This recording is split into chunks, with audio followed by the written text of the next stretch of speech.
Hello, hi everyone. Myself, CMA Ravi Kumar. I'm your SFM faculty.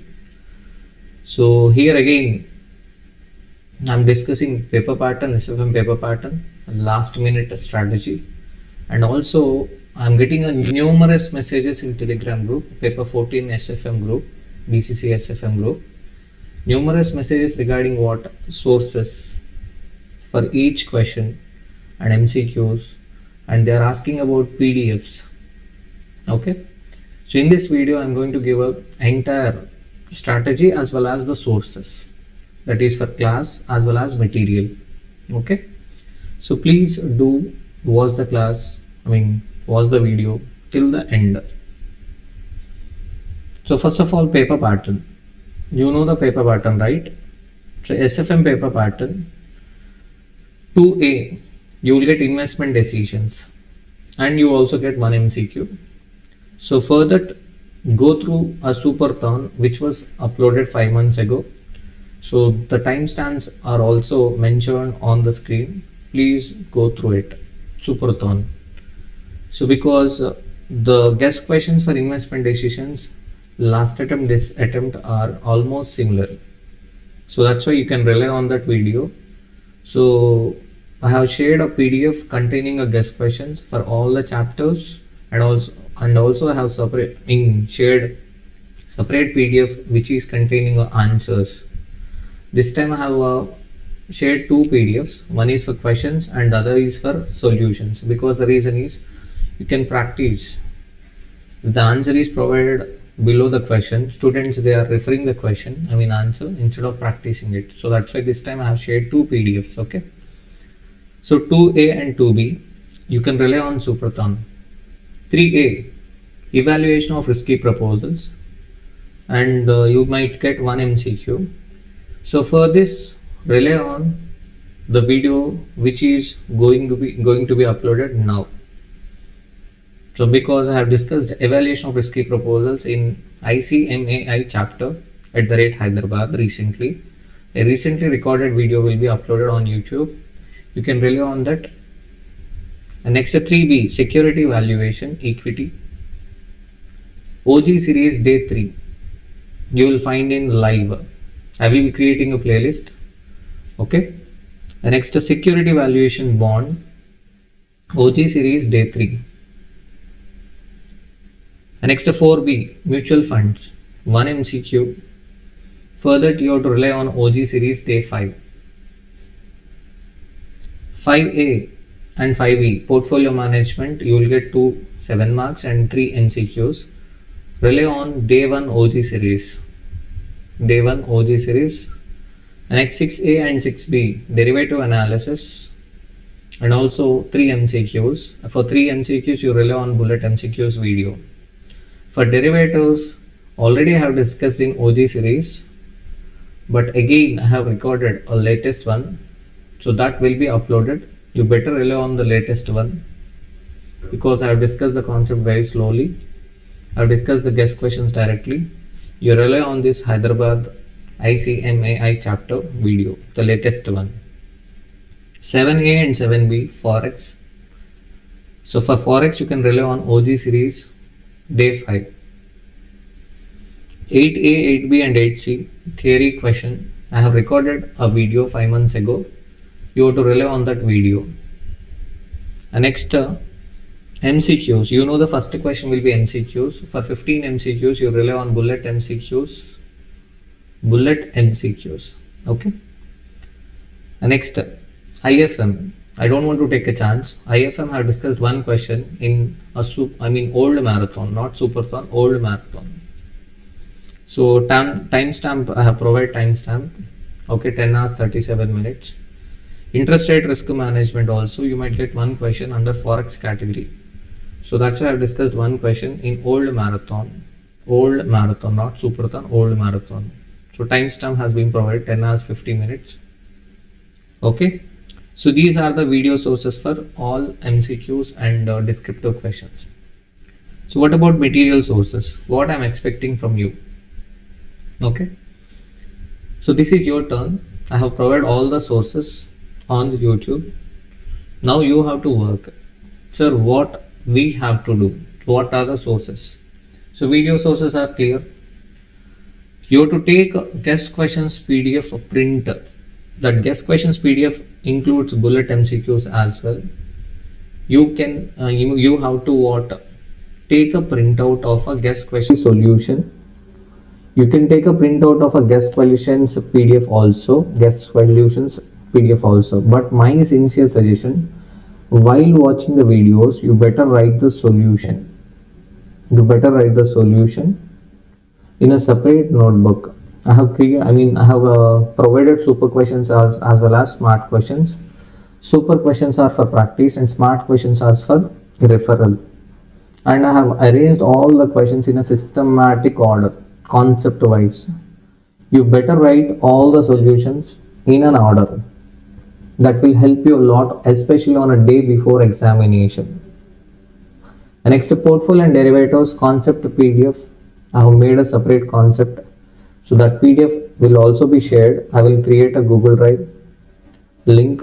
So that link will be shared in a description. And this time I'm going to share BCCA SFM concept book as well as workbook. Okay, that might help you. I will share a soft copy of a BCCA SFM concept book as well as workbook. Okay, so these are all the sources. And to get a exemption, better results, my sincere suggestion, please take a printout of a guest questions PDF including a bullet MCQs, and you write the solutions in a separate notes for descriptive as well as a bullet MCQs. Once again I'm repeating, better you write notes for descriptive questions as well as a bullet MCQs. That will help you a lot to get a best result. So that is what I am recommending. Okay, and sir, on which questions we have to rely? On which questions? So you blindly rely on these videos, and better if you are writing both groups, restrict yourselves to only 5 questions. That is the third question, fourth question, fifth one, sixth one, and eighth one, plus bullet MCQs, and also guest questions from extensive preparation for what these 5 questions, and guest questions for second question and 7th question, if possible, if time permits. Otherwise, what you just rely on only 5. Prepare 5 questions. Prepare 5 questions, and if your writing speed is slow in examination, just attempt 4 questions perfectly. That is more than enough. If you are writing a single group, then you prepare forex as well. If you are writing single group, okay. So this is the strategy, and you know that we have a separate group for SFM doubts clarification as well as suggestions. Okay, so students are asking a simple doubt without watching the class, then I may not be able to clear that doubt. So please do watch the videos and then ask me a doubt.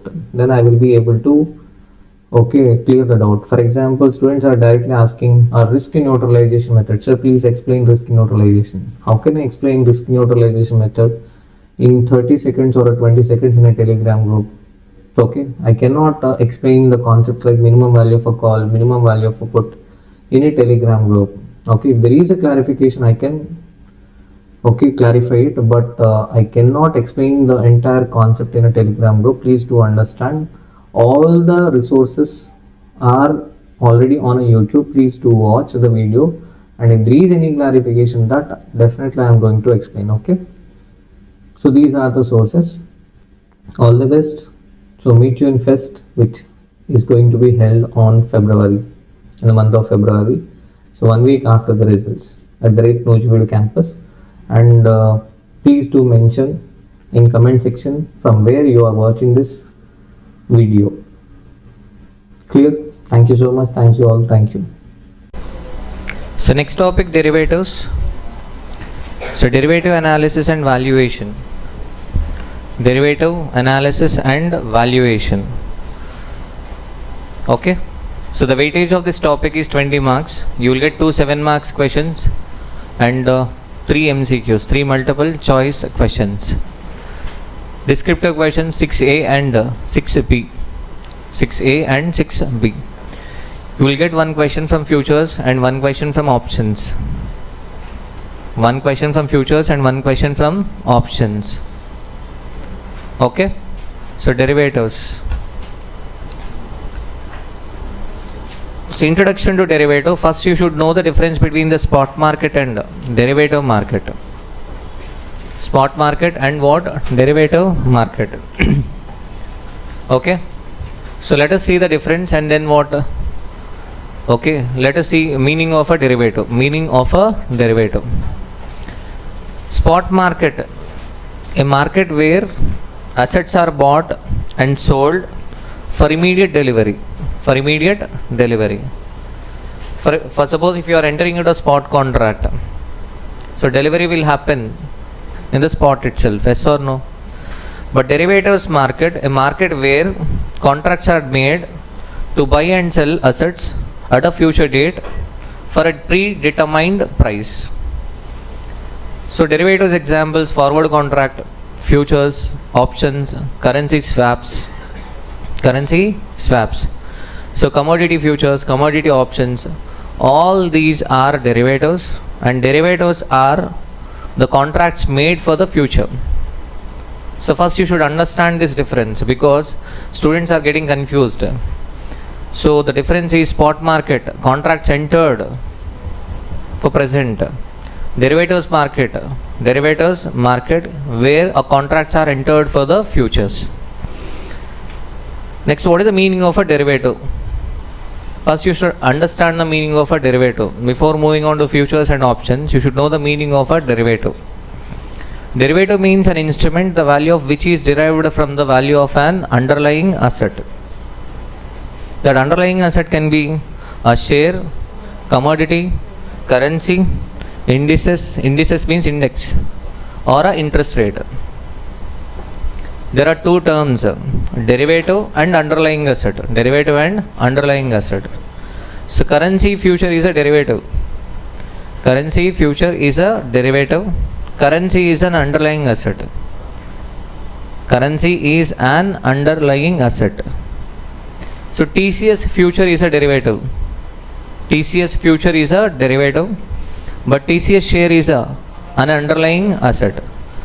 Gold futures is a derivative. Gold futures is a derivative, but gold is an underlying asset. So derivative means an instrument the value of which is derived from the value of an underlying asset. So currency future value depends upon currency. Gold future value depends upon gold.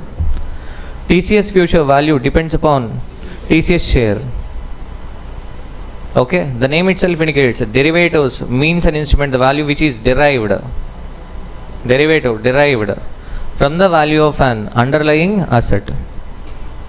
So derivatives, two parts, futures and options. So let me take an example to explain the derivative meaning.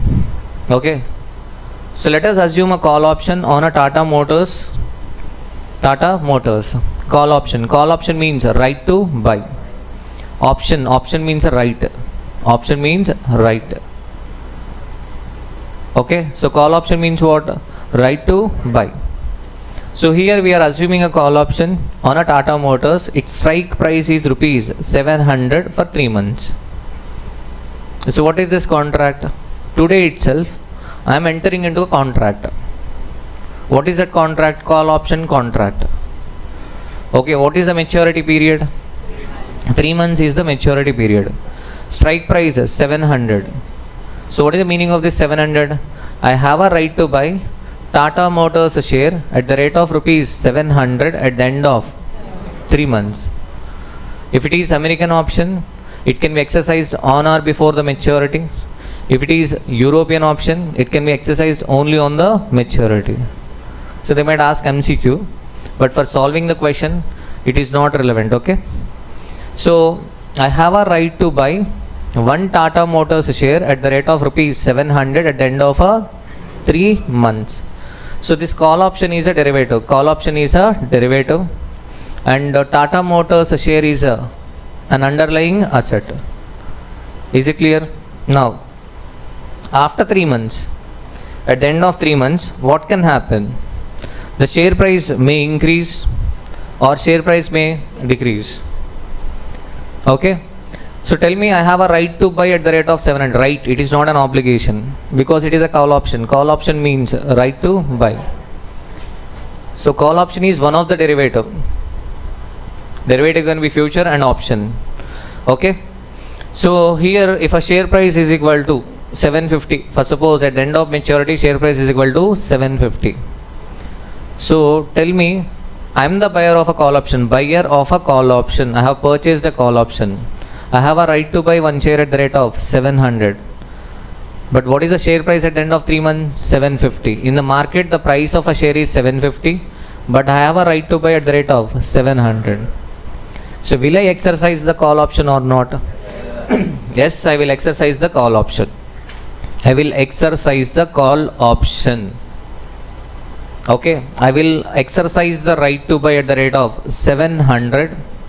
That means I will buy the share at 700 under options contract, and I can sell this share in the market for rupees 750, and I can get a gain of 50 rupees.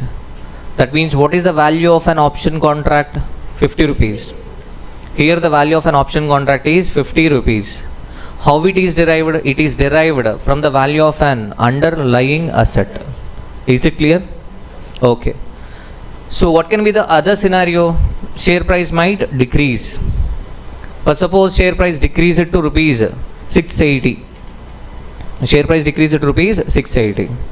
So now tell me, so whether I will exercise an option to buy at the rate of 700 or not? No. If I buy in the market, I can get it for rupees 680. Okay. But if I exercise the call option, I have to buy it for rupees 700. So I will exercise the call option or not? It is a right, not an obligation. Right. Right means what? If it is favorable, I will exercise. Otherwise what? I will allow the option to lapse. Here I will exercise the option or not? Option is not exercised.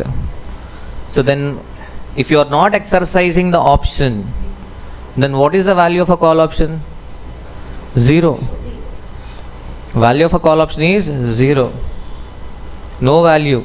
You are not getting any benefit. You are not getting any benefit.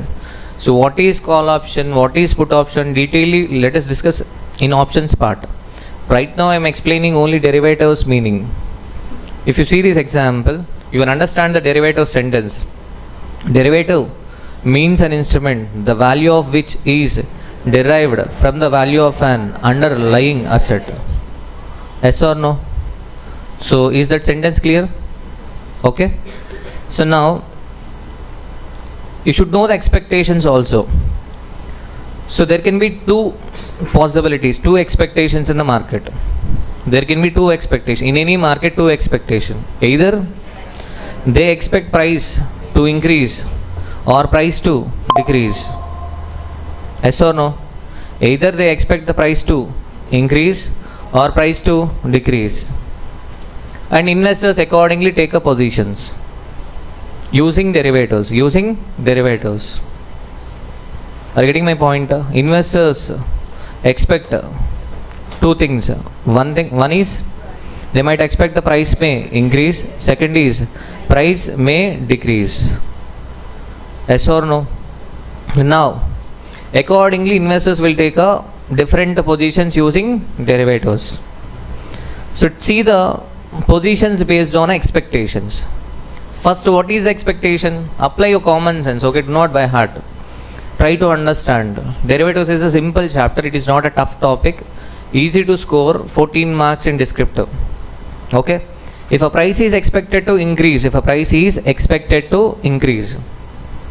so what are the options? What investor is going to do? First one, spot market. So spot market is not a derivatives market, spot market. First one, he can buy the share in a spot market. Example, Tata Motor share. Yes or no?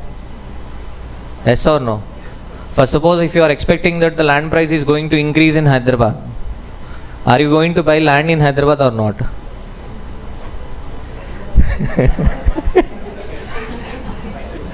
If you have an expectation that the price of a land is going to increase in Hyderabad, are you going to buy or not? If you have money, yes, we are going to buy. Yes or no?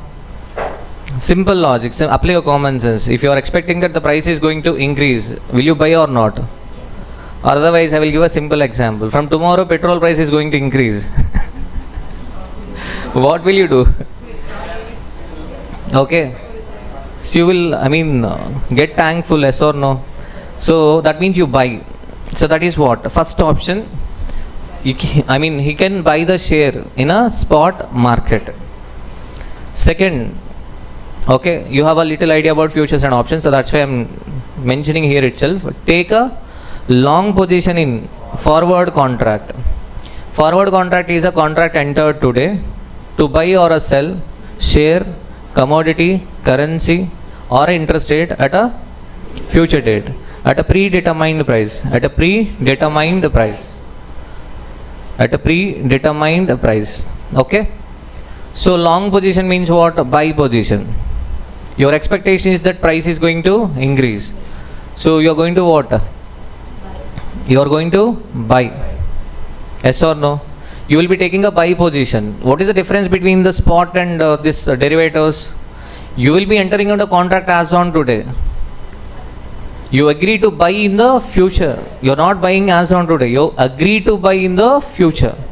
Understand the difference. So in derivatives, what is the advantage? With less amount of money, you can do a more trading.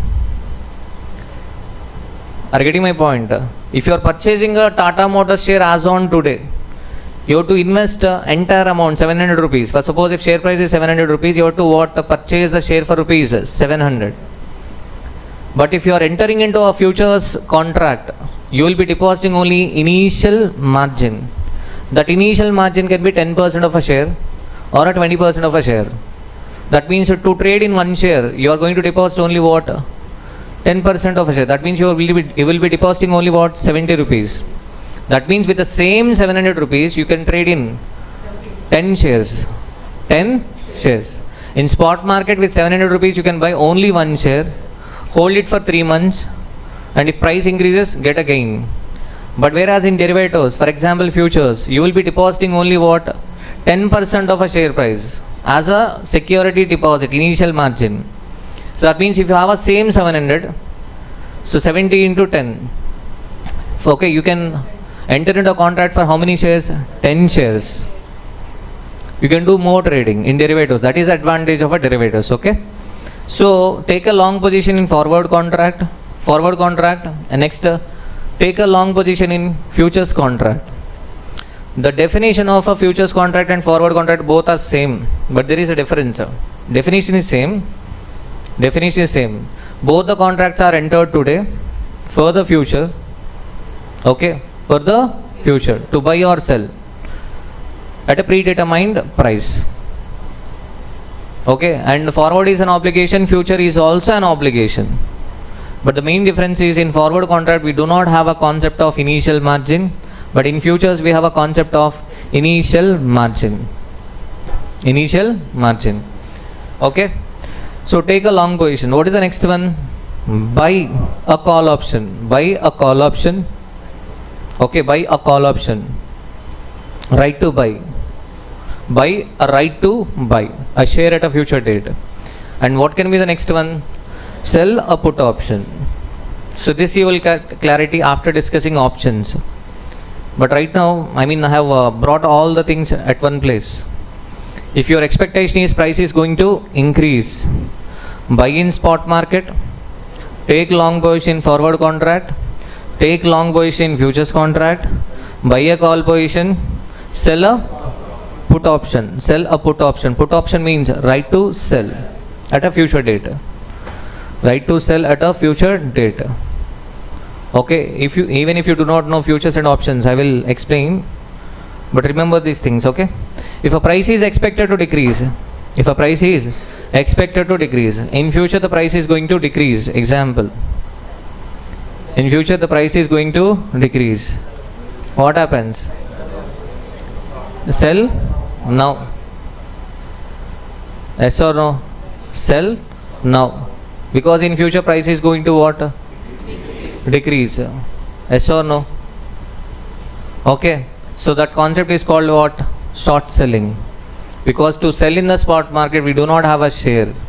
Without having a share, how can we sell it? We borrow the share from the broker. From the stockbroker, we borrow the share. We sell in the spot. Okay. In future again, we buy the share. Because after 3 months, we are expecting, example, after 3 months, we are expecting that the price is going to decrease. Right now, the price is 700. But after 3 months, price is going to decrease to 400. This is our expectation. So what investor will do? Investor will go for short selling. In spot market, he will sell it for rupees 700. In future, okay, in future he will buy it for rupees 400 and give back the share to stockbroker. So what is the benefit he is getting? 300. Forget about the carrying cost for the time being. What is the benefit he is getting?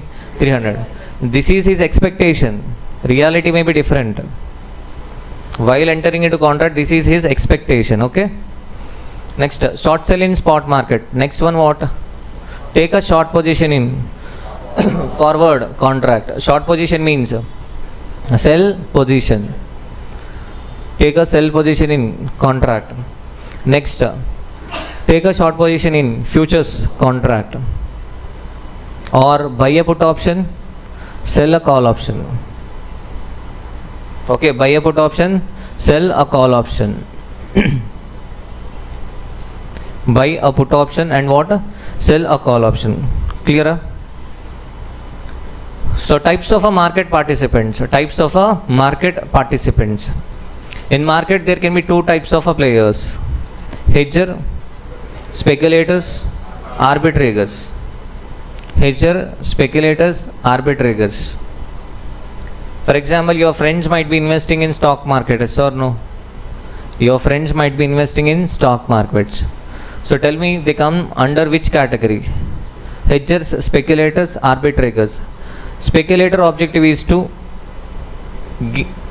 speculator objective is to earn profit by taking risk. Hedger objective is to reduce or eliminate risk. Arbitrator identify price differences in different markets and exploit them. Nothing but he will he will earn profit without taking any risk. Okay. So correctly executed, he will get what? Risk-free profit. If he executes correctly, he will get what? Risk-free profit. So in market there can be three types of investors: speculator, arbitrator, and what? Hedger. Hedger objective is to reduce the risk. Hedger objective is to reduce the risk. Speculator objective is to earn profit by taking risk. Arbitrator objective is to identifying market imperfection, differences in prices in different markets, and what? Earning profit without taking any risk. So we are going to discuss hedging and arbitrage both. So tell me, your friend comes under which category? He might be thinking like an arbitrator, but actually he is a speculator. Okay. So he always he always tries to earn a profit by taking a risk, but end up with loss. So arbitrator is different. Okay. What about your mother who purchases gold? Arbitrator, not arbitrator. Hedger. Okay, her intention is not to make a profit. Her intention is to what? Protect herself from the increase in gold price. Are you getting my point? Her intention is not to make a profit. Her intention is to protect herself from the increase in price of a gold. So that's why she comes under which category? Hedger. Friends comes under speculator. Okay. So arbitrator. So in our surroundings we cannot find what? Arbitrator. Next, see the hedging. So why we are doing a hedging?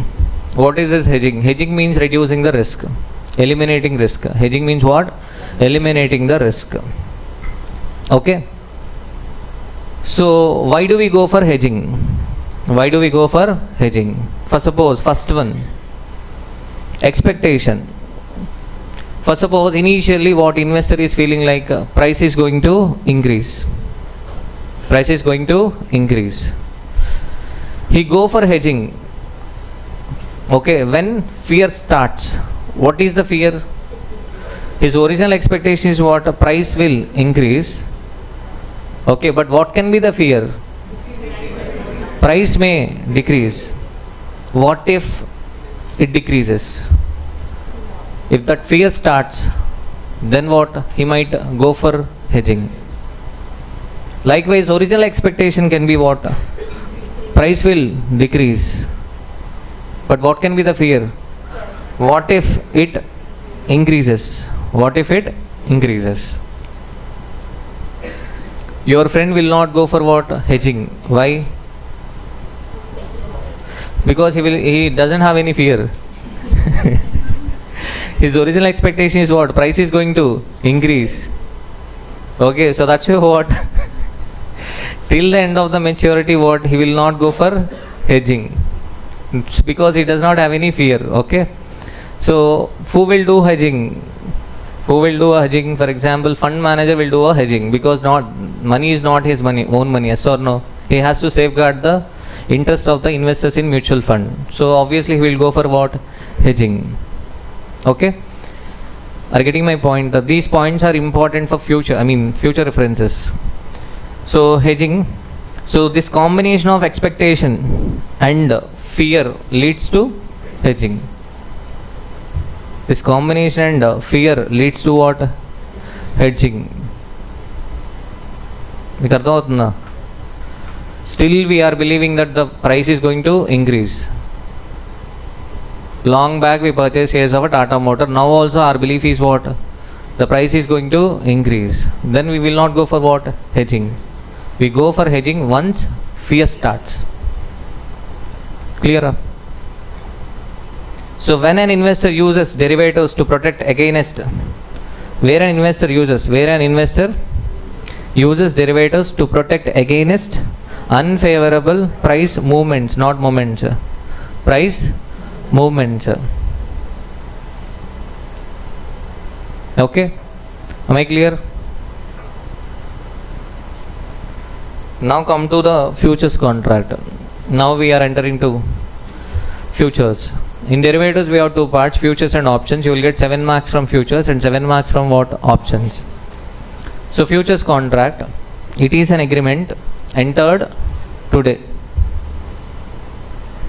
Okay, spot contract is also contract entered today to buy or sell a currency, share or a commodity at a future date. But spot contract means to buy or sell at spot price. But futures contract is at a future date for a pre-agreed price. Clear? So this is a futures contract. Forward contract is also same sentence. Forward contract is also the same sentence. It is also an agreement entered today to buy or sell currency, share, commodity at a future date for a pre-agreed price. Okay, then what is the difference? I will tell you. So first, what are the positions in futures?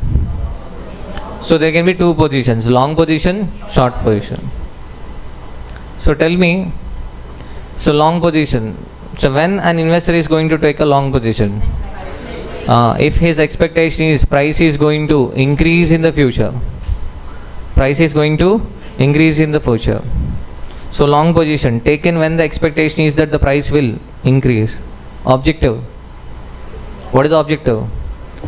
Profit if price rises. His imagination will be what? Price is going to increase in the future. For example, I have taken a long position at the rate of 1000. His imagination might be what? Price will increase to 2000.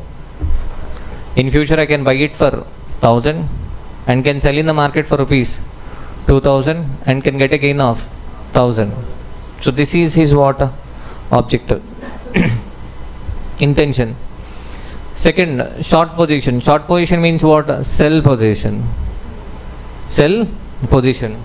So this is taken when the expectation is that the price will decrease. Expectation when the price is decrease. Yes or no? For suppose my expectation is that in next 3 months the price is going to decrease to 500.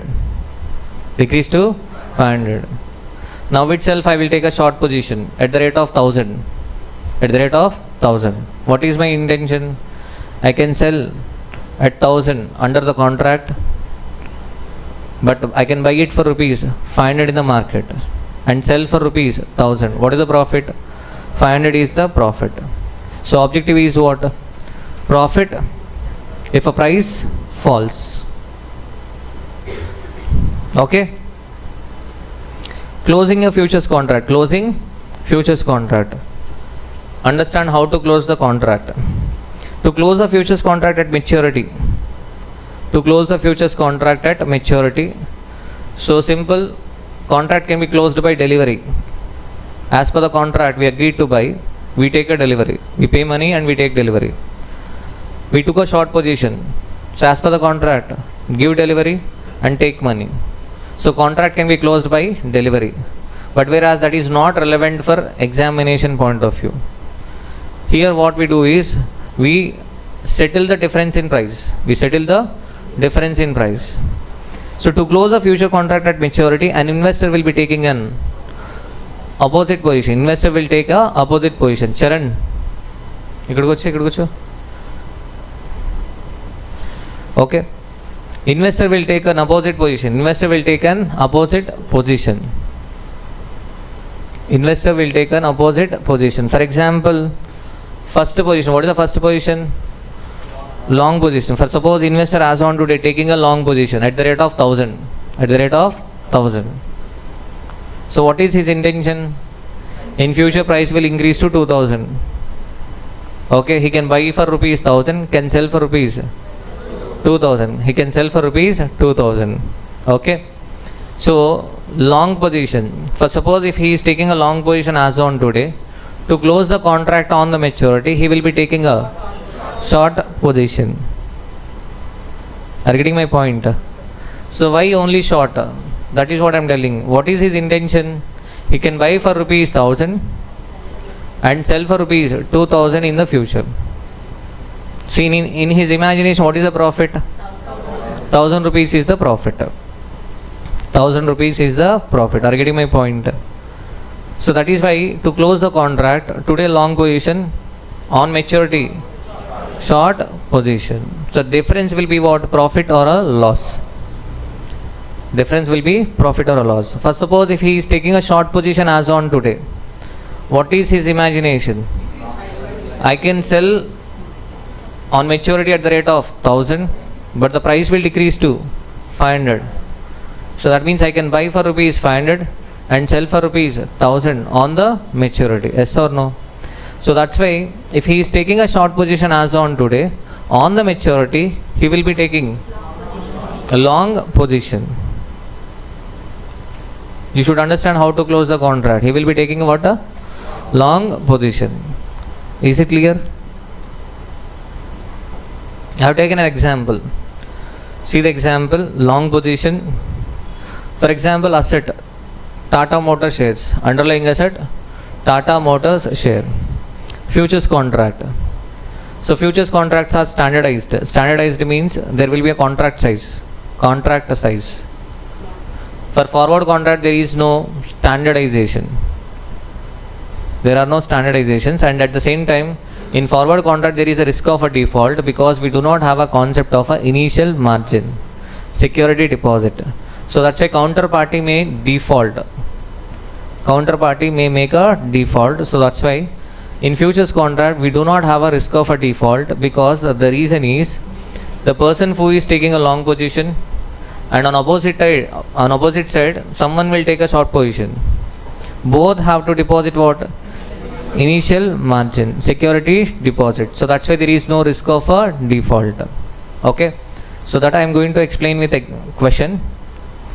See here, buy 100 shares, futures contract, buy 100 shares at rupees 700 each, delivery in 1 month.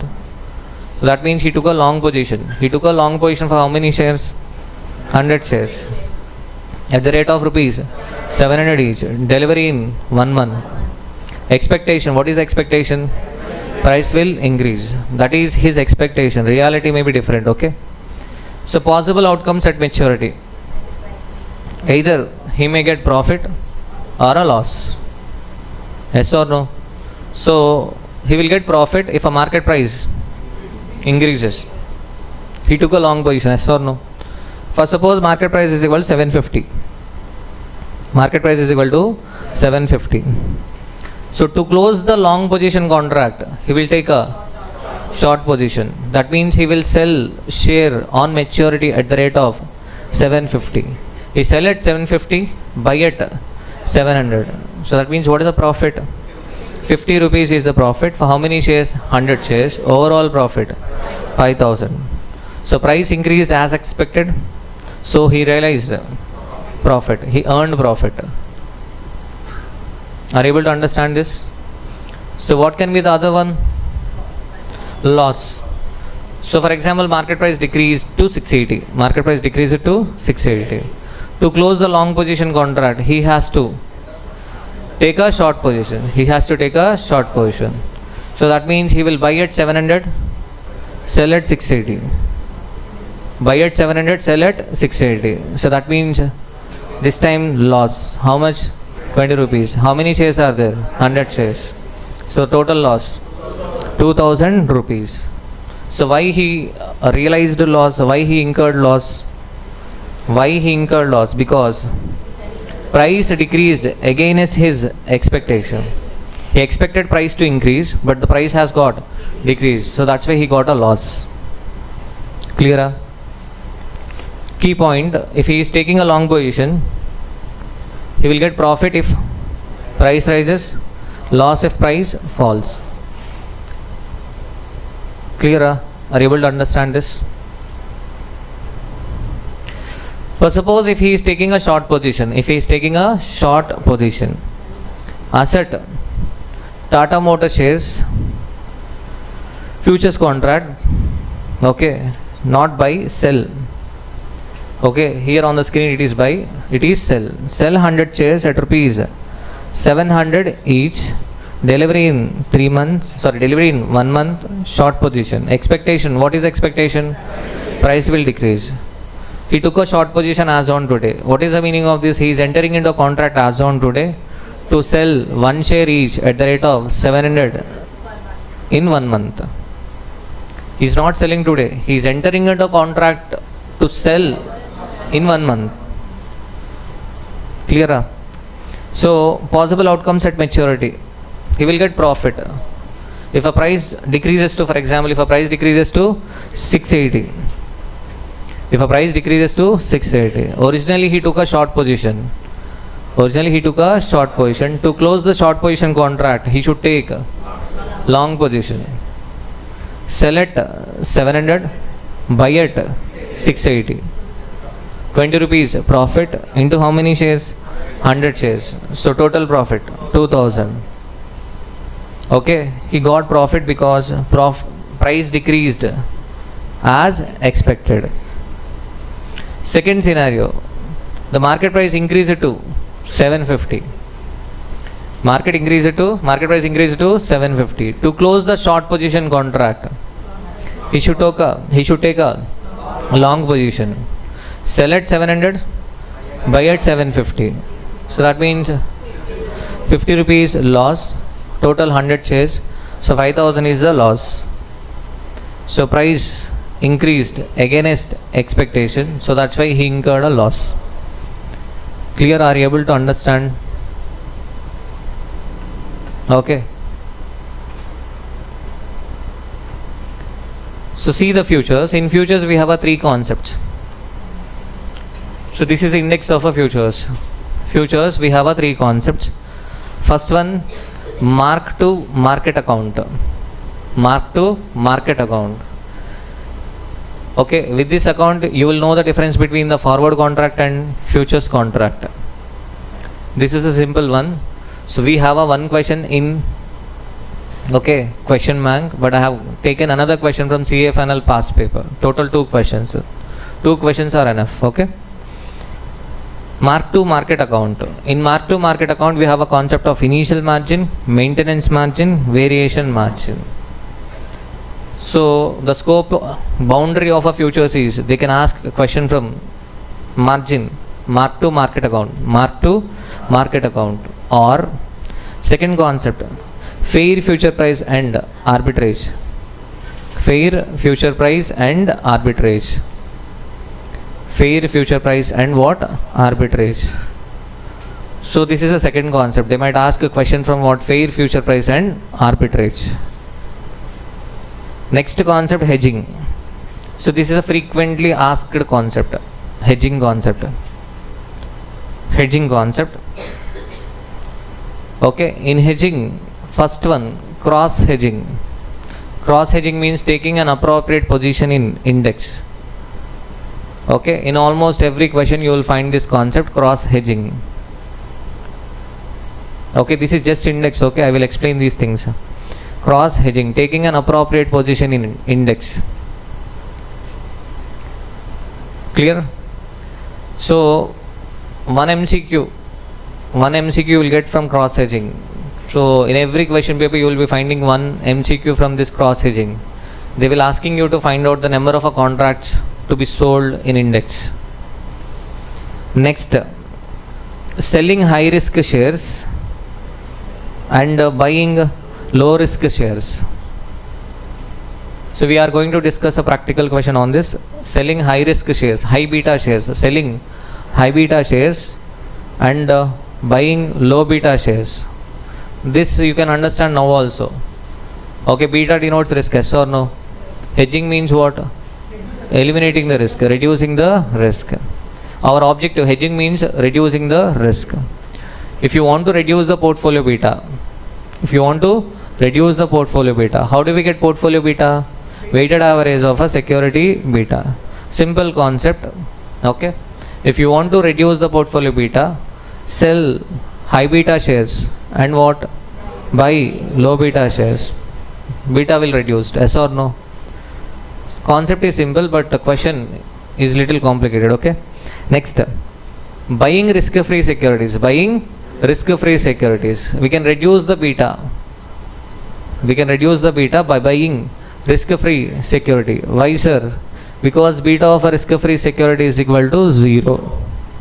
Beta of a risk-free security is equal to what? 0. Are you getting my point? Clear? In this buying risk-free security, we have 3 categories. Buying risk-free security, we have 3 categories. First one, fresh investment. Altogether fresh investment. We are not going to sell existing shares. We make a fresh investment. Second, selling existing shares proportionately and buy risk-free shares. This concept was tested in June 25 exam. So that is the main question number 7 of our question bank. Selling existing shares proportionately and what? Buying risk-free shares. Yesterday I have told student has done one silly mistake. So selling existing shares proportionately and buying what? Risk-free security. But okay, she has considered it as what? Fresh investment. There is a difference between fresh investment and what? Selling existing shares, getting money and buying what? Risk-free securities. Both are different. Next, selling the shares in the shares in the order of risk. Third one, we are not selling the shares proportionately, we are selling the shares in the order of risk. First we sell high beta shares in the order of risk and buy what? Risk-free securities. That means in risk-free securities category, we have 3. One is fresh investment. Second, selling existing shares proportionately and buy what?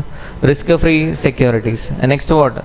Sell the shares in our order of risk and buy risk-free securities. Am I clear? And next what? Commodity hedging. So recently it was not asked, but they might ask from commodity hedging. commodity hedging. So in old syllabus they have asked commodity hedging. So in June 23 or something. Okay, in CA final also commodity hedging was tested. So that's why I have included 2 questions for commodity hedging. Clear? So what is the first concept? Mark to market account. Mark to market account. So this is the main difference between forward contract and futures contract. In forward contract we do not have a concept of mark to market account. There is a risk of a default. Okay, there is a risk of a default. For example, if you agree to, you are agreeing to get 70 marks in SFM. Okay, I agree to pay 1000 rupees if you get 70 rupees. 70 marks. So this is a forward contract, yes or no? This is a forward contract. You got 70 but have not paid 1000. So this is default, yes or no? I made a default. What options you have? So let us assume this is not a social agreement. Okay, so we took a stamp paper, we had an agreement. Okay, and agreement has got registered. But still, if I have not paid 1000, then what? You have to take a legal action. Yes or no? So if you take legal action, will you get 1000 rupees immediately or what? No. Okay, to get that 1000 rupees, you have to what? Resign job. And what? Okay, you have to fight for the case. So that will not happen. Likewise, for suppose, if you are not getting 70 marks, I have to take a legal action. Okay, forget about whether this agreement is valid or void. Some people will come and so they will be what? Asking these kind of questions. Forget about valid or void. So if you are not getting 70 marks, will I be able to take legal action or not? Answer is no. I have to waste my time, yes or no? So that's why what we can do is, we can make a security deposit, okay, 1000 rupees, and from your side 1000 rupees at ICMAI Bhavan, Hyderabad. Yes or no? Okay. So now there is no risk of a default. Why?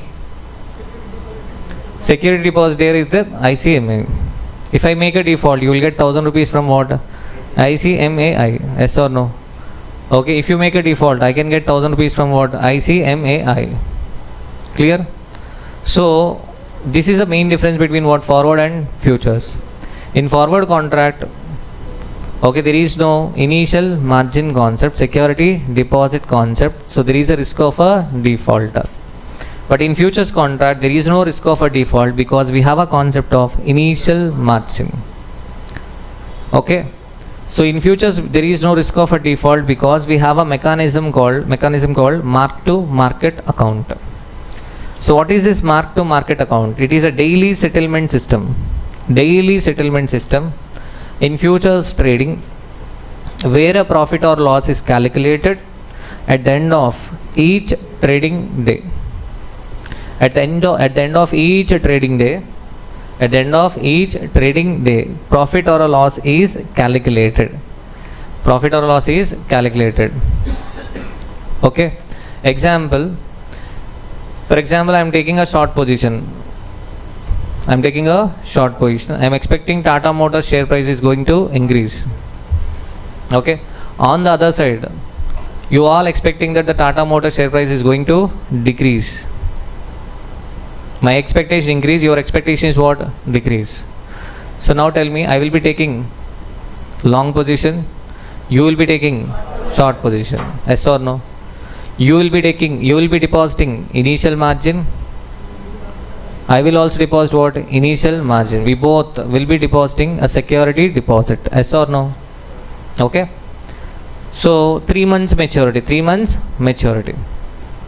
So but here profit or loss is calculated on daily basis, not at the end of the maturity. Daily basis. For example, next day price decreased as you expected. That means who will get profit? Students will get profit. I will get loss. Yes or no? The balance in margin account, mine will decrease, and your will increase because you got profit, I got loss. Second day, again price decreased as you expected. Your balance will increase further and my balance will decrease further. Third day, price increased. So my balance will increase and your balance will decrease. Yes or no? So mark to market account is a daily settlement system. Daily settlement system in futures trading where a profit or a loss is calculated at the end of each trading day. Okay. It ensures that profit or a loss are credited and debited daily, reducing what? Default risk. On daily basis, if a profit is not credited or if loss is not debited, then what happens? Investor will withdraw the amount, yes or no? Okay, so there is a risk of a default. So that's why it is a daily settlement. Okay, why daily settlement? Because future prices fluctuates daily. Future prices fluctuates daily, so that's why we have a concept of daily settlement. Okay, instead of waiting for contract expiry, okay, instead of waiting for contract expiry, so mark to market account ensures each trader's account reflects current market value. So I've taken an example. For example, long 100 Tata Motors futures at rupees 700, price today. So okay, price for example increased to 710. So that means 10 rupees profit into contract size 100. So what is the gain? 1000 rupees. This 1000 rupees will be created to market account. Am I clear? Mark to market account. So we have a concept of initial margin. So mark to market account. To open this mark to market account, we have to deposit what? First we have to deposit initial margin. So what is this initial margin? Upfront amount deposited by a trader to enter a futures contract. I have to deposit this amount and you also have to deposit this amount. Person who is taking long position and a person who is taking short position, both have to deposit this amount. So this is what? Initial margin. It acts as a security for potential losses. Okay. Acts as a security for what? Potential losses. So how this initial margin is calculated? Mu plus 3 sigma. Mu plus what? 3 sigma. So what is this mu? Daily absolute change plus 3 times of a standard deviation. 3 times of a standard deviation. So understand the logic. So that means if the high risk is there in shares, if a standard deviation of security is high, then obviously what happens? Initial margin to be deposited will also increase. If a daily absolute change increases, then what happens? Security deposit will increase. Okay. So why this daily absolute change? It covers normal day-to-day price movement. What about 3 times of standard deviation? It covers extreme price movements. Okay. Clear?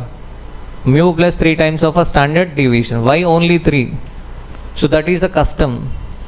As of now, the trade practice is what? Depositing initial margin mu plus 3 times of a standard deviation. Ensure that most price fluctuations are covered and reduce what? Default risk. If a daily absolute change of a security is high and standard deviation is also high, what happens to the initial margin? Initial margin will increase. Is it clear? Okay. For suppose we have a concept of only initial margin, let us assume. So in our example, what is my expectation? Price is going to increase. What is student's expectation? Price is going to decrease. So what is my position? Long position. What is student's position? Short position. So we both have to deposit what? Initial margin. First suppose I am depositing 10,000, you also depositing 10,000 in mark to market account. Okay, so for example next day price decreased and I incurred a loss of 1,000. So what is my balance? 9,000. What about you? 11,000. Next day 2,000 loss to me. What is my balance? 7,000. What is your balance? 13,000. Okay. So next day 5,000 loss. What is my balance? 2,000. What is your one? 18,000. So in what is the balance in my account? 2,000. For suppose next day 10,000 rupees loss. Example. Okay. So 2,000. You will be taking 2,000 from my account. What about the balance 8,000? Will I bring it or not? No, I will not bring. Why will I bring? Yes or no? I will make a default. So that's why we have a concept of maintenance margin. Generally this maintenance margin will be 75% of a initial margin. 75% or 70%. Depends.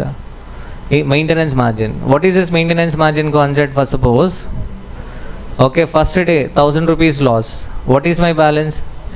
9,000. For suppose maintenance margin is equal to 7,000.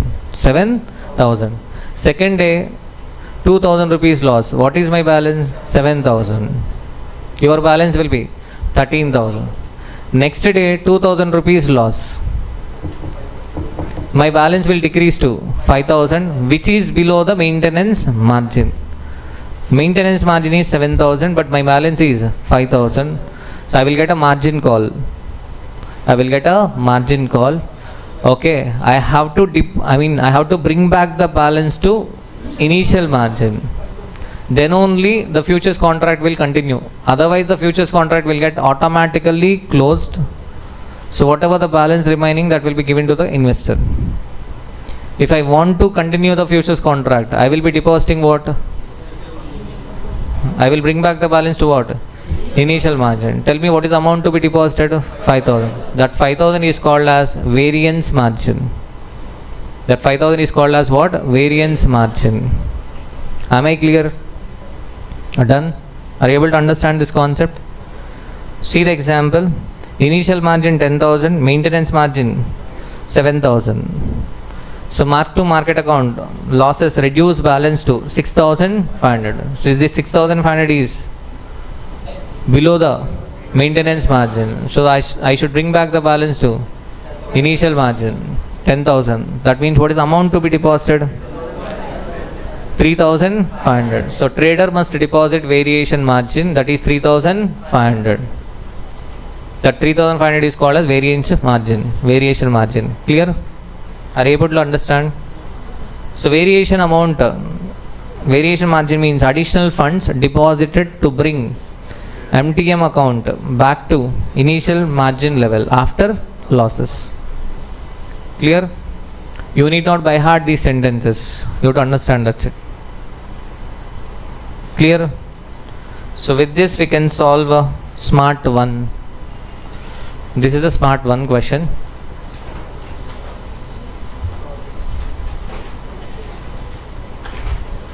Smart 1.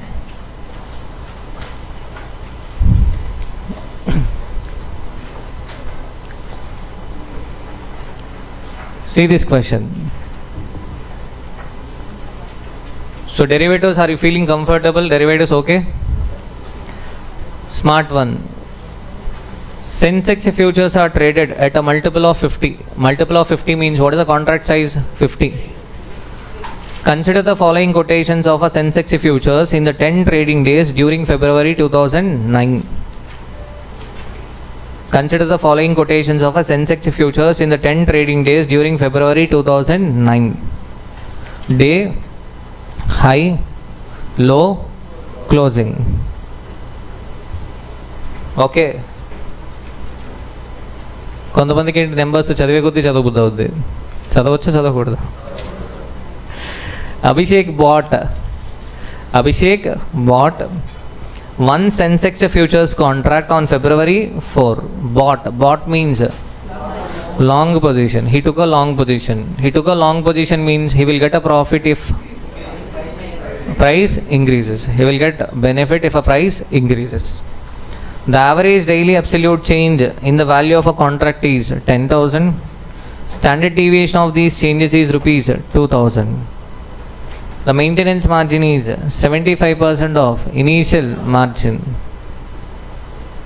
You are required to determine the daily balances in margin account and the payment on margin calls if any. Payment on what? Margin calls if any. You are required to determine the daily balances in the margin account. So simple question. So what is the initial margin amount? 10,000 plus 3 into 2,000. 16,000 is the initial margin amount. So tell me, what is the maintenance margin amount? Okay. You can find the solution in question number 1, derivatives workbook, okay, in our workbook. Clear? So 7,000, what is 12,000? 12,000 is a maintenance margin. He took a long position on 4th February. Forget about high and low. See the closing price. What is the closing price? 3296.5. He took a long position on 4th February, 3296.5. Clear? So you will be taking a columns date.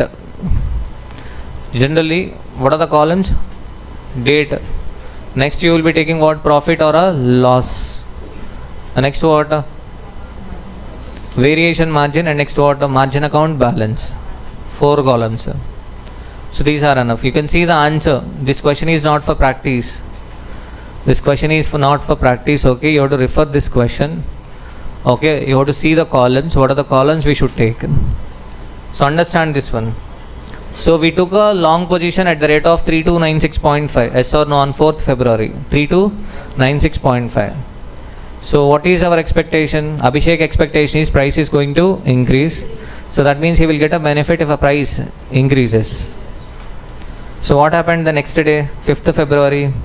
3294.4. 3294.4 means price increased or decreased? Decreased. So that means he will get a loss. Yes or no? Buying at 3296.5, and if he want to close the contract, he has to sell at 3294.4. So what is the loss? 3296.5 minus 3294.4. 2.1 into 50.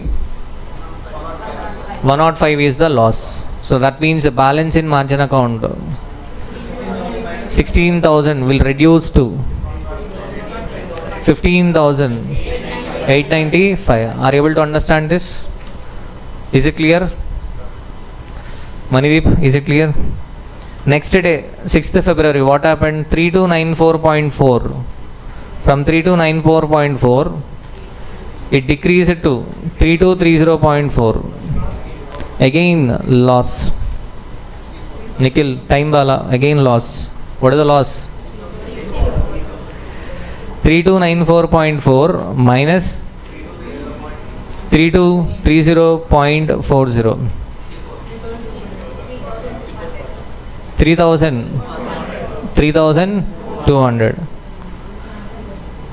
3,200. Clear?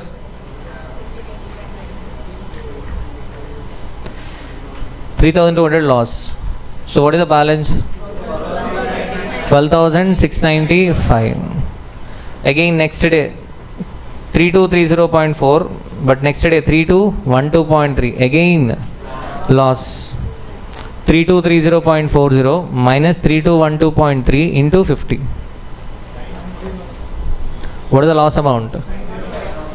905. So 12695 minus 905. 11,790. The balance has fallen below the maintenance margin. You will get a margin call. You should bring back the balance to initial margin. What is the amount to be deposited? 16,000 minus 11,790, that is 4,210. Is it clear? Done?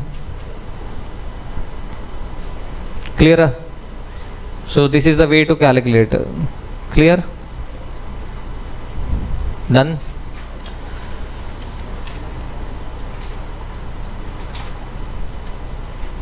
Is it clear? Are you able to understand? See the next one, CA final question. On 31st August 2021, Mr. R has taken a long position of two lots of a Nifty 8 futures at 17,300. Two lots, that means two contracts at 17,300. He took a long position. Tell me, what is his expectation? Price is going to increase. One lot of a Nifty future is 50 units. So that means 2 into 50. This is not there in our question bank, okay? So this is CA final past question. I don't remember the attempt number. But see the question first. Instead of searching for solution, see the question on the screen. So 2 into 50 into 17,300 is the value of a contract. Yes or no? Am I correct? Is it correct? Two lots.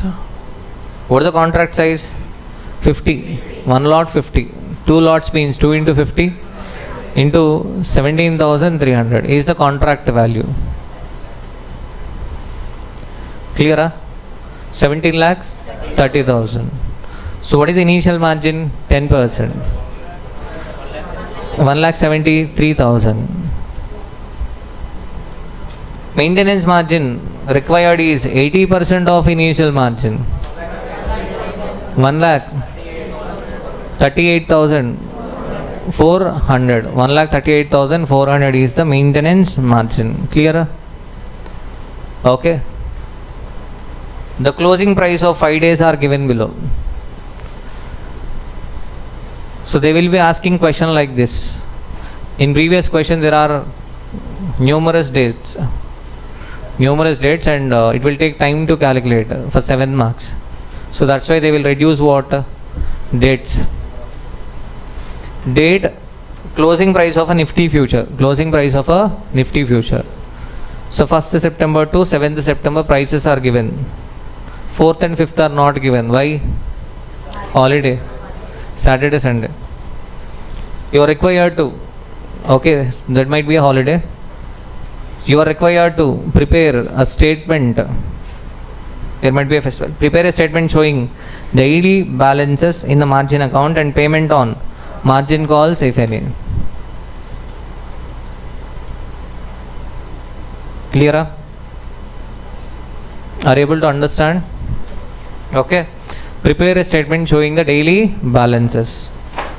So first day he will get a profit or a loss. He took long position at 17,300. Price increased to 17,340. Profit or a loss? Profit 40 rupees into 100. 4,000. Clear? That means his balance will increase. What about next day?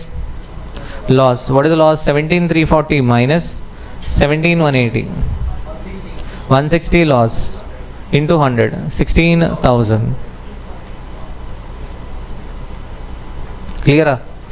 You have to check maintenance margin. If a balance falls below the maintenance margin, we should bring back the balance to initial margin. Next is 16,990. 190 loss into what? 100. 19,000. Again 90 rupees loss. 9,000. That means definitely the balance in margin account might have fallen below what? Maintenance margin. That means again there might be a margin call. Clear? So they are asking you to find out payment on a margin call. Obviously we find out. Yes or no?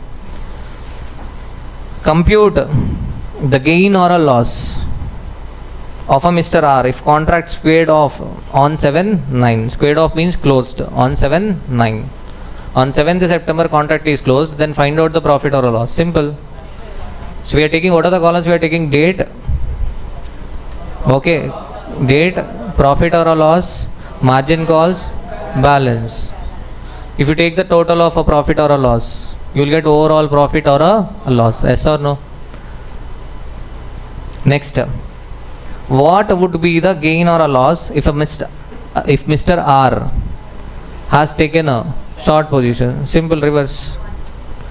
For suppose if he had taken a short position, sell position, then what? Whenever the price increases, he will get loss. If price decreases, he will get profit. That's it. Okay, clear? So first question solution is already there in what?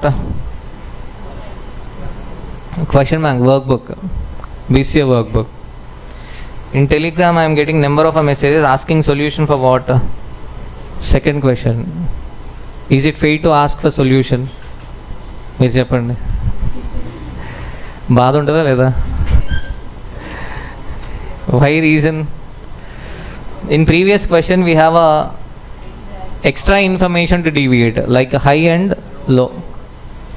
There are numerous dates, yes or no? But here only closing price is given. In previous question the percentage is not given, initial margin. So we have to apply the formula mu plus 3 times of a standard deviation. Yes or no? So this question is simple than what? Our book question. Clear? So that's why in futures contract there is no risk of a default. Clear? Are you able to understand this concept?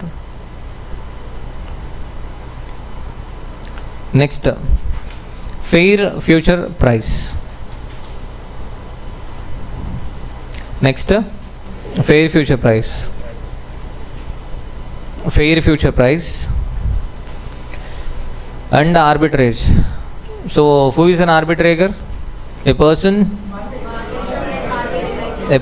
who identifies market imperfection and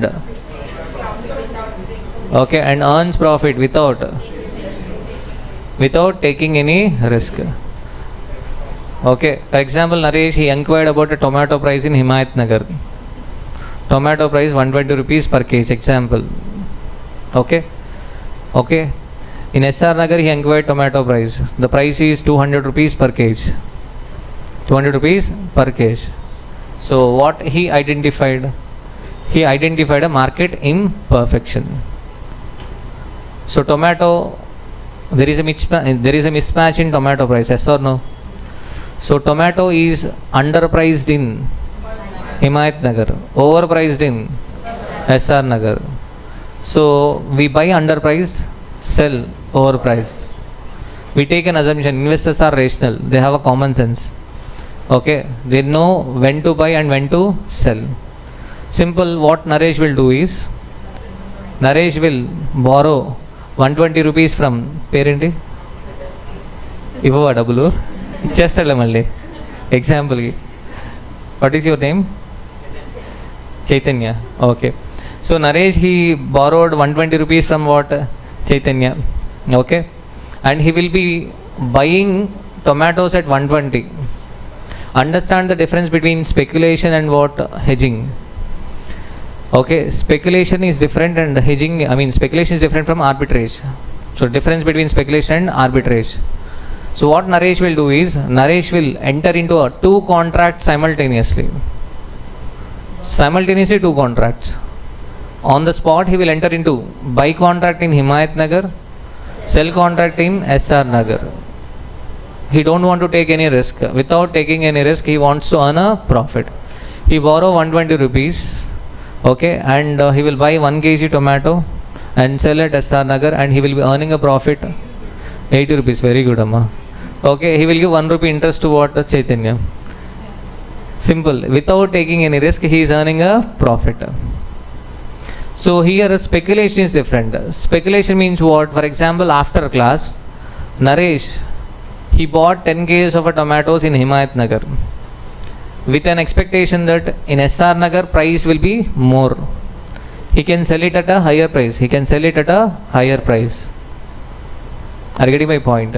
He reached SR Nagar, and by the time he wanted to sell tomatoes, the price decreased to 80 rupees. He will get a gain or a loss? A loss. Are you getting my point? So speculation. So here business includes both speculation and arbitrage. Business includes speculation and what? Arbitrage. Business people will do what? Speculation as well as what? Arbitrage. Clear? Are you getting my point? So now we are talking about arbitrage. Arbitrage means what? Investor will identify market imperfection and he will always earns profit without taking any risk, and he never uses his own money. He always borrow money from Chaitanya. Not Chaitanya, he will always borrow money. Okay, clear? So to understand the arbitrage, first we should understand what fair future price. In previous question, what is the future price? In previous question, 17,300. 17,000 what? 300. Yes or no? Future price. That 17,300 is not a fair future price. That is actual future price. The future price which you get from the market is called as actual future price. Fair future price or a theoretical future price or a theoretical forward price is calculated sitting in the classroom. The price which we calculate in the classroom is what? Fair future price. The price which we get from the market is called as what? Actual future price. Okay. So fair future price. It is the price at which futures contract should trade so that no arbitrage opportunity exists. Fair future price. Okay. Fair. ఈ word వినే ఉంటారు కదా, it's not fair అంటాం కదా. It's not fair. For example, if Charan is sleeping in class, what I will say? It's not fair. Why? Only 3 days left. Yes or no? Only 3 days class. Okay. If he is sleeping, I will say what? It's not fair. It's not correct. Yes or no? It's not correct. So fair. Fair price means it is a price at which futures contract should trade so that no arbitrage opportunity exists. That means this should be the price. This should be the price. For example, I got fair future price 1,000 rupees. What does that mean? The price in the market should be 1,000. If it is not equal to 1,000, that means Naresh, an arbitrator, will enter into a picture and he will earn profit without taking any risk. Are you getting my point? Fair future price 1,000. What is the meaning of this 1,000? In market, the future price should be 1,000. But if it is not equal to 1,000, then there is a scope for arbitrage. Then there is a scope for arbitrage.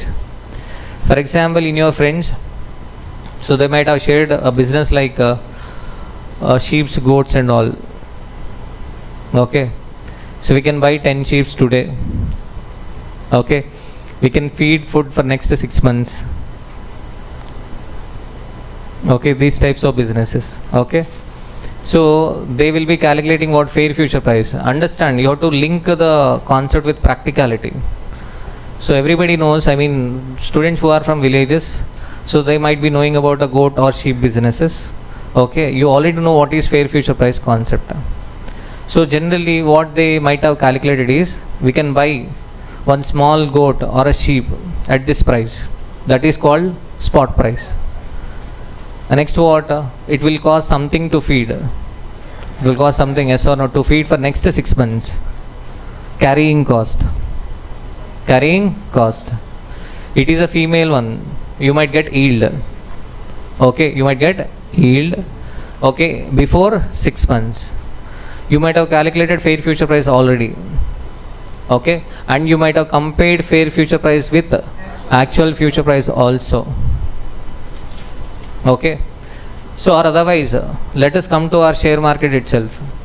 Share market fair future price. Fair future price is equal to spot price. For example, 3 months future price in the market is 2200. 3 months future price in the market is 2200. What is this 2200? Actual future price 2200. Clear? Now, for suppose I am expecting that the price is going to increase in the future. Price is going to increase in the future. Let us assume there is no derivative market. There is no derivative market. If there is no derivative market, what is the option left? My expectation is price is going to increase. I will buy share in the spot market. Am I correct? Share in the spot market. See the facts. What is actual future price? 2200. Remember the number. What is actual future price? 2200. 3 months future price is 2200. What is my expectation? Price is going to increase. Let us assume, okay, I cannot take a long position. Forget about this.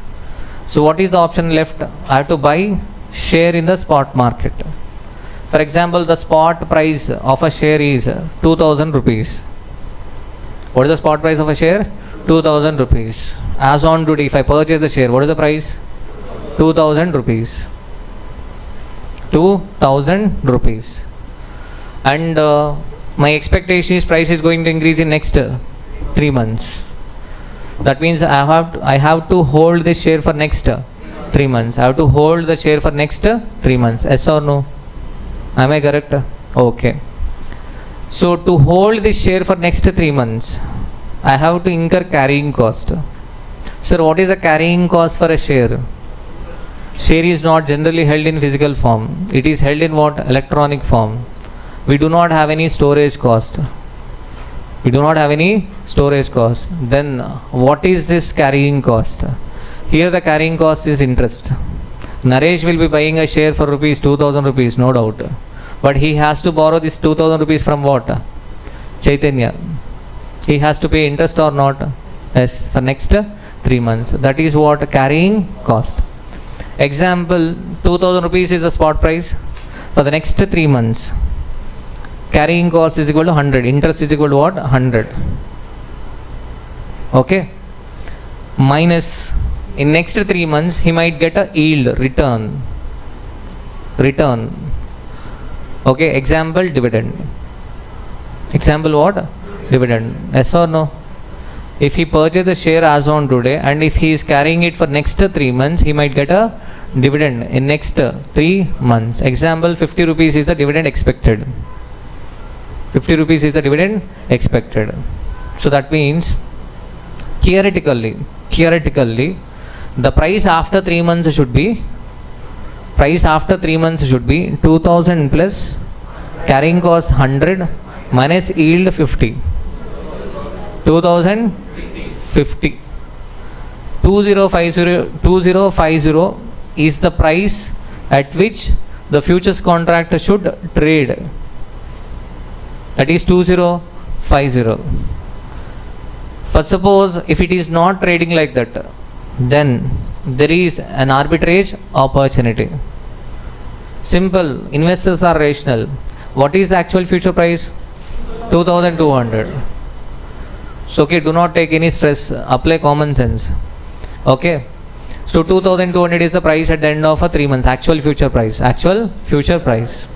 Simple, what I will do is, in actual futures market, the futures are overpriced. Yes or no? Futures are overpriced or not?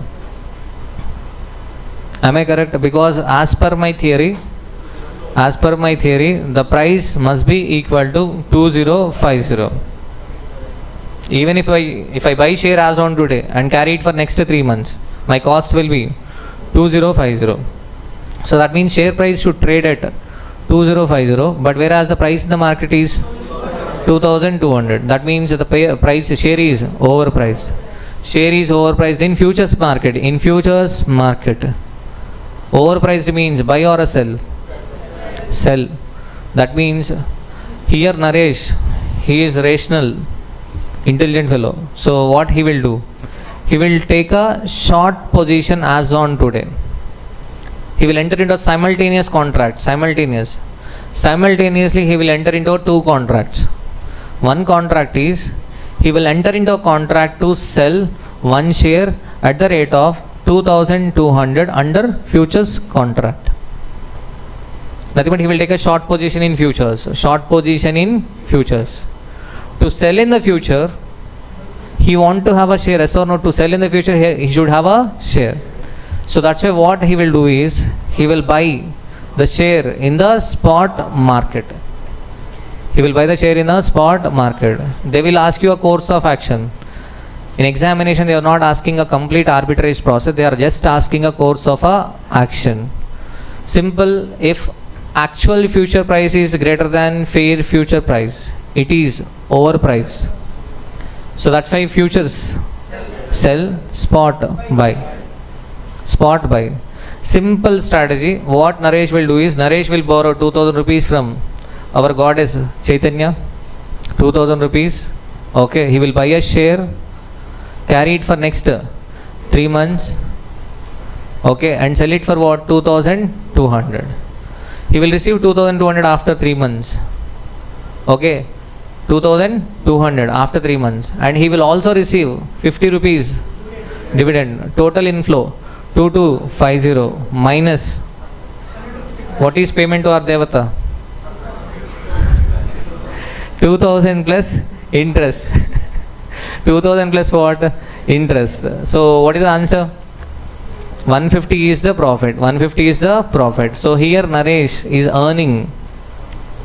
earning 150 rupees profit without taking any risk. Are you getting my point? Simple. So arbitrator is a person who earns a profit without taking any risk. Am I clear? So now, for suppose, if actual future price is 2000 rupees only, if actual future price is only 2000, what should be the price? 2050. What should be the price? 2050. Yes or no? But whereas the actual price in the market is 2000, overpriced or underpriced? Underpriced. It is underpriced. Underpriced means buy. Underpriced means buy. Yes or no? Mother always feels like gold is underpriced. Yes or no?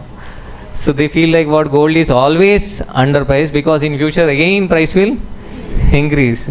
So they always keep on buying the gold. So likewise, whenever we feel like it is underpriced, we buy. Are you getting my point? So underpriced means future buy, spot sell. So spot sell, what is that? Short selling. Clear? So we sell in the spot, we receive money, we deposit money for next 3 months. Okay, and in future what? We buy the share for rupees 2000 and we can get a gain. So they will simply ask a course of action. If it is underpriced, future buy, spot sell. If it is overpriced, future sell, spot buy. Clear? Are you able to understand? So fair future price is equal to spot price plus carrying cost minus yield. So here we should know how to do a continuous compounding. In derivatives we do continuous compounding. You know simple interest, compound interest. Compounded quarterly, half yearly, monthly.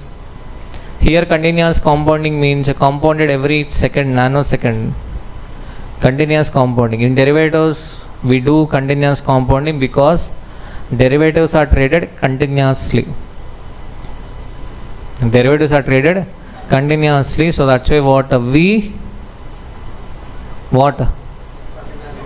we use continuous compounding. So that's why, see the formula over or second one. Generally we apply the second one or third one. Future concept is same. Future price is equal to spot price You know the amount formula, right? A is equal to P into 1 plus I power N. A future value is equal to present value into 1 plus I power N. If you see this formula, this is similar to what? A is equal to P into 1 plus I power N. So see the formula, fair future price is equal to spot price into e power TR. T means time. Time in years. Time in years. 3 months means we should take 3 by 12. 4 months means 4 by 12. R means rate of interest. Rate of interest. Spot price into e power TR means nothing but what? We are adding carrying cost to the spot price. We are adding interest to the spot price. We are doing compounding. We are doing compounding means what? Interest is added to what? Spot price. Minus what? Yield. In case of a share, what can be the yield? Dividend. Okay. So fair future price. So generally dividend, for suppose dividend, rate of a dividend is given. You have to understand, rate of a dividend is different from yield. For suppose if rate of a dividend is given, rate of a dividend, 30% dividend. Rate of a dividend 30% means that 30% has to be applied on face value. That has to be applied on what? Face value. Okay, and reduced from what? Spot price into e power TR. Clear? Okay, but sometimes they might give dividend yield percentage. Dividend yield percentage. Dividend yield percentage voucher 3%. For example, 3%. Dividend yield is different from rate of a dividend. Rate of a dividend. Be careful. Rate of a dividend. So rate of a dividend generally it will be high. 25%, 30%, 35, 40, 200%, 500%. So company has declared 500% dividend. 500% dividend means you might be wondering. For example, MRF company declared 500% dividend. 500% dividend means face value 1 rupee into 500%, 5 rupees dividend. What is the market price per share? Market price per share is in thousands, yes or no? So 5 rupees dividend. But generally in business papers what they will be highlighting 500%. But generally this 500% is applied on what? Face value. But if you calculate the yield, 5 divided by market price. 5 divided by 5 rupees dividend divided by market price. You will get 0.00 something. So yield is different from rate of a dividend. But in our questions, sometimes they will mention rate of a dividend as a yield. Actually yield is different. But sometimes in questions they will give dividend yield 25%. Dividend yield 25%. Even though they have mentioned it as a yield, we should consider this as a rate of a dividend. Why? Because in question they will give rate of interest 8%. Rate of interest 8%. Rate of interest 8%. And this yield 25%. So yield cannot be greater than rate of interest. Yield cannot be greater than what? Rate of interest. Why? Simple. Everybody will invest in stock market. They will borrow money and they will invest in what? Stock market, because they are getting dividend more than what? Interest. If they receive more dividend than interest, then what? Obviously what? Everybody will invest in stock market. So generally dividend yield cannot be greater than what? Interest rate. So that's why even if they have mentioned it as a dividend yield, that should be considered as what? Rate of a dividend. That means that 25% or 30% is applied on face value. Am I clear? Done? Okay? Clear? So fair future price is equal to spot price into what? E power T into R minus Y. See the logic. Spot price is equal to current market price of the asset. Carrying cost. Cost to hold the asset until expiry. Interest. For shares only interest. For shares only interest. What about commodity? For example, instead of a share, it is a gold. Gold future. Gold future or a silver future. So I have to buy silver as on today and hold it for next 3 months. That means I have to pay interest, storage cost, and also what? Insurance. Clear? Yield. Generally yield will be there only for what? Shares and bonds. Shares, dividend, bonds, interest. Okay. So future price reflects the cost of carrying minus any benefit. So traders cannot earn risk-free profit. So what is this fair future price concept? So fair future price reflects the cost of a carry. Spot price plus carrying cost minus what? Any benefit. So why it is like that? So traders cannot make what? Risk-free profits. There should not be a scope for arbitrage. Clear? Next, see the case. Actual future price is equal to fair future price. Correctly valued. Action. No scope for arbitrage. Actual future price is greater than fair future price. Overvalued. Very good. Sell future. Buy spot. Actual future price is less than fair future price. Undervalued. Buy future. Sell spot. First you decide the future, then come to spot. Clear? Because we are comparing the future prices. Clear? Nikhil, break తీసుకుందామా? ఫిజికల్గా కాదు, మానసికంగా ఉన్నావా? వదిలేసినట్టు ఉన్నావు, చెప్పుకోండి అని. See the example. Gold futures spot price is equal to rupees 60,000 per 10 grams. Okay, feel అవ్వకండమ్మా.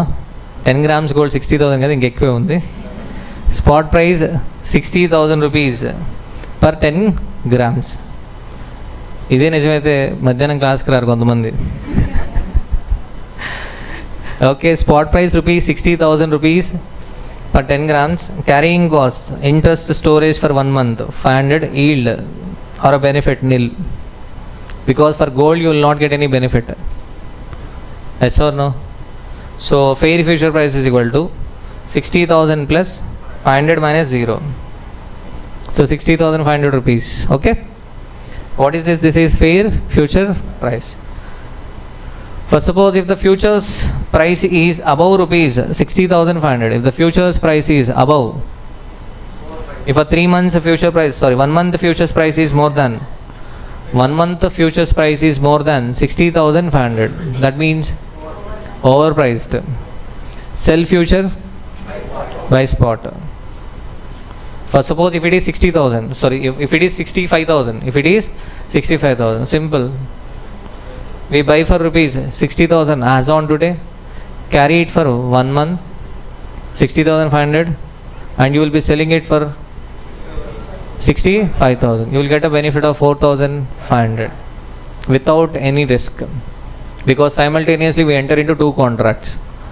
Spot contract to buy gold at the rate of 60,000, futures contract to sell gold at the rate of 65,000. Next, if the futures price is below 60,500, then what? Underpriced. Sell spot, buy futures and sell spot. Is it clear? Fair future price and arbitrage. Smart 2, that question is for referral. So how to find out this e power t r? So e power x is equal to 1 plus x divided by 1 factorial plus x square by 2 factorial plus x cube by 3 factorial. Okay, so you have to write the calculation. Okay, one student asked me doubt, sir, in calculator there is an option to find out e power x. Okay, but how can we write directly? There should be a calculation, yes or no? అర్థమైందా? Direct రాస్తే ఏమనుకుంటారు? Copy. Okay, so 1800 is the current price per share. Simple. We should find out fair future price. Assuming it is possible to borrow money in the market for transactions in securities at 12% per annum, you are required to calculate theoretical minimum price of a 6 months forward purchase. You have an answer, right? Simple. Theoretical minimum price. How do we get theoretical minimum price? 1800 into e power, how many months? 6 months. E power 6 by 12 into 0.12. Yes or no? Minus yield 0. Yield is not given in the question. So what is the theoretical minimum price calculation? Theoretical minimum price is equal to spot price into e power TR. So that is equal to spot price 1800 into e power 6 by 12 into 0.12. That means 1800 into e power 0.06. So you should know how to find out e power 0.06. E power 0.06 is equal to 1 plus 0.06 divided by 1 factorial plus 0.06 square divided by 2 factorial plus take up to cube. 0.06 cube divided by 3 factorial. 2 factorial is written as 2 into 1. 3 factorial we can write it as 3 into 2 into 1. Okay, చేసే కొద్దీ చేయాలనిపిస్తుంది కాబట్టి power 4 కూడా తీసుకుంటారు కొంతమంది. Okay, if you take power 4 you will get a slight difference, very nominal difference. Okay, waste of time. You take up to cube. Clear? So e power 0.06 is equal to, you will get 1.06 18 1.06 18. So that means what is the price? 1800 into 1.0618.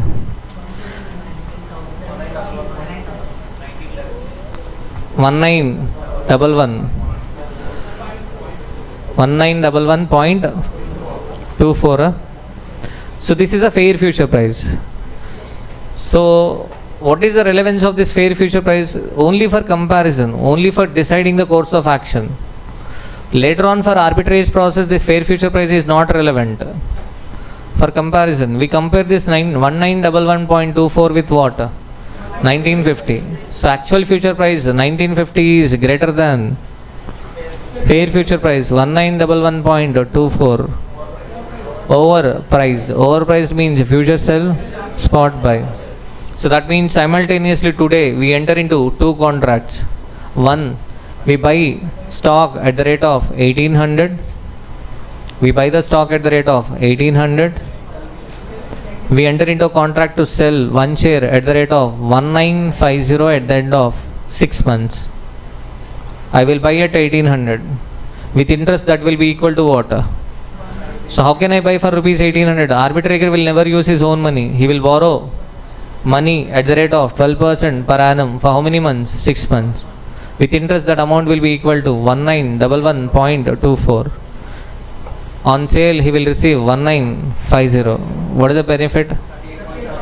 38.76. Clear? 38.76 is the answer. Am I clear? So what is this 38.76 profit? Arbitrage opportunity. But in examination they are not asking arbitrage process. They are just asking you to decide course of a action. So super 2. This question is for practice. So that too, if you do A limited, that is enough, more than enough. A limited. So all points are covered in this question. So this is a comprehensive past examination question. You will not find in the book. You will not find in the question bank. Okay.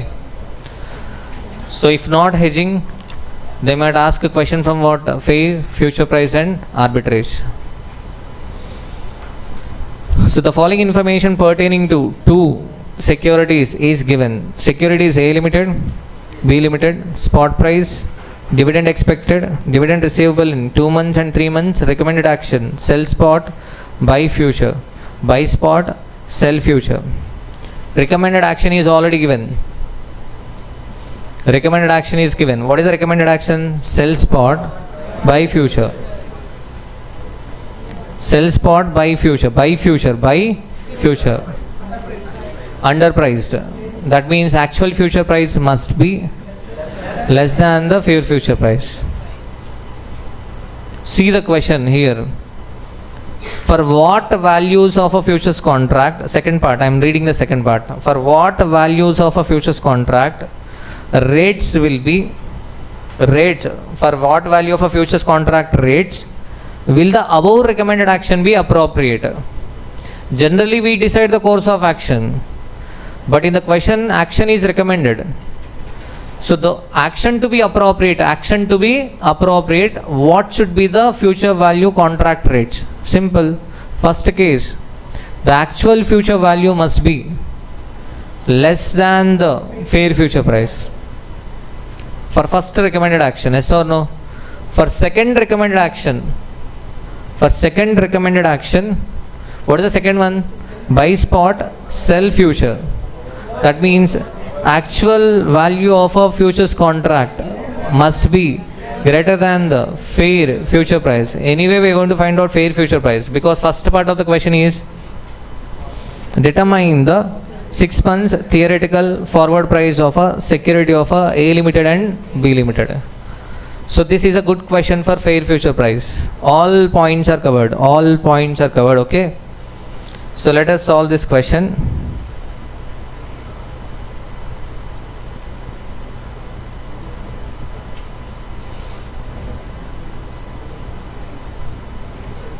I am taking a financial management template, but it is SFM, okay?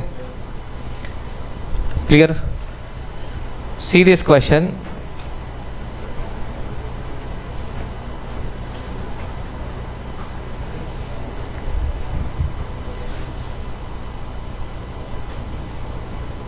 Remember these numbers. What is the spot price of A Limited? 4550. Dividend expected rupees 50. Dividend amount is given. Dividend receivable in how many months? 2 months. This is a special point. Dividend is receivable in 2 months. They are asking you to determine 6 months theoretical forward price. 6 months theoretical forward price. 6 months theoretical forward price. Are you getting my point? But dividend is receivable how many months? 2 months.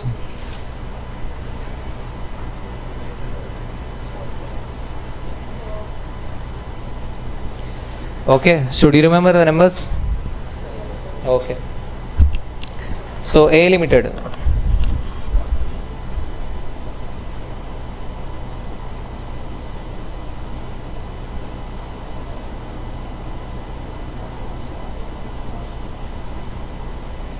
Okay, I am not focusing on presentation, you have to present, okay, properly. So A Limited. So tell me, what is the spot price?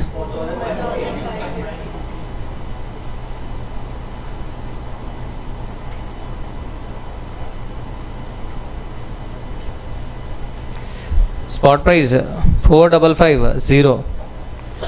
Spot price is equal to 4550. So straight away I am writing the answer. Fair future price is equal to, in exam you have to write the formula, spot price into E power TR minus yield.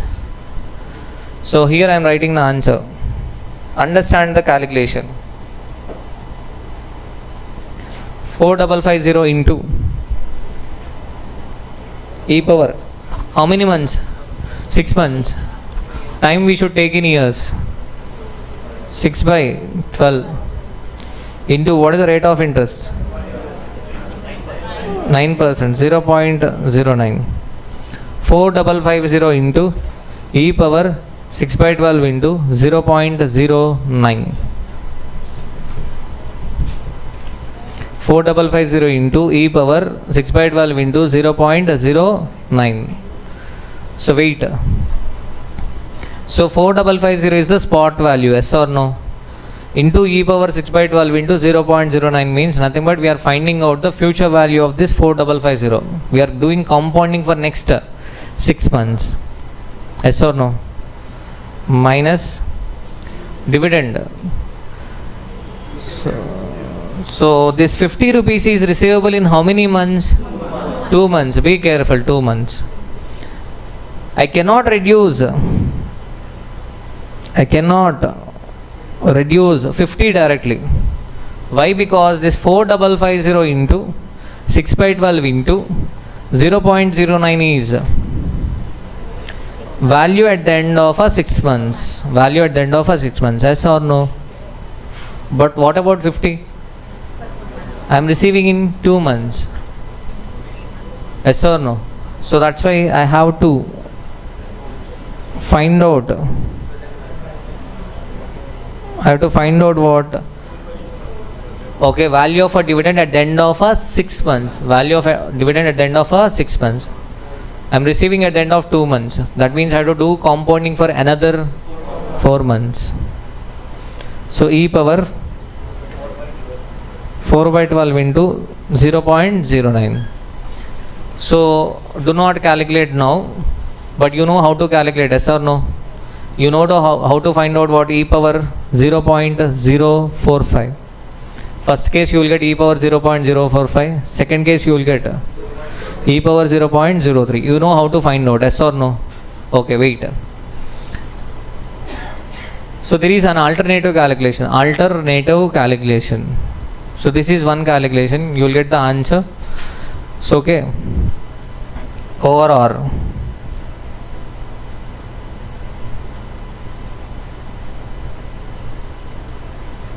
4550. What is this 4550? Spot price minus 50.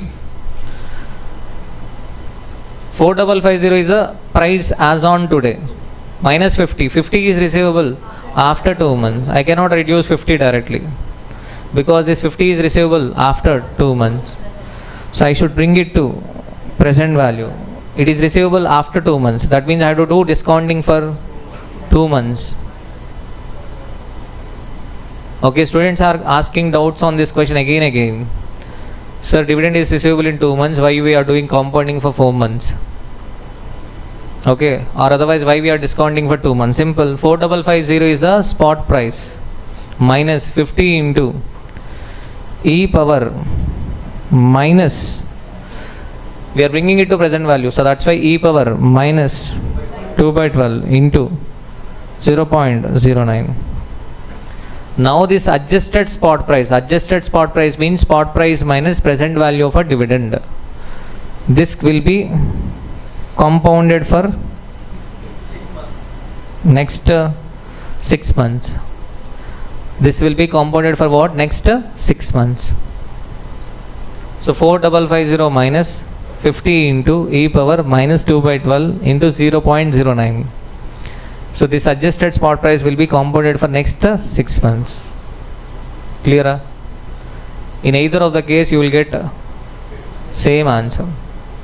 This is for A Limited. For suppose if in this question dividend is not there, then what is your answer? Only this part, 4550 into e power 6 by 12 into 0.09. In this case, this is not required, yes or no? Clear? Are you able to understand?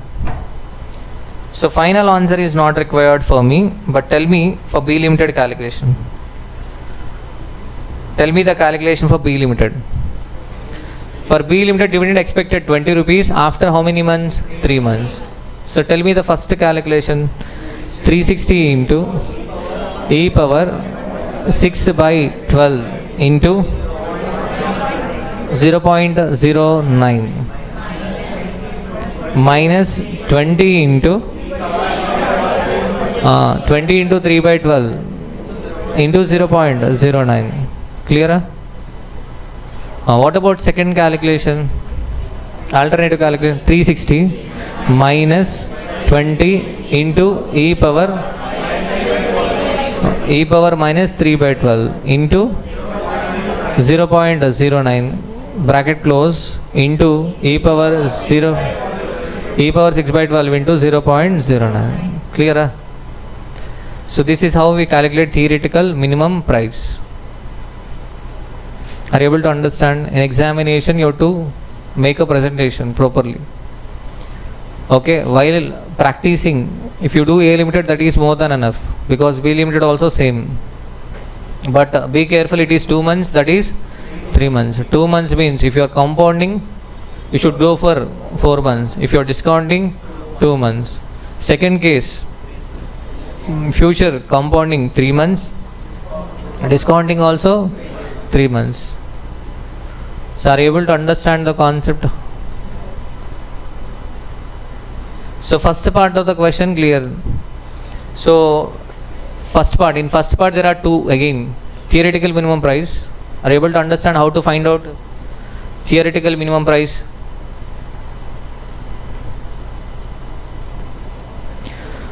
So here second part, what is the second part? What value of a futures contract rates will the above recommended action be appropriate? Tell me which action be appropriate. So first one, buy futures means actual value of a futures contract must be less than the calculated value, R value. You should write that value. Second case what? Second case, actual future price should be greater than fair future price. Then the recommended action will be appropriate. Clear? See the second part of the question.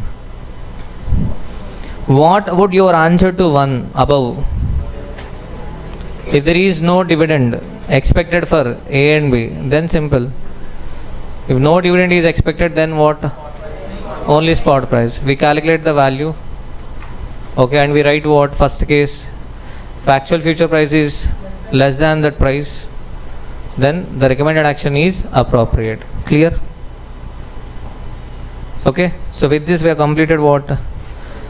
Fair future price and arbitrage. In futures we have another concept, hedging, the most important concept, hedging. Okay, after lunch break let us start what? Hedging concept. Hedging concept. Okay.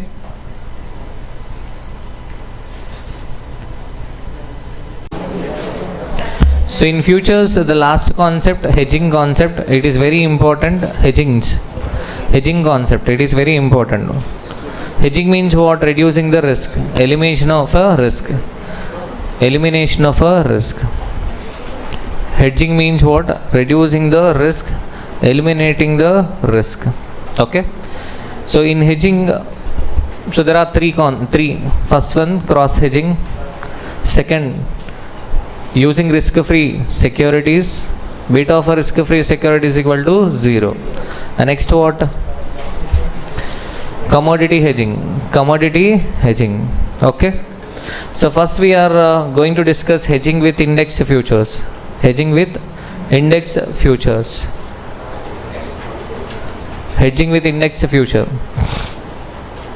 We have discussed beta concept in portfolio management. Yes or no? So how do we calculate beta? Covariance of S comma M divided by sigma M square.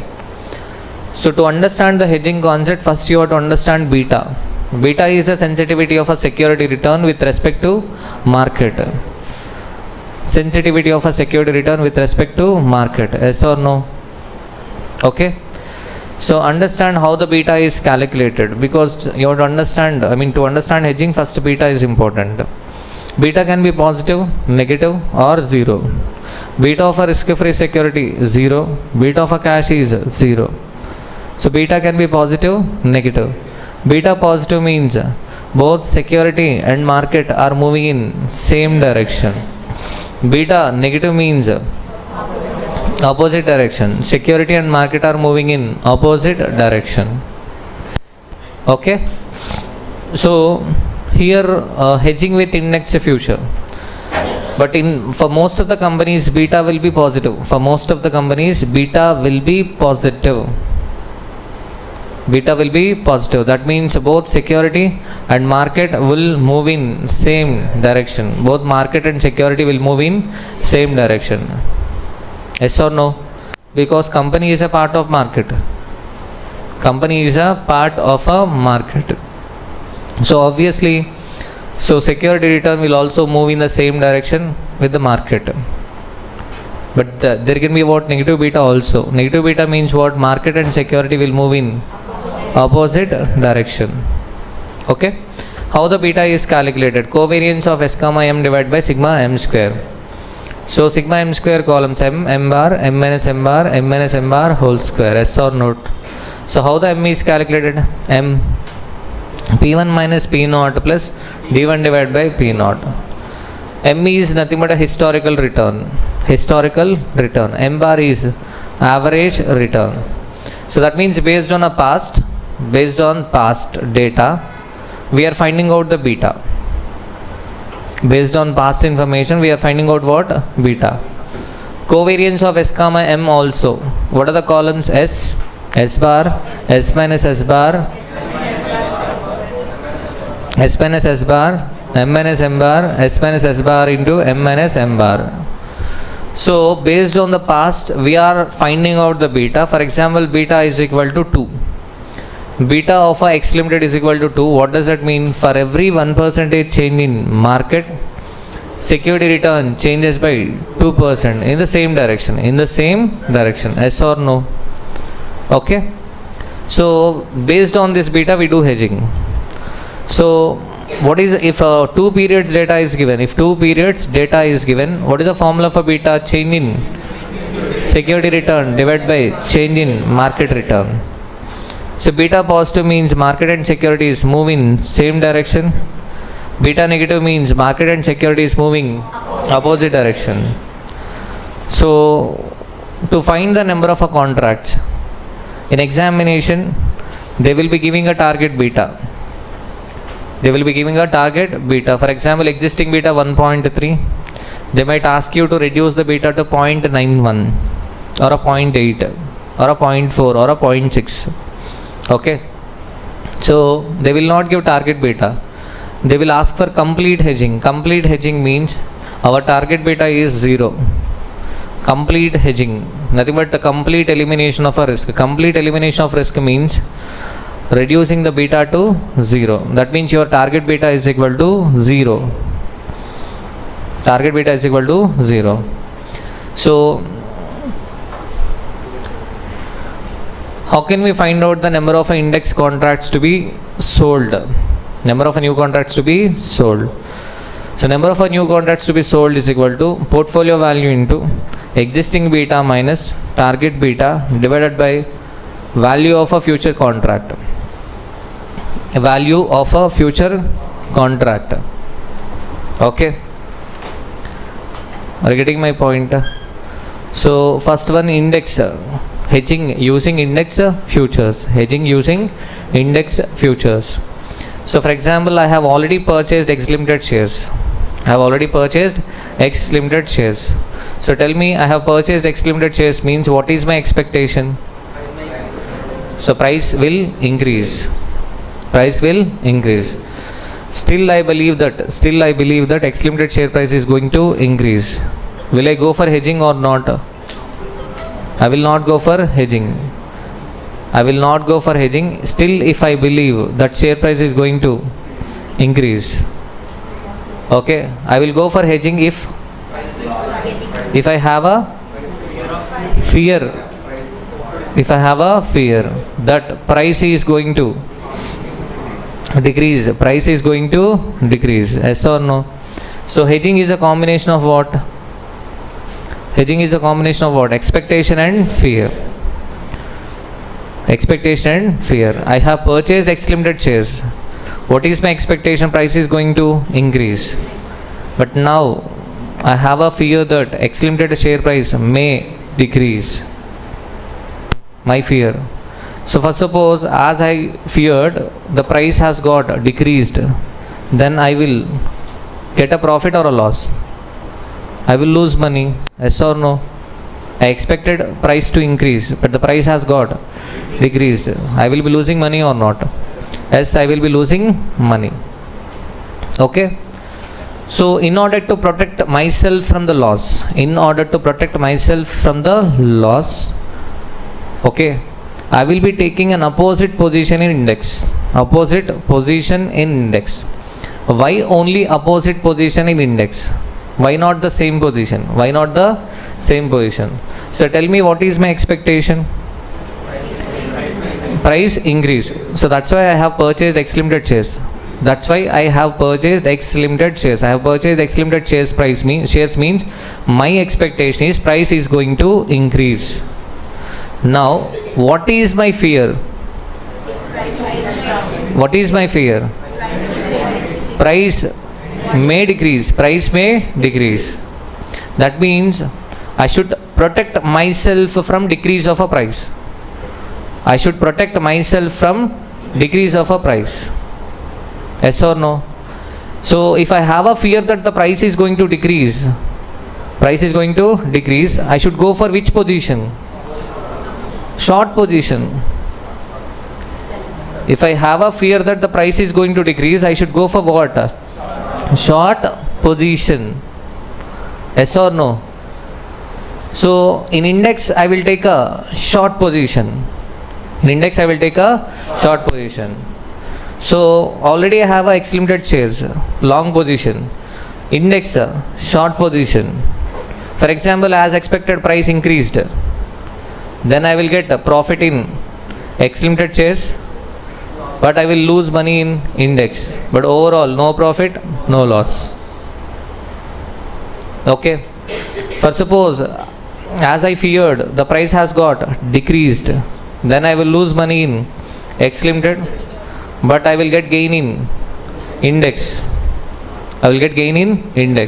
Again, no profit, no loss. I can protect myself from the loss. I can protect myself from the loss. Are you getting my point? So why only opposite position? Because my fear is what? So generally our fear will be opposite to our expectation. Okay? So clear? And what is the value of index contract?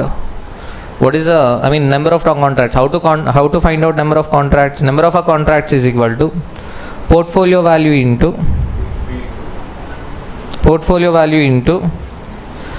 existing beta minus target beta divided by value of futures contract, value of one futures contract. Understand the logic. For example, portfolio value is equal to 10 lakhs, existing beta 2, and your target beta is 0. That means you want to go for what? Complete hedging. Okay. In index, you have to take an opposite position for a value of portfolio value into beta. Why portfolio value into beta? Because beta 2 times means security changes 2 times of the market. So that's why in market you have to take 2 times of a portfolio value. In market you have to take what? 2 times of a portfolio value. So that's why portfolio value into existing beta minus target beta. So target complete hedging means target beta 0 divided by value of one index contract. Okay, if they ask you to decrease the beta, you will be taking opposite position. If they ask you to increase the beta, we take same position. Are you getting my point? Okay. So generally beta will be positive. For suppose exceptional case, till now it was not asked in examination, beta is negative. Means what? Securities are moving in opposite direction. If securities are moving in opposite direction, I have a fear that the security price might decrease. That means what? Index price will increase. That means X limited I will take long position, index also I will take long position. Are you getting my point? Beta can be positive, negative. In most of the cases beta will be positive. So that's why I will take what? Opposite position in index. But if the beta is negative, then I take what? Same position. Are you getting my point? If I have a fear that the price will decrease, that means index is going to what? Increase. So that's why in index I will take what again? long position. So let us discuss question, then you will understand. See the example. First see the example. Infosys share with Nifty futures. Infosys shares with Nifty futures. For example, you own 1000 Infosys shares. Current Infosys price is equal to rupees 3,300 per share. You own 1000 Infosys shares. Currently Infosys price is equal to rupees 3,300 per share. Okay. So you have already purchased 1000 Infosys shares. So tell me what might be your expectation? Price will increase. Yes or no? So portfolio beta is equal to 1.22. Portfolio beta 1.2. What is the meaning of this 1.22? If a market changes by 1%, Infosys share price changes by 1.2%. Okay. So initially what was my expectation? Price will increase. Price will increase. If I am still confident that price is going to increase, will I go for hedging or not? No, I will not go for hedging. But now the fear has started. What is the fear? Price may decrease. Price may decrease. So that's why I wanted to hedge with index futures, Nifty futures. I wanted to hedge with Nifty futures. Nifty. Why it is called cross hedging? Because to handle the risk arising out of Infosys shares, we are using index. We are using what? Index. So what I will take is, I will take in Nifty futures, I will take what? For example, Nifty futures price is equal to 25,000, lot size 10. Lot size 10. That means contract size is equal to 10. So tell me what is the value of one contract? Value of one contract? 2,50,000. 2,50,000. Here beta is positive or negative? Positive. That means market and security move in same direction. So tell me what is my fear? Infosys share price might decrease. So I have to protect from the loss. That means in index I will take opposite position. So what is the position? Short position.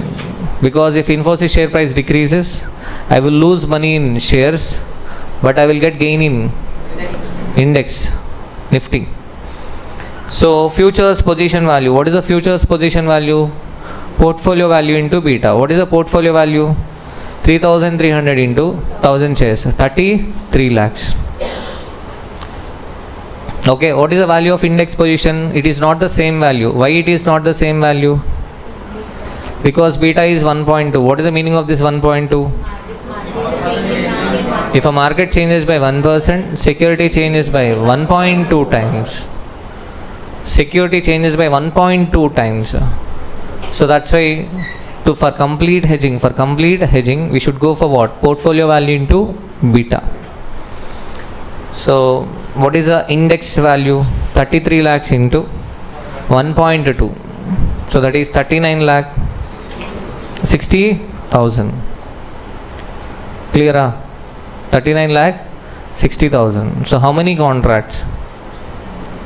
How many contracts? Number of Nifty contracts to be sold is equal to 39 lakh 60,000 divided by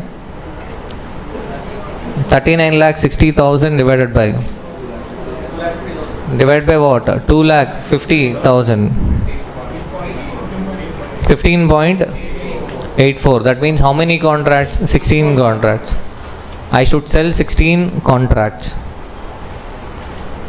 Okay. Clear?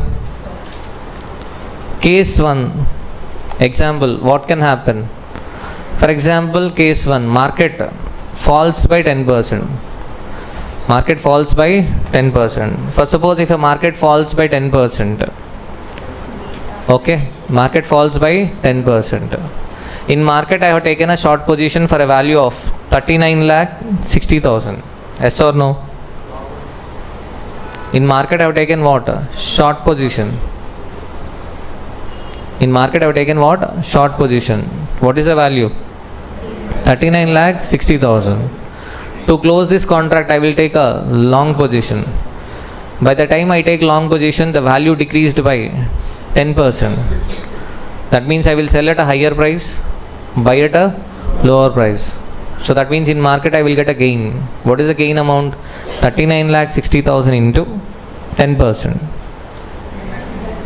3,96,000. Clear? Is it clear? Okay. Short position at the rate of 39,60,000. To close this short position, take long position at the rate of 39,60,000 into 90%. So what is the benefit? 3,96,000. Are you able to understand this? Okay. What about Infosys shares? Infosys shares I bought at 33 lakhs. I have purchased at 33 lakhs. Yes or no? 33 lakhs. So market decreases by 10%. Market decreases by 10%. What is the beta of Infosys? 1.2. That means Infosys share price decreases by 12%. Infosys share price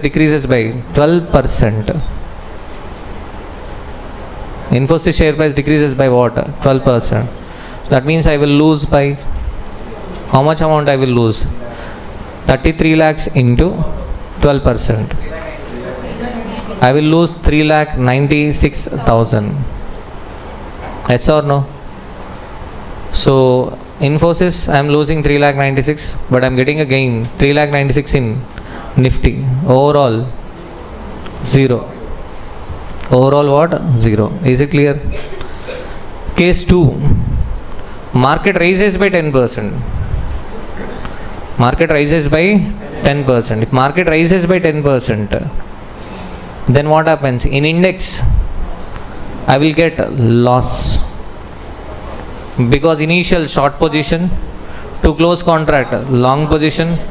By the time I take long position, index value will increase. That means I will sell at a lower price, buy at a higher price. Buy at a higher price. So that means I will lose money. Yes or no? How much amount I will lose in Nifty? 39,60,000 into 10%. 3,96,000. Is it clear? What about Infosys? Infosys, I took a long position at the rate of 33 lakhs. To close this contract, I will take a short position. By the time I take short position, Infosys share price increases by what percentage? 12%. Because beta of a Infosys share is equal to 1.2. If a market changes by 10, Infosys share changes by 12%. So that means Infosys shares, I buy at lower price, sell at a higher price. I will get a gain of 3,96,000. What is the net effect? 0. Net effect is equal to 0. Clear? Are you able to understand this cross hedging? Simple example.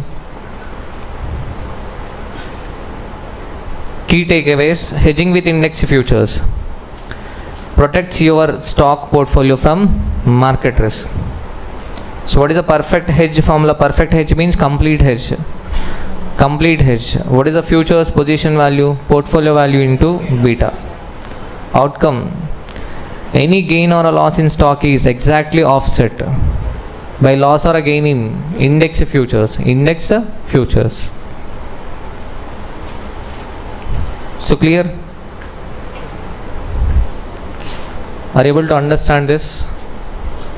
So let us see the question. With this question you will be able to understand. Smart 3.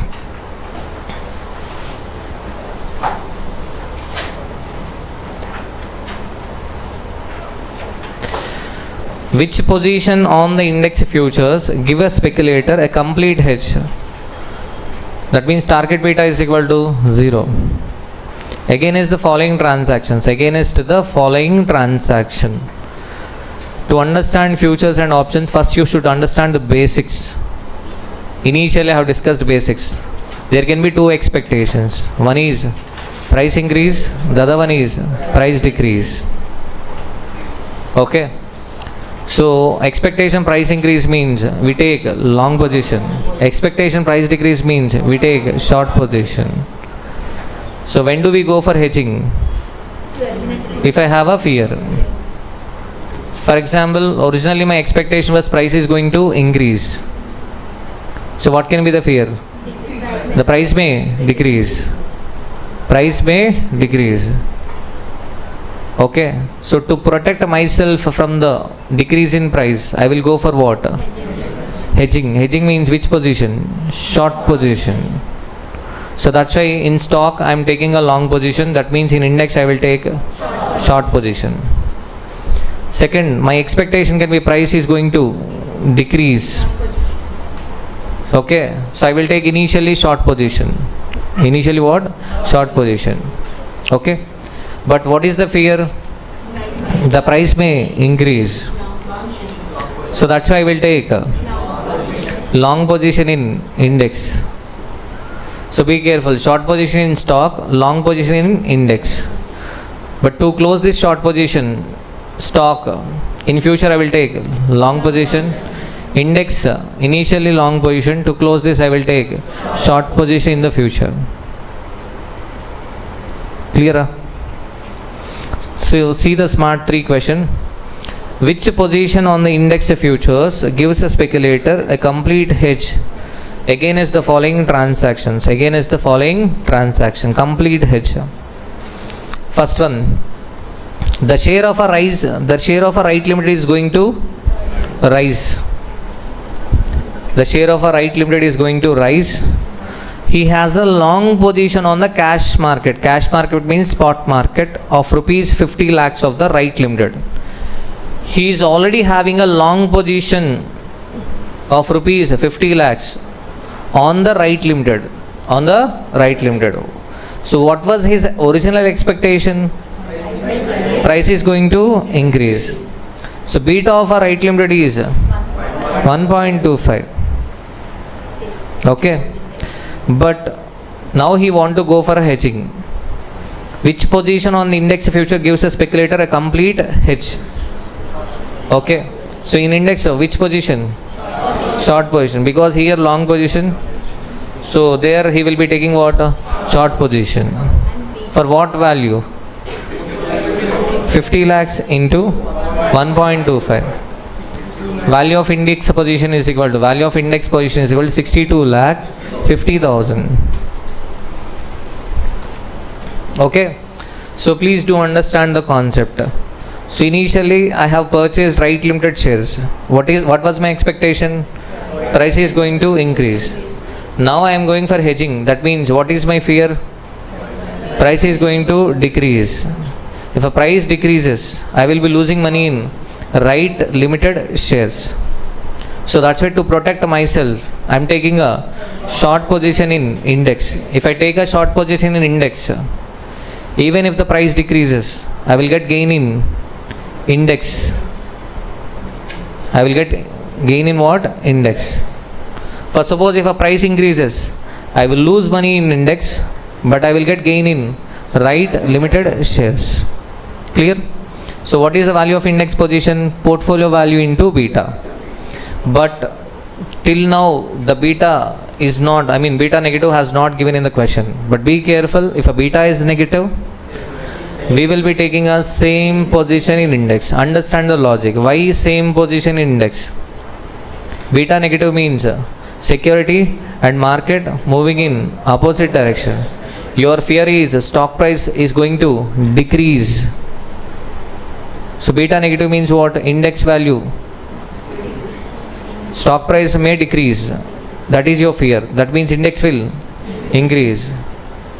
So that means in index you have to take what? Long position. Stock long position, index also long position. If a beta is negative. Till now they have not tested. Okay. Next, B part. The share of a long limited, is going to depreciate. He has a short position on the cash market of rupees 25 lakhs. He has a short position. 25 lakhs on wrong limited. Stock short position. The beta of a wrong limited is 0.9. Beta positive or negative? Positive. That means security and market move in same direction. Here already we have a short position. That means index long position. What is the value?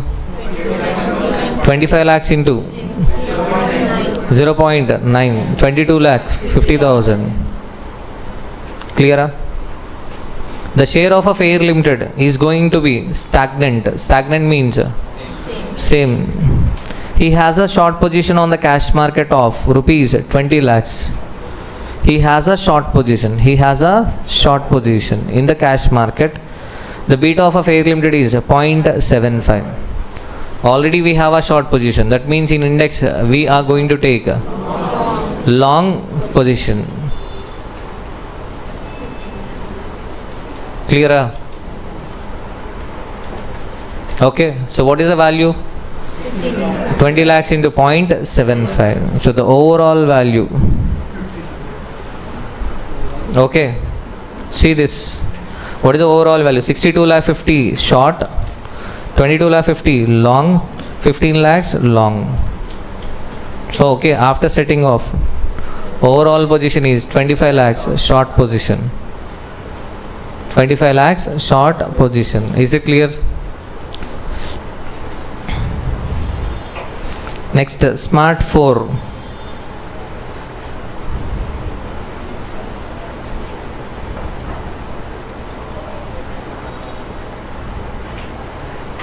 So smart 4, I am giving this question because this question was recently tested in CA final. Okay. So till now we have discussed about complete hedging concept. For example, in previous question, if I take short position in index for what value? 25 lakhs. So I am not going to get any loss. We are not going to incur any loss. Investor is not going to get loss. Yes or no? That is our theory. That is our theory. Okay. So what is the beta of a right limited? Tell me beta of a right limited. 1.25. Yes or no? Please do understand smart 4. For smart 4 I am giving a background. 1.25. So 1.25. What is the meaning of this 1.25? If market changes by 1%, right limited share price changes by 1.25%. In question number 3, smart 3, my recommendation is what? Take 25 lakhs short position in index. As an investor, you are not going to get any loss. So this is my theory. Complete hedging. Okay. So bindas undu neeku loss em raadu ani cheptunanu nenu. Ikkada smart 3. Yes or no? How I am saying based on the beta. How this beta is calculated? Beta is calculated based on the past data. Covariance of S comma m divided by sigma m square. So this 1.25 is what? For every 1% change in market, security changes by 1.25%. So how I am saying that security is going to change only by 1.25%. So this is based on what? Past. Okay. So that means you have to understand, I am saying take short position 25 lakhs in index, you will not get loss. But there is a note point. What is that note point? If a security and market move, security and market will move, okay, in the same manner, okay, in the same manner as they moved in the past. Are you getting my point? My recommendation will work. No doubt my recommendation will work and investor will not get any loss, provided what is the condition? If the security and market will move like in the past, that is, if a market changes by 10%, security should change by 12.5%, then my theory will work out. If history repeats, then you will not get any loss. But what can happen?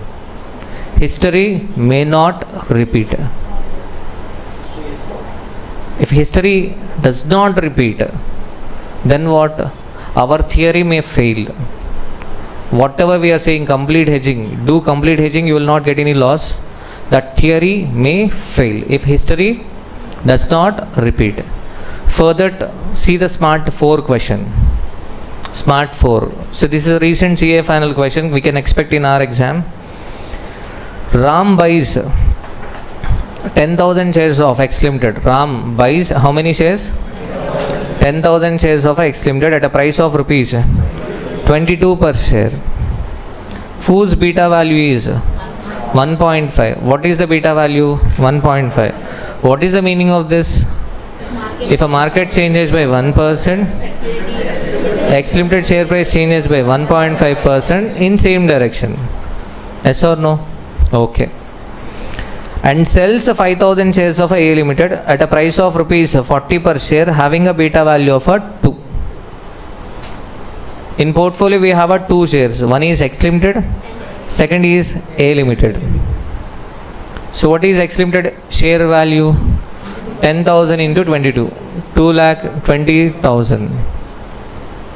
What about A Limited? 5,000 into 40, 2 lakhs. Clear? Okay. He obtains a complete hedge. He obtains a complete hedge by Nifty futures at rupees 1,000 each. He obtains a complete hedge. He obtains a complete hedge means what? Nothing but he has taken an opposite position in index in order to protect himself from the loss. He obtains a complete hedge. That means X Limited he bought. What is the value? 2,20,000. X Limited he bought means further in index he will take a short position. For what value he will take an opposite position? 2,20,000 into 1.5. That means what is the value? 3,30,000. 3,30,000.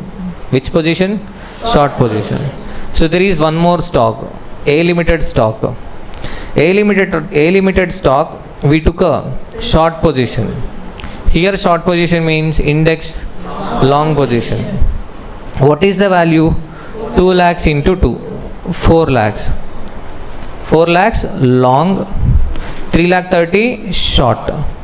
So after setting off, 70,000 long. So now let us clear the positions. We have a total 3 in our portfolio. First one, X Limited. So X Limited,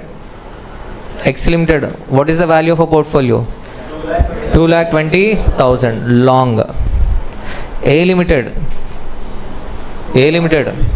2 lakhs short. Index 70,000 long. Clear? He obtained complete hedge. Clear? See this X Limited long 2,20,000.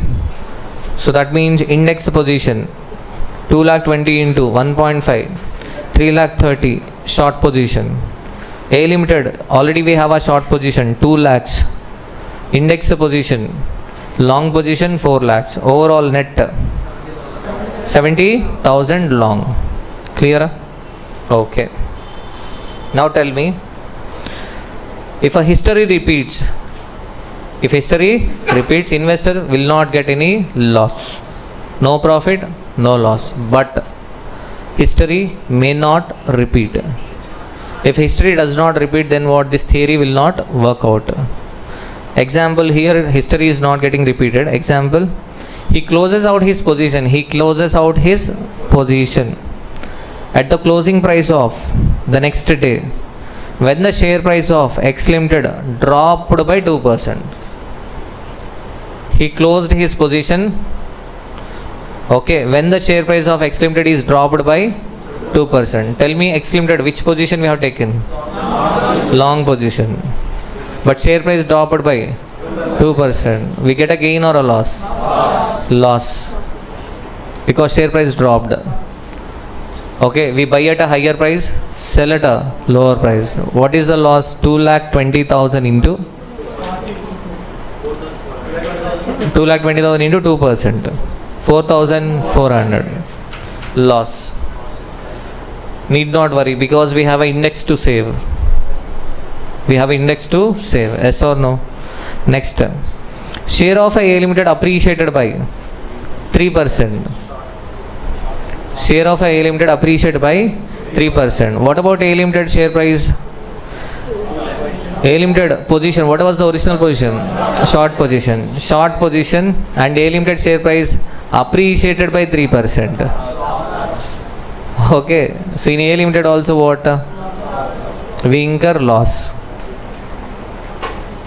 A Limited also loss. Why A Limited also loss? Because share price appreciated by 3%. We sell at a lower price, buy at a higher price. So what is the loss amount? 2 lakhs into 3%, 6,000. We need not worry because we have a index to save. So index, what is the position? Long position. What is the amount? 70,000 long position. Okay.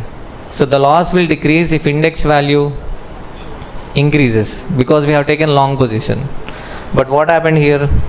Nifty futures dropped by 1.5%. Again in Nifty also we are going to lose money. 70,000 into 1.5% we lose money. That means in all the cases we lost money. Okay. So what is the overall loss?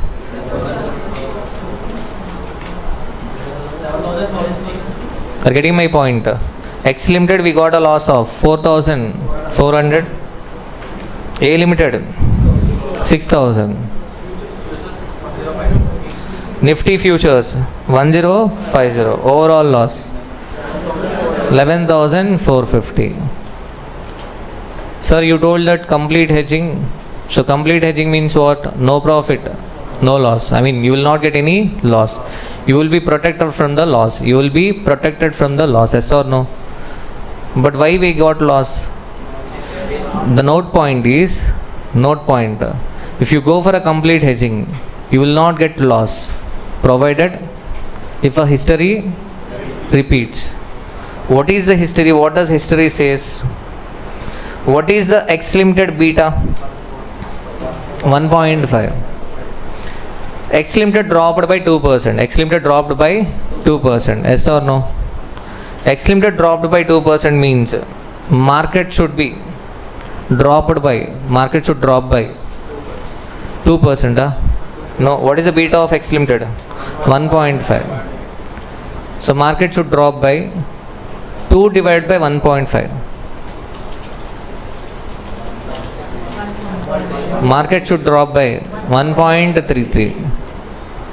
But here market dropped by 1.5%. So that is 1 point. And next, what is the beta of A Limited? Beta of A Limited 2. What is the meaning of this? Beta of A Limited 2 and A Limited appreciated by 3%. A Limited appreciated by 3% means market should appreciate by 3 divided by 2. Market should appreciate by 1.5%. But what happened? Market instead of increasing by 1.5% dropped by 1.5%. So that's why we are getting a loss. History is not getting repeated. Are you getting my point? History is not repeating, so that's why we got a loss. Clear? Are you understanding the question? So what is beta? How the beta is calculated? Based on history. M, S, this is history, yes or no? Based on that we are calculating beta, and based on that we are saying what? 1.5 means if a market changes by 1, X Limited changes by 1.5. But this may not happen in the future. So here it has not happened. So that's why what? We got loss. Clear? Next, Smart 5. Smart 5. BSC 5000. BSC 5000. BSC means index. What is the index value? 5,000. Value of portfolio 10 lakh 10,000. Risk free interest rate 9% per annum. Dividend yield on index 6% per annum. Dividend yield on index, dividend yield percentage is given. Beta of a portfolio 1.5. We assume that a future contract on the BSE index with 4 months maturity is used to hedge the value of portfolio over next 3 months. We assume that what we are assuming, futures contract on the BSE index with 4 months maturity. BSE index with 4 months maturity is used to hedge the value of portfolio over the next 3 months. One future contract is for delivery of 50 times the index. One future contract is for delivery of 50 times the index. That means contract size is 50. Based on the above information, calculate price of a future contract. So first part is you have to find out what price of a future contract. Simple. Theoretical price. We should find out what theoretical price. What is the current value of BSE? 5,000. Yield is given in percentage. Yield is given in percentage. How can we find out fair future price? Fair future price is equal to spot price into e power t into r minus y. Very good. Okay. So that means what is the calculation? 5,000 into e power. What is the maturity of index contract? 4 months. So 5,000 into e power 4 by 12 into 0.09 minus 0.06. Clear? So how do we find out e power 0.01? E power 0.01 is equal to 1 plus 0.01 divided by 1 plus 0.01 square divided by 2 into 1 plus 0.01 cube divided by 3 into 2 into 1. Okay. So what is the answer? 5050.25. Clear? So what is this 5050.25? Fair future price of an index. So, but they are asking you to find out the price of a future contract. Price of a future contract. What is the contract size? 50. Contract size is 50. Contract size is 50. So that's why price of a future contract is equal to 50 into 5050.25. 2,52,512.5. Is it clear? So this is a past examination question. So 252,512.5. Almost all the questions in portfolio management and derivatives are past questions already asked in exam. Clear? First part. Okay. Second part. Okay, if you are doing CA final and CMA final both, you will find two different answers in CA final and CMA final. Okay. So in CMA final you have to write answer as per CMA final suggested answer, and for CA final you have to write answer as per CA final suggested answer. Okay. So what is the B part? The gain on short futures position if index turns out to be 4,500 in 3 months. For suppose if index turns out to be 4,500 in 3 months, find out the gain on a short position. What is this short position? In the paragraph, first sentence is, we are assuming that future contract on the BSE index with 4 months maturity is used to hedge. That means hedging is done. Hedging is done means what? Already we have a portfolio worth 10 lakh 10,000. 10 lakh 10,000. Already we bought. That means in index we take short position. In index we take a short position for what value? For what value we take a opposite position in index? Are you getting my point? So tell me what is the value of index position? 10,10,000 into okay 1.5. That is the value of a index position. Value of a index position. So we have to find out number of a contracts. Number of a contracts is equal to okay number of a contracts. Here number of contracts is missing. So how do we get number of a contracts? Portfolio value into beta divided by value of one contract. So what is the portfolio value?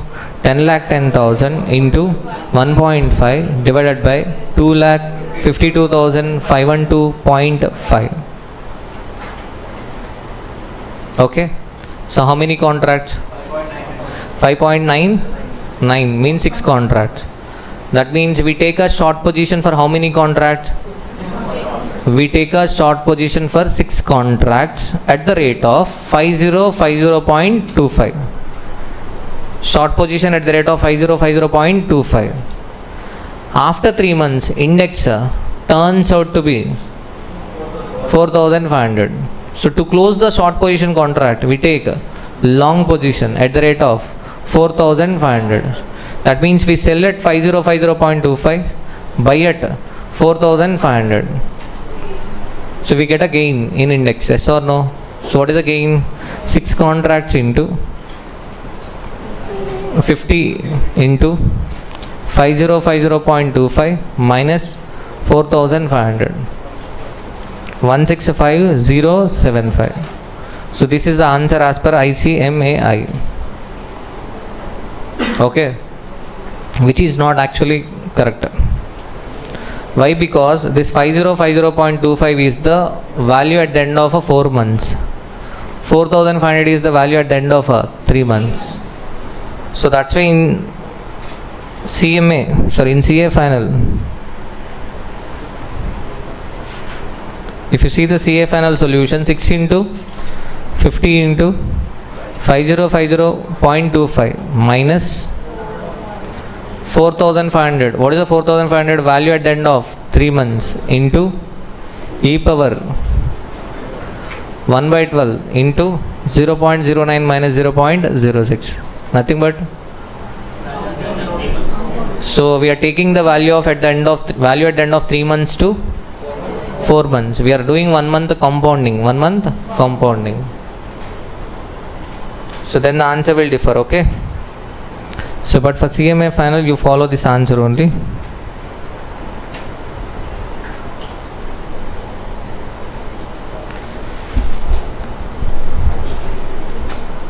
Clear? Are you able to understand? 2 to 3:30 is a danger time. Okay, it is very difficult to focus on class. Okay. Unfortunately, the important concept, hedging concept, we are discussing between what 2 to 3:30. What to do? Okay. Clear?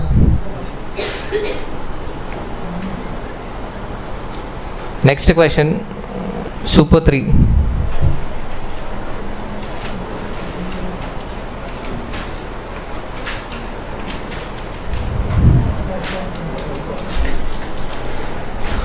Super 3.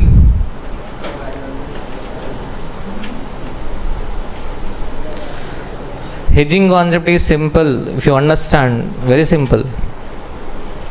You have to listen to this class from the beginning. Super 3. On April 1, 2015, an investor has a portfolio consisting of 8 securities as shown below. How many securities are there? 8 securities. So 8 securities, market price, number of shares and beta. Value means that is beta. Beta is given.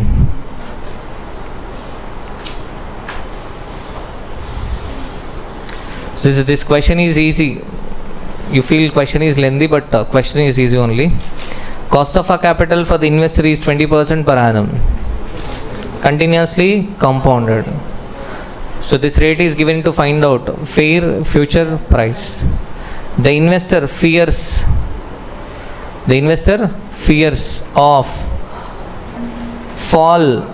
fears a fall in the prices of the shares in the near future.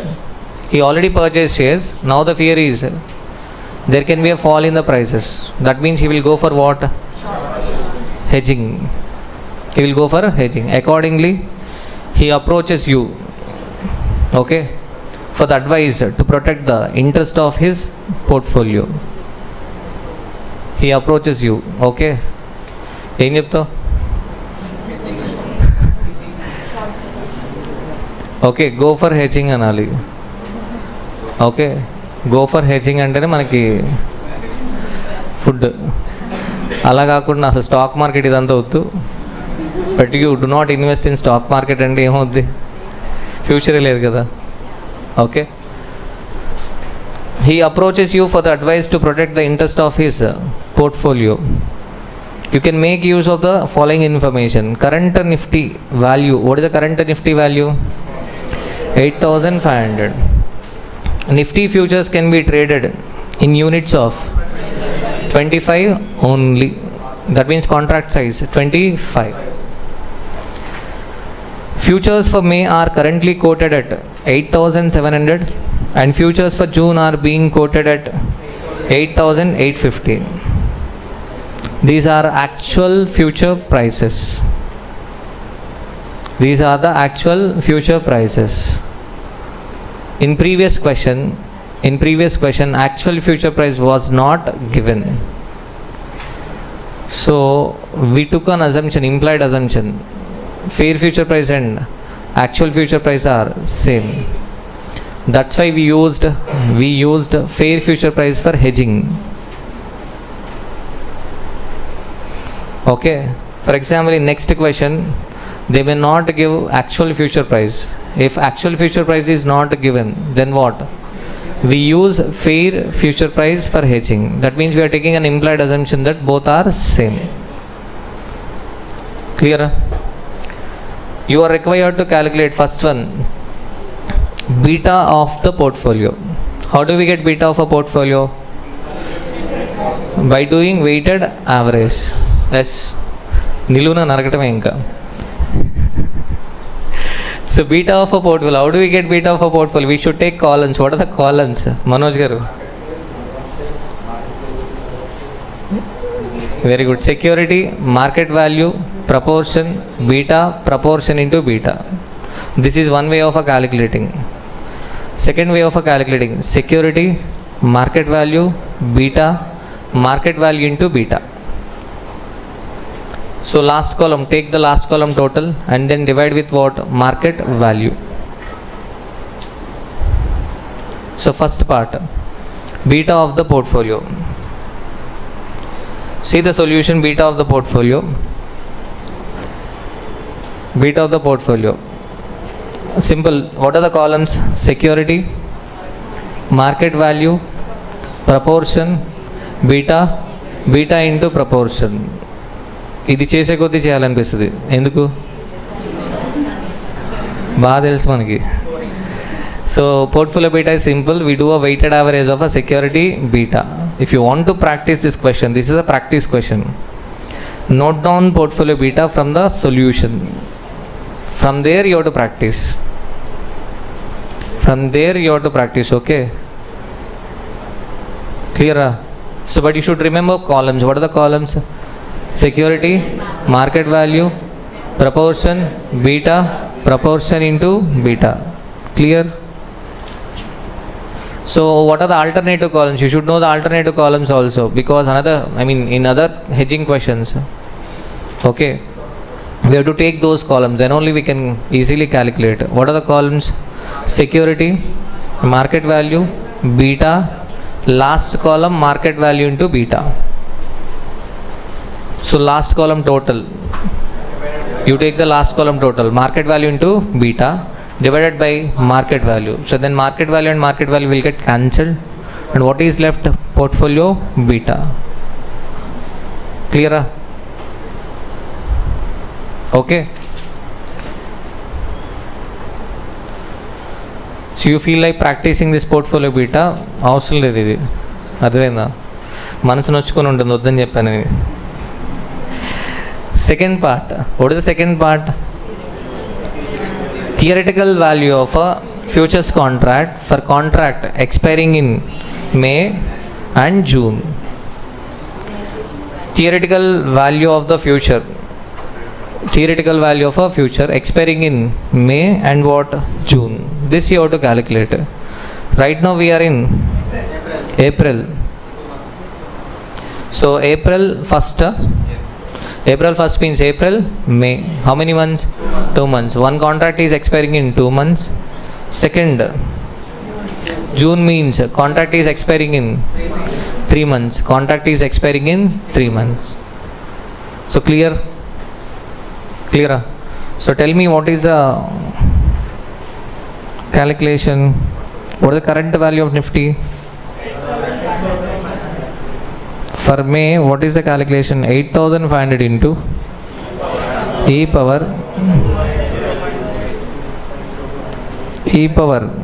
how many months? 2 by 12 into 0.20. Yield is not given, yes or no? Here high chances of doing a clerical mistake, extremely high chances. E power 0.0333. So e power 0.0333, yes or no? So already in the question e power 0.03 value is given. Students will be taking this value, okay, which is not correct. Which is not correct. Students will take this value. ఖచ్చితంగా తీసుకుంటారు. 99% chances, 99% chances. నా మాట నిజం చేయడానికైనా ఏం చేస్తారు? తీసుకుంటారు. Okay, so ఇక్కడ మీరు అర్థం చేసుకోవాల్సింది ఈ పవర్ 0.03 అనుకుందాం. ఈ power 0.03, that means you are considering cost of a capital as a 18%. Cost of a capital as a 18%. 2 by 12 into 0.18. 2 by 12 into 0.18, you will get 0.03. So 0.03 is different from 0.0333. Extremely high chances of taking what? 1.03045. అర్థమైందా? OG revision series attend అయ్యావు కదా, నువ్వు విన్నావు కదా. అయినా కానీ ఇంతకుముందే ఉన్నావు, ఇచ్చినట్టున్నాడు క్వశ్చన్లు అన్నావు కదా, అంటావు కదా. సో అంటే extremely high chances, extremely high chances చెప్పాను కదా ఇప్పుడు నేను. అయినా కానీ ఏం చేస్తారు? నా మాట నిజం చేస్తారు తీసుకొని. Okay, so be careful. Okay, so we have to find out e power 0.0333. How can we find out e power 0.0333? 1 plus 0.0333 divided by 1 plus 0.0333 square divided by 2 into 1 plus 0.0333 cube divided by 3 into 2 into 1. Clear? So 8,500 into 1.03386. So 8787.81. So this is the answer. Clear? నా మాట నిజం చేసావు. Clear? Second ఏంటమ్మా? June. If it is June, so value of overall contract is what? 8787.81 into 25 contracts. 25 contracts. క్లియరా? Next June. Expiring in June means 8,500 into e power 3 by 12 into 0.20. So 3 by 12 into 0.20 means 8,500 into e power 0.05. Now the value is given. E power 0.05 value is given in the question. So what is the value of future? One future is 8935.8. Overall value will be 8935.8 into 25. Clear?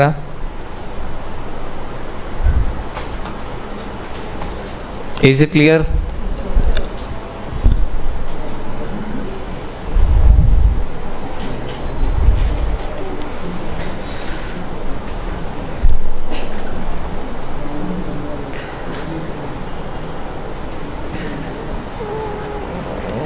Is it clear? Done. So see the next part. What is the next part? Number of Nifty contracts that he would have to sell. He would have to sell because already portfolio long position. So that's why Nifty contracts he should sell. If he decides to hedge until June, he wanted to hedge until June. In each of the following cases, his total portfolio, he wanted to hedge total portfolio. Okay, clear? For this we should use actual future price. What is the June actual future price? 8,850. 8,850. So he wanted to hedge his total portfolio. His total portfolio. Then what is the calculation? What is the portfolio value? 9,94,450 into beta 1.102. Portfolio value into beta 1.102 divided by 8850 into 25. How many contracts? 5 contracts. Clear? You can straight away write the answer. Okay, for 100% hedging, number of Nifty contracts to be sold is equal to, for 100% hedging, number of Nifty contracts to be sold is equal to portfolio value into beta divided by future price into contract size. You can write the calculation. How many contracts? 5 contracts. What is the second one? He wanted to hedge 50% of the portfolio. Then portfolio value into beta into 50% divided by future price into contract size. Clear? Next, 120% of portfolio. He wanted to hedge 120% of a portfolio. Then what is the calculation? Portfolio value into beta into 120% divided by future price into contract size. So second 3 contracts and fourth 6 contracts. Clear? Are you able to understand this?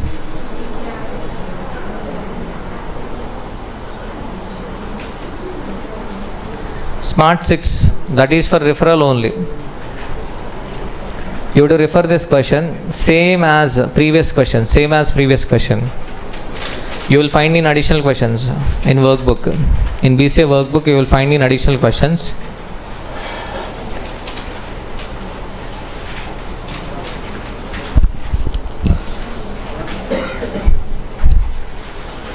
You will find in additional questions, okay?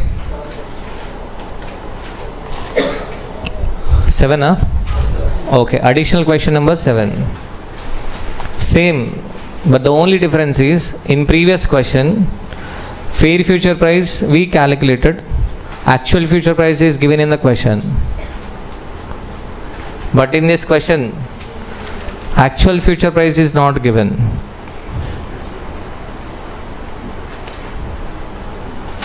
Actual future price is not given. So if actual future price is not given, then what? We use fair future price for hedging. We use fair future price for hedging. Yes or no? Clear? Is it clear? Advainda difference. And one more thing, if you see the D part, they are asking you to find out what? First part they are asking you to find out the beta of a portfolio. Telusadi chese koddi cheyibuddu manaki. Second, theoretical value of a Nifty futures. Idi kuda paraledu, habituate ayyam. Theoretical value of a Nifty. But current value of Nifty is given in the C part. జనరల్గా ముందే ఇచ్చేయాలి, but it has been given in C part 5,900. క్లియరా? So third part, number of a contracts. If investor wants a full hedge, if investor wants a full hedge means portfolio value into beta divided by future price into contract size. D part, number of futures contract the investor should trade if he decides to reduce the beta to 0.6. If he wanted to reduce the beta to 0.6,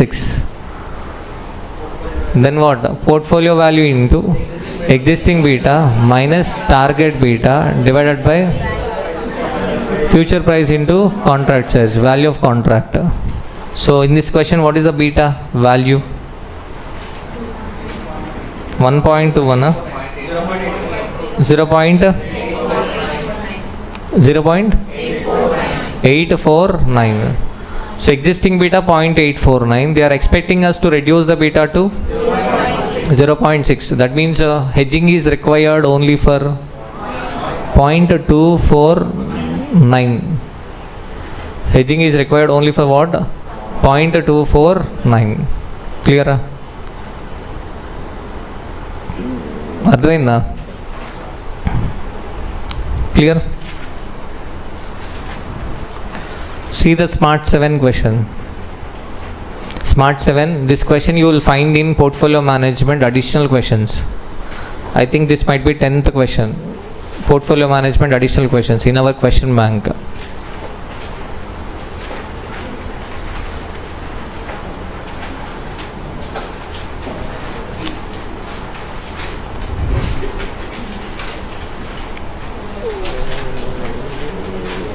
Okay. So additional question number 9, portfolio management. So this question is for referral only. Students who are writing only single group, better you write solutions for all these super and smart questions in one book. You write solutions in one book. That will help you a lot.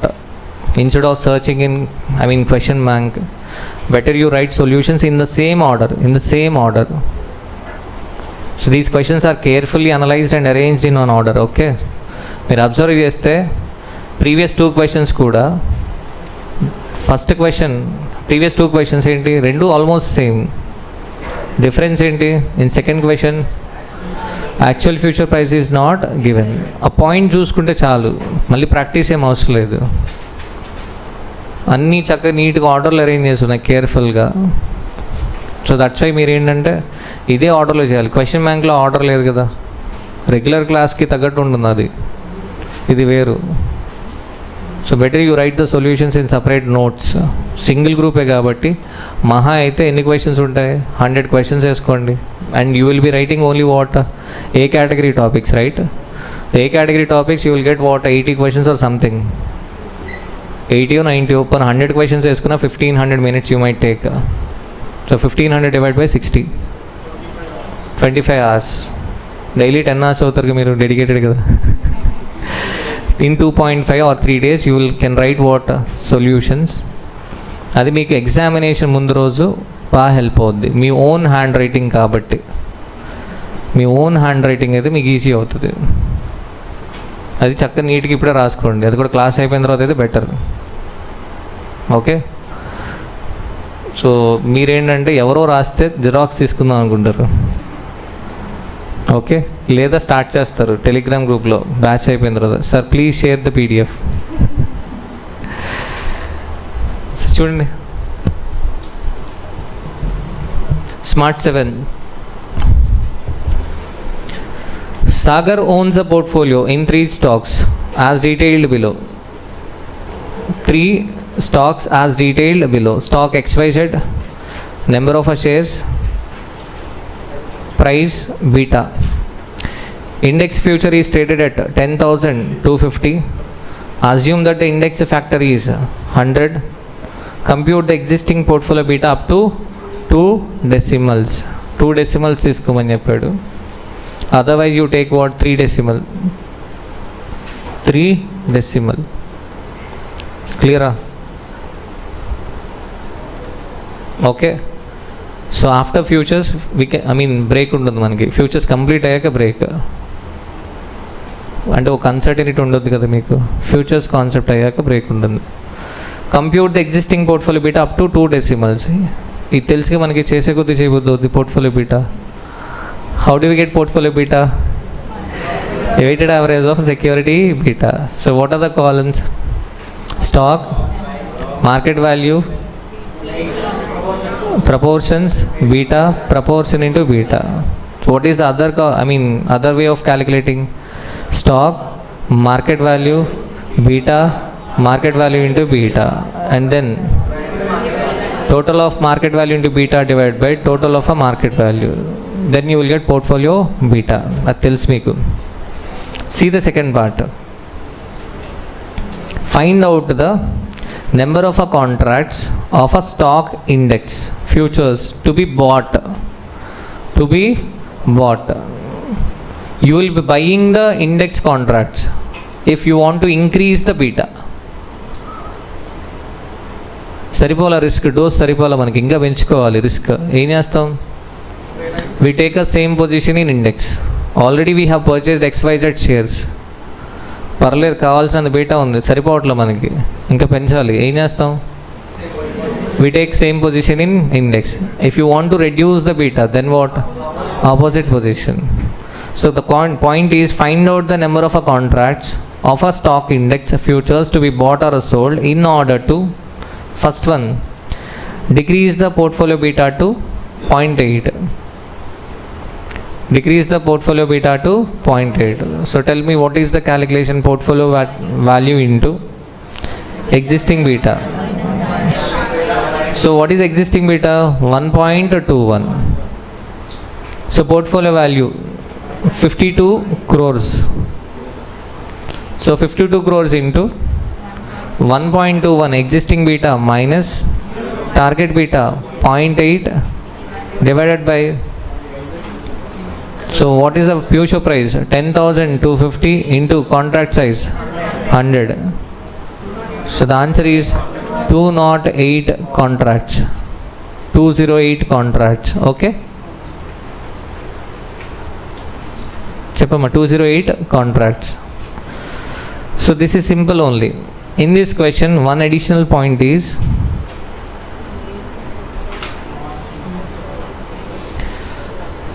okay, what will be the proportion of market value of a investment in X to the value of total investment plus 10% margin on a futures. 10% margin on a futures. What will be the proportion of a market value of investment in X to the value of total investment plus 10% margin on a futures? Actually this sentence is applicable for 1 and 2, A and B. A and B. So that has to be given separately. That sentence has to be given separately. So but manaki suggested answer lo kuda alage ichchadu, but that is applicable for both. What is the point?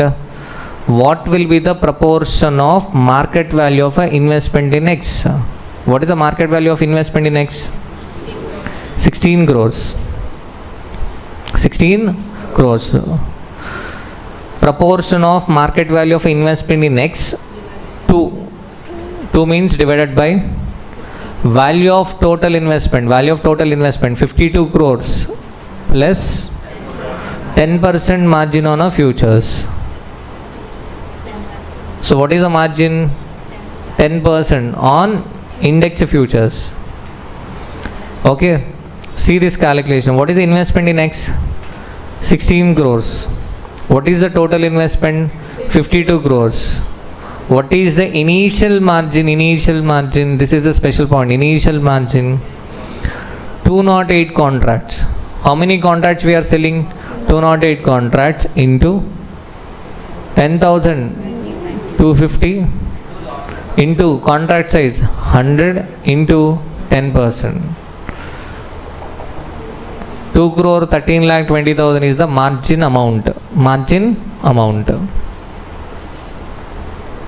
In this question, this is the special part. What they are asking the proportion of investment in X. 2 means divided by total investment plus 10% margin on futures. So that means what is the calculation? 16 crores divided by 52 crores plus 2 crore 13 lakh 20,000.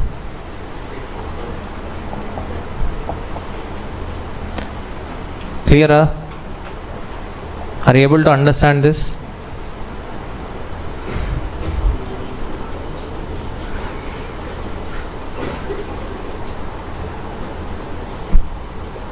So are you able to understand this? Done? So what is the proportion of investment in X? 30%.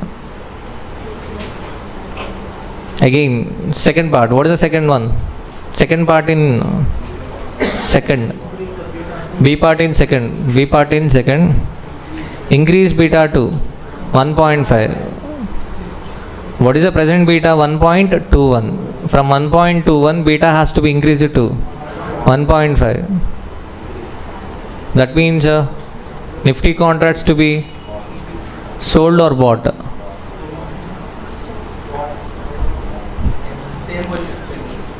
So what is the existing beta?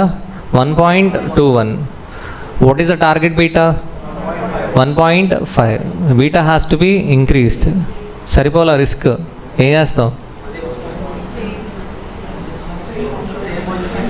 Same position ante kada. అర్థమైందా Naresh? Okay, already half వేసావు, వేరేలా తీసుకోకండి. సరిపోలా, ఏం చేస్తావు? ఇంకో half, అంతే కదా. ఆల్రెడీ హాఫ్ వేసావు, ఎక్కువైంది, ఏం చేయాలి? మజ్జిగ తాగాలి, హెడ్జింగ్, అంతే కదా. ఇక్కడ కూడా సేమ్, దాన్ని వేరేలా తీసుకోకుండా జస్ట్ మీకు నార్మల్ చెప్పాను. Increase beta to 1.5, increase beta to 1.5. Already we have a beta 1.21, risk undi, saripovatla. We want to increase beta 1.5, increase beta to 1.5. That means we take same position. Index lo kuda same position తీసుకుంటాం. That means we buy or sell? Buy. Okay, we should buy. Clear?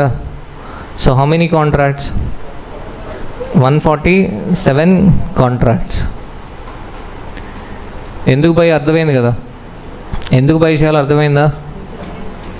147 contracts. క్లియరా? So next proportion find out చేయాలి కదా. To find out the proportion of investment in X, first we should find out the margin. What is the margin amount? 147 contracts into 10,250 into 100 into 10%. 1 crore 50 lakh 67,500. So tell me what is the proportion? 16 crores divided by 52 crores plus 1 crore 50 lakhs 67,500. Again the percentage is close to 30%. Clear?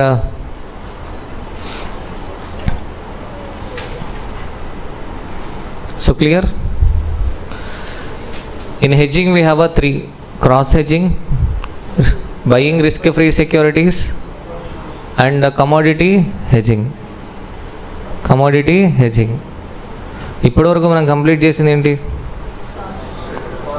Till now we have completed what? Cross hedging. Second one is what? Buying risk free securities. If you buy risk free securities, overall beta will decrease because beta of a risk free security is equal to 0. Yes or no? Clear? Smart 7. Next, see the Smart 8 question. Smart 8. Current Smart 8. Smart 8.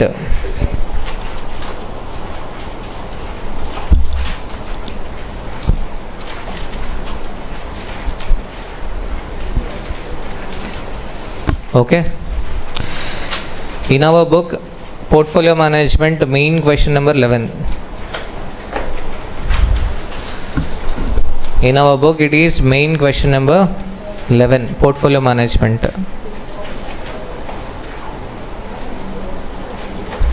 Portfolio Management. So what is the page number? 7.13. Okay. Portfolio manager has the following 4 stocks in his portfolio: VSL, CSL, SML, APL. Number of shares 10,000, 5,000. Market price per share beta. So compute the following. First one, portfolio beta. Telsi kada ela cheyalo? Portfolio beta. Second one, if the portfolio manager seeks to reduce beta to 0.8, how much risk-free investment should he bring in? How much risk-free investment should he bring in? So try to understand this. How much risk-free investment should he bring in? So till now we have discussed cross-hedging, taking an appropriate position in index. Now we are discussing buying risk-free securities. If you buy the risk-free securities, overall beta will decrease, because beta of a risk-free security is equal to 0. Beta of a risk-free security is equal to 0. Yes or no? Now, so in buying risk-free security, we have a 3. First one, altogether fresh investment. Altogether fresh investment. Fresh investment means we are not going to sell existing shares. Second one, selling shares proportionately and buying risk-free securities. Third one, selling shares in order of risk and buying risk-free securities. This question is for fresh investment. This question is for fresh investment. So how much risk-free investment should he bring in? So first we calculate portfolio beta. What is the portfolio beta? 1.3. Okay. So from 1.3 he wanted to reduce beta to 0.8.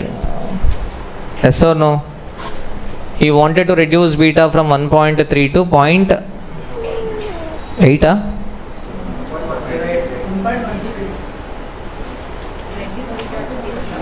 0.8. He wanted to reduce beta to, what is the original beta? Okay, I think here solution is not there. So you will get 1.108. Existing beta 1.108.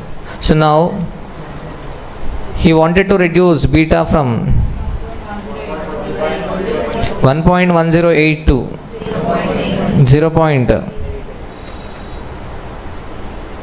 0.8. Okay. So he wanted to reduce beta from 1.108 to 0.8 by buying risk-free securities. By buying risk-free securities. So see the calculation. See the calculation. So we do not know how much risk-free investment to be brought in. Yes or no? So let us assume risk-free investment to be P. Let the proportion of risk-free investment is equal to P. Okay. So let the proportion of risk-free investment is equal to P. Then what about the risky investment? Risky investment means existing shares. Existing shares. What about the proportion of existing shares? 1 minus P. I am not focusing on presentation. Let the proportion of risk-free security is equal to P. Then the proportion of existing shares will be 1 minus P. How do we get portfolio beta? By doing a weighted average of a security beta.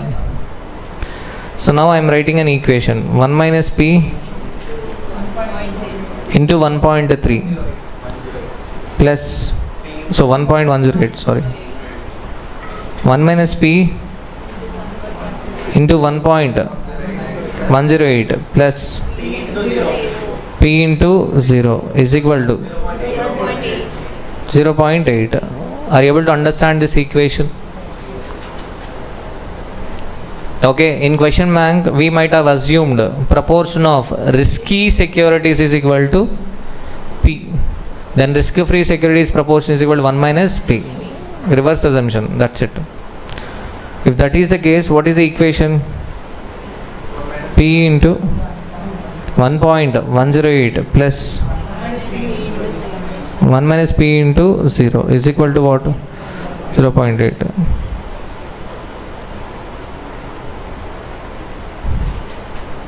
Okay, in question bank, I think this is the equation. Clear? So both the cases same. You will get the same answer. So what is P here? You will get P 7 20. So see, I mean, first case you will get P 27.8. That means proportion of risk-free investment is equal to I am talking about the first equation. If you solve the first equation, you will get P is equal to 27.8.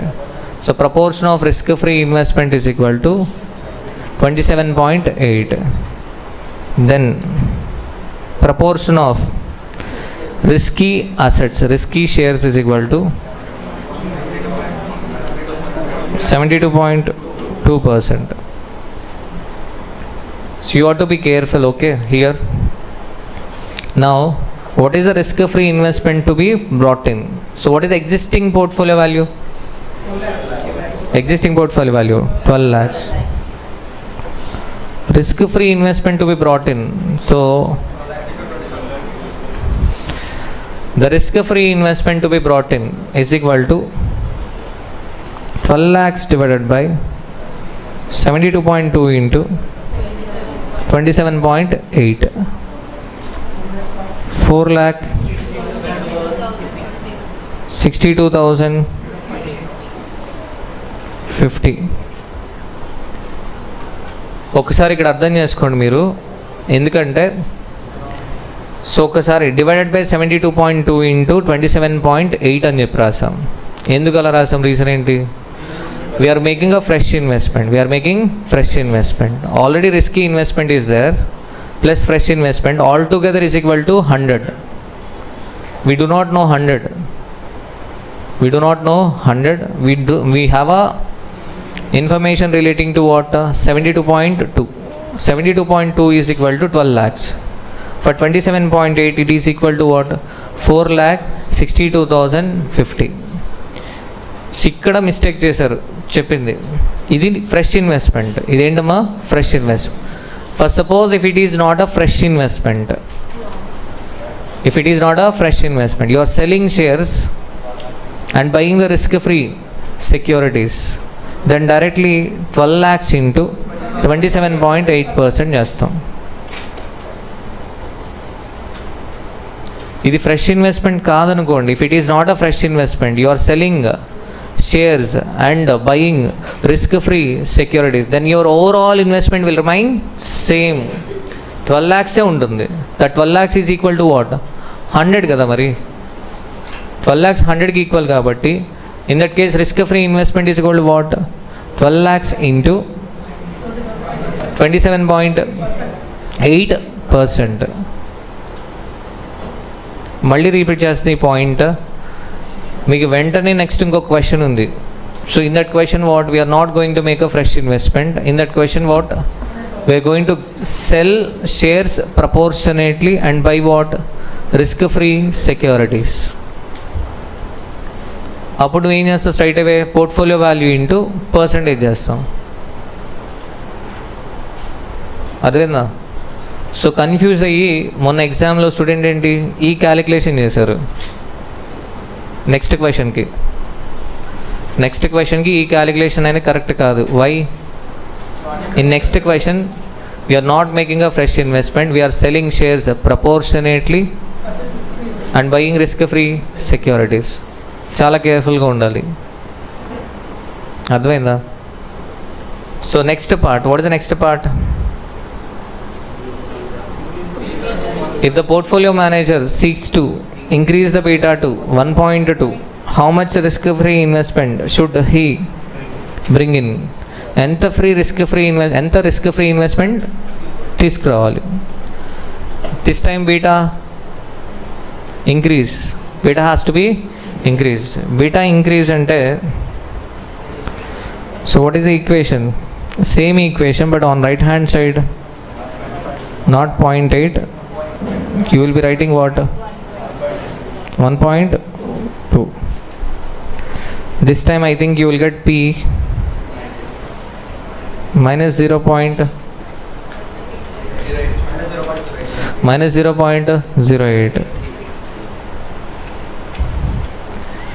You will get P minus 0.08. What is the meaning of this P minus 0.08? The meaning ఏంటన్నా? We need not make a fresh investment in risk-free securities. We should borrow. Beta reduce కాదు, beta increase చేయాలి. If you want to reduce the beta, invest in risk-free securities. But here we want to what? Increase the beta. So that's why we should buy or sell. Sell risk-free securities. Sell means what? Nothing but borrowing money. We are selling risk-free securities means we are selling security means nothing but we borrow from the public. Are getting my point? What is the value? 12 lakhs divided by this 12 lakh is equal to 108 into 8. 12 lakhs divided by 108 into 8. 70? 91,966.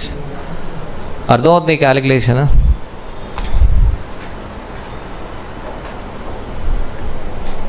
Are able to understand?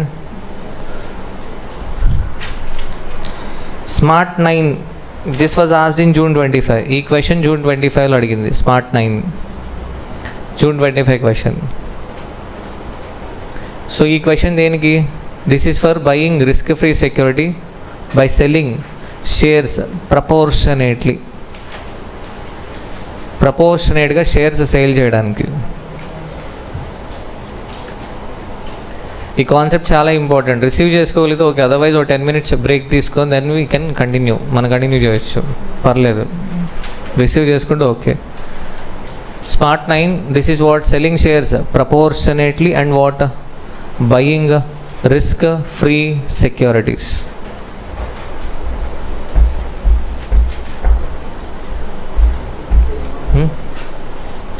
June 25 question. 7th question in our book, derivatives, question number 7. Derivatives main question number 7. Okay, last time it was given in the super 50 list, not last time. Every time I will give that question. Okay. ఇంతకు ముందు కూడా ఎవరు అడిగారు ఈ question సరిపోతాయా అని. మీరు నన్ను డౌట్ పడుతున్నారు. నా డౌట్ ఏంటి? These questions will come in examination, but whether you do or not is the question. ఎందుకంటే రీజన్ ఏంటి? ఇంక ఈ కాన్సెప్ట్స్ తప్ప ఏం లేవు కదా. We are covering entire all the concepts. We are covered market account, yes or no? We are covered fair future present, arbitrage. We are covered one question with all points, yes or no? In hedging we are covering, okay, taking an appropriate position in index, risk-free securities, 3 categories. In CFN only one concept is there, I mean only 2. So fresh investment and second selling shares proportionately and buying risk-free securities. We are considering another one in CMA final, selling shares in order of risk and buying risk-free securities. And the other one is selling shares in order of risk and Selling high risk shares and buying low risk shares.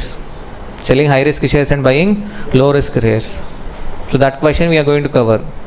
And commodity futures. Commodity futures hedging. So all concepts are covered.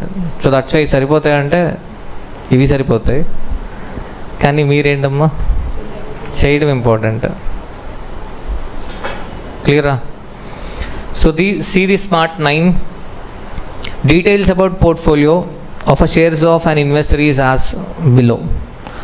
Shares A limited, B limited, C limited. Number of shares, price per share, beta. Okay. So the investor thinks that the risk of a portfolio is very high. What is the investor opinion? The risk of a portfolio is very high. So wants to reduce the portfolio beta to 0.91. He wanted to reduce the portfolio beta to 0.91. He is considering two below mentioned alternative strategies. He is considering two strategies. First strategy, disposing of part of his existing portfolio to acquire risk-free securities. If we acquire risk-free security, overall beta will decrease because beta of a risk-free security is equal to 0. But this time it is not a fresh investment. Disposing of a part of his existing portfolio. How to dispose of the existing portfolio is not given in the question. That means we dispose of the shares proportionately. We dispose of what? All the shares proportionately. Okay. For suppose they might mention in the question, sell shares in the order of a risk and buy risk-free securities. Then your answer will be different. Clear? So this is the first alternative. What is the second alternative? Take appropriate position on Nifty futures which are currently traded at rupees 8125 and each Nifty point is worth 200, not rupees, contract size 200. First one, you are required to determine what? Portfolio beta. You are required to determine what? Portfolio beta. That you need not practice. That you have to note it down from what? Question. Question bank.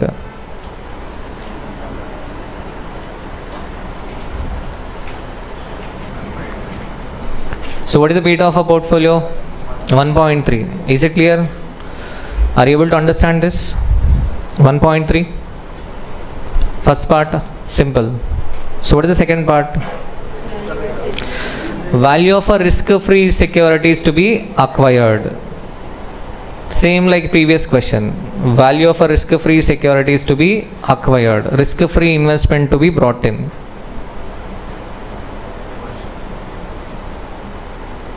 Value of a risk-free security to be acquired. So what is the risk-free investment to be made? Okay. But this time the difference is what? This time what is the we are disposing of the part of the shares. But again here we say we take the same assumption. So what is the present portfolio? Beta 1.3, target beta 0.91. Let the proportion of risky security is equal to P. Risk-free P అనుకోవచ్చు, problem ఏం లేదు. Let the proportion of risky security is equal to P. మీరు risk-free P అనుకున్నా ఏం కాదు, ఎలా అయినా ఒకటే. Let the proportion of risky security is equal to P. Then the proportion of risk-free security is equal to 1 minus P. తెలియదు కదా, we have to find out the proportion. So then what is the equation? Okay. What is the proportion of risky security? P. So what is the existing beta? 1.3. Risky securities beta enta 1.3. So what is the equation? P into 1.3 plus 1 minus P into 0 is equal to what? 0.91. So P is equal to 0.7. అంటే risky securities proportion in the 70%. What about risk-free securities? 30%. So risk-free securities proportion is equal to 30%. So what is the value of risk-free securities? Value of a risk-free securities is equal to, what is the overall portfolio value? 5,000 lakhs into 30%. 1,500 lakhs. So in previous question, we did what? Into 30 divided by 70. Why? Because the overall investment value is not same. It is changing. It is a fresh investment. It is a fresh investment. ఇంతకు ముందుది వేరు, ఈ question వేరు. ఇక్కడేంటి, overall investment will remain same. Overall investment 5,000 lakhs is equal to 100. అది 100తో సమానం. కాబట్టి ఏం చేస్తాం, 5,000 into 30%. So 1,500 lakhs. Okay, in examination the student mistake is 5,000 into 30 divided by 70. చేయవచ్చా చేయకూడదా? ఫస్ట్ అర్థం చేసుకోండి. ఇంతకుముందు క్వశ్చన్ ఏంటమ్మా, ఫ్రెష్ ఇన్వెస్ట్మెంట్ అంటే నీ ఇన్వెస్ట్మెంట్ వాల్యూ ఏమవుతుంది, ఇంక్రీజ్ అవుతుంది. ఇక్కడేంటి, ఫ్రెష్ ఇన్వెస్ట్మెంట్ కాదు, ఆల్రెడీ పోర్ట్ఫోలియో వాల్యూ 5,000 lakhs ఉంది, అలాగే ఉంటుంది. చేంజ్ ఏంటి, షేర్స్ సేల్ చేసి you buy risk free securities. That's it. Clear? Is it clear? So value of a risk free securities to be acquired is equal to 1,500. ఈ part mistake అయితే ఏమవుద్ది? What about next part? Next part will also be mistake. So see the next part. Number of shares of each company to be disposed of. How to dispose of? Not mentioned in the question. So that's why we sell the shares proportionately. We sell the shares proportionately. Clear? So number of shares of A Limited to be sold is equal to, see the calculation, 1,500 lakhs. 1,500 lakhs worth shares to be sold to acquire what? Risk-free securities. So 1,500 lakhs into, what is the proportion of A Limited? 0.3. So 1,500 lakhs into 0.3 into 1,500 lakhs into what? 0.3. You will get 450 lakhs. So 450 lakh worth shares of A Limited should be sold. But the question is about number of shares. That's why divided by market price per share. What is the market price per share? 500. How many shares? 90,000 shares. So be careful, they are not asking the value of securities to be sold. They are asking what? Number of shares. Next, number of shares in B Limited to be sold. 1,500 lakhs into 0.6 divided by 750. How many shares? 1,20,000 shares. Number of shares in C Limited. 1,500 lakhs into 0.1 divided by 250. 60,000 shares. Is it clear? Done? Okay. Next, fourth part. What is the fourth part? So we have two alternatives to reduce the risk. First alternative, dispose of part of existing portfolio and buy risk-free securities. Second one, take appropriate position in Nifty futures. Take appropriate position in Nifty futures. So what is the fourth part? Number of Nifty contracts to be bought or sold. So what is your target? Target is to reduce beta to 0.91. That means Nifty contracts to be sold or bought. Nifty contracts to be sold or bought. We should sell Nifty contracts. So what is the calculation? Number of Nifty contracts to be sold is equal to 5,000 lakhs into 5,000 lakhs into existing beta 1.3 minus Target beta 0.91 divided by 8125 into 200. How many contracts? 120 contracts. So they have asked only 4 parts in examination. 4 parts adigar exam lo. How many contracts to be sold? 120 contracts. అర్థమవుతుందా? క్లియరా? Next fifth part. In this question fifth part is again special one. చేయలేకపోవచ్చు fifth part. Fifth part is continuation to the fourth part. Nothing to do with second and third. What is the fifth part? The value of a portfolio beta for 2% raise in Nifty. Fifth part is continuation to fourth part. How many contracts we sold? 120 contracts. So they are asking you to find out the portfolio beta if Nifty raises by what? 2%. Nifty raises by 2%.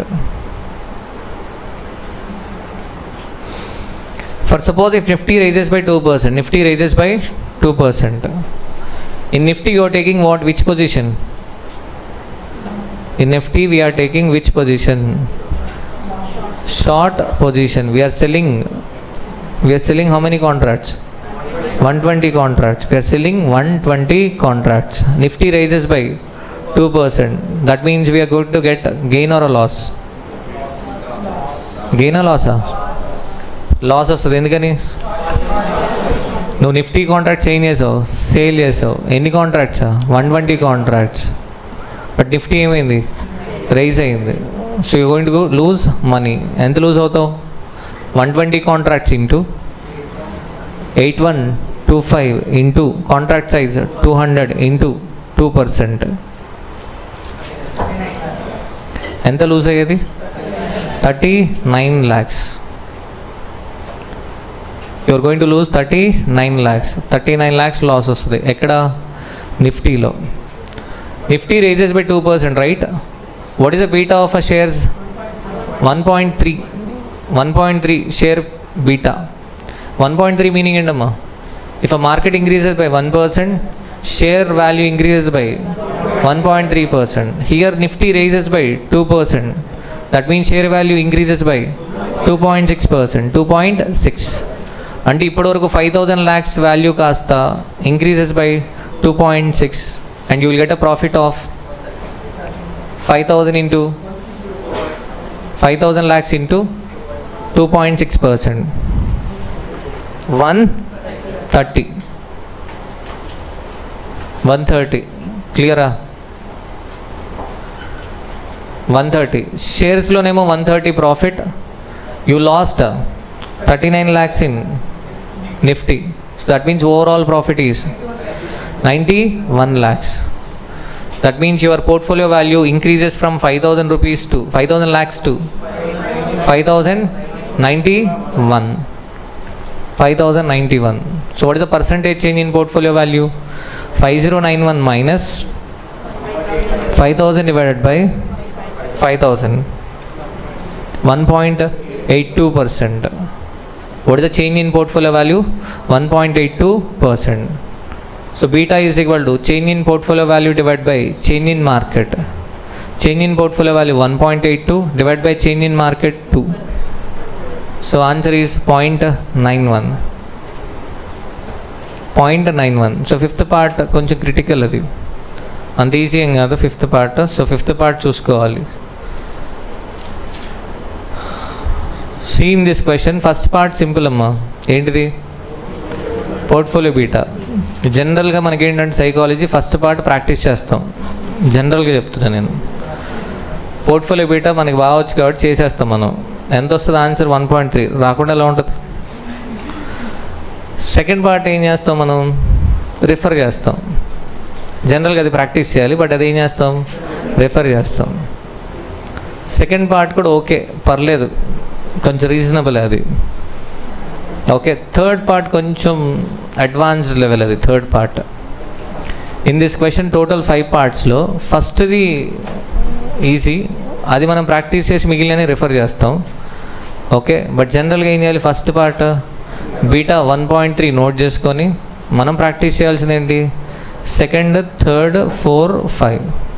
లేదు examination ముందు రోజు అస్సలు time లేదు, అప్పుడు నువ్వు practice చేయాల్సింది ఏంటి, fifth part.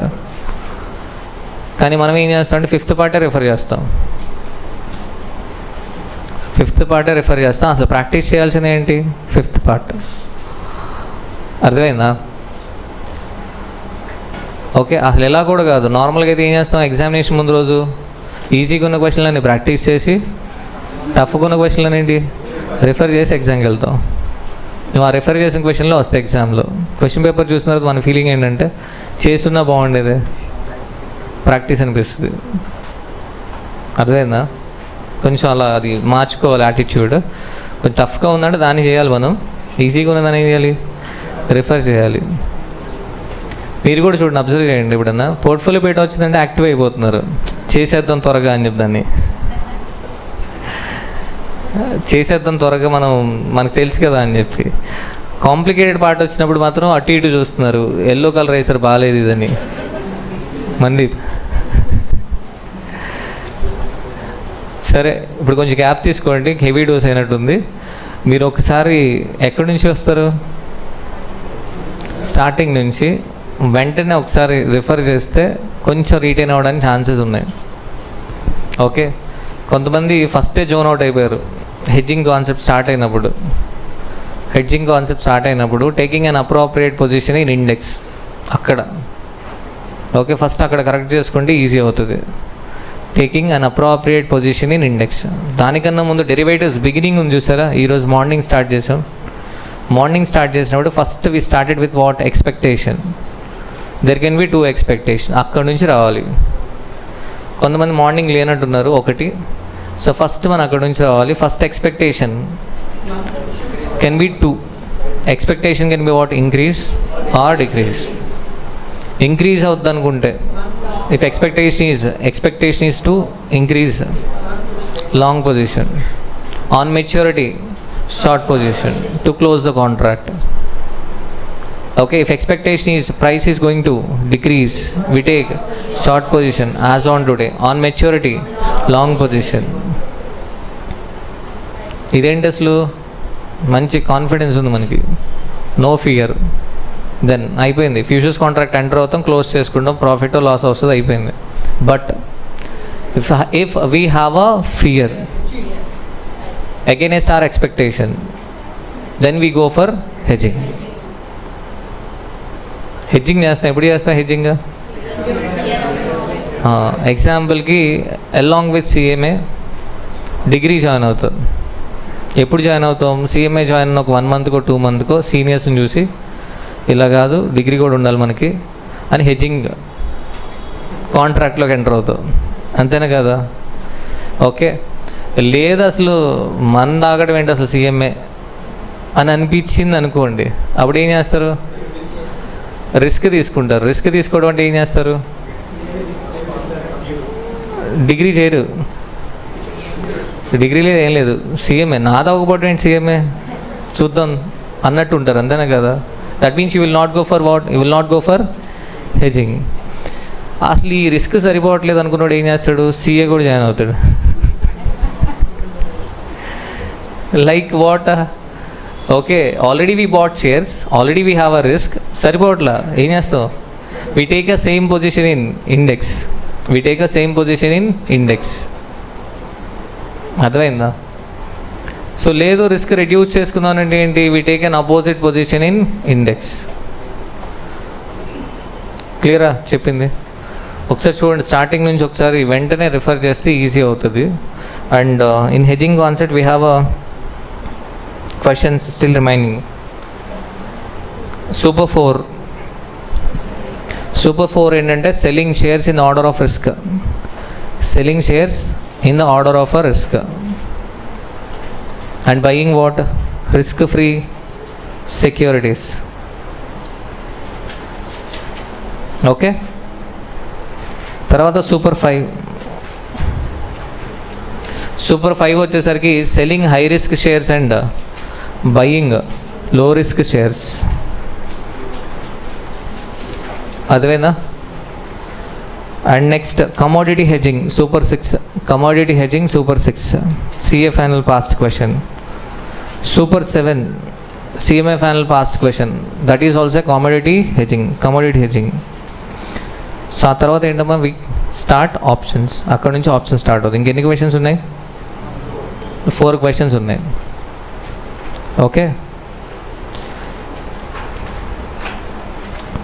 అదేనా? ఈ 4 క్వశ్చన్స్ మనకి త్వరగా అవ్వాలంటే ఫస్ట్ ఈ 15 మినిట్స్ గ్యాప్లో కొంచెం ఏం చేస్తారు, రిఫర్ చేసి రెడీగా ఉంటే బెటర్. ఐ మీన్ బ్రేక్ తీసుకొని కొంచెం రిఫర్ చేసి ఉండండి, ఈజీ అవుద్ది మనకి. క్లియరా Nikhil?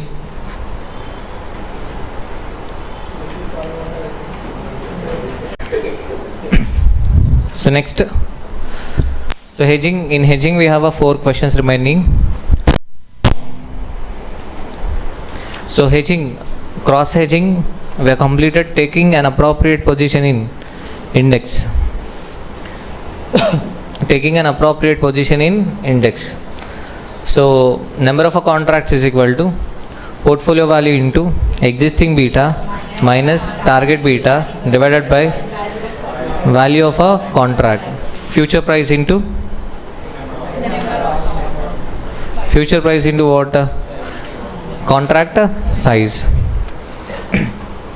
Next, buying risk-free securities. Buying risk-free securities. Buying risk-free securities we have 3.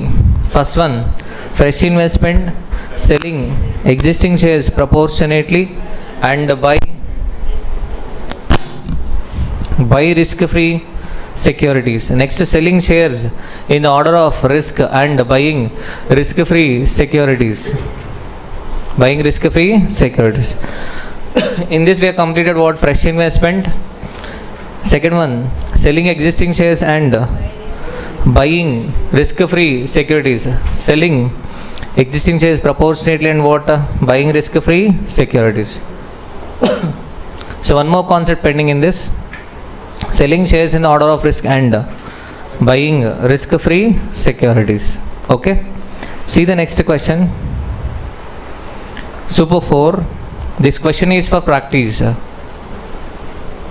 This question is for practice. Selling shares in the order of risk. Selling shares in the order of risk and buying risk-free securities. An investor has the following constituent holdings in his portfolio. Security A, B, C. Number of shares 400, 500, 200. Price per share 500, 750, 250. Share beta 1.4, 1.2, 1.6. So find the market value weighted average beta of the portfolio. Find the market value weighted average beta of his portfolio. So clear? Let us solve this question. So first one, beta. Second part, if the investor wants a target beta for his portfolio at 0.9, how would he dispose of his securities and replace them with government securities if he wants to sell in the order of risk and present the revised tabulation of his holding and prove that target beta target beta has been achieved by your advice. Okay. Next, if he is willing to invest further, how much investment should he make in government securities to make his beta 0.9 without selling any share at all? So first one, market value weighted average beta of his portfolio. Okay, solve your number question.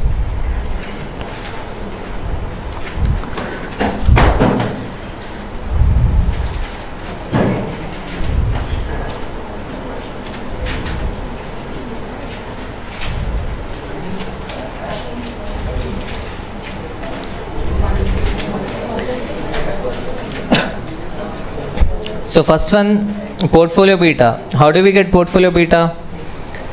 By doing weighted average of a security beta. So what are the columns?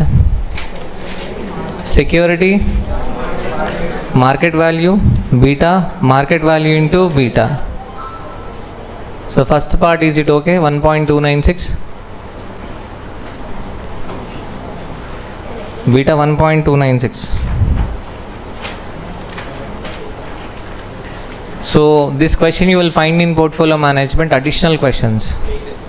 Additional question number 8. Portfolio management, additional question number 8. 7. 8.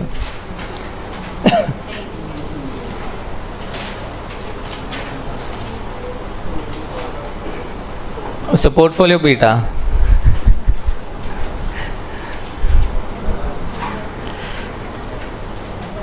Is it clear? Portfolio beta 1.296. Naresh, you clear?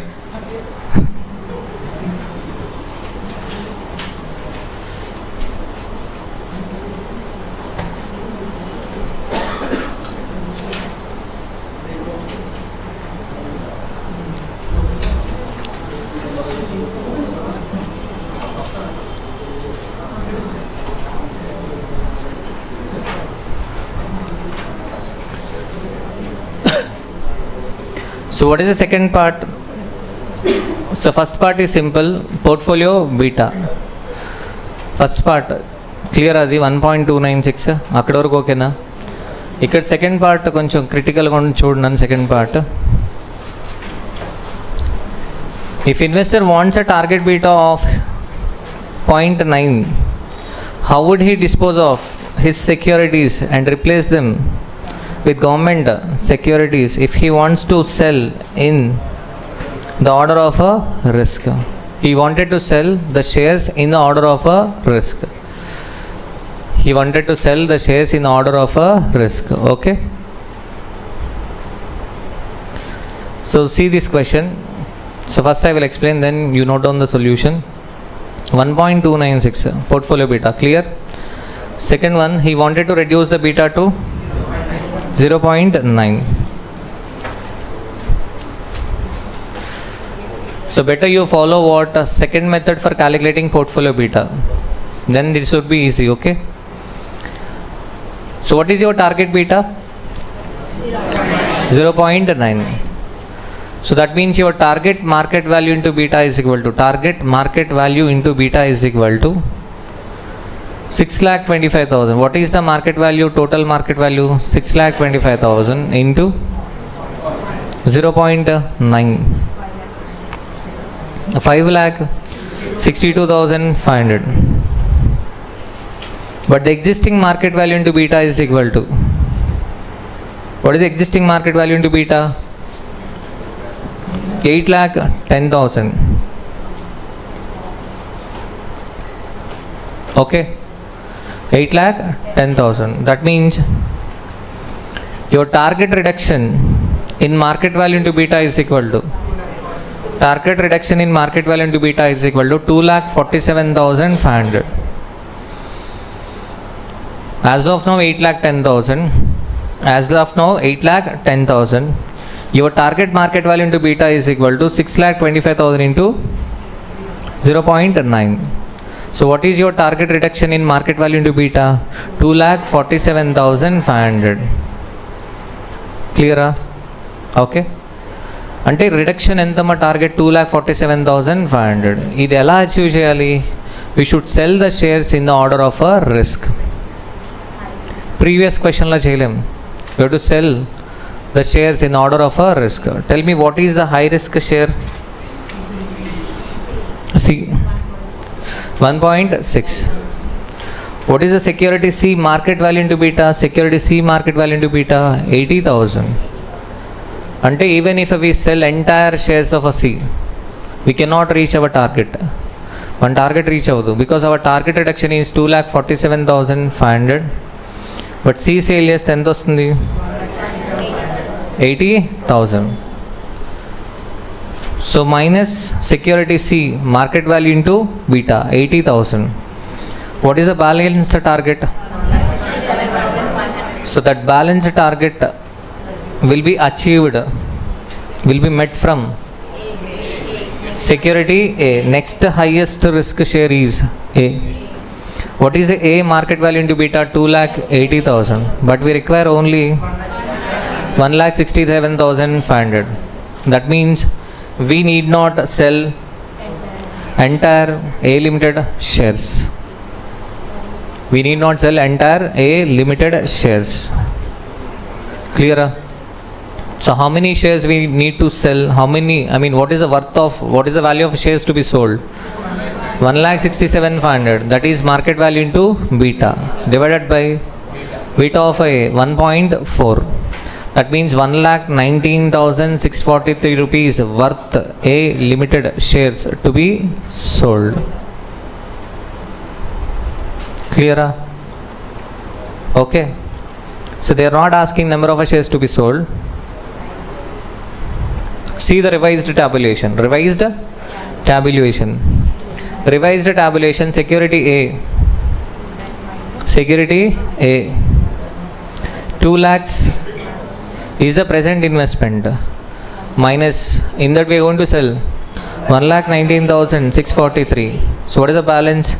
80,357. What about B? We are not going to disturb B. B as it is 3,75,000. What about C? 0. Because all C limited shares are being sold. What about risk-free investment? Risk-free investment is equal to, we are selling C limited shares 50,000 rupees plus A limited shares 1,19,643. Overall investment in risk-free securities is 1,69,643. So the overall investment will remain same, 6,25,000. So here it is not a fresh investment. We are selling shares in the order of risk and buying risk-free securities. So beta is given, beta into market value. Okay. So overall total market value into beta 5,62,500 divided by what? 6,25,000. What is beta here? 0.9. 0.9. Clear? Clear? Done? See the third part. If he is willing to invest further, how much investment should he make in government securities to make his beta 0.9? To make his beta 0.9 without selling any share at all. That is, third part is what? Fresh investment. If he is willing to invest further, how much investment should he make in government securities? Let the proportion of risky security is equal to P. Then risk-free security is equal to 1 minus P. So what is the calculation? P into what is the existing beta? 1.296 plus 1 minus P into 0 is equal to what? 0.9. So P is equal to 0.9 divided by 1.296. What is P here? 0.6944. 1 minus P is equal to 0.306. Clear? So here 0.6944 is equal to 6,25,000 because investment is going to increase this time. For 0.306, how much? So what is the amount? 2,75,576. Clear? So please note down the solution. In question bank, you will find the answer difficult. Okay? చేసావు నువ్వు note చేసావా? నేను cut చేస్తాను, నువ్వు కూర్చో. So see the next question.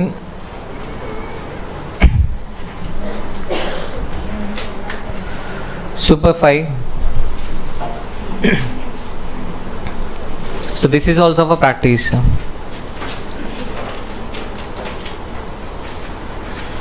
An investor has the following 4 stocks in his portfolio. Yeah, portfolio management, additional question number 7. Security A, B, C, D, number of shares, market price per share, beta. Compute the portfolio beta.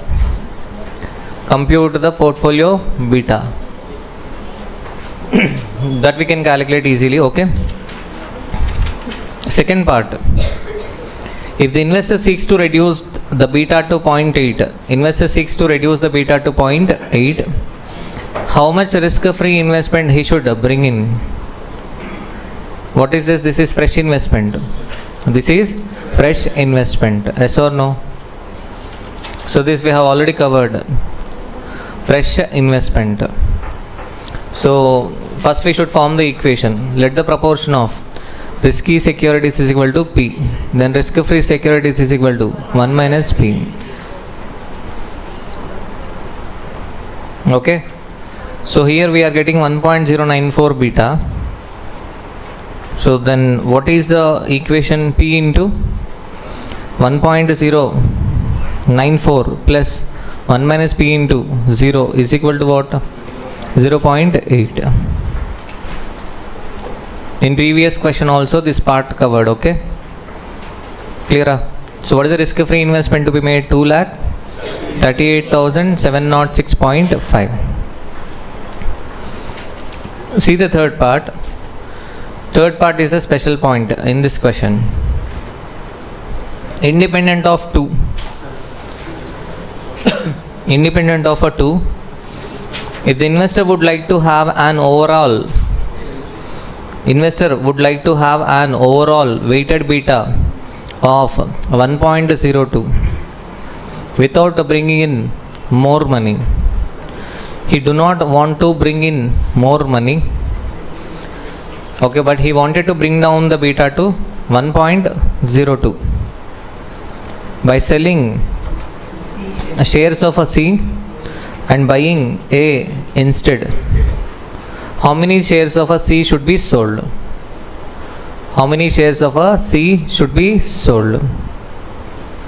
So what is this? C beta is equal to 1.5. A beta is equal to 0.9. A beta is equal to 0.9. This time, so we are selling high risk shares and buying low risk shares to reduce the beta. Clear? Okay. So you have to note down this solution. So calculation of number of shares to be sold. Calculation of number of shares of a C to be sold. What is the target beta? 1.02. Target beta is equal to 1.02. That means the target market value into beta is equal to. What is the target market value into beta? What is the total investment? Total investment 6,50,000 into 1.02. So what is target market value into beta? Target market value into beta, not target beta. Target market value into beta 6,63,000. So while writing, be careful. Target beta is equal to 1.02. Target market value into beta is equal to 6,50,000 into 1.02. That is 6,63,000. Clear?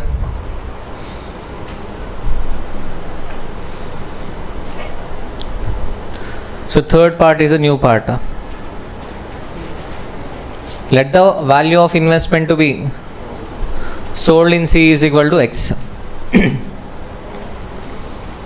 Let the value of investment to be sold in C is equal to what? X. Okay, we sell C and buy what? A. That means value of investment in A to be made is equal to X. Yes or no? And then see the table. Security, market value, beta, market value into beta. Security A, already what is the investment? 2,40,000 plus additional investment X. B, same amount, 60,000. What about C? Existing 1,25,000, but we are going to sell X amount. So 1,25,000 minus X. D 2,25,000. Total 6,50,000, because total investment will remain same. It is not going to change. We are selling high risk shares and what, buying low risk shares. So beta తెలుసు. Then last column market value into beta. 2,16,000 plus 0.9x. 60,000. 1,87,500 minus 1.5x. 2,47,500. Overall 7,11,000 minus 0.6x. This should be equal to what? 6,63,000. So we can find out x. X is equal to what? 80,000. So number of shares of a C to be sold is equal to 80,000 divided by what is the market price per share? 25. That means 3,200 shares.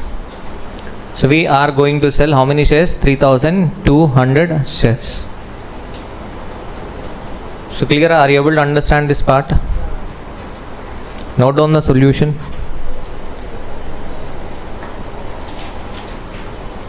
So see the last part. The last part is independent of a 2.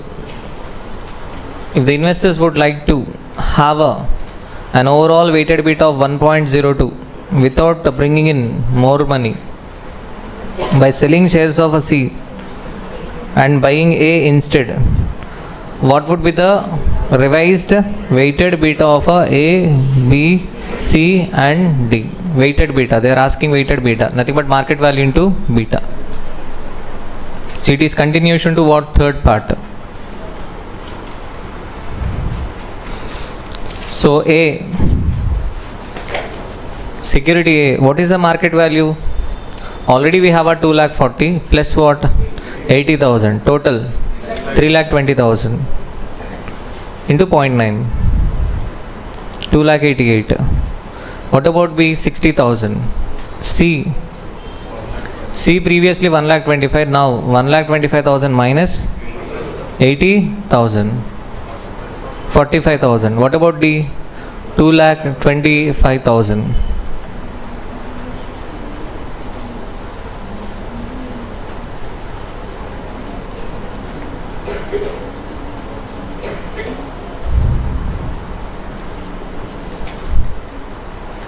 So you will get again beta 1.02 because your target is to get beta 1.02.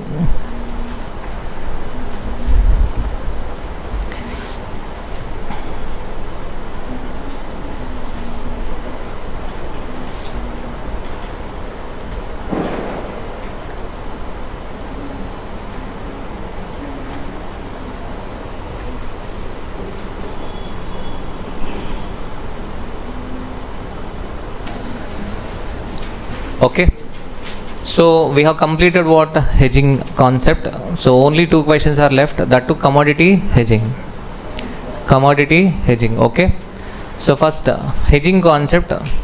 See the sequence from portfolio. So we learned how to find out beta, yes or no? We learned how to find out beta. And see the sequence from portfolio management. We started discussing return and risk of a security and return and risk of a portfolio, because whenever you make investment you consider 2 factors, that is return and risk. So that's why we have learned how to find out return and risk of a security and portfolio. So thereafter total risk is equal to systematic risk plus unsystematic risk. Beta denotes a systematic risk which cannot be diversified. Beta can be positive, negative or 0. Yes or no? So we learned how to find out the beta covariance of S comma m divided by sigma m square. It denotes sensitivity of a security return with respect to market. Yes or no? So beta calculation. And from beta to hedging. What is this concept hedging? You have an expectation that the price is going to increase. If you are still confident, then you do not go for hedging. But now the fear has got started. What is the fear? the price is going to decrease. Then you go for hedging. Okay, so nothing but hedging means reducing the risk, eliminating the risk, reduction of a beta. For reducing beta, so total we have a three categories. First one, taking an appropriate position in index. So most of the time appropriate position is opposite position, because the beta will be positive. So we take an opposite position in index. For what value we take an appropriate position?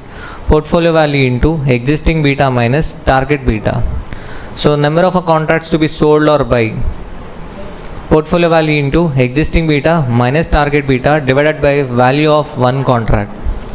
That is one category of a hedging, taking an appropriate position in index. Okay. Second one, risk-free securities. In risk-free securities, we have considered three. So first one, fresh investment. I think fresh investment, so it got repeated in almost 3 to 4 questions. Yes or no? Fresh investment. Altogether fresh investment. If you are investing in risk-free security, the overall beta will get reduced, because beta of a risk-free security is equal to 0. Okay. So risk-free security is insensitive. Okay. Second category, selling existing shares proportionately and buying risk-free securities. Further, we have discussed only one question, June 2025 question. Okay, in our question bank, main question number 7. Selling shares proportionately and buying risk-free securities. So careful, systematic. Okay, questions were arranged in systematic manner. You have to go through in the order and try to complete all the questions in one stretch. Then you will get more clarity. All hedging questions try to complete in one stretch, then you will get more clarity. Next to what? Selling shares in the order of risk and buying what? Risk-free securities. Selling shares in the order of a risk and buying what? Risk-free security. So that question you have to practice today. Okay. And what is the third category? First category, taking an appropriate position in index. Second, buying risk-free securities. In buying risk-free securities, we have 3 categories. Okay. And what is the third one? Selling high-risk shares and buying low-risk shares. So in previous question we discussed that concept. Okay. Clear? Now what? Commodity hedging. Super 6. So this is CA final May 2023 question. Super 6. There are 2 questions in commodity hedging, Super 6 and Super 7. If you are getting confused, then better you restrict to Super 6. Do not go through Super 7. Because in CMA final suggested answer, different answer given. I mean answer is in different manner. Okay, so that's why. So if you are getting confused, then you better restrict yourself to what? Super 6. Clearer? See this question. So May 2023 CA final. Mr. V is a commodity trader. So commodity example, rice, copper, gold, silver. All these are what? Commodities. Wheat. So Mr. V is a commodity trader and specialized himself in trading of a rice. Okay. He has a 24,000 kg of a rice. Already he has a 24,000 kg of a rice. You may not find this question in our question bank. Okay. So see this question. He has a 24,000 kg of a rice. The following details are available as on date. How many kgs are there? 24,000 kgs. Already trader is holding 24,000 kgs. That means already he has a long position. He has. That means he will be going for hedging if he has a fear that price of a rice is going to decrease. Simple. Already he has 24,000 kgs. He will be doing. He will be going for hedging if he has a fear that the price of a rice is going to decrease. Spot price 70, 3 months future is trading at 68, expected lower price after 3 months 64. See this question, spot price is 70, right now what is the price? 70. So 3 months future is trading at 3 months future is trading at 68.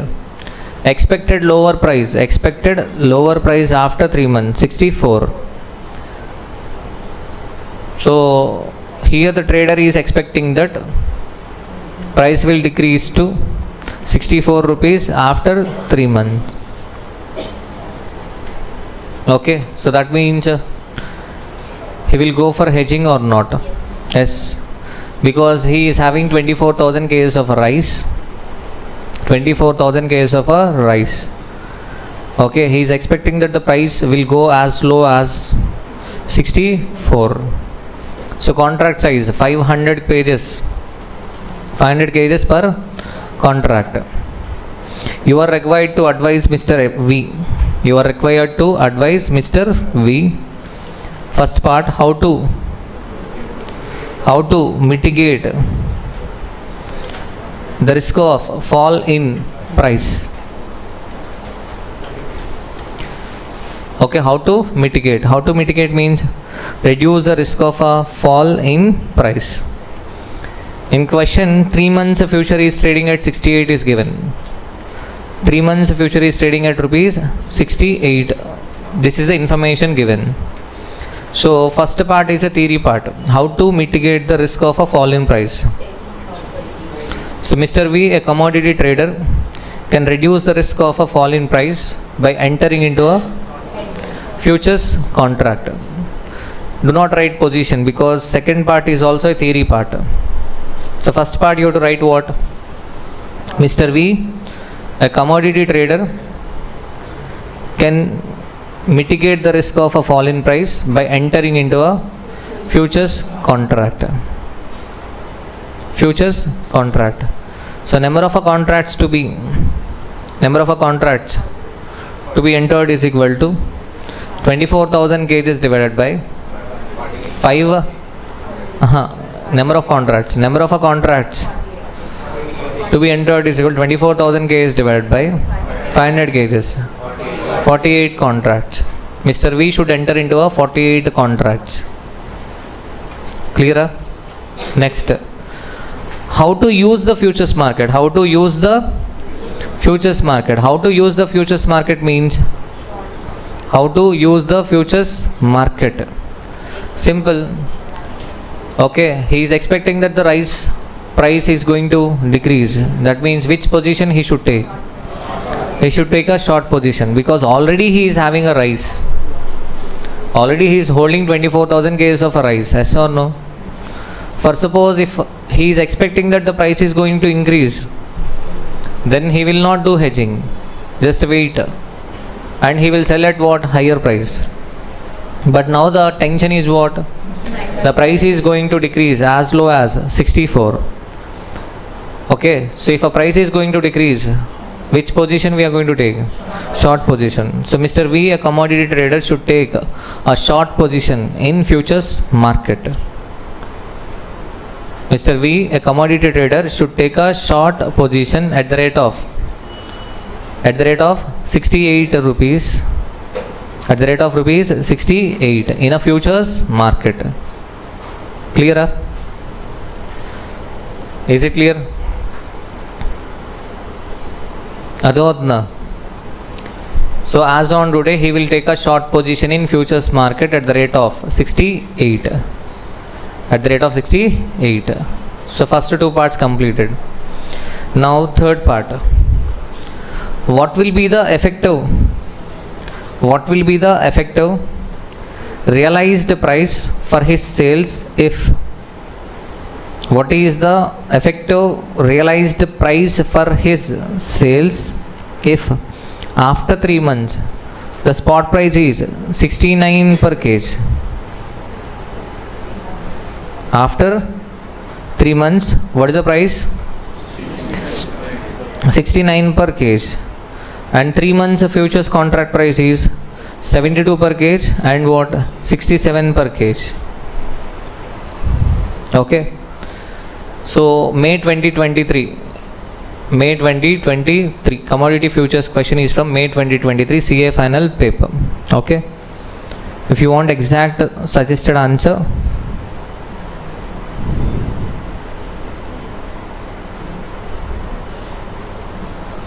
okay, go through it. Now I'm explaining the third part. What is the third part? Effective realized price of his sales if after 3 months the spot price is 69 per kg and the 3 months futures contract price is 72 per kg and what 67 per kg. So third part.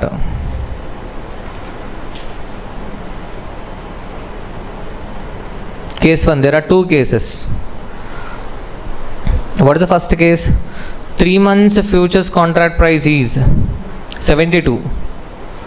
3 months futures contract price is nothing but this is not the price as on today. This is the price on the maturity. The futures price on the maturity is what? 72. Why this price is given? To close the futures contract. To close the futures contract. Today we are taking a short position at the rate of 68. To close this futures contract on the maturity, we take what? Long position. See, in first case we take a long position at the rate of 72. In case 2 we take a long position at the rate of 67. So case 1,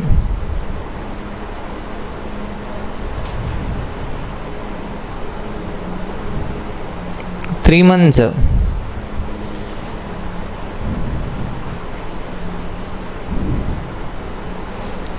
future price is equal to, what is the 3 months future price? 72 per kg. Case 1. Here this 3 months future price means what? Future price on the maturity, the price which has to be used to close the 3 months futures contract. 3 months futures contract. So May 23 question, CA final, it was already tested in old syllabus. I think in June 23 this question was tested in old syllabus. So first, initially, what position are we taking? Short position at the rate of 68 into how many contracts? 48 contracts into how many cages? 500 cages. 68 into 48 contracts into 500 cages. 16,32,000. Today itself we take a short position. So what is the meaning of this? We enter into a contract to sell 24,000 cases of rice at the rate of 68 today. Okay. So futures contract can be closed by delivery or price settlement, cash settlement. So generally here we do cash settlement. So today we take short position. That means to close the contract, we take a long position on maturity. On maturity, to close this short position contract, we take what? Short position at the rate of, long position at the rate of 72 rupees into 48 into 500 cases. 17 lakh. So selling at a lower price, buying at a higher price.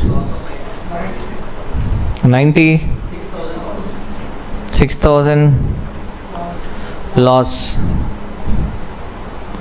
under futures contract. Under futures contract we lost, yes or no? What is the loss? 96,000. Clear? Now on maturity, what is the price? The spot price on maturity, the spot price is what? So what is this? If on the maturity, if you sell the rice, you are going to get 69 rupees per kg. So after 3 months spot price, after 3 months spot price means on the maturity the spot price is 69 rupees per kg. So what is this? 69 rupees per kg. If you sell the rice on the maturity, you are going to receive 69 rupees per kg.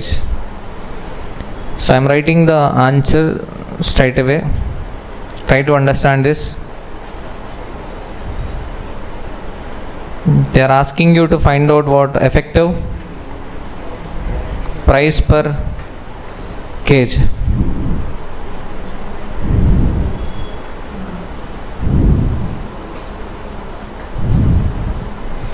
So effective price per kg. Effective price per kg is equal to 24,000 kgs will be sold at the rate of 69. We receive 24,000 into 69, but we incurred a loss of 96,000 in futures contract. So the net realization, what is the net realization? Net realization is equal to 24,000 into 69 minus 96,000. Yes or no? Clear? Divided by how many kgs? 24,000 kgs.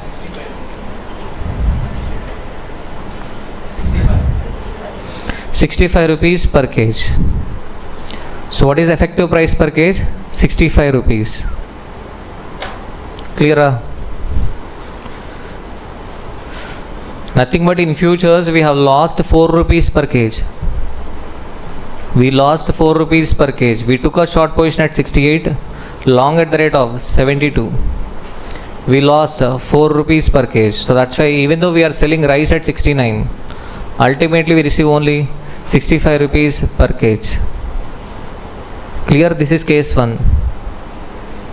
Next, case 2. Tell me the case 2 answer.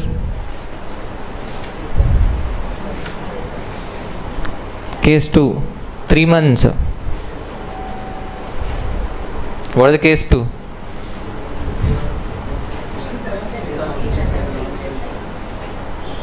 Three months future price is equal to 67 rupees per kg. Clear? Next one. Okay. So what is the original position? Short position at the rate of how many kgs? So contracts at the rate of what rate agreed? 68 into 48 contracts into what? 500 kgs. 16 lakh 32,000. To close this contract, we take a long position at the rate of 67 into 48 into 500. Here we are getting a benefited by 1 rupee per kg. Selling at 68, buying at 67. 24,000 kgs. Profit or a loss? It is profit. Okay. Next, effective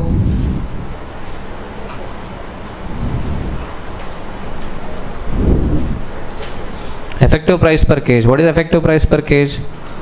On selling 24,000 kgs we receive 69. On selling 24,000 kgs we receive 69 plus we received a profit 24,000 divided by 24,000. 70 rupees per kg. Nothing but 69 rupees sale price plus 1 rupee profit in futures. Overall 70 rupees per kg. For the time being, go through this question, understand this question. Later on, go through this go through this Super 7 also. Super 7 also. Now I am not going to discuss this Super 7. So here we require silver. We require silver. We require silver, and we are expecting that the price is going to increase. So that means for hedging we take long position, and to close the contract we take short position. And one more special point in this question is we are not going for complete hedging. Only half of the requirement is hedged. So we require total 3000 kgs, but we do a hedging only for what? 1500 kgs. Okay. So clear. With this we have completed what? Futures concept. Next concept is what? Options.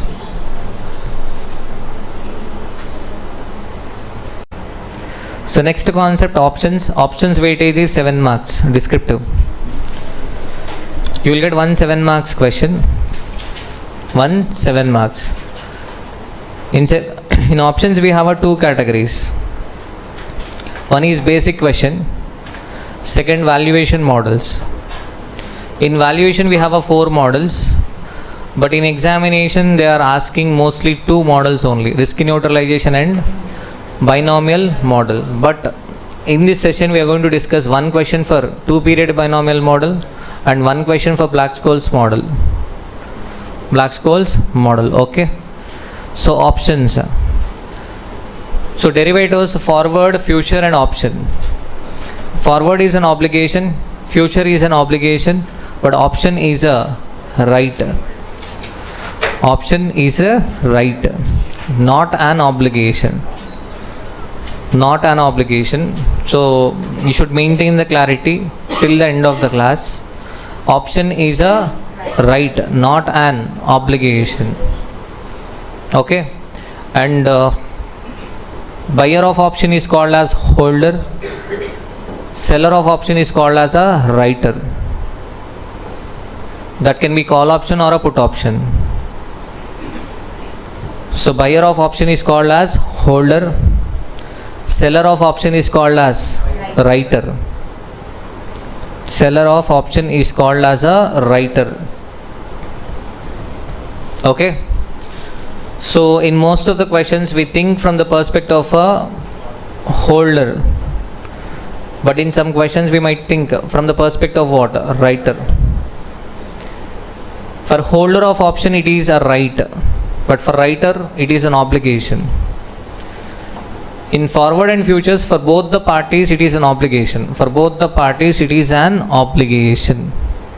But whereas in options, for holder it is a right, but for writer it is obligation. So first of all let us see what is option. An option is a financial derivative. Financial derivative that gives right but not the obligation to buy or sell an underlying asset. So again this underlying asset can be what? Underlying asset can be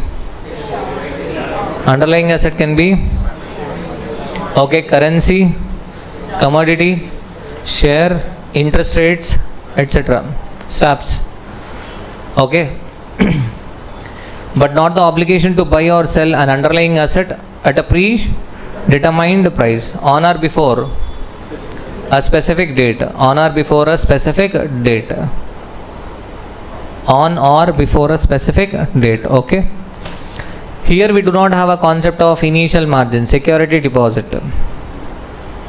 So okay, security deposit, initial margin is a security deposit and it is refundable. It is refundable, yes or no? If there is no loss in futures contract, you will get back your initial margin. But whereas in options, buyer of option has to pay premium to the seller of option, and that premium is an expense and it is non-refundable.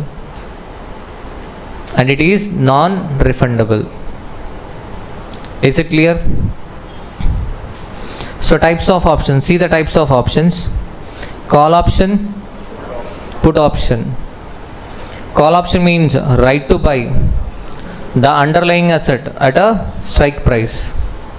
Strike price is also known as exercise price. Put option means right to sell the underlying asset at a strike price. Call option, put option. Call option and what? Put option. Put option means right to sell the underlying asset at a strike price. Okay. So simple concept, if I expect that the price is going to increase, I will go for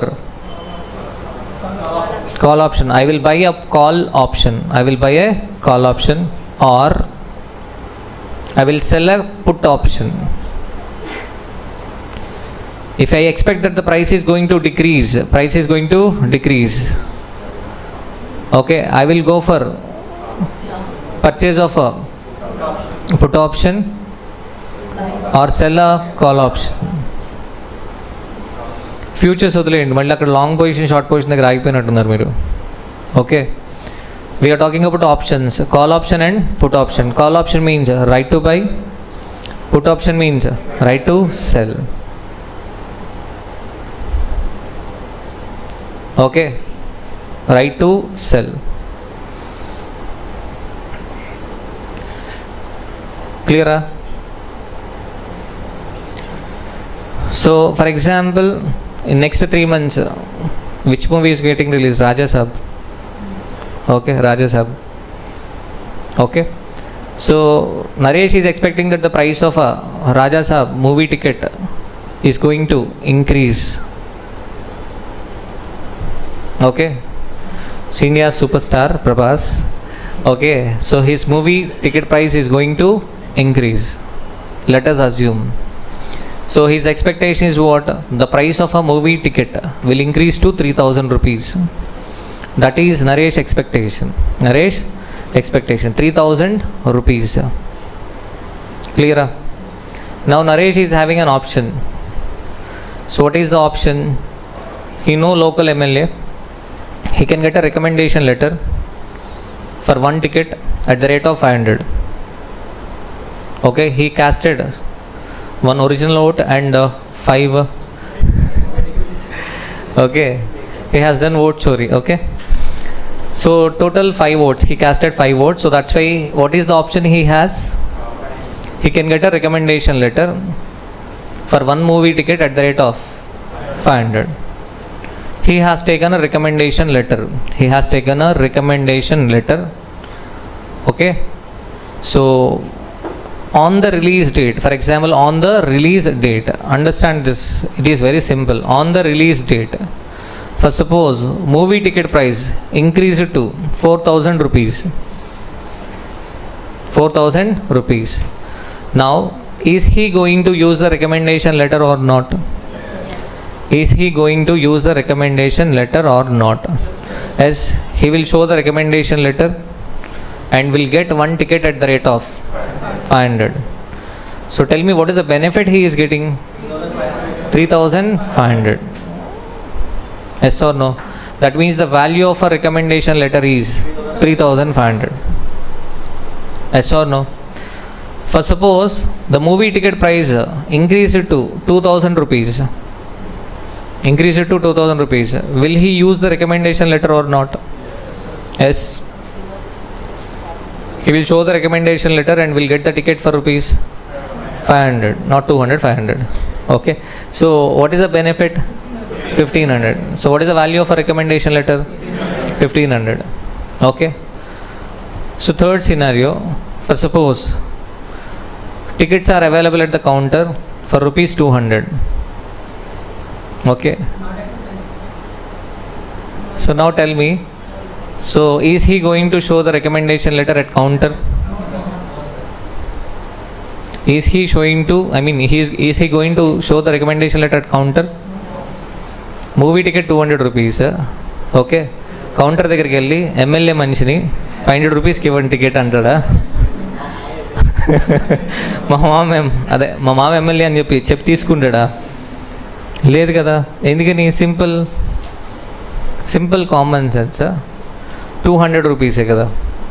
అలాగే కొంతమంది చాలామంది మనం చూస్తూ ఉంటాం, వాళ్ళు జనరల్గా కూడా క్లాస్కి వచ్చేయచ్చు, ఎస్ఎఫ్ఎం క్లాస్కి. ఎస్ఎఫ్ఎం అని కాదు, నార్మల్గా దేనికో దానికి. వాళ్ళు ఏం చేస్తారు, మాకు ఎమ్మెల్యే తెలుసు అంటారు. ఎమ్మెల్యే ఎందుకు దీనికి, మామూలుగానే రావచ్చు కదా. అర్థమైందని చెప్పింది. అంటే ఇక్కడ అడ్మిషన్ అనేది CMAలో లిమిటెడ్ సీట్స్ ఏ ఉండవు కదా, ఎంతమంది అయినా రావచ్చు. సో దానికి ఎమ్మెల్యే ఎంపీలు ఎందుకు? Likewise here the ticket is available at the rate of 200, then what, he is not going to exercise the option and the value of a recommendation letter is equal to 0. Value for recommendation letter is equal to 0. Yes or no? In this example, recommendation letter is a derivative, cinema ticket is underlying asset, 500 rupees is strike price. So 4,000, 2,000, 200 rupees, these are the future spot prices.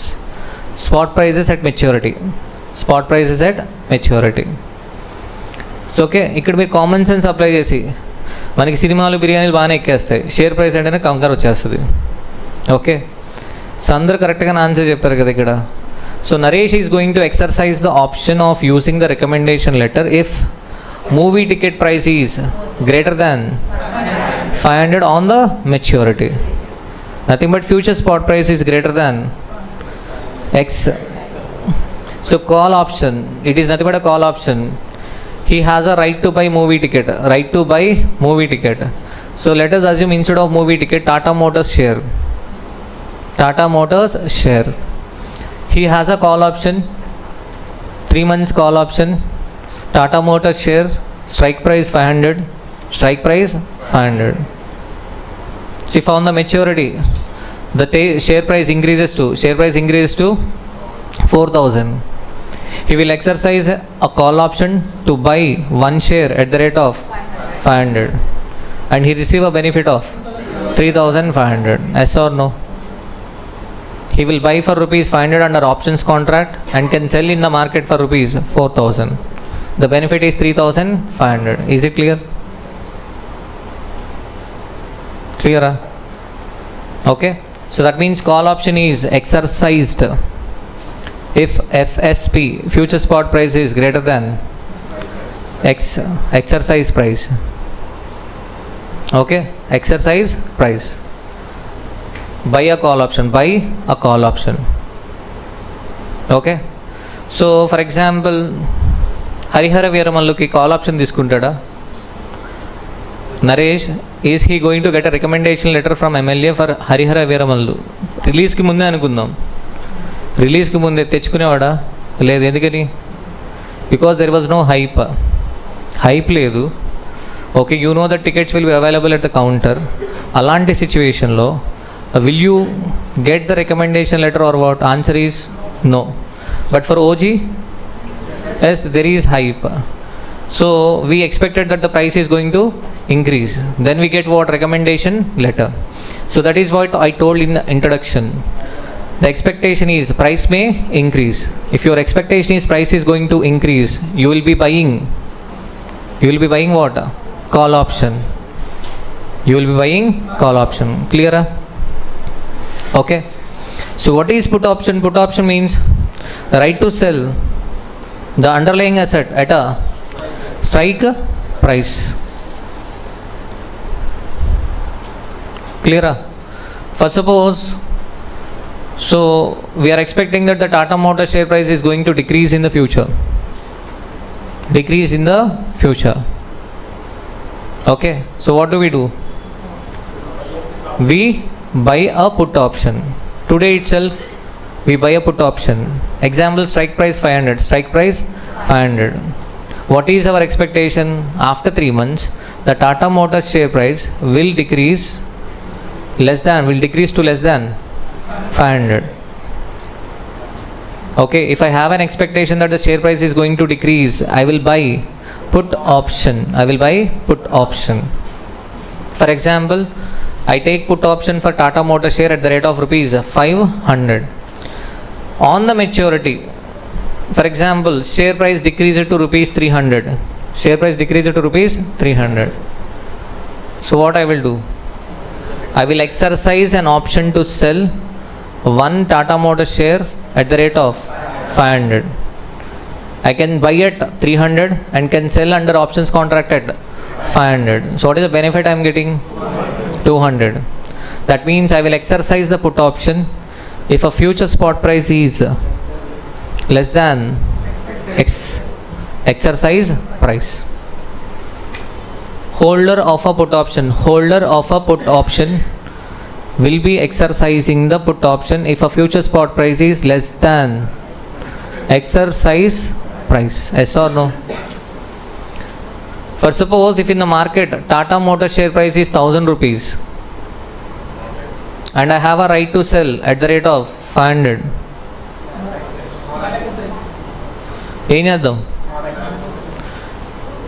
You know the minimum support price concept, yes or no?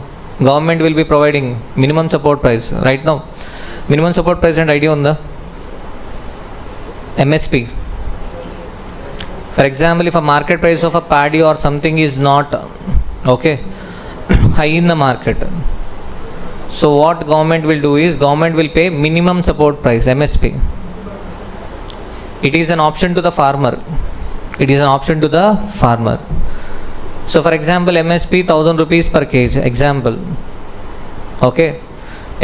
MSP minimum support price given by the government is 1000 rupees per kg. For suppose if a market price per kg is 1500 rupees. Market price per kg is 1500 rupees. Now tell me whether farmer will sell the produce to government or in the market. Market or sale cheskuntaడు, because in market he can get 1500. He will not be using the option of a MSP, minimum support price. Yes or no? Antena kada? But whereas if in the market the price is 800 rupees, then he will exercise the option of MSP, minimum support price. So simple common sense. First చిన్న clarity తెచ్చుకోండి. Call option, put option మీకు easy అయిపోతుంది. అదేవిధంగా valuation కూడా easy అయిపోతుంది. So here call option will be exercise in if FSP is greater than X. Put option is exercised if FSP is less than X. By heart చేయొద్దు, అర్థం చేసుకోండి. Okay, break even point is equal to, break even point means no profit no loss, X plus P. I will explain. And in case of put option, break even point FSP is equal to, future spot price must be equal to X minus premium. Holder will have a unlimited profit, limited loss. Second case, profit is equal to X minus P, limited loss. Writer, limited profit, unlimited loss. And profit, premium, profit limited to premium, and loss is equal to X minus P. Okay. So holder's loss is equal to writer's profit. Holder's profit is equal to what? Writer's loss. And there are two parties in the contract, holder and writer. Holder means buyer of option, writer means seller of option. Okay, if a holder is getting profit means writer will get loss. Holder is getting loss means writer will get profit. So for example, I have told Tata Motor example, call option strike price 500. Call option strike price 500. On the maturity the price is 4000. Let us assume 4000. So holder Naresh will exercise the call option. And what is the benefit he is getting? 3500. కొద్దిసే premium గురించి పక్కన పెట్టండి. So what is the benefit he is getting? 3500. Everikadi? Okay, holder ki. But on the other side, writer of option unnadu. Writer of a option, Hari. Writer of option. Writer of option for writer of option it is not an option, it is obligation. Naresh, he is going to buy the share, and writer Hari has to sell the share. Writer ఇనియాలి షేర్ని sale చేయాలి. ఏ రేట్కి sale చేయాలి? at what rate he has to sell? 500 rupees. And the share price on the maturity is 4000. That means writer has to buy one share for rupees 4,000 in the market and should sell for rupees 500 to Naresh. That means Hari is losing how much? 3,500. Naresh is getting benefited by 3,500. Are getting my point? Clear? Hari will also get benefit. Hari will also get benefit. For example, if a spot price on the maturity is 350 rupees. 350 rupees. What is the strike price? 500. Naresh is having a right to buy at 500, but in the market the price is 350. ఏం చేస్తాడు? He will allow the call option to lapse. అంతే కదా. అప్పుడు హరికి వచ్చే benefit ఏంటి? Premium. Holder has to pay premium to the writer. Premium is an expense and it is non-refundable. So non-refundable kabatti Hari will get a benefit of what? Premium. Is it clear? మీకు అర్థమవుతుందా? Holder and what? Writer. Example చూడండి. Okay, if you are not understanding this, please ask me, because ఇది రాకుండా మనం valuation కానీ basics కానీ discuss చేయలేం. So call option on a HDFC bank, strike price rupees 1,700. What is the strike price? 1,700. Expiry 3 months. Okay, so let us assume two parties. You are the holder, I am the writer. Students, holder and I am a writer. Clear? So we are assuming a call option. What is the share? HDFC Bank. Underlying asset HDFC Bank share. What is the strike price? 1,700. Expiry 3 months. Okay, you are having a right to buy one HDFC share at the rate of 1,700 on maturity. On maturity. Clear? First, suppose if after 3 months HDFC Bank share price is equal to 1850.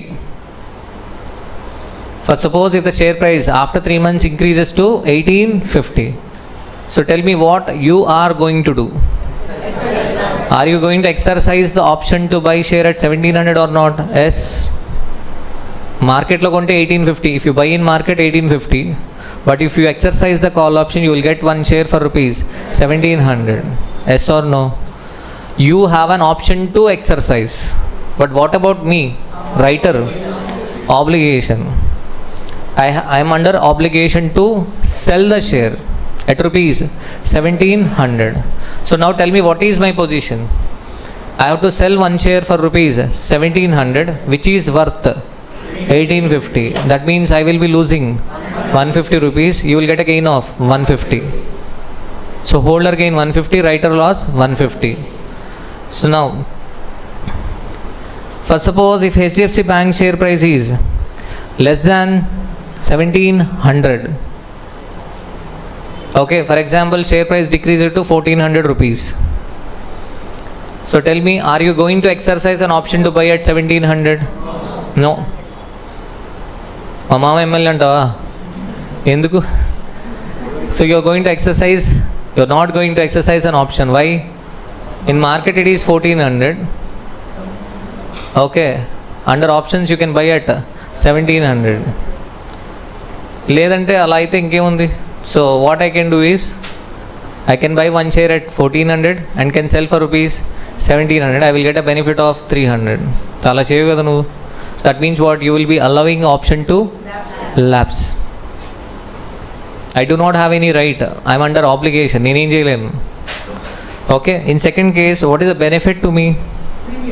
Premium. What is the loss to you? Premium. Simple. Because you are getting a right, so that's why you have to pay premium. I am selling a right. I have an obligation, so that's why I receive a premium. Clear? Now come to put option. Again, you are the holder.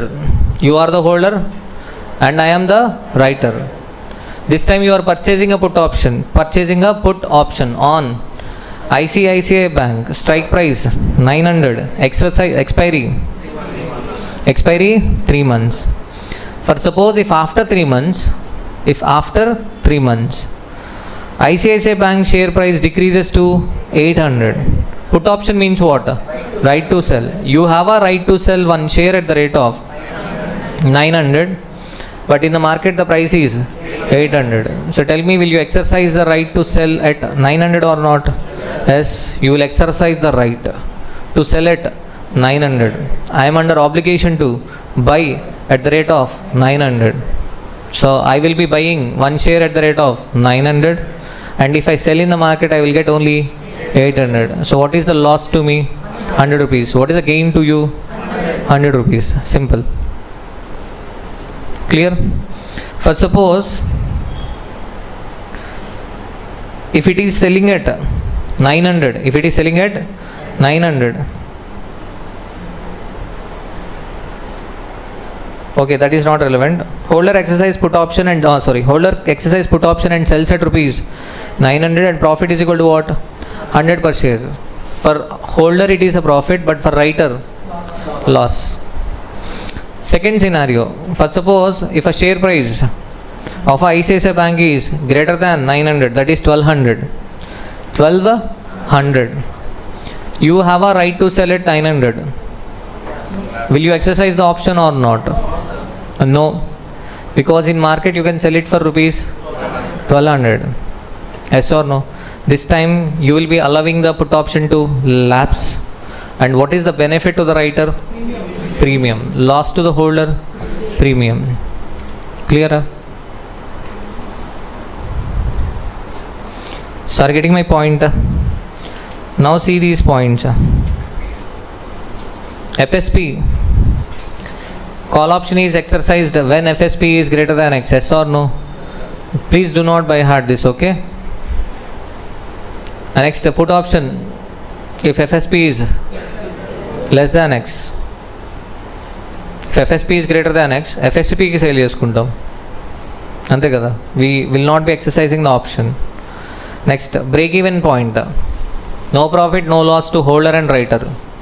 What is the break-even future spot price? If it is a call option, break-even future spot price is strike price plus premium. Strike price plus what? Premium. Antena? Advainidi? So what about break-even point for put option?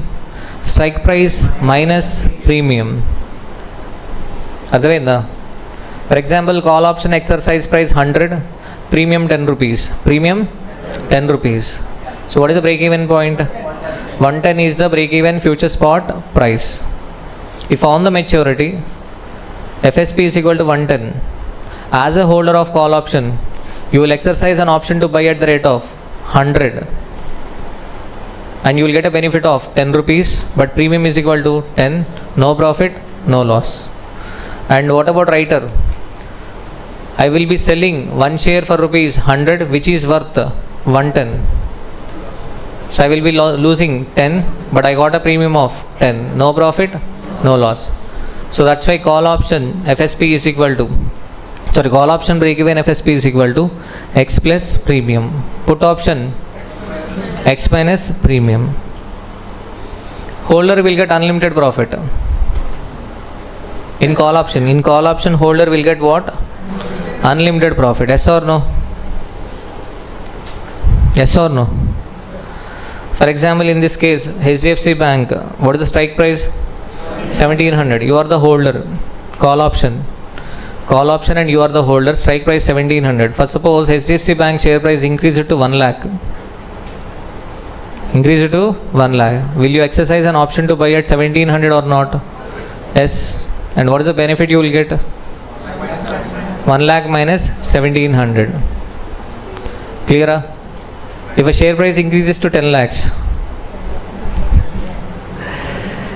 will you exercise the call option or not? Yes. There is a chance to get unlimited profit. అంటే ఇక్కడ థీరీకి అలా ఉంటుంది అంతే, అంత cinema ఉండదు అక్కడ. Okay, so there is a chance to get what? Unlimited profit. క్లియరా? And what about writer? Writer may get unlimited loss but limited profit. What is limited profit? Premium. What about holder? Holder loss is limited to premium. కానీ ఇక్కడ మీరు జాగ్రత్త చూడాల్సింది put option కేసులో, in case of put option loss is limited to premium for holder and for writer profit is limited to premium. కానీ for holder profit is maximum he can get x minus p. What is the maximum profit he can get? X minus p. Why x minus p? For example, put option strike price 100 rupees. Put option strike price 100 rupees. Okay, you are the holder. You have a right to sell one share at the rate of 100. Okay, in worst case scenario, share price can become 0. It cannot become negative, yes or no? Share price cannot be negative. Negative అయితే ఏం చేస్తాం? నేను 100 shares కొనుక్కుంటాను, money వస్తాయి కదా, అంతే కదా. Share price cannot be negative, yes or no? Share price negative అంటే ఏంటి? If we purchase the share we receive money, అలా అవుతుందా? లేదు కదా. So share price is equal to what? Maximum, I mean worst case scenario it can become what? 0. You have a right to sell one share at the rate of 100 and share price is equal to 0. Share price on maturity is equal to 0. What you are going to do? You are going to exercise an option to sell one share at the rate of 100. నువ్వు అమ్మేసుకుంటావు, ఎందుకని? In market if you sell you get 0, but here you will get 100.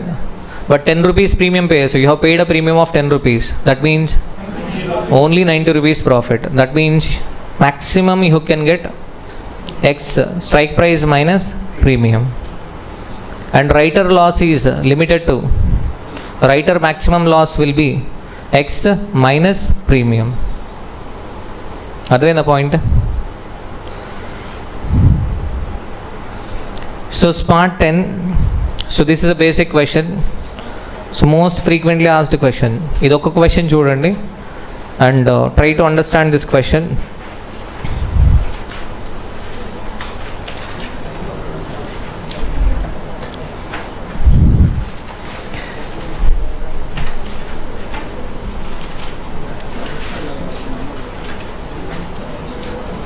You as an investor had purchased a 4-month call option. So this is June 25 question. This is June 2025 question. June 2025 question. Okay. ఇది కూడా mistake చేశారు. బాధ ఉంటుందా ఉండదా? Because this is a basic question. You as an investor had purchased a 4-month call option on the equity share of X Limited. You as an investor had purchased a 4-month call option. Holder.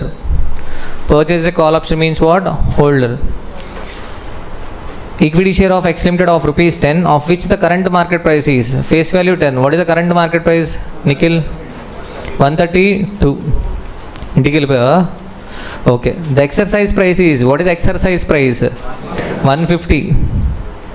Exercise price is equal to 150.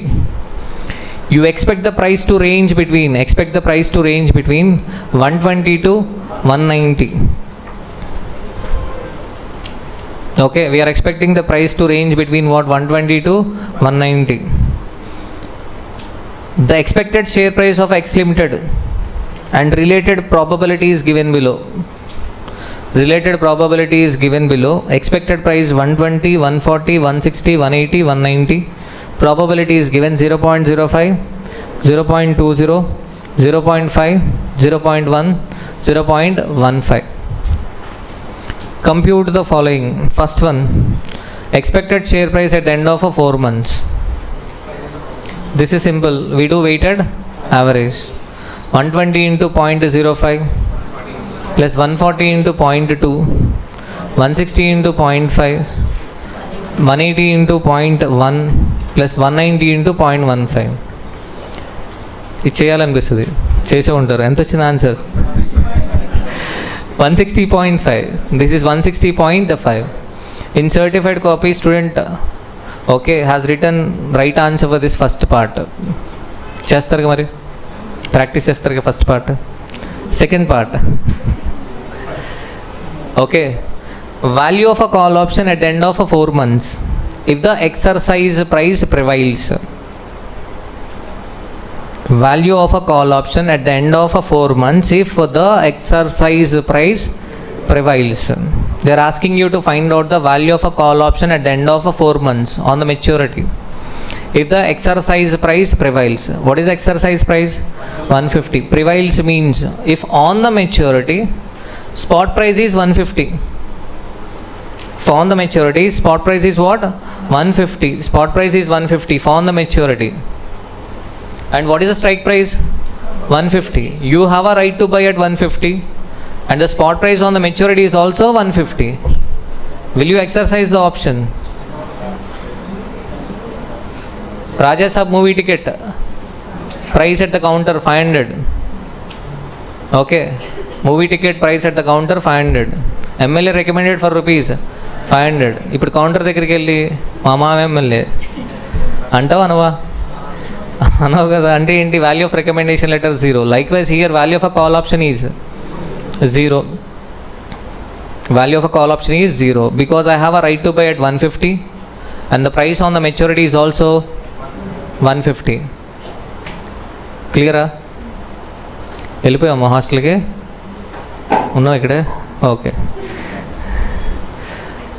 తీసుకెళ్ళి బండి మీద మనోడు వస్తున్నాడు Nikhil. So student has done correct. Second part also. ఇది కూడా ఏముంది? ఏం లేదు కదా. Value of a call option is equal to 0. Okay. Third part is important. You to what? Refer third part or practice. Okay. So that I use to say in every class. But జనరల్గా తెలుసుగా psychology ఎలా ఉంటుందో. First 2 practice చేసి third ఏంటమ్మా refer చేస్తారు. She has done a mistake in third part. Okay. What is the third part? In case the option is held to it's maturity. Option is held up to maturity. What will be the expected value of a call option? What will be the expected value of a call option? Okay. So if a option is held up to its maturity, what is the expected value of a call option? Clear? So here you might compare with 160.5. In first part you got 160.5. Yes or no? What is the expected price at the end of 4 months? 160.5. What is the strike price? 150. You have a right to buy at 150 and expected price at the end of 4 months is 160.5. So that means value of a call option is equal to 10.5. ఇలా రాయడానికి chance ఉంది, which is wrong. Okay, which is wrong. 10.5 will be the correct answer if a call option is an obligation. But call option is not an obligation, it is a right. So that's why 10.5 is not the correct answer. We cannot compare 150 and 160.5. Clear? Sadhu Nama, charge this. Okay.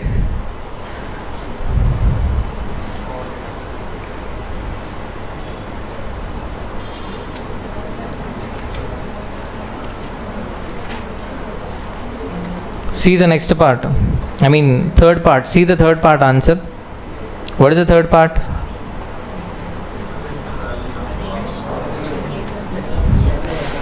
So they are asking you to find out the expected value of a call option if it is held up to maturity. If it is held up to maturity. Okay. So you have to take heading expected value of a call option if it is held up to maturity. See the question, I mean answer.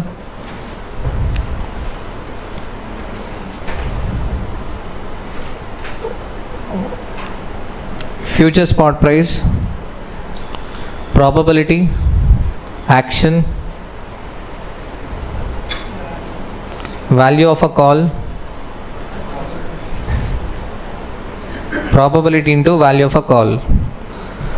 So this is a simple question only. FSP. So future spot price. FSP means what? Future spot price. Better you write full form in exam. Future spot price. What is future spot price? 120. The price in the future can be 120, 140, 160, 180, 190. So very good, Amma. Manideep. Probability. Ring light and the lighting రావట్లేదు కదా Mandeep. Okay, probability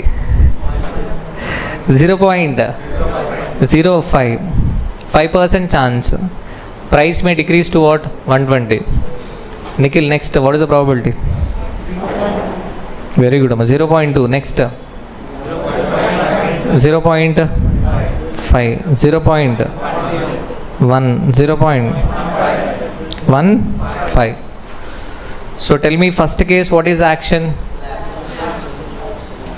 Strike price 150, price on the maturity 120. So exercise or lapse? Allow the call option to lapse. What about second case? Lapse. Third case?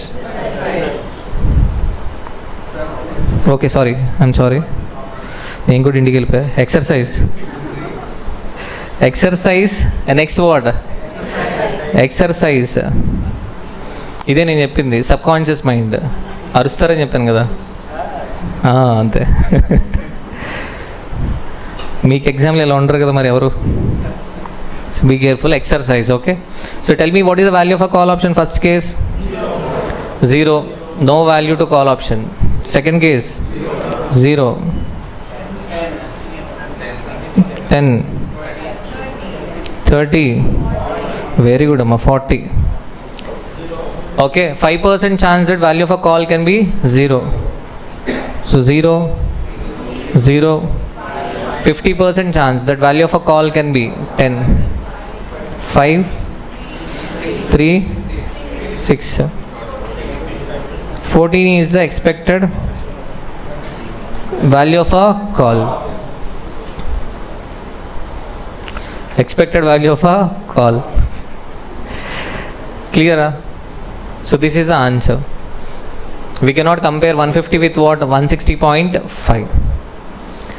Okay, 10.5 is not the right answer. 10.5 రావాలి అనుకుంటే, okay, if you want to spoil your life, then what? Here you take -30.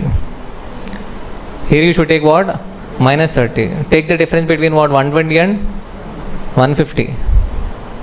-30. Here -10. Then here you will get 0.05 into -30, -1.5. Here you will get -2. So 14 minus 1.5 minus 2, you will get what? So 10.5. So this is the correct answer, 10.5, if it is an obligation. But call option is not an obligation, it is a right. So 14 is the correct answer.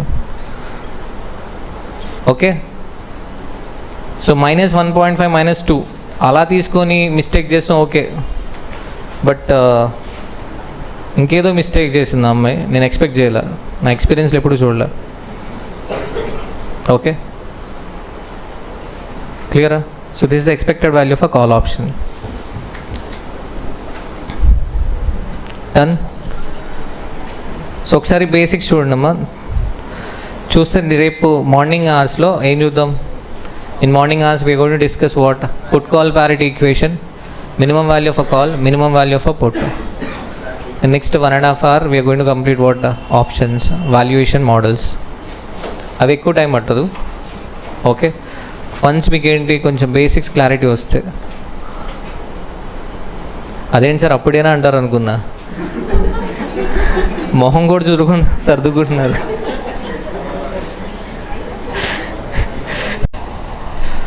So see the next concept, put call parity equation. Put call parity equation.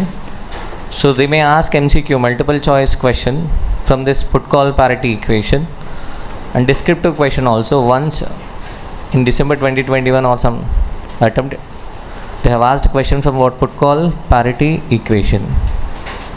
Okay, So what is left in options? Put call parity equation, minimum value of a call, minimum value of a put, and valuation models.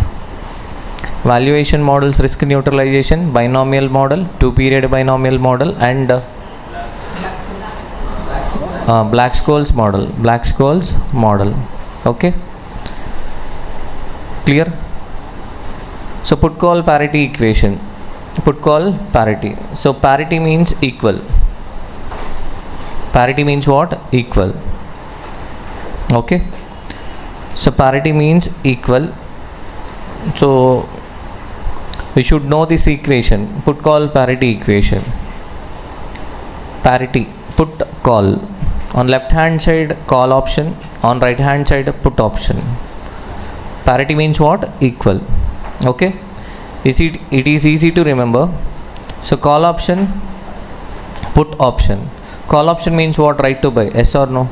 Put option means right to sell. Put option means right to sell. Okay. So put option, right to sell. That means in future we need to sell the share. We have a right to sell the share. So that's why on right hand side we will be holding a share as well. We will be holding share as well. On left hand side we have a value of a call option. We have a call option value. Okay. So call option means right to buy. In future we are going to buy the share. In future we are going to buy the share. That means for that we need money. We need money. So that's why we deposit present value of a strike price.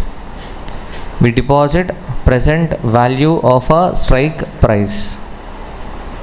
If we deposit present value of a strike price, in future it will be equal to what? Strike price. Okay, and maximum I will be spending what? Strike price on the share. So that's why what is the put call parity equation? Put call parity. Parity means what? Equal. So put call parity equation, call option plus present value of a strike price is equal to value of a put plus value of a share. Value of a share. So in examination generally we use this equation to find out the missing figures. So okay, for suppose in MCQ they will give a call option premium. Call option premium. So they will give a strike price and the spot price. Spot price will be given, that is S. Strike price will be given and call option premium will also be given. Okay, so we have to find out what? Put option premium. Value of a put option. Value of a put option. Okay, so here C means call option price, P means put option price, and SC is SC is spot price and P is present value of.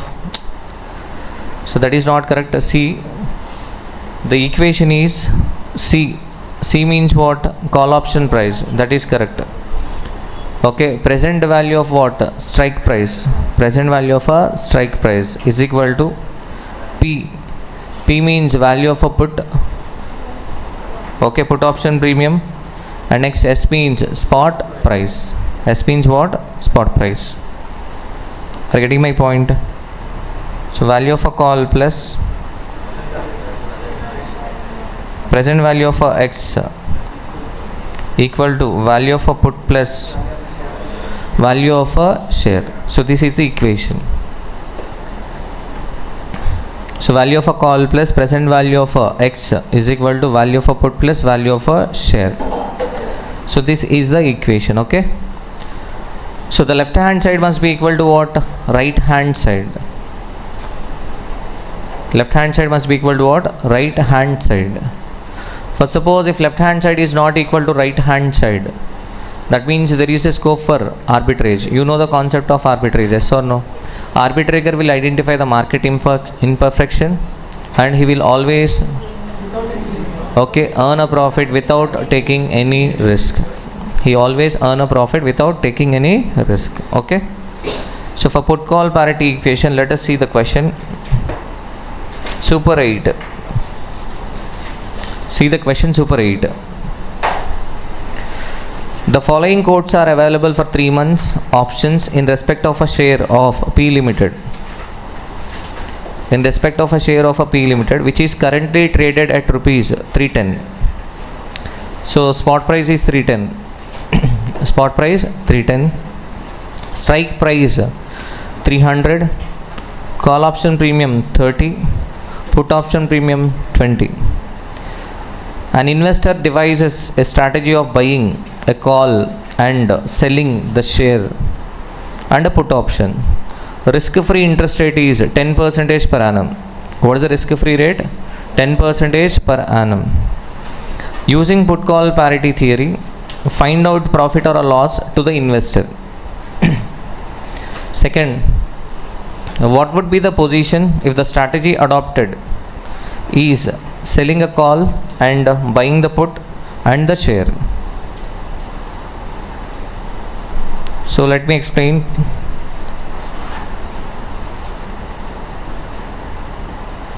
So what is given in this question? Spot price is given. So what is the spot price? 310 is the spot price, yes or no? So what is the strike price? 300 is the strike price. So what is the call option premium? 30 rupees is the call option premium. So what is the put option premium? 20 rupees. Everything is given in the question. Okay. Maturity how many months? 3 months. Maturity how many months? 3 months. And what is the interest rate? 10% per annum. 10% per annum. See the put call parity equation. Put call parity equation, value of a call plus present value of X is equal to value of a put plus value of a share. Nothing but spot price. Spot price. As per our theory, left hand side must be equal to what? Right hand side. But if it is not equal, then there is a scope for what? Arbitrage.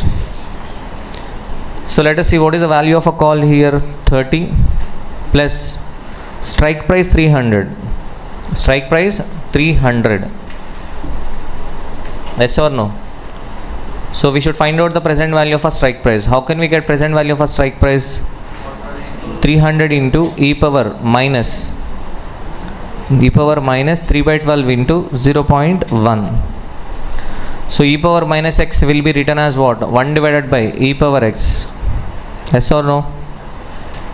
That is equal to what? 20 plus 310. 20 plus 310. Clear? Huh? Is it clear? So 30 plus 300 into e power minus 0.025 is equal to 330. So 30 plus 300 into e power 0.025. Okay, e power minus 0.025 means what? 1 divided by e power 0.025. Okay, if you do the normal compounding, what is the factor? 1.025. 1.025. So 322.68 is on the left hand side, and on right hand side it is 330.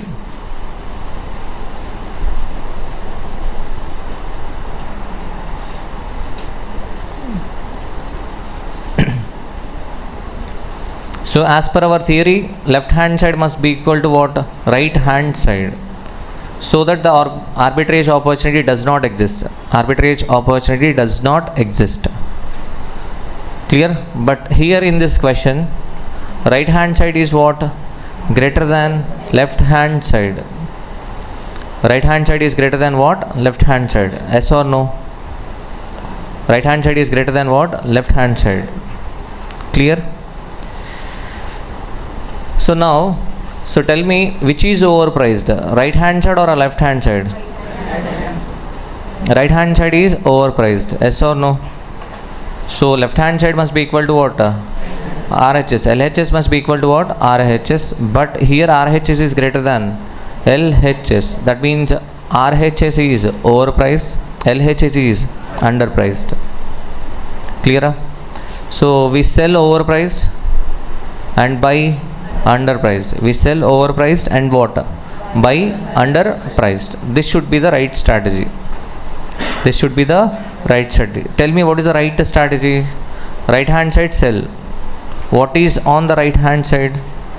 Put option, spot price.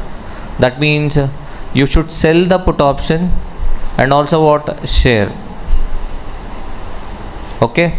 Buy the call option and deposit present value of a strike price. Buy the call option and deposit what? Present value of a strike price. So that should be the right strategy. But see in this question, an investor devises a strategy. An investor devises a strategy. What is the strategy? Buying a call and selling the share and a put option. He is selling the share and okay, put option. Is it a right strategy or not? Is it a right strategy or not? Are you getting my point? మీకు అర్థమవుతుంది నేను చెప్పేది. Right hand side ఎక్కువ ఉంది, left hand side ఏంటి తక్కువ ఉంది. So right hand side is over priced అంటే ఏం చేయాలి? Cell right hand side. That means cell put option, cell share. Left hand side buy. On left hand side we have a call option, buy call option. So is it a right strategy or not? Yes, it is a right strategy and arbitrator will get a profit. Okay. So using put call parity theory, find out the profit or a loss to the investor. So investor is going to get a profit. No doubt in that because it is a right strategy. Okay. Second part of the question is, what would be the position if the strategy adopted is selling a call and buying the put and share? So that is a reverse strategy and investor will be getting a loss. Investor will be getting a loss. Are you getting my point? Okay, do not ignore this question. They might ask. Okay. If they want to ask non-routine question, they might ask put call parity equation from the options. Okay, clear? So put option and share price are overpriced whereas call option is underpriced. So what should be the course of action? Course of action should be sell put option, short sell share and buy call option. Here investor strategy is also same, hence okay, he will be deriving the profit out of the strategy. Yes or no? Investor is following the right strategy. See how to calculate the profit. So what is the first step? Sell share and sell put option.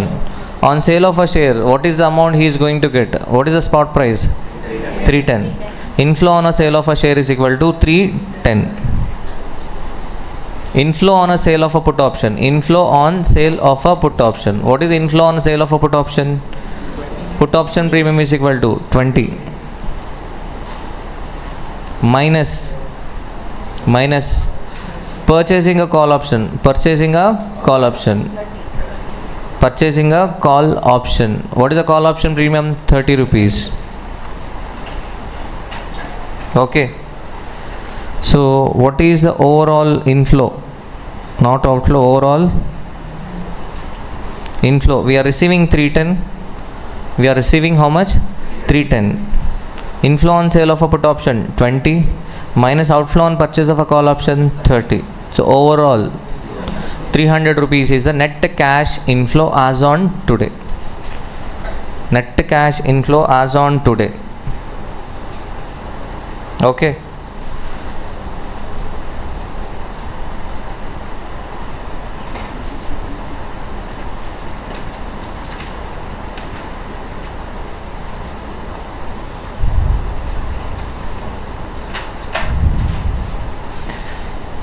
So first part,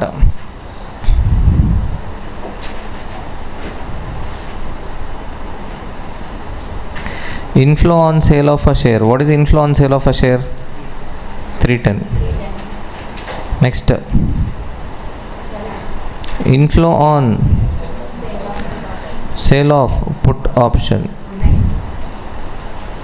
20 minus outflow on purchase of call option. What is the amount? 30 rupees. Overall 300 is the net. So this is the net inflow as on today. This happens today, yes or no? In the spot market I will sell the share. How will I sell the share? Short selling.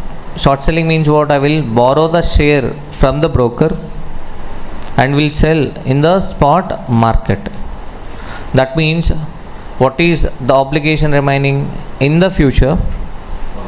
I have to buy the share and should return back the share to stock broker, yes or no? Short selling, arbitrator always borrow money. Okay, he will not be having any asset. He will not have any asset in the beginning. He will identify the market imperfection and he will be earning profit by taking a risk. He doesn't have anything. So what is the first transaction? He is selling the share for rupees what? 310. How can he sell share without having it?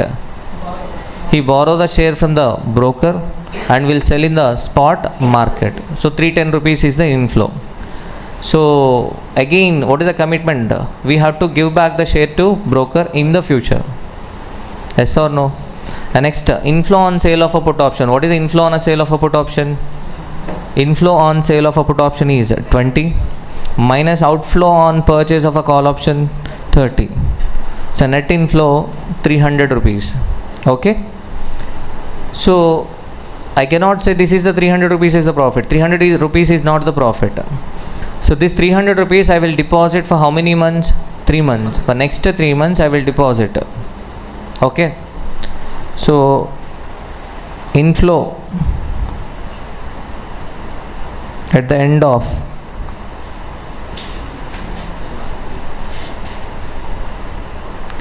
inflow at the end of 3 months is equal to 300 into e power 3 by 12 into 0.1. Okay, 300 into e power 3 by 12 into 0.1. Okay, so what is the amount? 307.59 minus outflow on purchase of a share at the end of 3 months. Outflow on purchase of a share at the end of what? 3 months. What is outflow? 300 rupees. So 7.59 is the profit. Okay. So first you have to understand this. 7.59 is the profit. If you bring this future profit, this is the profit at the end of 3 months. So what is the present value of profit? Present value of profit is equal to 7.59 divided by e power 3 by 12 into 0.1.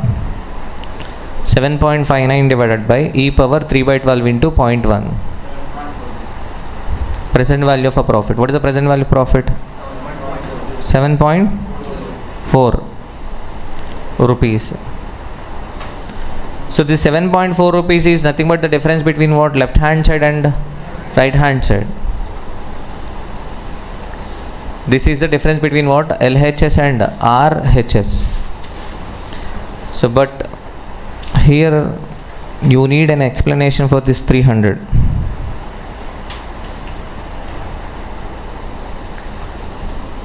Okay.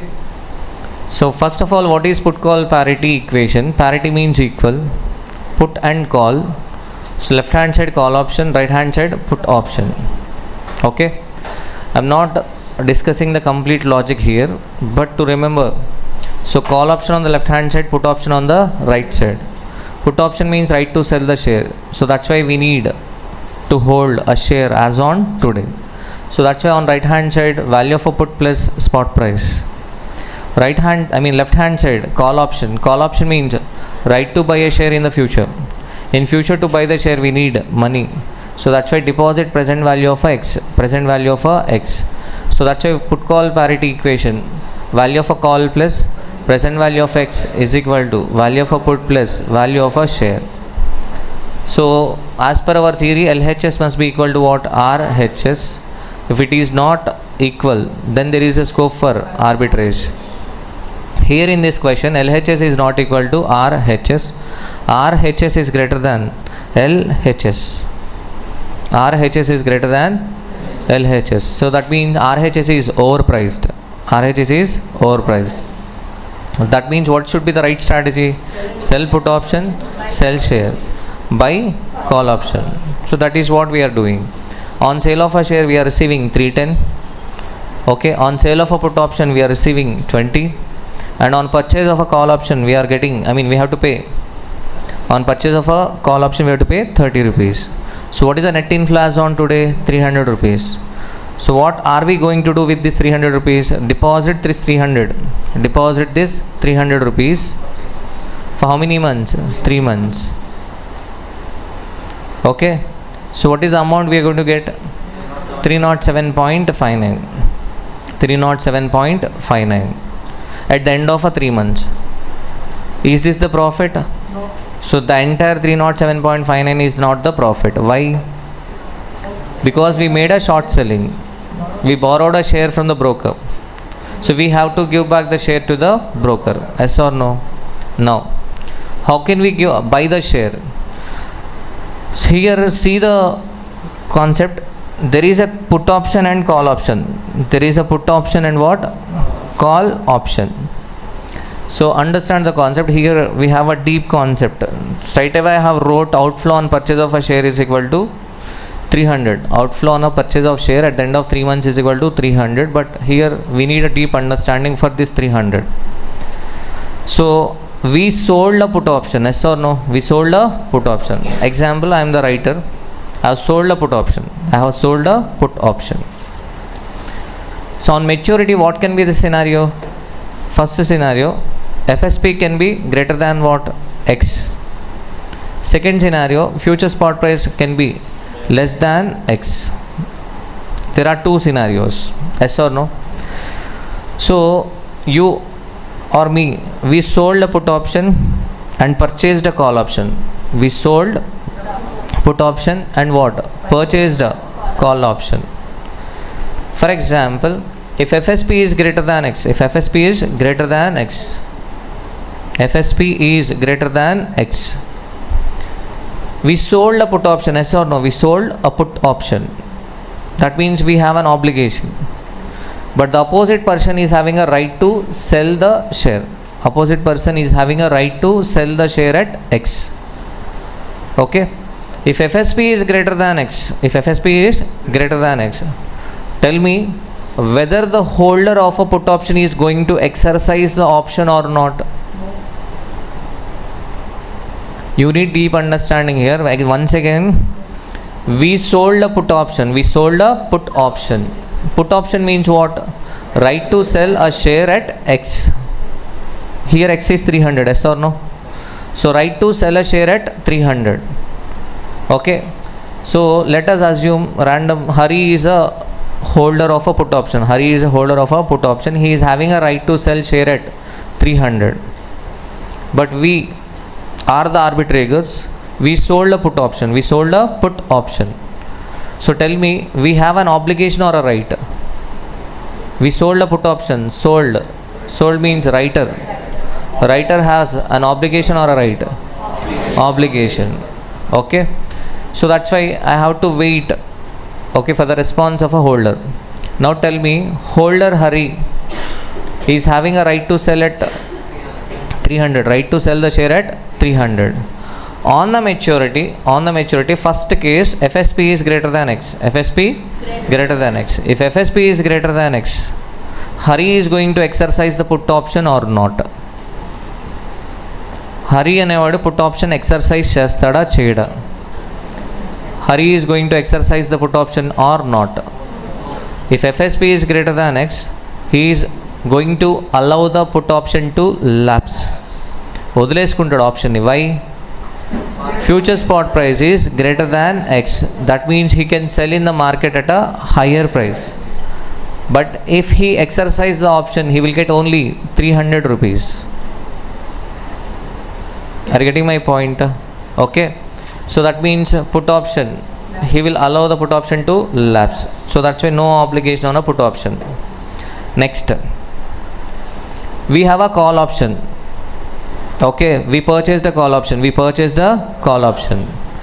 FSP is greater than X. FSP is greater than X. We purchased a call option. Are we going to exercise the call option or not? Yes. We exercise the call option and will buy a share at 300. So that means what is my outflow? 300. 300 rupees is my outflow. Are you getting my point? There can be two scenarios in future: FSP greater than X, FSP less than X. So right now I am discussing FSP greater than X. If FSP is greater than X, holder of a put option will allow the put option to lapse and no commitment, leave it. Okay. What about call option? We have a call option. We purchased a call option. We are the holders.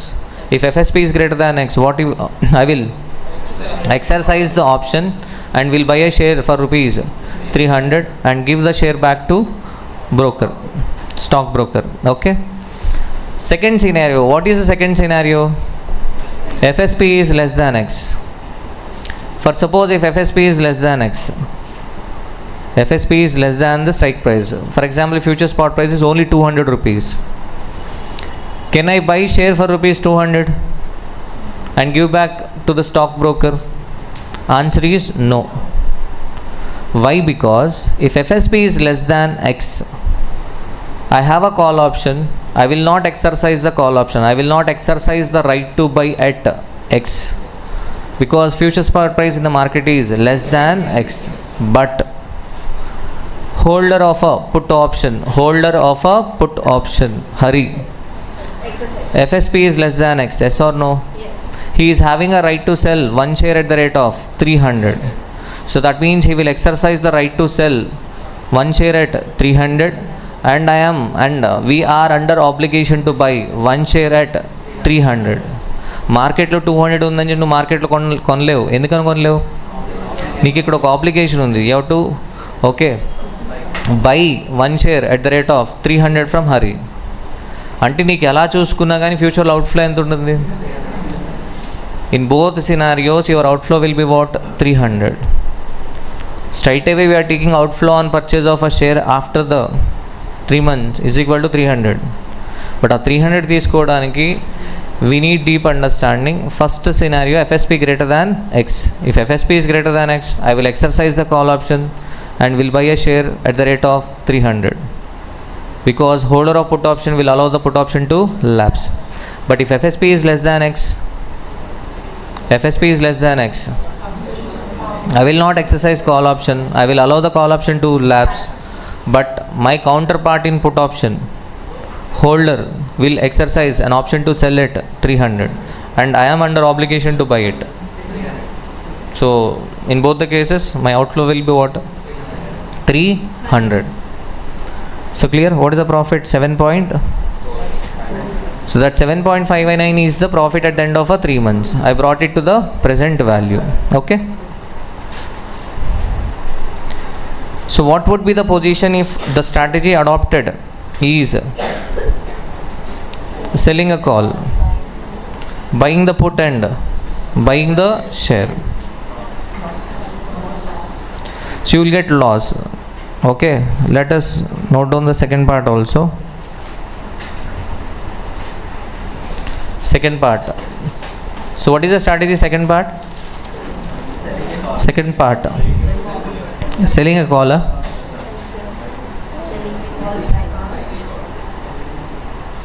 inflow on sale of call. What is the inflow on sale of a call? 30 rupees.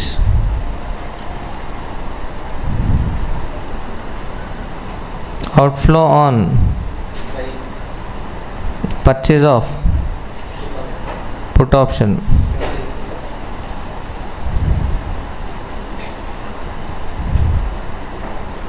Outflow on purchase of a put, 20 rupees outflow. Next what?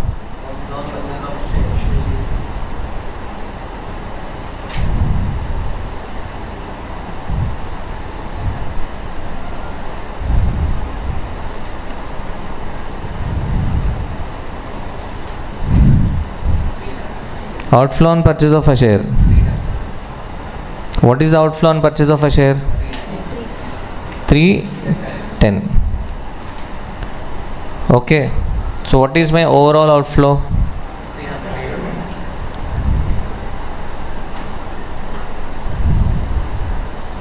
Net outflow 300. Net outflow 300. Okay. So that means I have to borrow 300 rupees. Yes or no? Okay. Outflow at the end of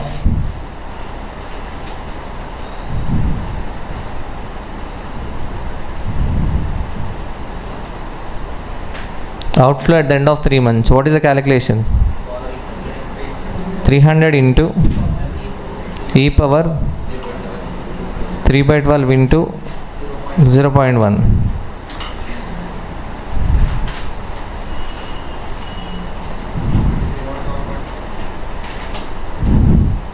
Three hundred into e power 3 by 12 into 0.1. So what is the outflow? 307.59.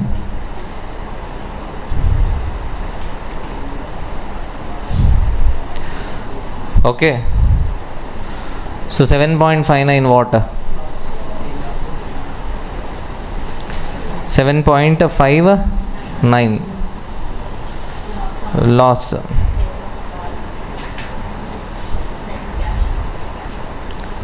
Present value of a loss is equal to, you will get same amount, present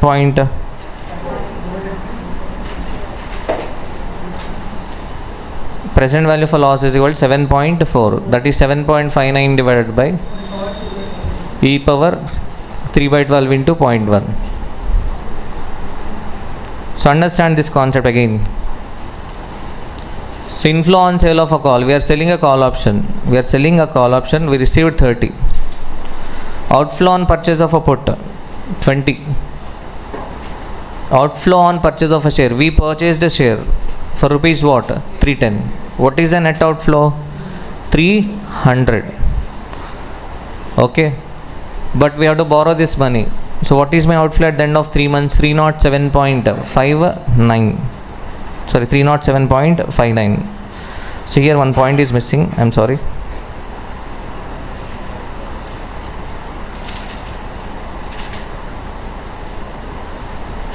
$307.59.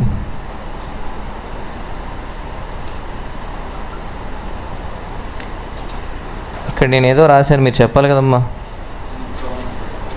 Inflow on sale of a share, outflow at the end of 3 months 307.59.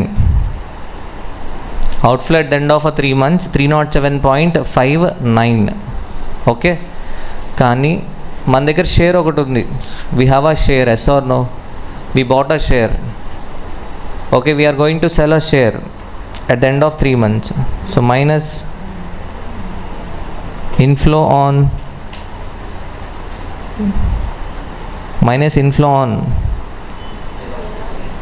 sale of share.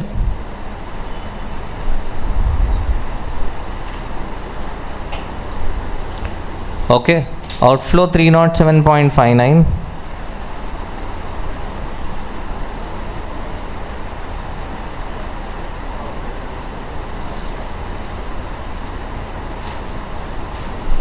Outflow 307.59. Inflow on sale of a share. What is the inflow on sale of a share? 300. So what is the overall loss? 7.59. What is the present value of a loss? 7.40. Clear? But for 300, see the explanation for 300. We sold a call option. We sold a call option. And at the same time we purchased a put option. Let us see the first scenario. First, suppose if FSP is greater than X. FSP is greater than X. We purchased a put option. We purchased a put option. Holder. If FSP is greater than X, as a holder of put option, will I exercise the option or not? No. I will allow the put option to lapse. Leave it.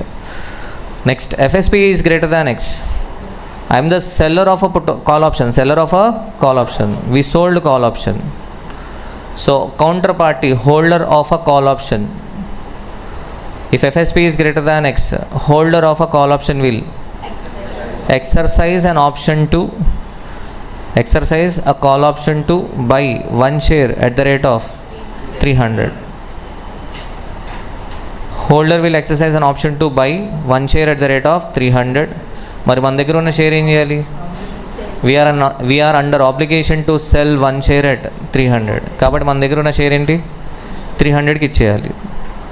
మార్కెట్లో FSP greater than X కదా, మార్కెట్లో sale చేసుకోవచ్చా? లేదు. We have a obligation 300కే sale చేయాలి. What is the second scenario? FSP less than X. If FSP is less than X, holder of a call option will allow the call option to lapse. Okay, గొడవ లేదు. But we have a put option and FSP is less than X. So as a holder, I will exercise an option to sell one share at the rate of 300. అంటే నేను ఎలా చూసుకున్నా share sale చేస్తే ఎంత వస్తుంది? Okay, in two scenarios I will be getting what? 300 rupees on sale of a share. So overall loss is equal to what? 7.59. Present value of a loss 7.4. Clear? అర్థమవుతుంది ఇది put call parity equation. For 300 rupees you need a deep understanding. You have to think from the perspective of a writer as well as a holder. Okay, in exam you may directly take 300 rupees, but there is a logic for taking 300. Okay,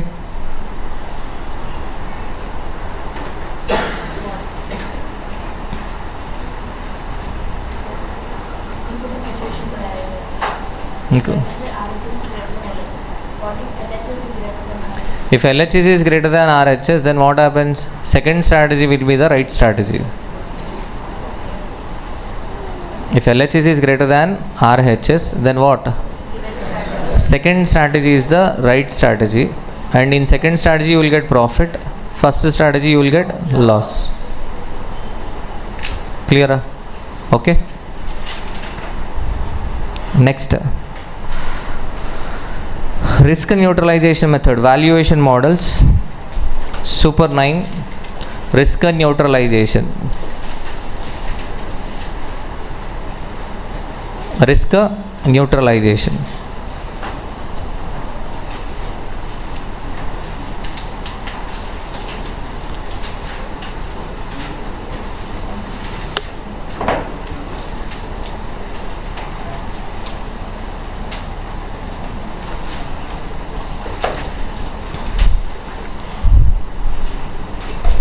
In valuation models we have a 4: risk neutralization, binomial model, 2-period binomial model, Black-Scholes model. So examination point of a priority, risk neutralization and binomial. But okay, so I don't want to take chance, so that's why we are going to take one question for what? 2-period binomial and one question for what? Black-Scholes model. So 2-period binomial model was not asked till now in examination, and Black-Scholes it was asked long back. Okay, so risk neutralization model, so valuation model. First of all, why we are finding out the value? Why we are finding out value? Okay, so we have a concept called premium. Yes or no? Holder has to pay premium to the writer. Holder has to pay premium to the writer. Premium is an expense and it is non-refundable. Okay, you know the concept of security valuation, business valuation, any valuation. Why do we do a valuation? Okay, to know Buyer has to know what is the maximum price that can be paid. Whether it is business valuation, security valuation, or a derivative valuation, any valuation, buyer has to get an idea what is the maximum price that can be paid. From the seller perspective, why the valuation is being done? To know what is the minimum price to be charged. What is the minimum price to be charged? So valuation. So why we do valuation? Example here, holder, buyer of an option should know what is the maximum premium that can be paid. Likewise, writer of an option has to get an idea what is the minimum amount to be charged. Minimum amount to be charged. So that's why we are going to learn valuation concept. In yesterday's basic question, we have calculated the value of call. In yesterday's question, value of a call, yes or no? In yesterday's question. Second part, value of a call is equal to 0. And third part, we got a value of a call 14 rupees something, yes or no? In basic question, yesterday's question. 14 rupees. So if you see that 14 rupees, that is the expected value of a call at the end of 3 months. Not the present value of a call option. Not the present value of a call option. So value of a call and ippudiki manam chala saarlu annam. But this is the value of a call on the maturity. In previous question, basic questions, we find out the value of a call, we find out the value of a put in basic questions. But the point is, that is the value of a call or a value of a put on the maturity. That too in question they are saying what? If a price is 250, if a price is 300, if a price is 400. So that is different. Now we are going to find out what? Present value of a call or a present value of a put. Present value of a call and present value of a put. So these valuation models are to find out the value of a call and value of a put as on today, exact value as on today. So except Black-Scholes model, all the first 3 models are binomial models. But to differentiate, we are calling it as risk neutralization binomial model and 2-period binomial model. Bi means 2 possible. Bi means 2. Bi means what? 2. Bi means what? 2. Meaning. So in risk neutralization binomial and 2-period binomial model, 2 possible future prices are given. 2 possible future prices are given. So that's why all the 3 models are binomial models. But to differentiate, first method we call it as what? Risk neutralization. Risk neutralization. Clear? So with Super 9 we can learn both risk neutralization and binomial. Simple. What is the current market price of a share? 420. Within a period of 3 months, the maximum and minimum price of it is expected to be 500 and 400 respectively. If the risk-free rate of interest be 8% per annum, what should be the value of 3 months call option under the risk neutral method at a strike rate of rupees 450? Given e power 0.02 is equal to 1.0202. So in yesterday's question, we have calculated the expected value of a call option, yes or no? What is the information given in the question? Probability is given. Expected future spot prices are given. Expected future spot prices are also given. So by doing a weighted average, we have calculated what expected value of a call. But in this question, risk neutralization method, in risk neutralization method, we are going to find out the probabilities. Generally, probabilities are assigned. Probabilities are assigned, not calculated. Probabilities are assigned. So simple. First you should learn how to form the equation, risk neutralization method. The name risk neutralization. Risk neutralization means what? Risk is neutralized. Okay. So option valuation determines the fair price today, so that holder knows the maximum premium to pay and the writer knows minimum price to charge, minimum premium to charge. Okay.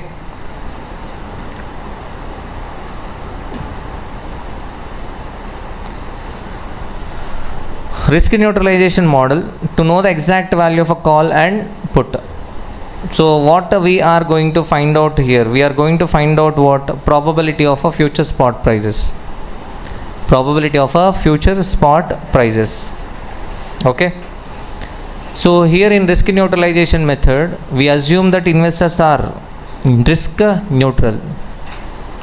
Investors are risk neutral. Risk is neutralized, no risk. That means investors will expect what? If there is no risk, investors will expect a risk-free rate of a return. Risk-free rate of a return. Okay. Risk-free rate of a return. Investors will be expecting what? Risk-free rate of a return. See the equation. Only write down the equation. Write down only equation. So what is this method, risk neutralization method? In risk neutralization method, we assume that investors will be expecting risk-free rate of a return. Risk-free rate of a return. See the equation P. What is P here? Probability of a upper FSP. Probability of upper FSP. 1 minus P is probability of downward FSP. Probability of downward FSP. That is equal to spot price into e power TRF. Okay, in previous question we calculated expected price. In previous question, first part, we calculated expected price by doing a weighted average of future possible prices. Yes or no? But in this question we are going to find out what? Probability. So they might ask this risk neutralization method as an MCQ also. They might ask as MCQ also. For 2 marks they might ask risk neutralization method. In the past they have already asked. See this. What is the spot price? 420. Maximum price 500. Minimum price 400. Risk free rate 8% per annum. Strike price 450. So we assume the probability of upper FSP is equal to P. Then the probability of downward FSP is equal to 1 minus P. Probability of upper FSP is equal to P. That means the probability of downward FSP is equal to 1 minus P. Okay. See the equation. We know the upper FSP. We know the downward FSP. Okay. How will you find out the expected future price? By doing a weighted average of possible prices. We do not know weights. We are assuming weights as P and 1 minus P. So P into 500 plus 1 minus P into 400 is equal to. So right hand side, what is the spot price? 420 into e power 0.08 into 3 by 12. Why we are taking this e power 0.08 into 3 by 12? What is this 420? 420 is the spot price. For suppose if investor purchase a share for rupees 420 rupees as on today, he will be expecting a risk-free rate of a return on that 420. He expect the price to increase up to 420 into what? E power 0.08 into 2 by 12.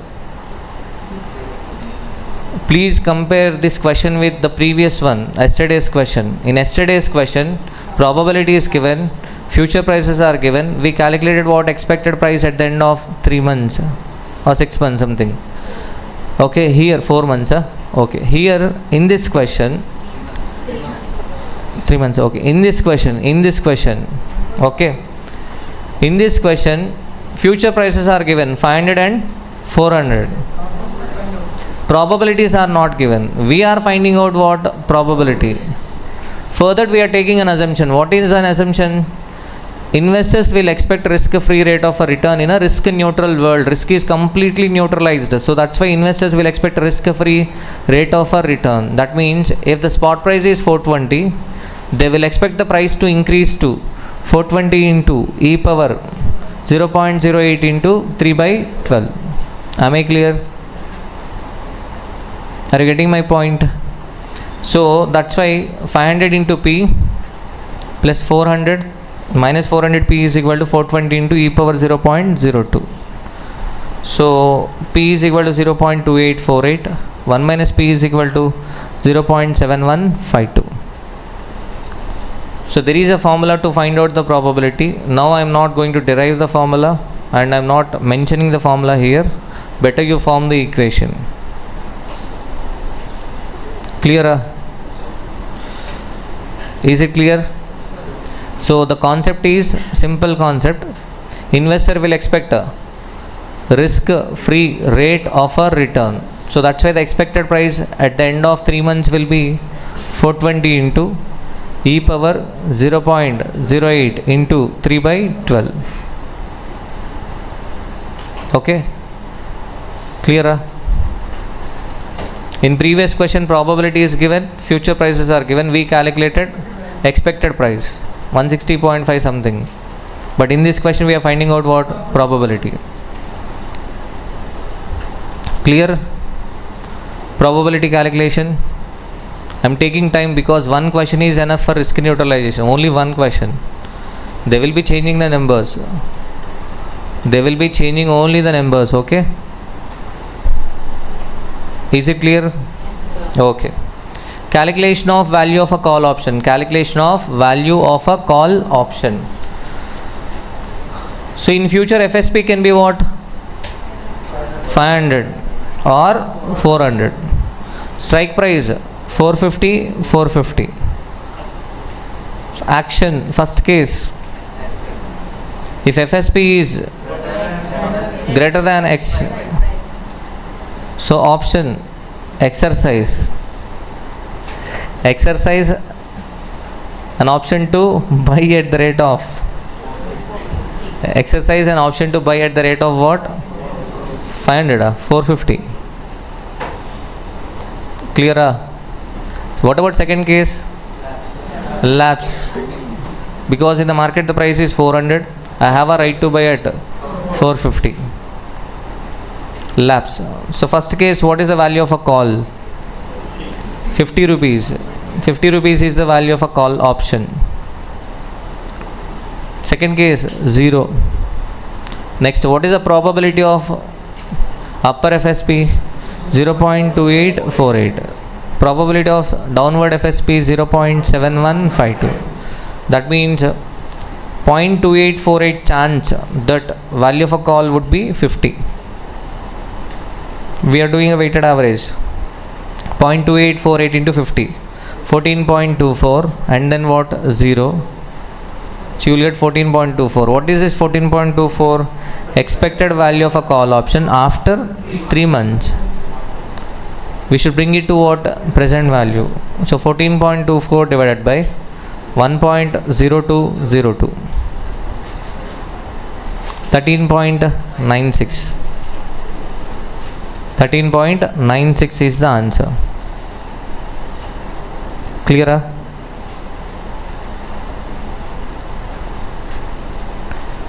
Simple risk neutralization. Valuation concept. Risk neutralization is very simple. If it is asked in examination, you have to answer it mandatorily. And you can save time also. It is not lengthy answer. Clear? 13.96. Now come to binomial model. Same question.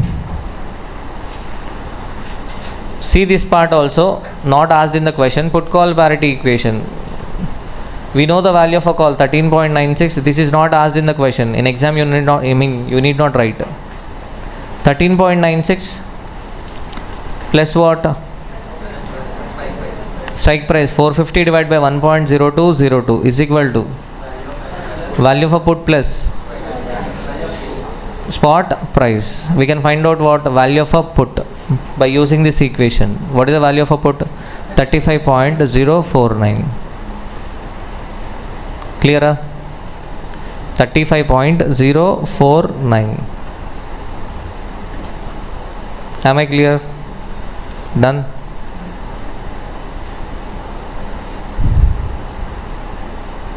For the same question,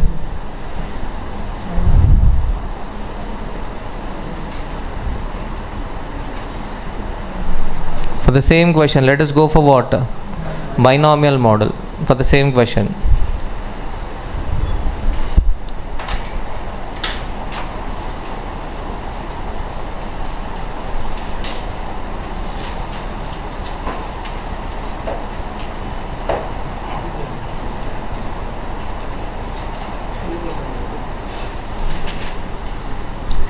So binomial model.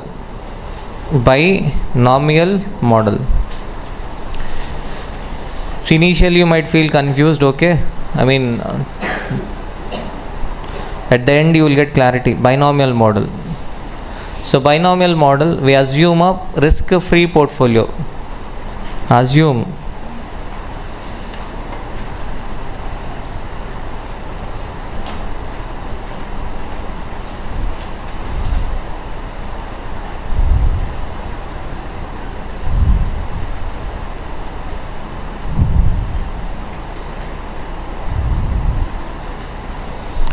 First assume risk-free portfolio, risk-free, completely risk-free. First,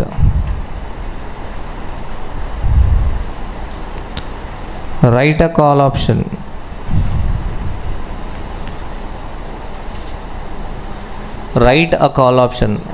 You are selling a call option. If you are writing only a call option, so that is called as naked call option, naked. Okay, so there is a risk. If you are writing a call option, what is the risk? FSP may be greater than X on the maturity, and holder will exercise the call option to buy at X. Okay, so in future you should buy at higher price and sell at lower price. You might lose money. Write a call option. If you are writing only a call option, there is a risk. So that's why second, hold.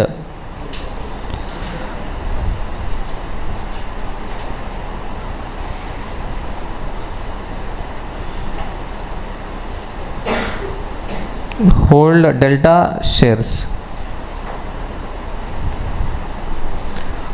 delta shares. So if we are holding a share, then what happens? If FSP is greater than X, if a price increases, we get benefited in share. We lose money on writing a call option, but we get a benefit in purchasing a share. Yes or no? If we are holding a share, there can be two scenarios. First scenario, price may increase. If a price increases, we lose money in call option, but we gain in shares. Second scenario, the price might decrease. If a price decreases, I will be losing money in shares, but as I sold a call option, I will receive a premium. I will get a benefit. Okay. So assume a risk-free portfolio, write a call option, hold delta shares. Delta, it is one of the Greek word. They will ask us MCQ, multiple choice question. Delta is equal to change in value of option.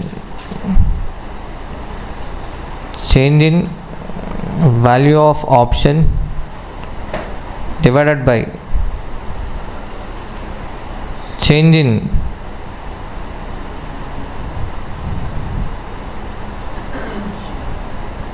what? FSP. Change in value of option divided by change in future spot price. So they will ask as MCQ, multiple choice question. Okay. So change in value of option divided by change in future spot price. Change in value of option. For suppose if FSP increases to 500, what is the value of a call option? 50 rupees.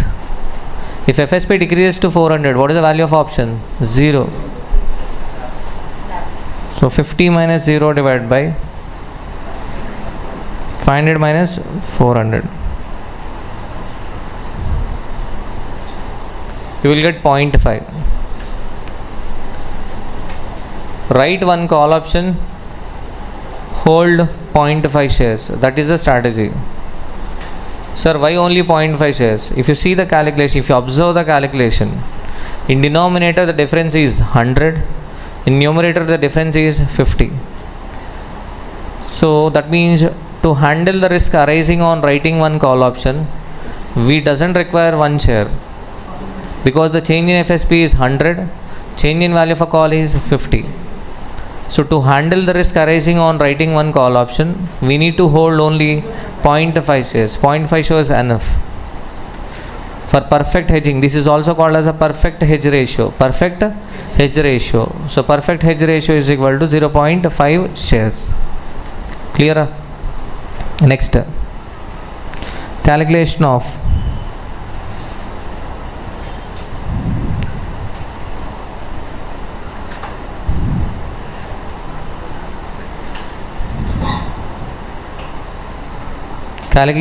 value of a call. Calculation of value of a call.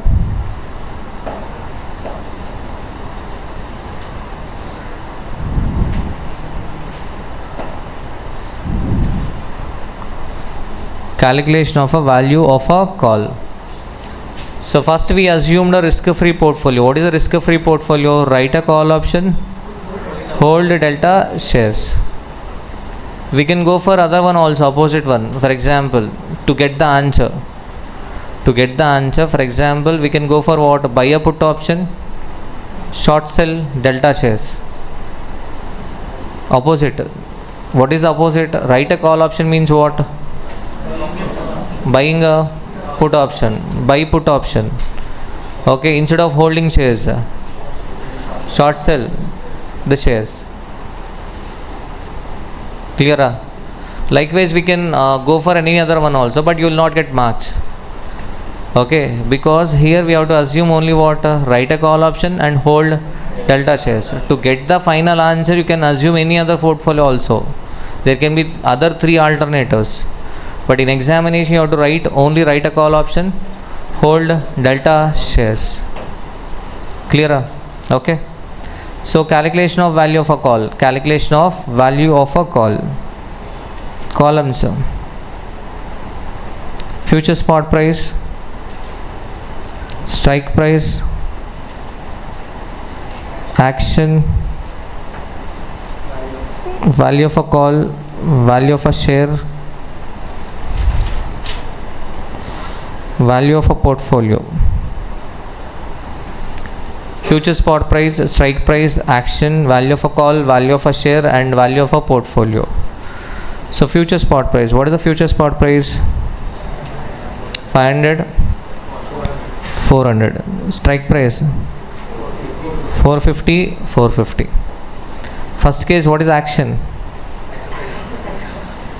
Holder will exercise.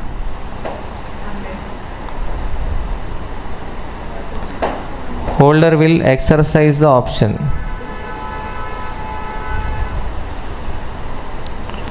Next case, lapse. Okay. So what is your portfolio? Write a call option, hold delta shares.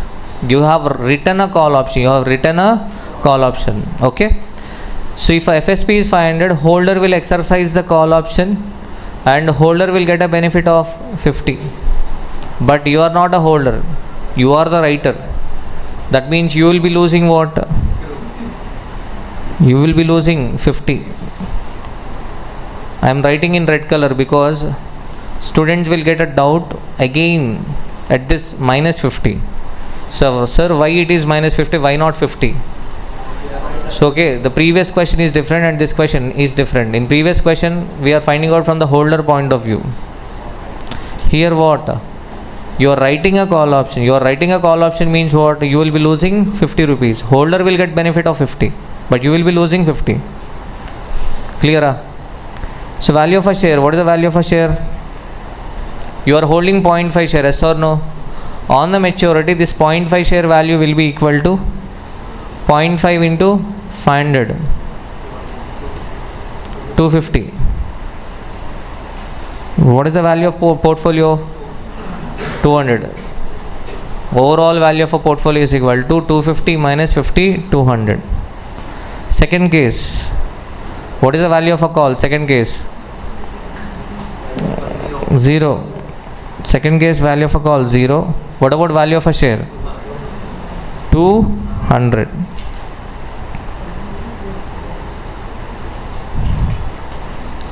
So here value of a portfolio is same. In both the cases, value of a portfolio is equal to what? 200 in both the cases. Irrespective of a future spot price, value of a portfolio will remain same. Why? Because in the beginning itself, we assumed a risk-free portfolio. So that's why. So there is no uncertainty. Irrespective of FSP, your portfolio value will remain same. అంతే కదా ఇప్పుడు FSP 500 అయినా 400 అయినా what is the value of portfolio? 200 is the value of a portfolio. Next,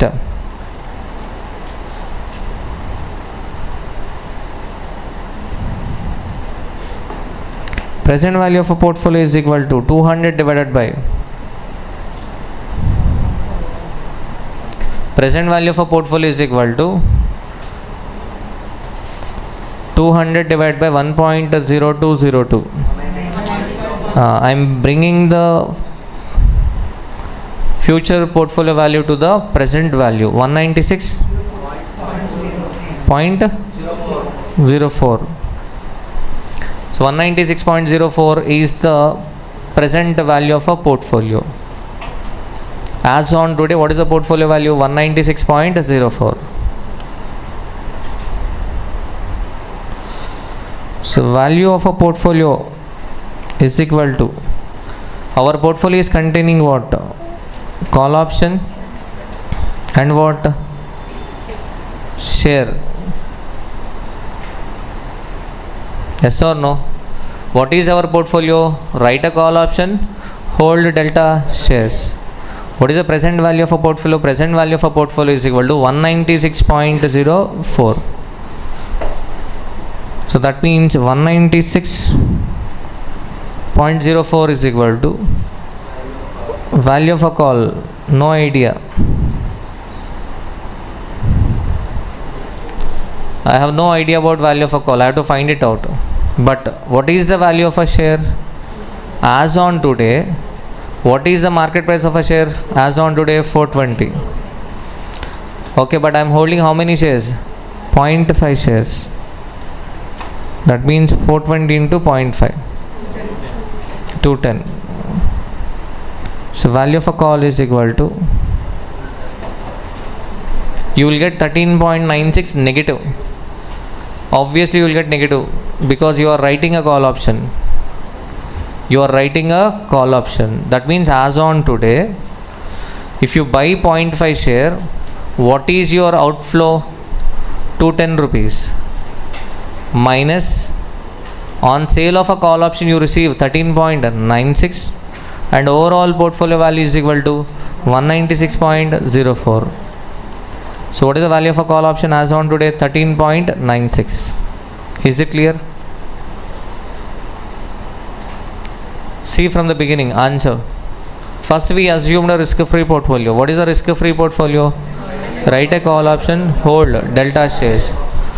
So how do we get delta? Delta is equal to change in value of option divided by change in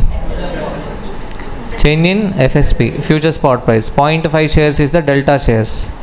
Why 0.5 shares? If you observe the calculation, to handle the change of 50, change in value of a call is 50, but change in value of a share is 100.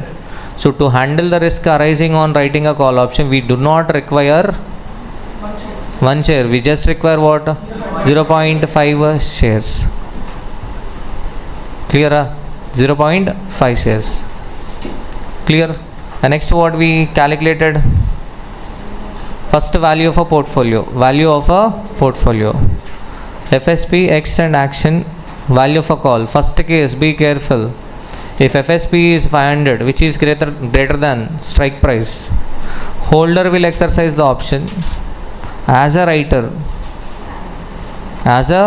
you are under obligation to sell the share at 450, which is worth 500. That means you will be losing 50 rupees. So that's why minus 50, not plus 50, minus 50. Value of a share 250 and value of a portfolio is equal to 200. Second case, value of a call is equal to 0 because holder will not exercise the call option. So value of a call 0, but value of a share is equal to 0.5 into 400, 200 rupees. What is the overall value of a portfolio? 200. Okay. So that means irrespective of a future spot price, portfolio value will remain same. Why? Because initially we assumed risk-free portfolio. That's why. So present value of a portfolio is equal to 196.04. So value of a portfolio is equal to value of a call plus value of a share. Clear? So 196.04 is equal to value of a call plus 420 into 0.5. The difference is value of a call 13.96. You will get negative. Obviously negative because you are writing a call option. Okay, but we should ignore the negative sign and write 13.96 value of a call. Clear? So under risk neutralization also same answer. What is the same answer? What is the answer? 13.96. Clear?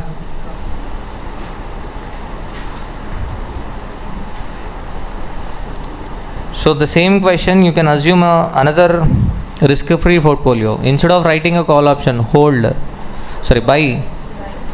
buy put option. Buy put option, second hold delta shares only. Hold delta. So previously I told wrong. So you can take what? Instead of writing a call option, buy a put option. Hold delta shares. So then also change in value of option will be what? Same 50 only. You will get again 0.5. Clear? Okay, fine. But in examination you have to assume only what? Write a call option, hold delta shares. Clear? Now see this question, Super 10, most frequently asked question, Super 10.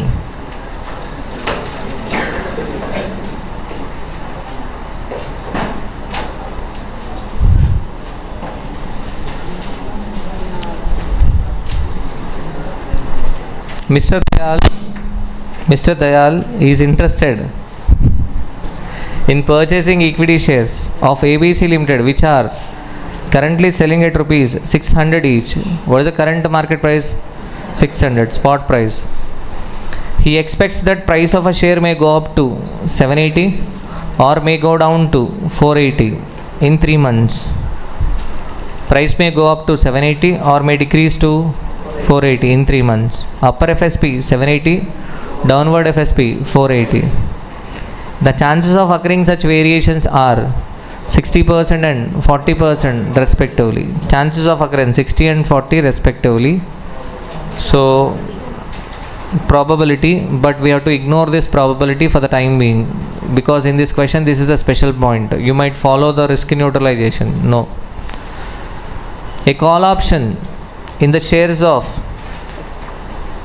a call option on the shares of ABC Limited can be exercised at the end of a 3 months with a strike price of 630. What is the strike price? 630. What combination of a share and option should Mr. Dayal select if he wants a perfect hedge?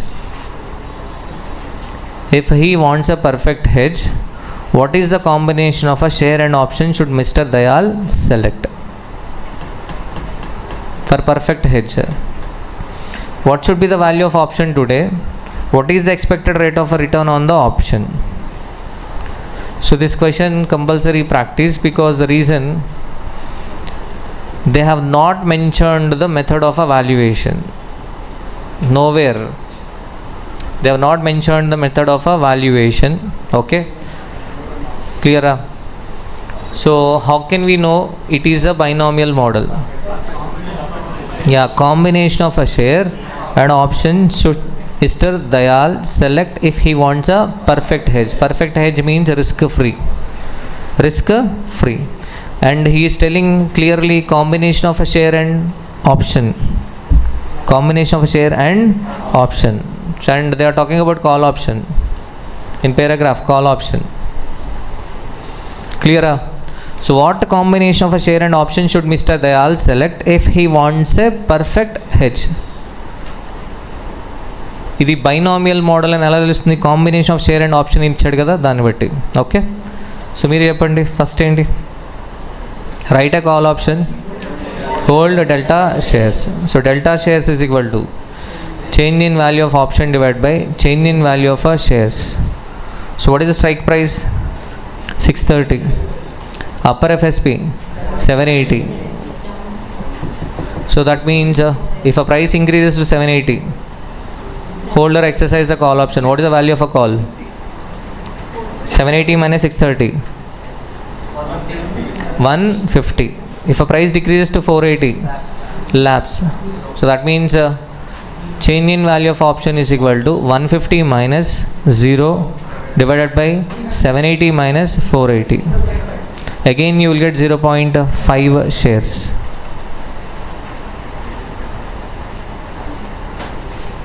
You will get 0.5 shares. Clear? Is it clear? Now second, they are asking you to find out what value of option today. Value of option today. So FSP 780, 480. Next strike price 630. Action, exercise and lapse. Value of a call minus 150, 0. Value of a share, first case 780 into 0.5, 390. Second case 480 into 0.5, 240. What is the overall value of a portfolio? 390 minus 150, 240. 240 plus 0, 240. In either of the case, value of a portfolio is equal to 240. Bring that 240 to the present value. How many months? 3 months. So 240 divided by e power 0.1 into 3 by 12. So 240 into e power 0.025. So you will get 234.07. Okay. So value of a call is equal to 234.07 minus 0.5 into 600. So 65.93. Clear?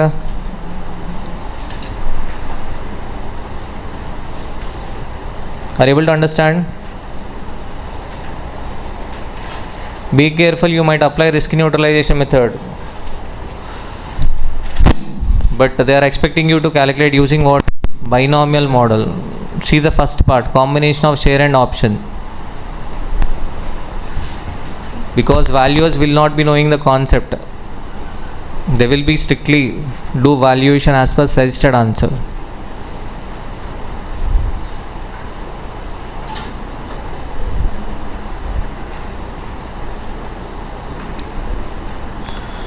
So clear? So in this question again, third part is the special part. So in the evening if you try this question, you will do mistake in what? Third part. Third part. So what is the third part? Expected rate of a return. Expected rate of a return on the option. Expected rate of a return on the option. Okay. Now that 60% and 40% is relevant. 60% and 40%. So see this expected rate of a return on the option. What is the expected value of a call? Okay, value of a call can be 150 or a 0. What is the percentage of occurrences? 60 and 40. So 150 into 60% plus 0 into 40, 90 rupees. So this is the expected value of a call. But so we got a theoretical value of 65.92. 65.923. So this question is a special part because it is not completely conceptual. You have to remember this. 65.923 is considered as our investment, but what is the expected value of a call at the end of 3 months? 90. So that means what is the benefit we are getting? 90 minus 65.923. So percentage 95 by 90 minus 65.923 divided by 65.923. So what is the answer? 36.523. Percentage, not amount, percentage. 36.523 percentage. So this is the special part in this question. That 60% 40% is completely deviating information. Be careful. 60% and 40% completely the information which is deviating.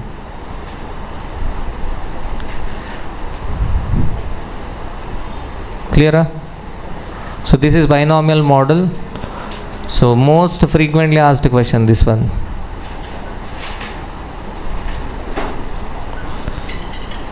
So last time they have asked basic question from options. This time they might ask valuation model. Valuation model, that too they might ask what risk neutralization and binomial. Okay? Clear?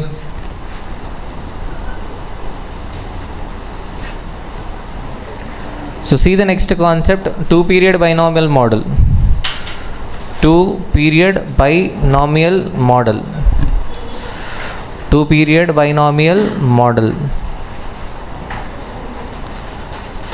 Okay, it is similar to risk neutralization model. It is similar to risk neutralization model, 2-period binomial model. Consider a 2-year American call option. Consider a 2-year American call option with a strike price of rupees 50. What is the strike price? 50. On a stock, the current price of which is also rupees 50. Assume that there are 2 time periods of 1 year, and in each year the stock price can move up or down by equal percentage of 20%. The risk-free interest rate is 6%. Using binomial option model, calculate the probability of price moving up and down, and also draw a 2-step binomial tree showing prices and payoffs at each node. Showing prices and payoffs at each node. So 2-period binomial model, 2-step binomial tree showing prices and payoffs at each node. Strike price is given, current price 50 is given, and see the second sentence. Assume that there are 2 time periods of a 1 year. 2 time periods of a 1 year. So that's why it is what? 2-step binomial model, 2-period binomial model. So in each year the stock price may move up or down by equal percentage of 20%. Equal percentage of 20%. So risk-free rate 6%. Using binomial option model, calculate the probability of price moving up and down. Using binomial option model. అంటే మీరేంటి second model అనుకుంటారు, కాదు, risk neutralization. We should use risk neutralization and find out the probability. And next, also draw 2-step binomial tree showing prices and payoffs at each node.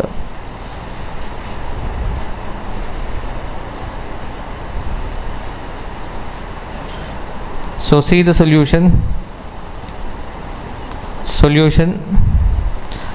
So first let us draw the tree, binomial tree. Spot price,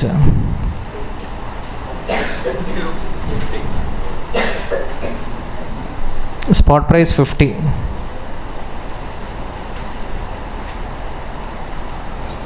Spot price 50. Okay, consider two time periods of a 1 year, and in each year the stock price may move up or down by 20%. Spot price may increase by 20% or decrease by what? 20%. So that means the stock price may increase to what? 60 rupees. Or what? 40 rupees. Price may increase to 60 or decrease to 40 in next 1 year. They are asking you to consider two time periods. Okay. Next to this 60. Okay. 50 may increase to 60 in first year, yes or no? And in next second year, 60 may increase to 72 or 48. Clear? 50 may decrease to 40 in first year, and 40 may increase to 48 or decrease to 32. Decrease to 32 in the second year. Yes or no? Are you able to understand this?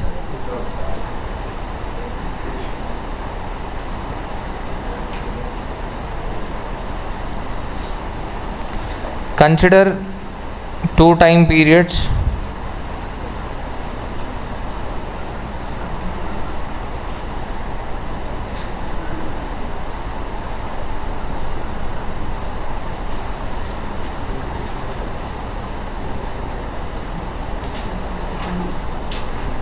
Consider two time periods, okay?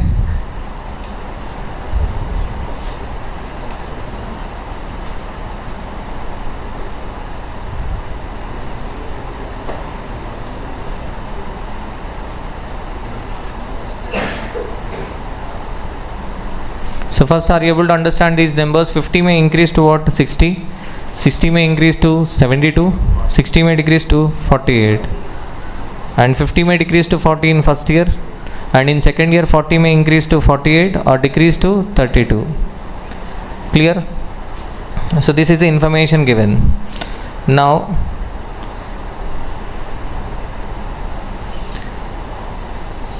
risk free rate is given. What is the risk free rate?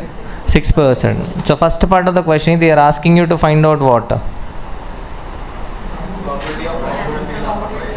First part of the question is they are asking you to find out what? Probability of price moving up or down. So how can we find out? Let us form the equation. Risk neutralization.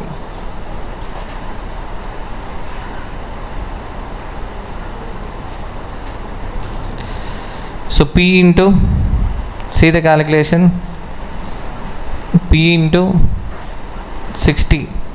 What is the 60? Upper FSP. P into 60, upper FSP plus 1 minus P into 40 is equal to 50 into e power 0.06, not 3 by 12. Two time periods of a 1 year each. Okay, let the probability of upper FSP is equal to P. Then probability of downward FSP is equal to 1 minus P. Clear? So P into 60 plus 1 minus P into 40 is equal to 50 into e power 0.06. Next, 60P plus 40 minus 40P is equal to 50 into e power 0.06. 50. Okay, 53. Let us take 53. Normal compounding. 53. So 50 into 1.06, 53. So P is equal to 0.65. That means 1 minus P is equal to, I think it is 0.6545. Take 45 also. This is 0.3455. 0.6545 probability of upper FSP, and the probability of downward FSP is equal to 0.3455. Clear? So are you able to understand this part? Done? Now 60 may increase to what? 72. So first, let us write down the probability. 50 may increase to 60. What is the probability of 50 to 60? 0.6545. What about 50 to 40?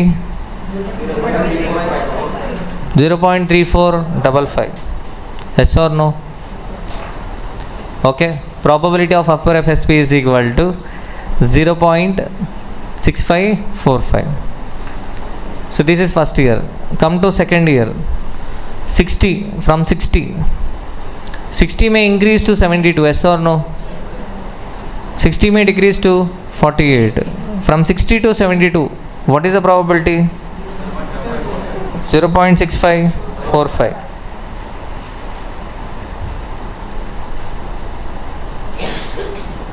Okay, నా writing అంత బాగుంటుంది, మీరు నీట్గా note చేసుకోండి. From 60 to 48, 60 to 48, 60 to 48 అయితే what is the probability? 0.3455.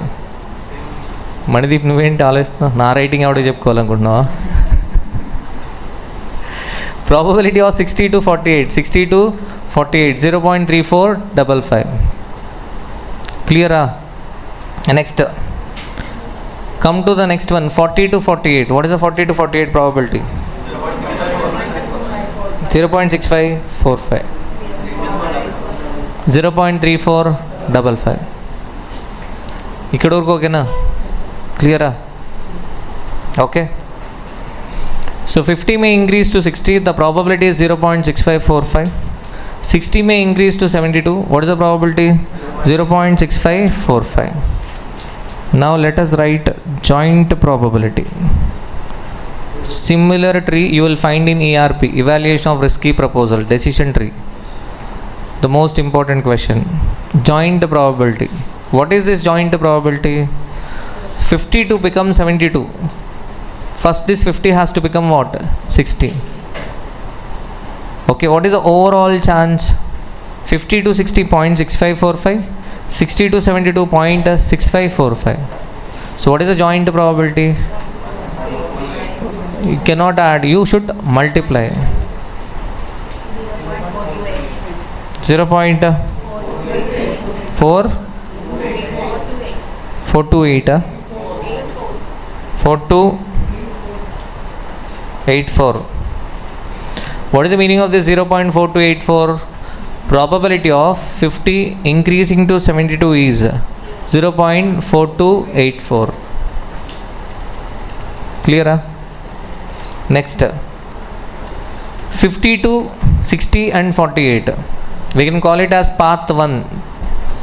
Path 1 probability. What is the path 1? 50, 60, 72. 50, 60, 72. What is the probability? 0.4284. Next, path 2. What is the path 2? 50, 60, 48. Path 2 probability 0.2261. What about path 3 probability? Path 3 same 0.2261. What about last one? 0.1194. This is the joint probability.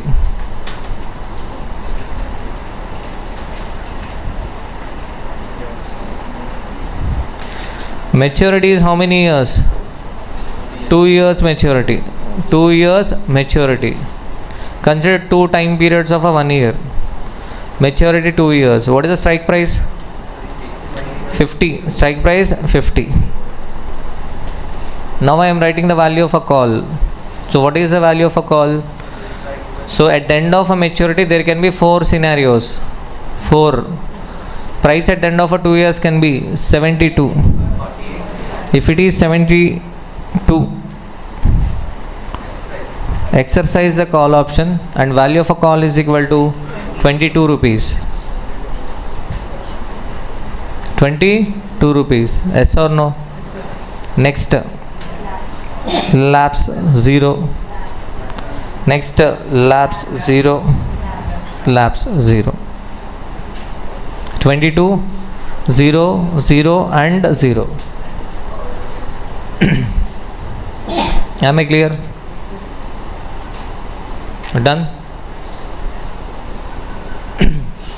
So we calculated value of a call at the end of 2 years, but they are asking you to find out the value of a call at each node. At each node. So I am writing the calculation.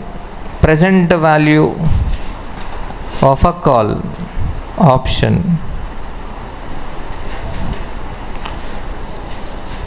If they ask direct present value of a call option, then my answer is simple. If they ask directly present value of a call option, but in this question they ask you to what? Find out the value of a call at each node. So that's why it is getting complicated. If it is a present value of a call option, see the calculation. At the end of 2 years, value of a call can be 22. What is the percentage of occurrence? 0.4284. Yes or no? Remaining 3 cases 0. Even if you do weighted average, you will get 0. So 22 into 0.4284 is the expected value of a call at the end of 2 years. Yes or no? So I should bring it to the present value. That means e power 2 into 0.06. Am I correct? We do 3 by 12 something, yes or no, but this time what? 2 years. We should take time in years. So that's why into e power 2 into 0.06. Okay. So or else you can take what? Divide by 1.06 power 2. Normal compounding. So tell me what is the answer?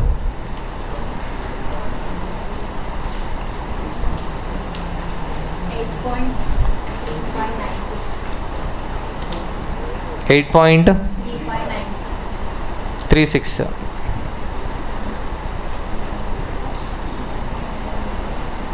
8.36 is the answer. 8.36 is the answer. Okay. So simple. If they ask you to find out the present value of a call, if you are getting confused, better you find out present value of a call and leave it. At least you will get 4 or 5 marks. Okay, but they are asking what? Value of a call at each node. Okay, at this node what is the value of a call? 22. At this value of a call 0. At this value of a call 0. At this value of a call 0. Now in order to avoid confusion, we should treat this as a separate risk neutralization question, that highlighted part. So now we have to find out the value of a call here. Okay, and we should treat this as a separate risk neutralization question, and last we should treat this as another risk neutralization question. Okay, so let me write the answer. Better you go give what? Node 1,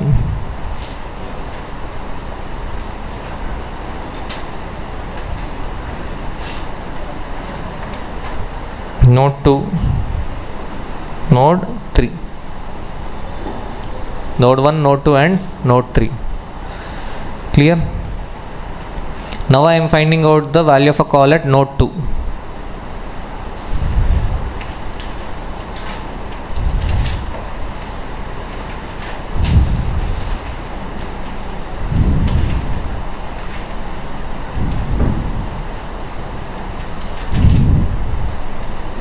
Value of a call at node 2. So value of a call is equal to, understand this, value of a call at node 2. At node 2, value of a call. So value of a call can be what? 22 rupees at the end of second year, or 0 at the end of a second year. From 60 there are only two options, yes or no? Either 22 or 0. Okay. So what is the probability of 22? 0.6545. We are talking about 60 to 72. So that's why we are taking 22 into 0.6545 plus next one anyway it is 0. So that's why you can ignore. Divided by 1.06.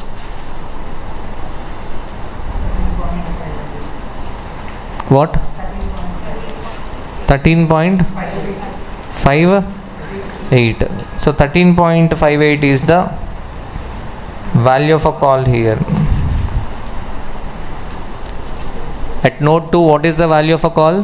13.58. Clear?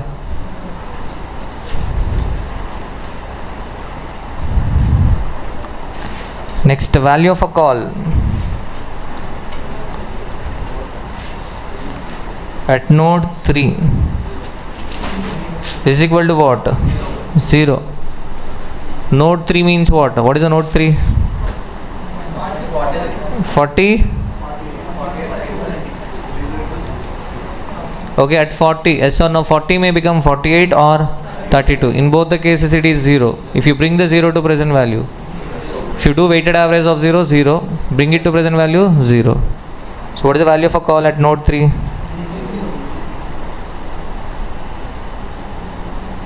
Okay. Now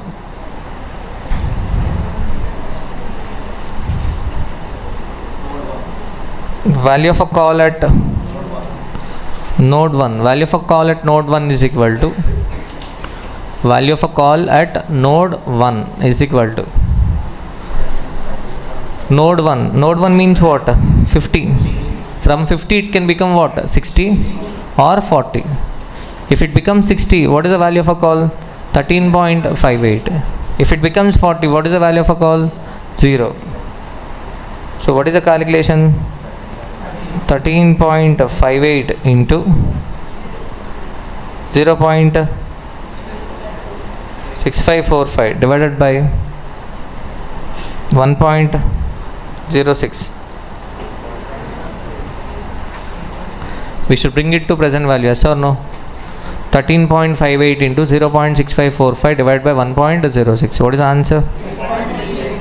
8.385. Clear? Clear? Are you able to understand this two-period binomial model? If you understand, it is simple only. Two-period binomial model.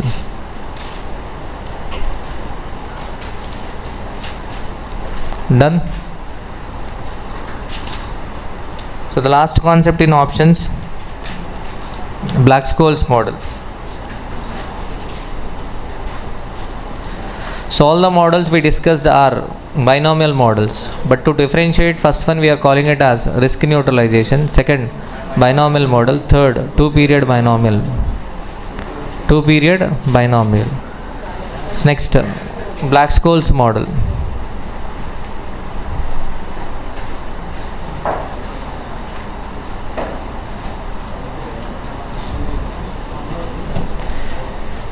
Okay, in the Black-Scholes model, we assume continuous price movement. The difference between the previous three models and this model is, here we assume continuous price movements. In previous questions, only two possible prices are given, upper FSP and downward FSP.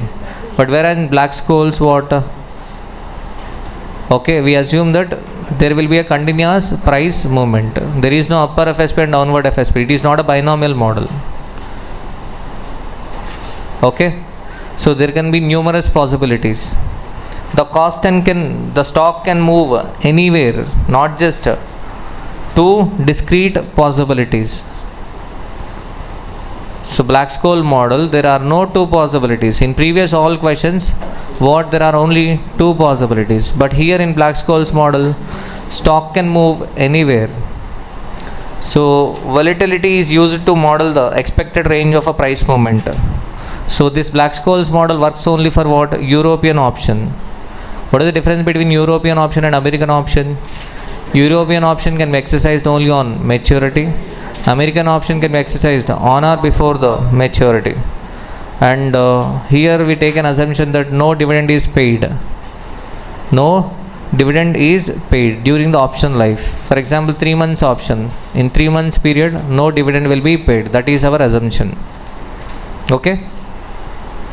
So to solve this question, you have to remember this D1 formula mainly, because D2 is simple only, but D1 formula, you have to remember D1 formula.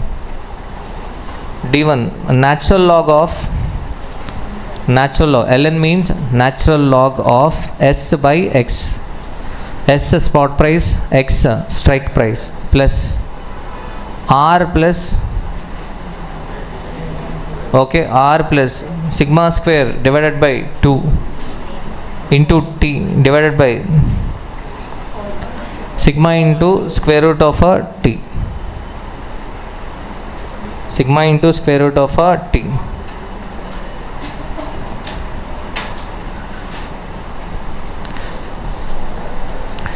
D1 is equal to natural log of what? S by X, spot price divided by strike price, plus R plus sigma square divided by 2 into T divided by sigma into square root of a T.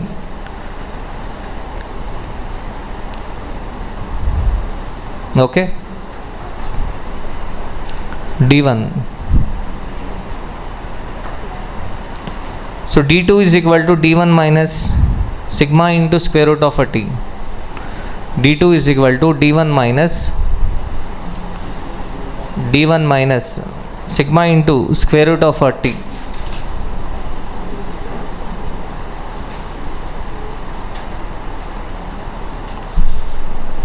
Okay. Clear? Next, step 3 is to find out what? ND1. Step 4, ND2. Step 5, value of a call. Step 6, value of a put.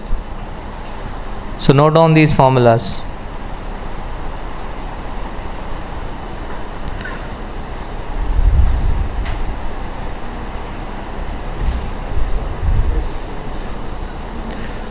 So see this question. Before moving on to the question, let us discuss minimum value of a call. Minimum value of a call. So minimum value of a call is equal to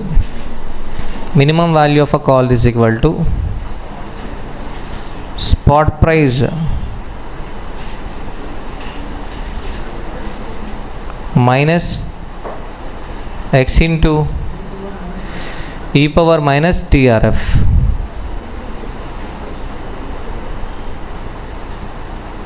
Minimum value of a put is equal to X into e power minus TRF minus spot price.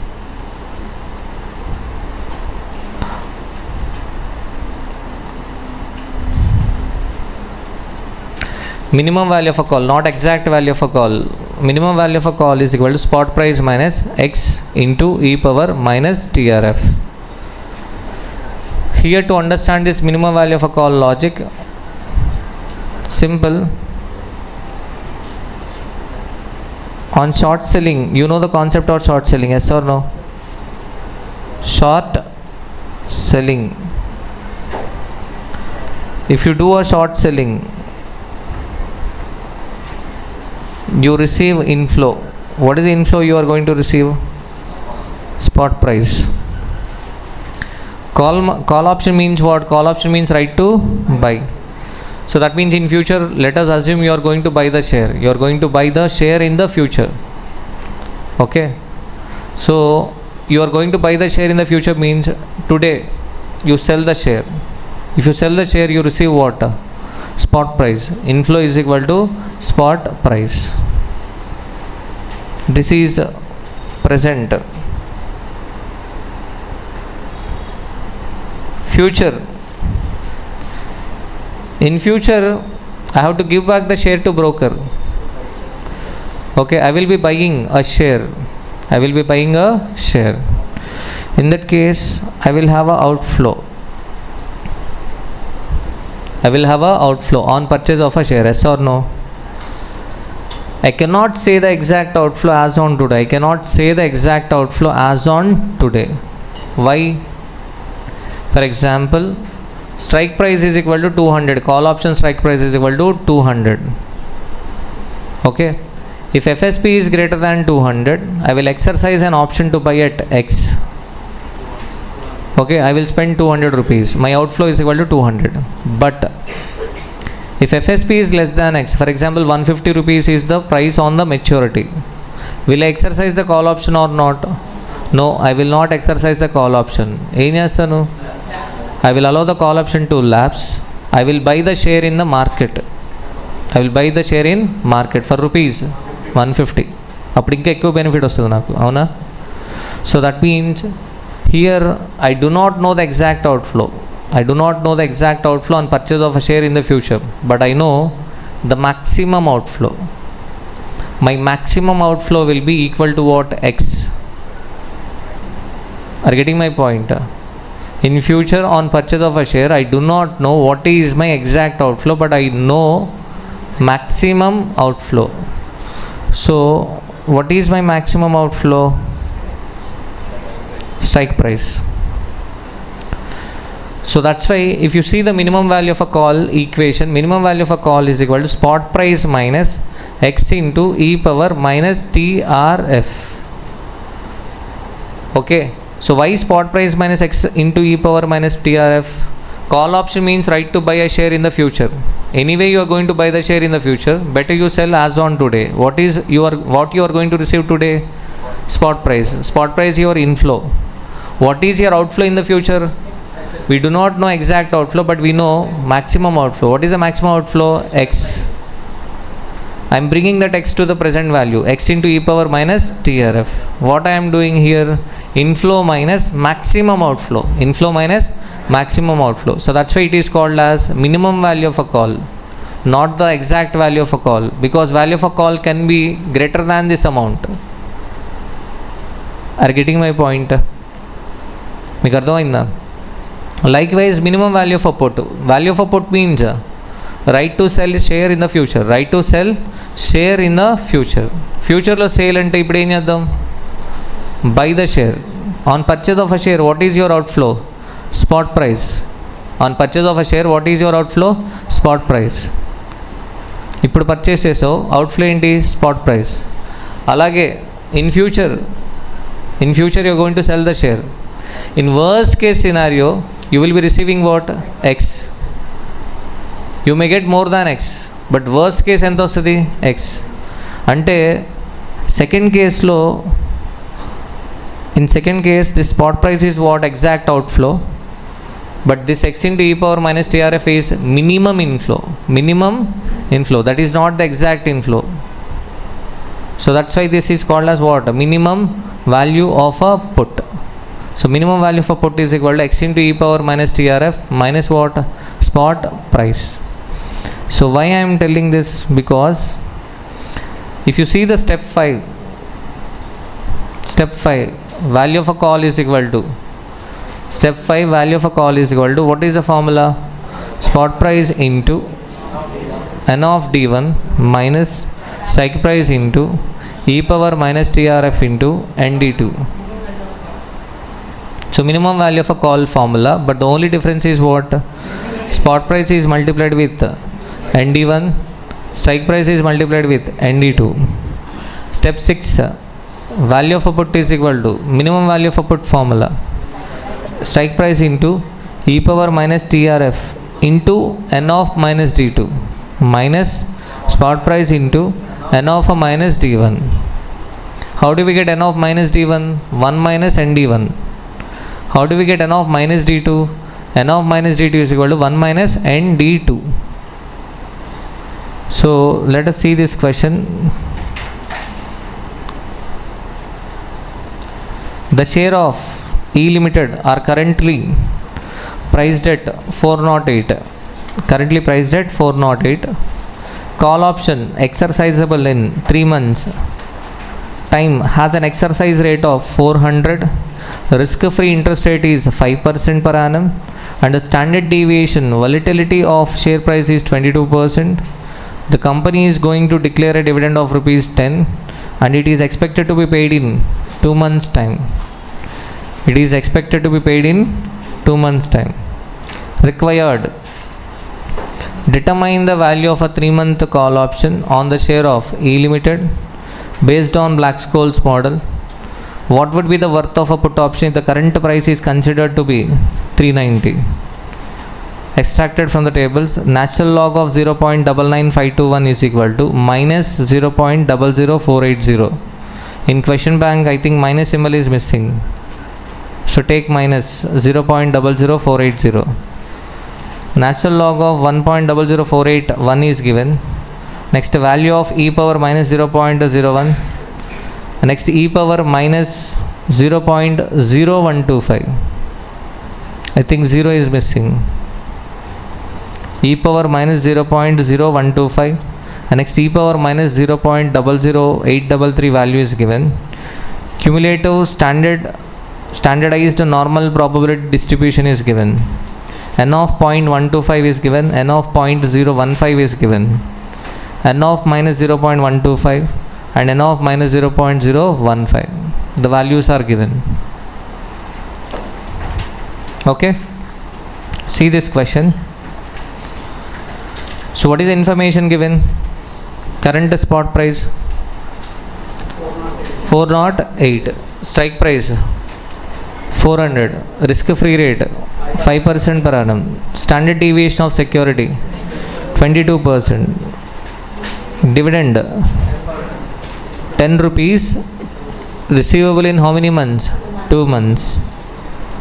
Time how many months? 3 months. 3 months means 3 by 12, 0.25. Clear? So information is taken from the question. Now in Black-Scholes model, we assume that no dividend is paid during the option period. Yes or no? What is the dividend amount given? 10 rupees, which is payable in 2 months. What is the spot price? 408. So before proceeding to finding out D1, first find out adjusted spot price. Adjusted spot price. Adjusted spot price means we should exclude the dividend from the spot price. We should find out the pure equity share price. Pure equity share price. Adjusted spot price of a share. Adjusted spot price of a share is equal to spot price minus dividend into e power minus TR. E power minus TR.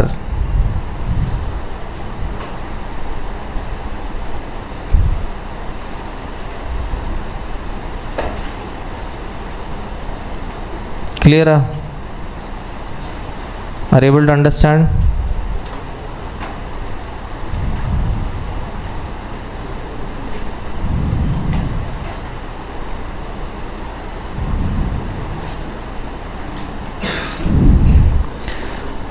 So present value of a dividend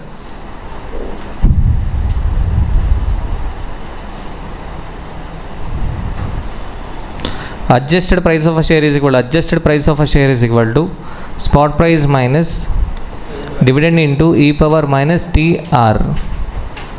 So what is the spot price? 408 minus 10 into e power minus 2 by 12 into 0.05. Clear? So e power minus 0.00833 value is already given in the question. So what is adjusted spot price? 398.083. So only one question is enough for Black-Scholes. 398.083 is the adjusted spot price. Clear?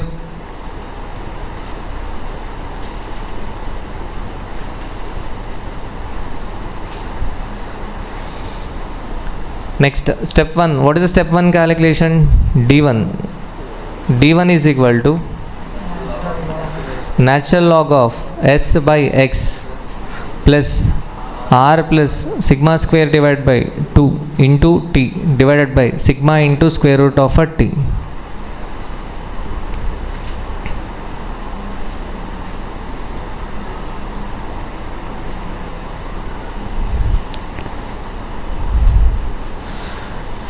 Remaining all we can derive, but Black-Scholes we cannot derive. D1 formula.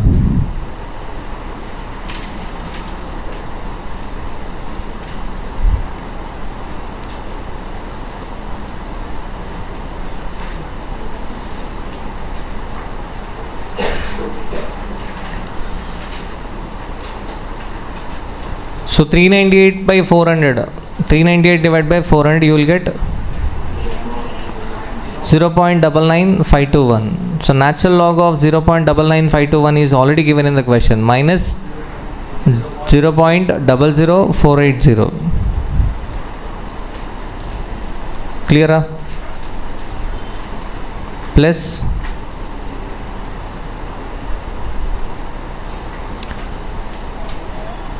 clear. So what is the D1 value? 0.125.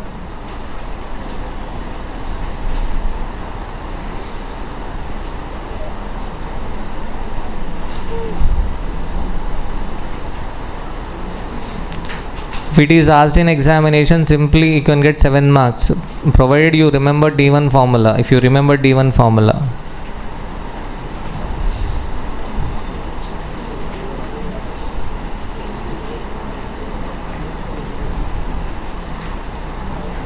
What is the number you are getting? 0.1245. Clear? Step 1. Next D2. How do we get D2? D2 is equal to D1 minus sigma into square root of a T.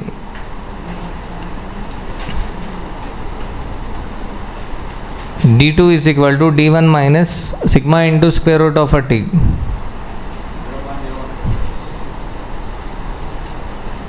Zero point 0.0145.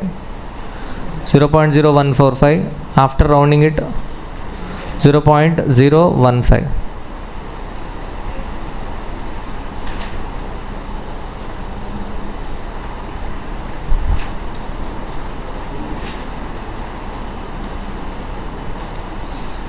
Clear?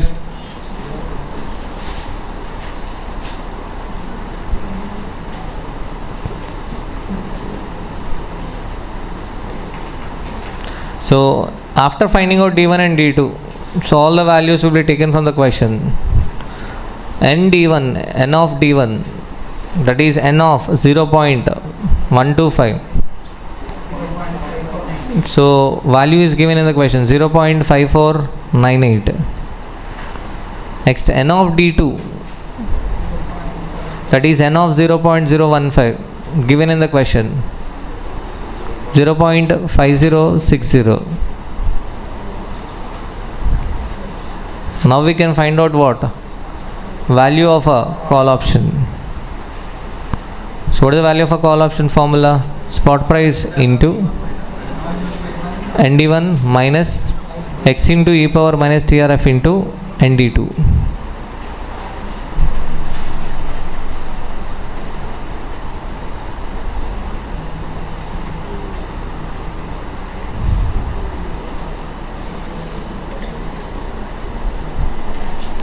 So value of a call option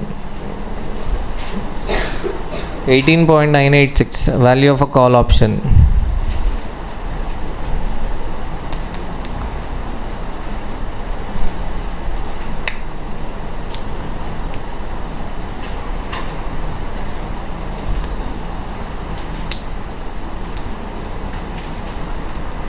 Value of a call option 18.986.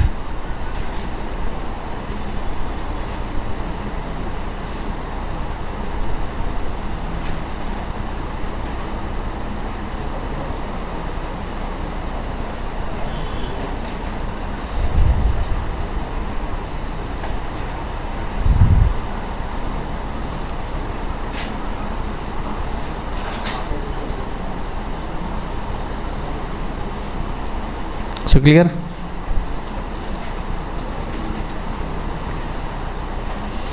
Clear? First part.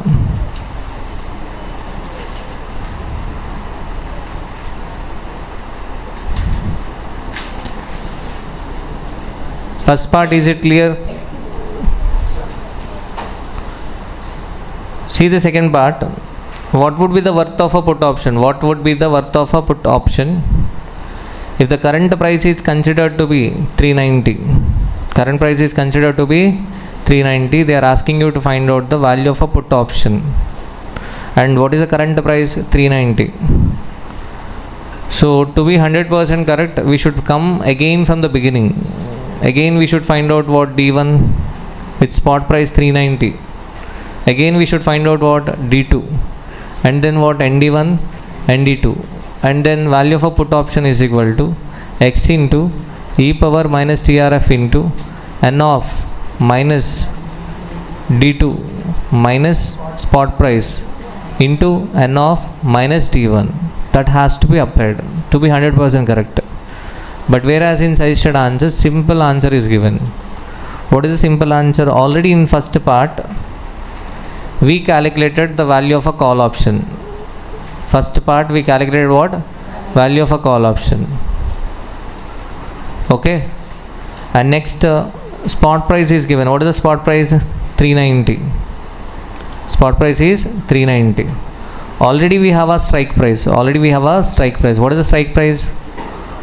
400. So by using put call parity equation, value of a put is calculated. Put call parity equation. Generally, to be 100% correct, again we should come from what? D1, D2, ND1, ND2. That's how we should come. But whereas in this question, second part, they have simply applied what? Put call parity equation. What is put call parity equation? Value of a call plus present value of X is equal to value of a put plus value of a share. That means value of a put is equal to value of a call plus present value of X minus value of a share. So that is what done. So what is the value of a put? 24.0112. So easy answer is given.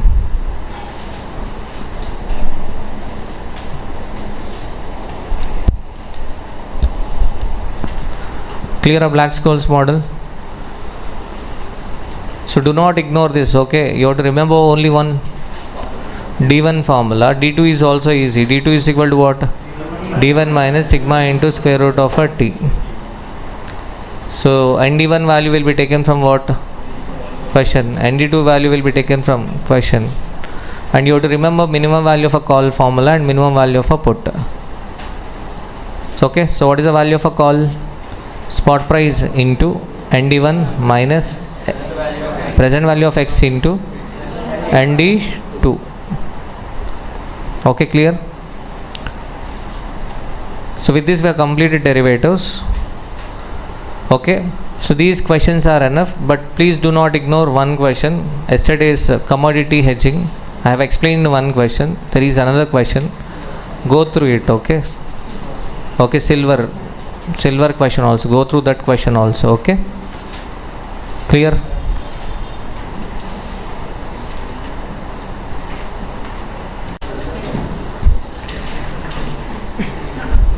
See the next topic, evaluation of a risky proposals. 3A. So 7 marks question. You will get one 7 marks and one 2 marks multiple choice question. They may ask one 2 marks multiple choice question, okay? Evaluation of risky proposals. So investment decisions, capital budgeting. In capital budgeting, you know the discounting techniques and non-discounting techniques. So what are the non-discounting techniques? Payback period, payback reciprocal, average rate of a return. Payback period, payback reciprocal, average rate of a return. Yes or no? So what about discounting techniques? Net present value, IRR, discounted payback, profitability index, and we have a modified IRR concept, modified NPV concept. equated annual cost and equated annual benefit method. Okay. In normal capital budgeting chapter, we assume there is no risk, there is no uncertainty. There is no uncertainty in normal capital budgeting chapter. Okay. But whereas practically the assumption is not correct. Practically the assumption is not correct. Tell me one example for capital budgeting decision. Capital budgeting decision example. Purchase of plant and machinery. Purchase of plant and machinery is a capital budgeting decision. Yes or no? Spending money on research and development, capital budgeting decision. Spending money on advertisement is a capital budgeting decision. Yes or no? Spending money on advertisement is a capital budgeting decision or not? Yes, spending money on advertisement is a capital budgeting decision. Because you receive a benefit for more than 1 year. If you do advertisement, you receive a benefit for more than 1 year. You might still remember Nirma ad, yes or no? Washing powder Nirma. Some people. Washing powder Nirma ad, yes or no? So that means the advertisement is giving benefit for more than 1 year. Center Fresh ad. Okay. Lovable ad is You still remember what? Center Fresh ad. That means what? Advertisement will give a benefit for more than 1 year. So whether to spend money on advertisement or not is also a capital budgeting decision. Likewise, starting a new manufacturing plant is also a capital budgeting decision. Okay. So construction of airport, construction of metro rail project, okay, is a capital budgeting decision. And the construction of a theater is also a capital budgeting decision. Shopping mall, construction of a shopping mall is also a capital budgeting decision. Okay. So in capital budgeting chapter, we are taking an assumption that no risk is involved in capital budgeting decision, no uncertainty. But there is a lot of uncertainty involved in capital budgeting decision. Lot of uncertainty. For example, if you construct a theater, you will be receiving a benefit in the future, yes or no? If you are constructing a theater as on today, you will be receiving a benefit in the future. Damodar Cinemas, we constructed a multiplex theater, we receive a benefit in the future. Okay. So now tell me, in future we are going to receive a benefit. Is that benefit certain or uncertain? Uncertain. Is that benefit certain or uncertain? Uncertain. Okay. Why it is uncertain? We do not know how many people will come to theater. How many people will come to theater? And how many people will buy snacks in the intermission? We do not know. That is completely what? Uncertainty. It is complex uncertainty. Because even we do not know whether we go to movie or not. First of all, we do not know whether we go to movie or not in next week, yes or no. But whereas, as a finance manager, you have to estimate what? How many people will come to theater for the next 10 years or 15 years. So that depends upon what film released, number of films released during the year. Okay, yes or no? Okay. So here the point is there is an uncertainty. So that has been ignored in capital budgeting chapter. In this chapter we are going to consider what? The risk involved in capital budgeting decision. Risk involved in capital budgeting decision. There can be 3 types of a decision. One is decision making under certainty. That we discussed in capital budgeting chapter. Decision making under certainty. Decision making under certainty. Second one, decision making under uncertainty, where a probability can be assigned. Where a probability can be assigned. Next, decision making under uncertainty, where a probability cannot be assigned. So the second 2 decision makings we are going to take in ERP, evaluation of a risky proposal. So decision making under certainty already discussed in capital budgeting chapter. Now we are going to discuss what? Decision making under uncertainty 2. One is probability can be assigned, second is probability cannot be assigned. This chapter is a simple chapter and in examination you can easily solve this question. So in capital bursting, you will get always a new question. We cannot define the scope boundary. But whereas ERP, you will get what? The same question with different numbers. You have to learn the technique. You have to learn the technique. But whereas in capital bursting chapter, learning technique itself is not enough. You have to identify the cash flows. You should know how to identify the cash flows, how to find out the cash flows and all. Okay. So evaluation of risky proposal. First we have a statistical techniques.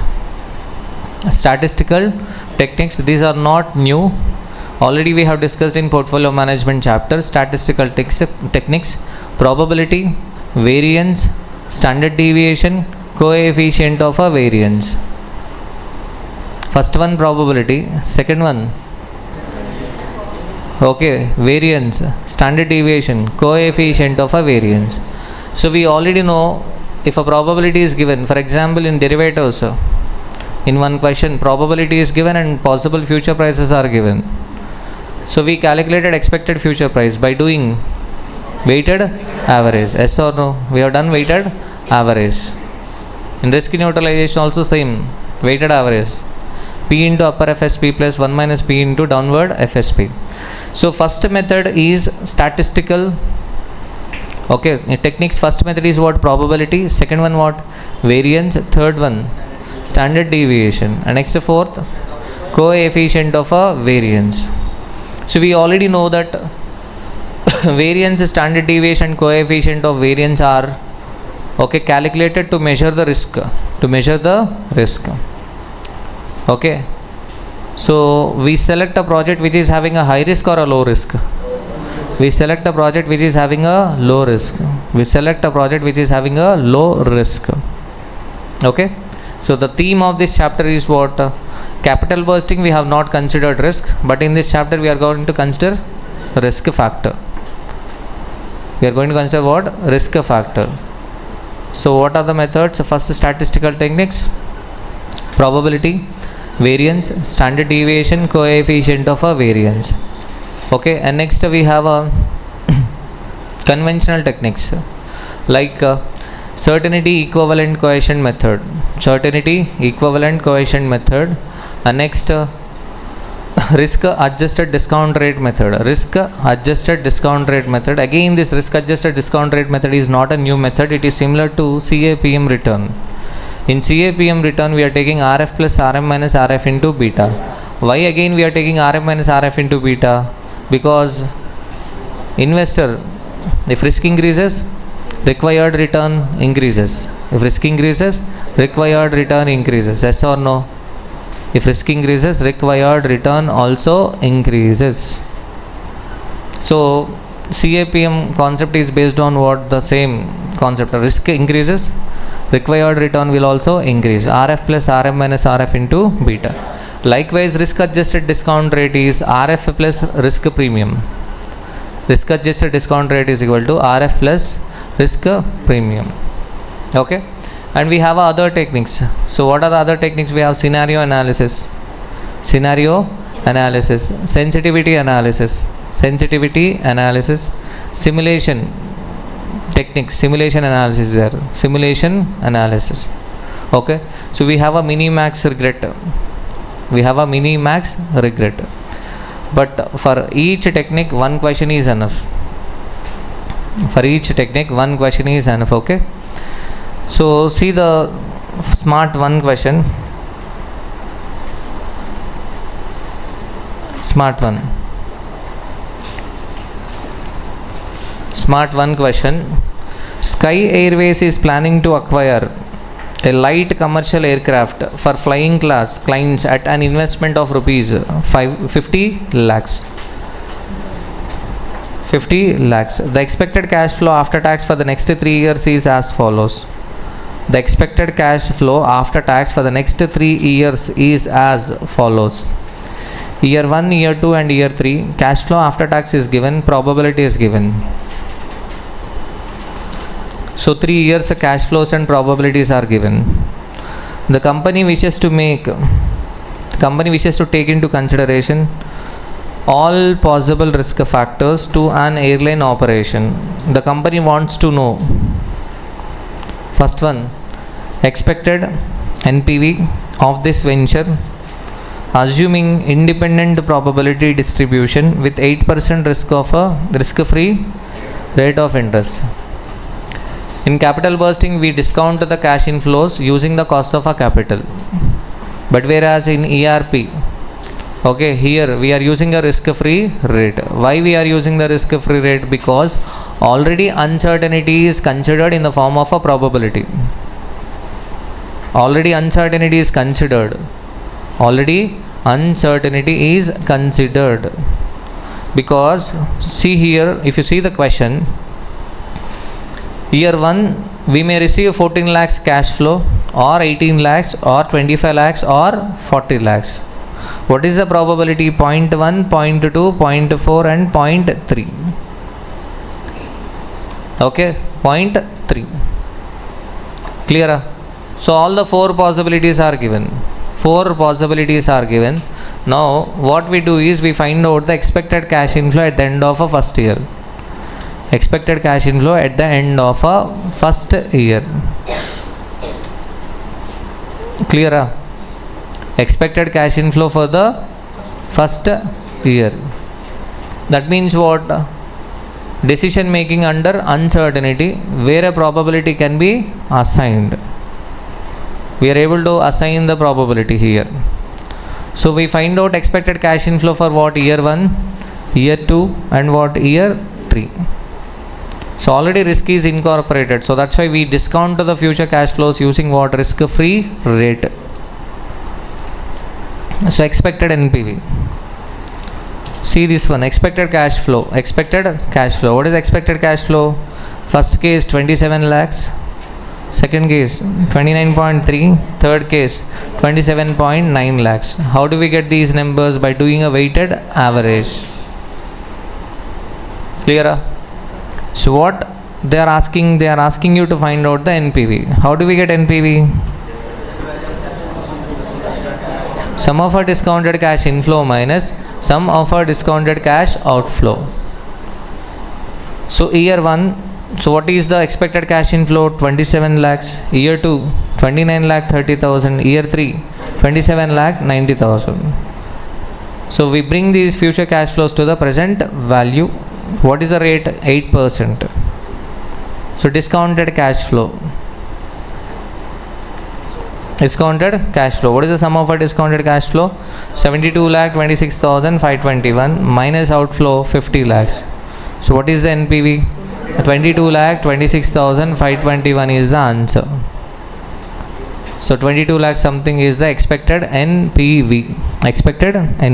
Am I clear? Done. So first part is simple in this question. So with the first part we have learnt probability method. Simple probability. So we do weighted average. Clear? Okay, fine. Next part is, what is the second part of this question? Possible deviation in the expected value. In this question the special part is possible deviation in the expected value. Possible deviation. So here the probability is independent. Independent probability means what? Year 2 cash flows are not dependent on year 1 cash flows.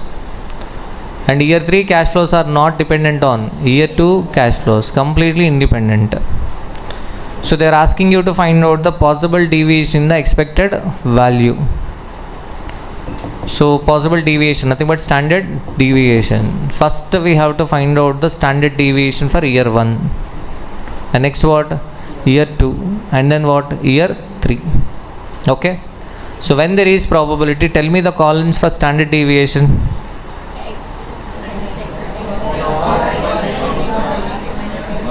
So when there are, okay, when there is probability, what are the columns? X. Okay, you write your own columns. X, P into X, X bar, X minus X bar, P into X minus X bar whole square. You take those columns, okay? So first we take X, and X what? P into X. But whereas in this question P into X is not required because already X bar is calculated in first part. First part already X is calculated. So that's why what we take, we directly take what? X bar, probability P into X minus X bar whole square. But here you have to be careful. So why you have to be careful? Because the reason is the amount is in lakhs. The amount is in lakhs. You have to be careful. Amount is in lakhs. For example, see the first row, only first row. To understand, you might commit a clerical mistake here. High chances, extremely high chances, Bhavya, to commit a clerical mistake. So first X, what is X here? 14. X bar 27. So what is X minus X bar? Minus 13. Minus 13 lakhs. Minus 13 what? Lakhs. You have to be careful. Minus 13 lakhs. So what is the probability? 0.1. Okay. So 0.1 into 13 into 13. 16.9. So you might be thinking like that is 16.9 lakhs. So that is 16.9 lakh square. 16.9 into lakh square. Because when you take a square of a lakh, you will get what? Lakh square. My point is, students might write at the end 85.4 lakhs. If you are writing 84.5 lakhs, that is wrong. Completely wrong. So be careful. Are you getting my point? Generally what we do is, if it is in lakhs, we ignore the lakhs, and for final answer you add what? Lakhs.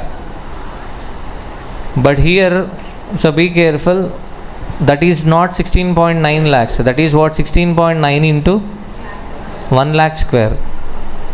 So the last one is what? 85.4 into lakh square.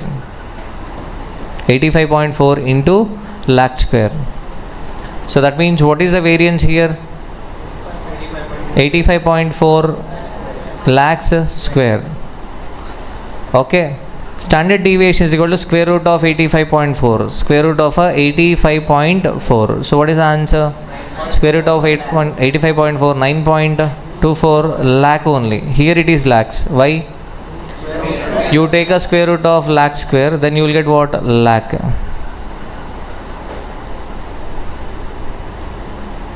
Okay. So here students might commit a mistake. Instead of taking 85.4 lakhs square, they will take what? 85.4 lakhs. They will take square root of what? 85 lakh 40,000.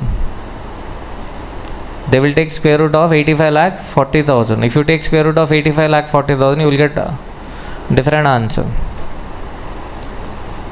If you do square root of 85 lakh 40,000, you will get a different answer. What is the number you are getting? 2, which is wrong. Are you getting my point? What is the correct answer? 9.241 lakhs is the correct answer. Are you getting my point? So likewise we have to find out what? Year 2. Likewise we have to find out what? For year 2. For year 2, what is the answer? 9.93 lakhs. Year 3, 8.62 lakhs. So they are asking a possible deviation for overall 3 years. In this question, high chances of forgetting this. You have to highlight this part. Okay. Year 1, year 2 and year 3, that is okay, fine.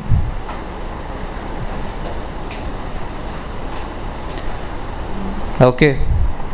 So what they are? Possible deviation in the expected value. Possible deviation in the expected value. Possible deviation in the expected value is equal to You correct the sentence. Possible deviation expected value is equal to, what is the possible deviation expected value? Square root of. We are taking, we are calculating overall deviation for 3 years. For 3 years, what is the possible deviation in expected value? We are taking variance of a first year, 85.4. 85.4 is for the first year, divided by 1.08 power 2 plus 98.61 second year, divided by 1.08 power 4 plus third year 74.29 divided by 1.08 power 6 root. So here the point is, we are bringing the future deviation to the, we are bringing the future variance to the present value. We are bringing the future variance to the present value and taking the root. We are bringing the future variance to the present value. But the point to be noted is, as we are bringing the variance to the present value, so instead of discounting one time for the first year, we are discounting 2 times. And for second year, instead of discounting 2 times, we are discounting 4 times. And for third year, instead of discounting 3 times, we are discounting how many? 6 times. Divide by 1.08 power 6. So you have to go through this third part. Next one, state the importance of standard deviation of the present value distribution capital bursting decision. Theory part. So importance of a standard deviation. So why are we finding out the standard deviation? Why are we finding out the standard deviation? We are finding out the standard deviation to measure the risk of a project. Higher standard deviation indicates high risk. Lower standard deviation indicates low risk. If a standard deviation is equal to 0, then it indicates no risk. Clear? So in this question, the special part is this highlighted part. See this highlighted part. 85.4 is the variance at the end of the first year, yes or no? 98.61 is the variance at the end of a second year. 74.29 is the variance at the end of a third year. Okay, possible deviation expected value. So we are bringing this future deviation to the present value. So we are bringing this future deviation to the present value and what, taking the root. Okay, but while bringing it to the present value, so the point to be noted is, here we are bringing the variance, not the deviation to the present value. Variance to the present value, which is square of a deviation. So that's why we are doing what? For first year, instead of doing one time discounting, we are doing 2 times discounting. Second year 4 times and third year 6 times. Next, smart 2. Okay, smart 2. Following information have been retrieved from the finance department of Corp Finance Limited relating to project XYZ. Net cash outflows, project life, annual cash flow, coefficient of a variation. You are required to determine the risk adjusted net present value of the project, considering that the company selects risk adjusted rate of a discount on the basis of coefficient of a variation. Statistical techniques. What are the statistical techniques? Probability covered in first part, variance covered in second part, standard deviation covered in second part. How do we get coefficient of a variation? Standard deviation divided by x bar. Standard deviation divided by x bar. Same like portfolio. Standard deviation divided by x bar. So what does it denote? It denotes risk per every 1 rupee expected cash inflow. Risk for every 1 rupee expected cash inflow. Clear? They will ask MCQ on coefficient of a variation. Coefficient of a variation is equal to standard deviation divided by x bar. Next method, risk adjusted discount rate method. Risk adjusted discount rate means risk adjusted discount rate is equal to risk free rate plus risk premium. Risk free rate plus risk premium. So this is based on the logic that if risk increases, required return will also increase.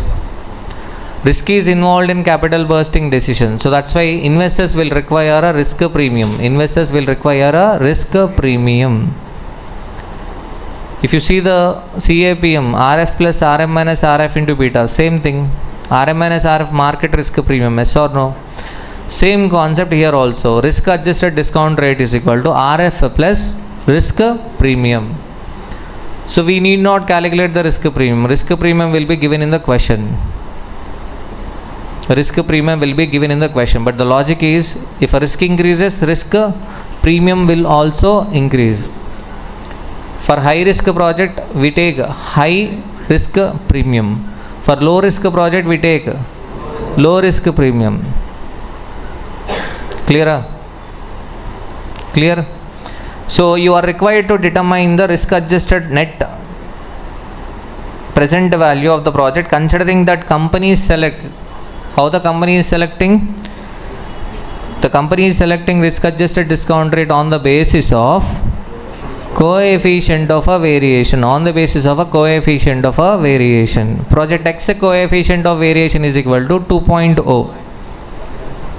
So 2.0 means comparatively high risk. 2.0, higher the coefficient of variation, higher the risk. Yes or no? High risk. So that's why what is the discount rate? Risk adjusted discount rate 20. PVAF is also given 2.990. Question is lengthy, but answer is simple, because all information, entire information is given in question, including PVAF. So for first project, we should take discount rate 20%. A second project.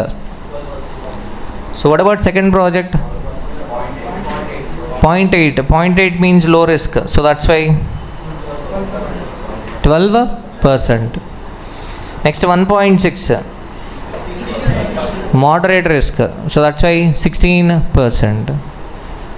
From here again simple. We have to find out NPV. How do we get NPV? Sum of our discounted cash inflow minus sum of our discounted cash outflow. Simple. Project X. 42 lakhs is the outflow. Discount rate 20%. What is annual cash inflow? 14 lakhs. PVAF 2.990. Discounted cash inflow 41 lakh 86,000. So NPV negative. If you see this concept, the fundamental point, if risk increases, required return increases, and if required return increases, value decreases. That's why we got NPV negative. First case NPV is negative because the reason is what? Risk increased, required return increased, value has got decreased. So that's why NPV negative. For suppose instead of 20%, if you take 12%, low required return, value will increase. Clear? Clear? Second question. So what is this concept? Risk adjusted discount rate. Next one. A company is considering two mutually exclusive projects, X and Y. Mutually exclusive means what? Mutually exclusive means either if we accept X, okay, we have to reject what? Y. If we select Y, reject X, only one. We can select only what? One. In case of marriage, you have to take a exclusive decision. Okay, Manideep has got two proposals, cannot accept two. He has to take a mutually exclusive decision. Okay, clear to to remember the word exclusive marriage. Project X cost. What is the project X cost? 3 lakhs. Y cost 3 lakh 60. You have been given below the NPV and the probability distribution of each project. Project X NPV. Total 4 NPVs are given. For project X, NPV can be 30,000, 60,000, 1 lakh 20 or 1 lakh 50. What is the probability? Can be 0.1, 0.4, 0.4, 0.1. Likewise, project Y, 4 possibilities. Clear? So the question is, compute the expected NPV. Compute the expected NPV. How do we get expected NPV? By doing weighted average. Expected NPV by doing weighted average. Clear? Probability method. 30,000 into 0.1 plus 60,000 into 0.4 plus 1,20,000 into 0.4 plus 1,50,000 into 0.1. What is the answer? 90,000. I think for project Y also same 90,000. Clear? Next, compute the risk attached to each project. Compute the risk attached to each project. Standard deviation of each probability distribution. So June 25, similar question was asked. Risk attached to each project. They are asking to find out what risk attached to each project. Okay. So how can we find out the risk? Standard deviation for two projects, X, Y. What are the columns? X, P, P into X, X bar, X minus X bar, P into X minus X bar whole square. Clear? Again, same columns for what? Y. Clear? Clear? Because you already got habituated to find out the risk in portfolio management with the probability. With the probability, but with probability, what is the okay? What mistake you might do? Divide by 1. But generally in this chapter you may not do, because in all the questions you will find what? Probability. In all the questions you will find probability, so that's why you may not divide with n here. Clear? Which project do you consider riskier and why? So what is the standard deviation? X 37,947, Y 44,497. So project Y having more risk as compared to project X. Clear? Or else let us find out what coefficient variation, coefficient of a variation. So how can we get coefficient of a variation? Standard deviation divided by X bar. 37947 divided by 90,000.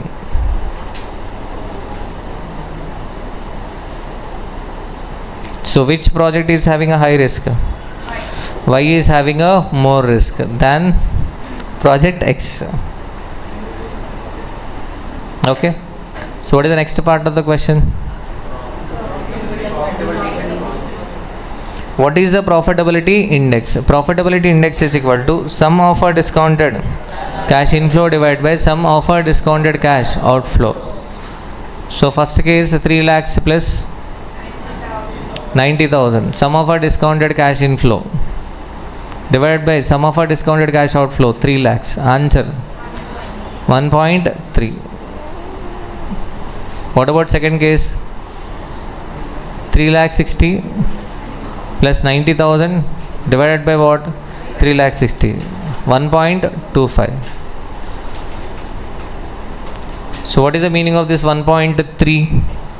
For every 1 rupee outflow, we are getting an inflow of 1.3. So which is the better one? Project X or Y?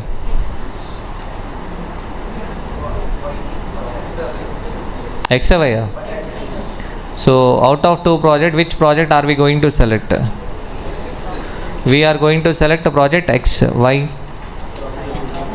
Because project X is having a higher profitability index with low risk. With lower risk. Clear? Which project are we going to select? X. So clear? Next one. The Globe Manufacturing Company Limited is considering an investment in one of the two mutually exclusive proposals.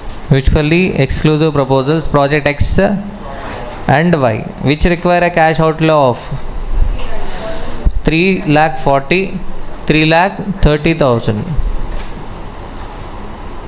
respectively. The certainty equivalent approach is used in incorporating risk. Charan, first page go check it. Jargama. కొంచెం జరుగు ఇక్కడికి వచ్చే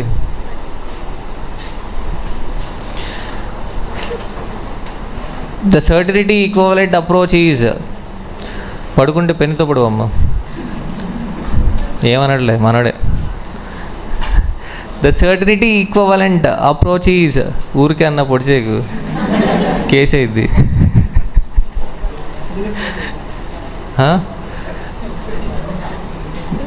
దీనికి case ఎందుకు ఏమో అంత గట్టి పొడిచిద్దాం the certainty equivalent approach is used in incorporating risk in capital budgeting decision the certainty equivalent approach is used in incorporating risk in capital budgeting decision. We are going to learn next method with this question. Certainty equivalent approach. The current yield on a government bond is 10%. Current yield on a government bond is 10%. What is this? Risk free rate. Risk free rate 10%. And this is used as the riskless rate. The expected net cash flows and their certainty equivalents are as follows. Here project X and project Y. Present value factors of 1 rupee discounted 10% at the end of year 1, 2, 3 are respectively. Which project should be accepted? So this is a simple method, certainty equivalent approach method. First of all, you should know what is that CE multiple. CE, certainty equivalent coefficient. So generally the certainty equivalent coefficient will be less than 1. It cannot be more than 1. First point, it cannot be greater than 1. It always be what? Less than 1. So you should understand the meaning of this 0.8. For example, year 1, what is this? 0.8. Future is certain or uncertain? Future is uncertain. Future is what? Uncertain. Anything can happen, yes or no? Next year is certain or uncertain? Next year? Uncertain. ఏమవుద్దో తెలియదు మనకి, అవునా?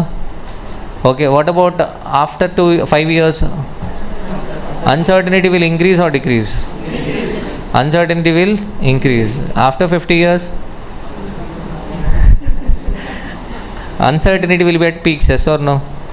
So, uncertainty. What is the meaning of this 0.8? 0.8 meaning is certainty equivalent. Yes or no? Certainty equivalent. For example, if we are expecting 1 rupee at the end of the first year, we may or may not get 1 rupee, but certainly we are going to get 0.8. 0.8 is certain. 0.8 is certain. Certainly we get 0.8. 0.2 is uncertain. 0.2 is uncertain. So in this approach, simple. What we do is we convert this risky cash flow to risk-free cash flow. Risky cash flows to what? Risk-free cash flow. That means 1,80,000 into 0.8. 1,80,000 into what? 0.8. So are you able to understand the logic why we are doing like this? Because what is the meaning of 0.8? If we are expecting 1 rupee, we may or may not get 1 rupee, but certainly we are going to get what? 0.8. What about next year? 0.7. So as we go to the future, what happens? Uncertainty will increase, certainty will decrease. So that's why next year 0.7. 0.7 means certainly we are going to get 0.7, but uncertainty 0.3. Third year 0.5. Certainly we are going to get what? 0.5. Certainly we are going to get 0.5. Yes or no? Clear? So after 50 years what? మనలో 10% నేను వెళ్ళిపోతారు, అవునా కదా? Chances ఉన్నాయి. Okay, 75కి అయితే 80గా అందరు వెళ్ళిపోతారు. అంటే what happens? Uncertainty will increase. So that's why 0.5 third year. Okay, feel అయినట్టున్నారు 50 years తర్వాత పోతామంటే. సరే ఉండండి ఇక్కడే. So next factor, next certainty equivalent. What is the second project certainty equivalent? First case 0.9. First case what? 0.9. So what is the meaning of this 0.9? Certainly we are going to get 0.9. Certain. Clear? Second 0.8. Third 0.7. Okay. By seeing these numbers, tell me which project is having a high risk. Risk means uncertainty. X or Y?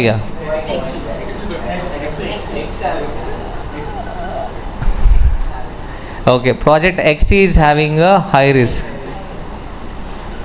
Low certainty equivalent means high risk. Project X is having a high risk. Clear? So simple question, how do we find out the NPV? See the answer, you can easily understand. Cash flow into certainty equivalent. Certainty equivalent coefficient. You will get what?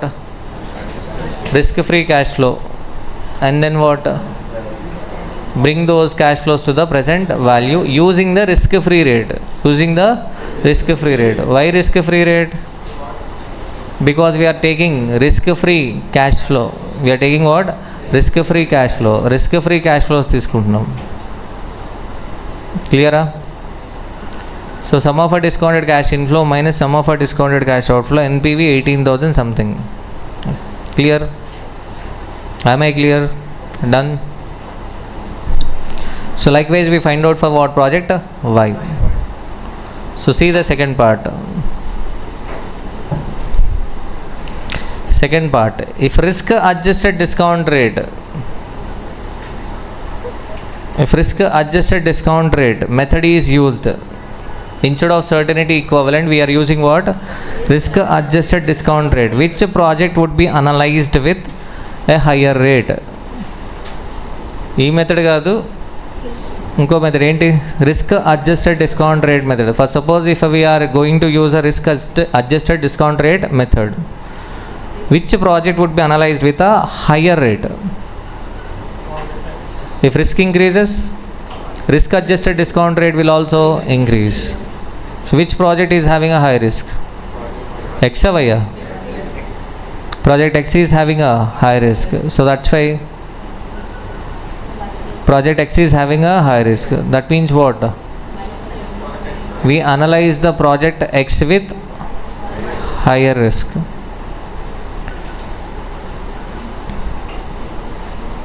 Clear? We analyze the project X with a higher risk. Okay, clear? Done? Manideep, is it clear? Next, sensitivity analysis. Next method, sensitivity analysis. Sensitivity. So they might ask this concept, sensitivity analysis. Sensitivity. In the past they have asked this question. They have asked this concept, sensitivity analysis. They might ask this concept, sensitivity. What is this sensitivity? You know the meaning of sensitive. Are you sensitive or not? Naresh, you are not sensitive. I am sensitive. నేను feel అయ్యా నీ వల్ల. So Sensitive. You know the meaning of sensitive, yes or no? Sensitive. So we get affected by many factors, yes or no? We get affected by many things. అంతేనే కదా, effect అవుతామా లేదా? చెప్పండి అలాంటివి ఏముంటాయి? Cake cutting, obviously. Okay, we get affected. For example, if a teacher scolds a student will get affected, yes or no? Okay, student will get affected. Okay, if someone leaves you, then also what, you will get affected. Affect avutaru kada. Okay, here effect means what? Negative as well as what? Positive. Negative as well as what? Positive. Okay, so Damodar, for example, Rashmika straight away మన క్లాస్లోకి వచ్చి Damodar hi చెప్పింది. Will he get affected or not? Happy అని అట్లా ఏం లేదు అసలు feeling. So that means he is insensitive. He is insensitive. Okay, likewise here project is also affected by various factors. Project is also outcome of a project is affected by various projects.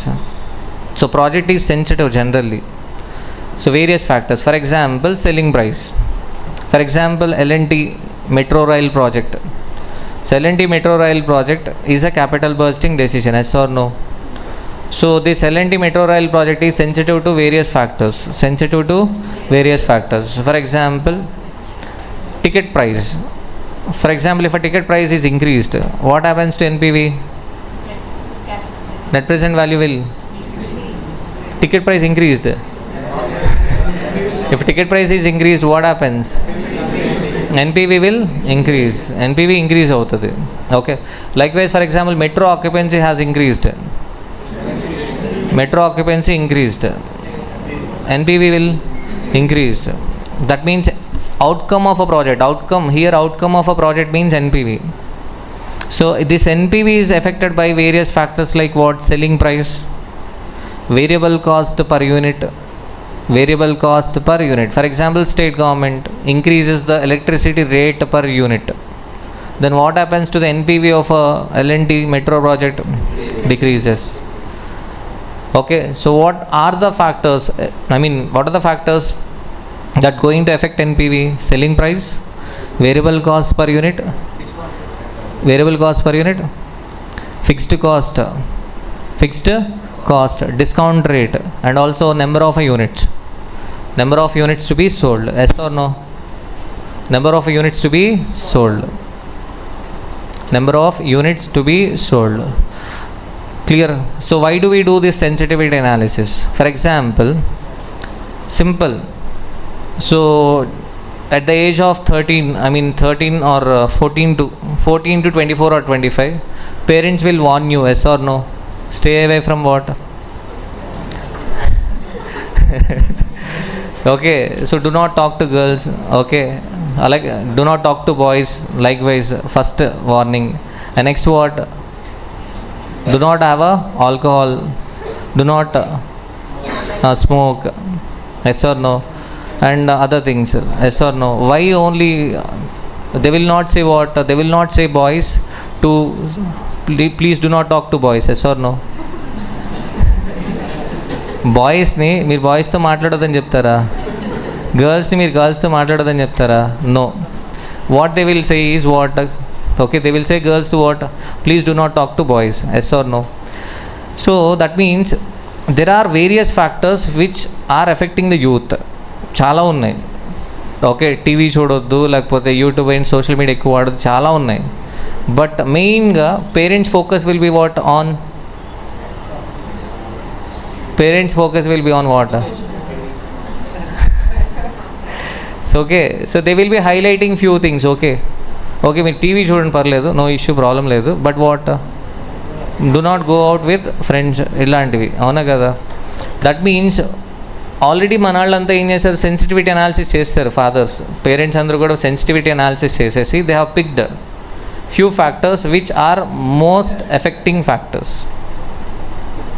So వాళ్ళ focus అంతా ఆ most affecting factors పైన ఉంటాయి. ఏ టైంకి ఇంటికి వస్తున్నారు, అర్థమవుతాం, ఎవరితో వస్తున్నారు, వీటిపైన ఎక్కువ ఫోకస్ పెడతారు. అవునా కదా? అంటే ఏంటి, ఆల్రెడీ వాళ్ళు సెన్సిటివిటీ అనాలిసిస్ చేసేసి ఏ ఫ్యాక్టర్స్ అయితే ఎక్కువగా ఎఫెక్ట్ చేస్తున్నాయో ఆ ఫ్యాక్టర్స్ పైన ఎక్కువ ఫోకస్ చేస్తారు. ఇక్కడ మనం కూడా అంతే. What we do is we do a sensitivity analysis. NPV gets affected by what? Selling price, variable cost per unit, fixed cost, initial capital cost, discount rate, number of units to be sold. So we do a sensitivity analysis and we analyze what most critical factor, most sensitive, the factor which is affecting a lot. Okay, we will be focusing on that. For suppose selling price might affect NPV a lot. What we do is we again focus on selling price, whether we could be able to sell at that price or not. Because the sensitivity analysis chesam, so selling price is the most sensitive factor. What we do is a selling price pain malli work chestam, whether we can be able to sell at that price or not. So we make efforts to sell at that particular price. Ade price ki sale cheyadaniki we make efforts. Okay, advainda. So see this question super 2, sensitivity analysis. PNR Limited is considering a project with the following cash flows. Here, cost of a plant, running cost, savings. Here, cost of a plant, running cost, savings. Running cost and what? Savings. The cost of a capital is what? 12%. Measure the sensitivity of the project to change in the levels of plant cost, running cost and savings, considering each factor at a time.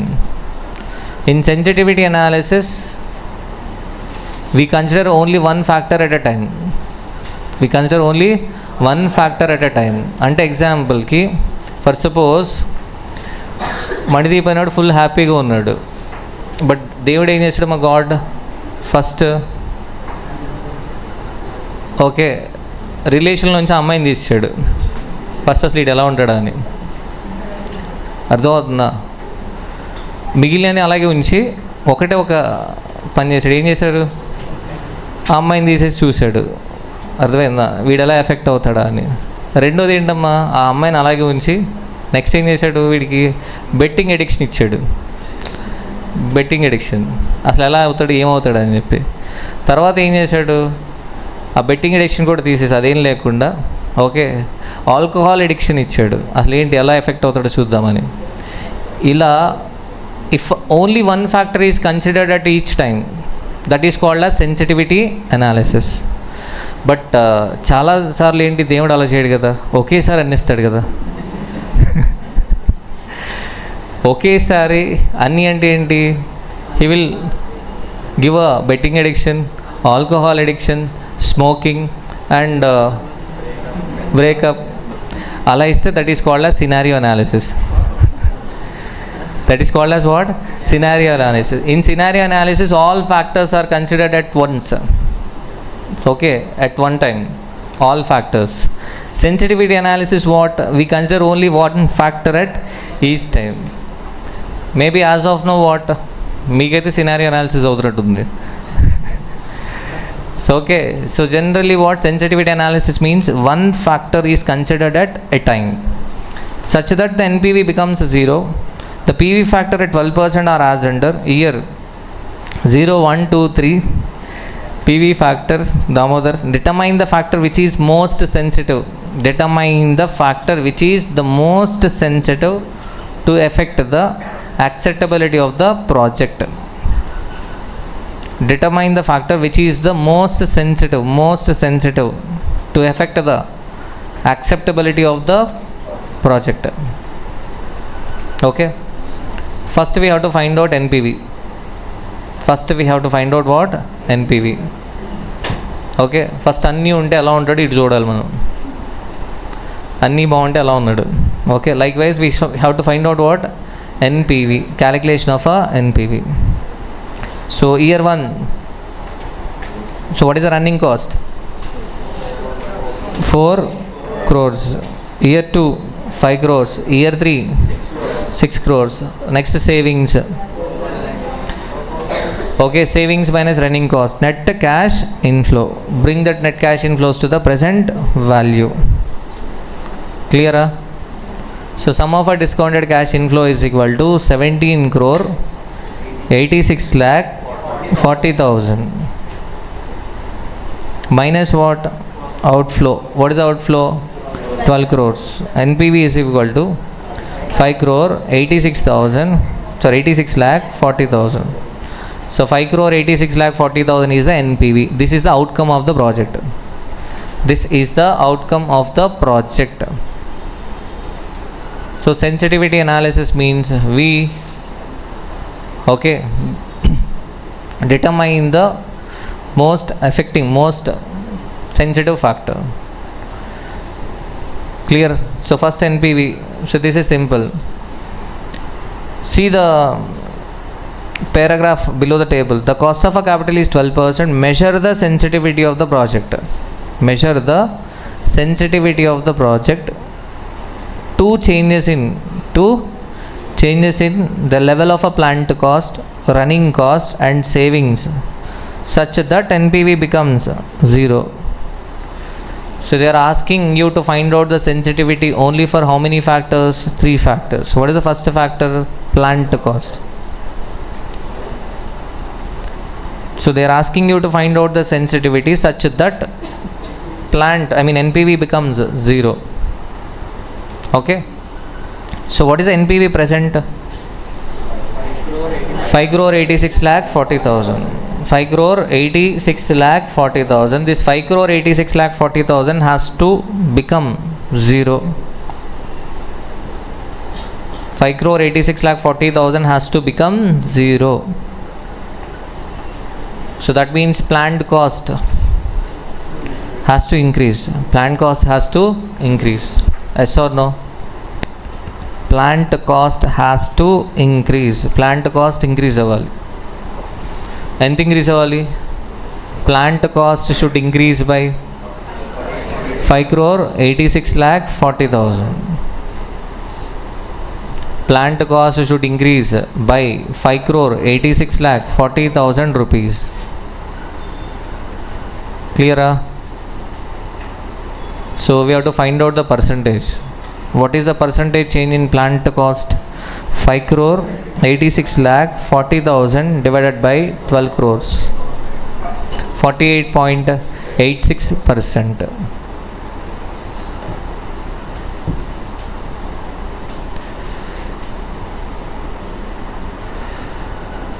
Okay.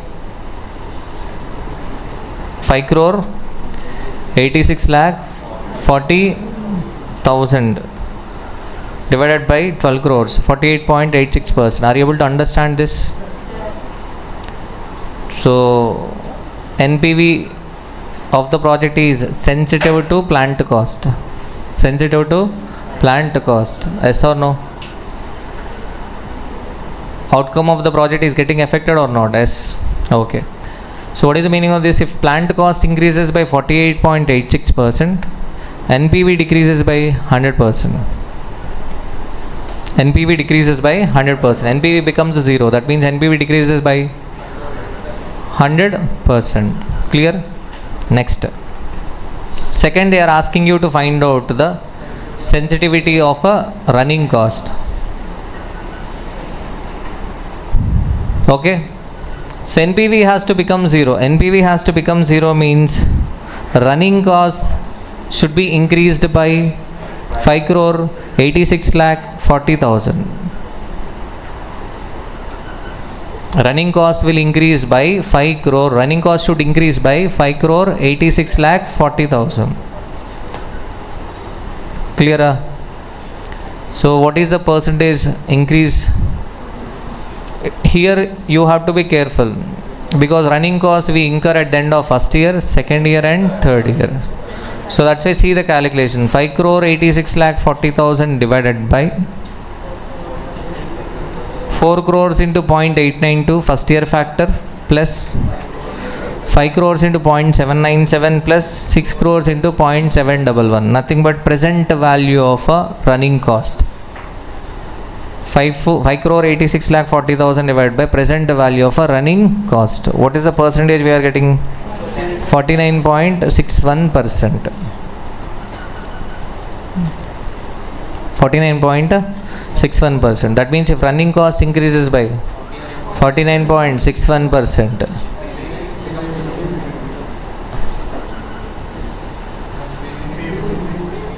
okay, NPV becomes 0. Clear? Next comes savings. NPV should become 0 means savings should decrease by what amount? 5 crore 86 lakh 40,000. So we should bring the savings to the present value. So 5 crore 86 lakh 40,000 divided by 12 crores into 892 plus 14 crores into 0.797 plus 11 crores into 0.711. So what is the answers? 19.75%.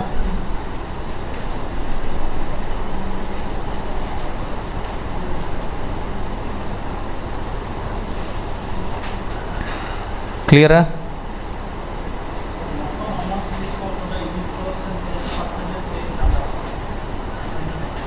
Instead of taking crores, yeah, you can take what? Only 5.864. You can take 5.84 divided by what? 29.683. You can take like that, okay?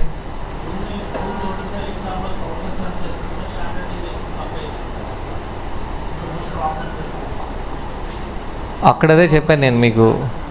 అక్కడ మీరు ఒక 1 lakh పక్కన పెట్టినప్పుడు లేదా 1000 పక్కన పెట్టినప్పుడు, if you are keeping aside 1 lakh or 1000 while calculating a standard deviation, you have to be careful.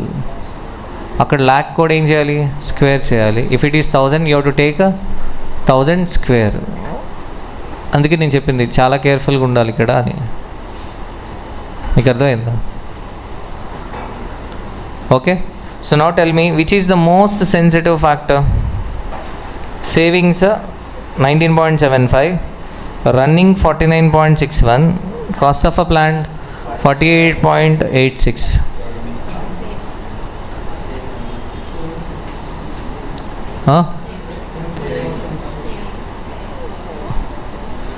So ఇక్కడ high percentage ఉన్నది పిక్ చేసే ఛాన్స్ ఉంది, మీరు be careful.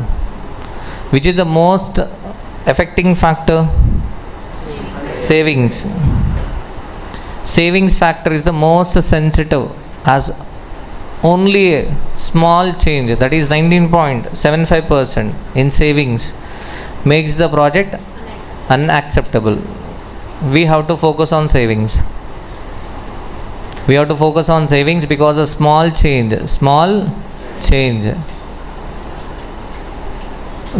change makes a project unacceptable.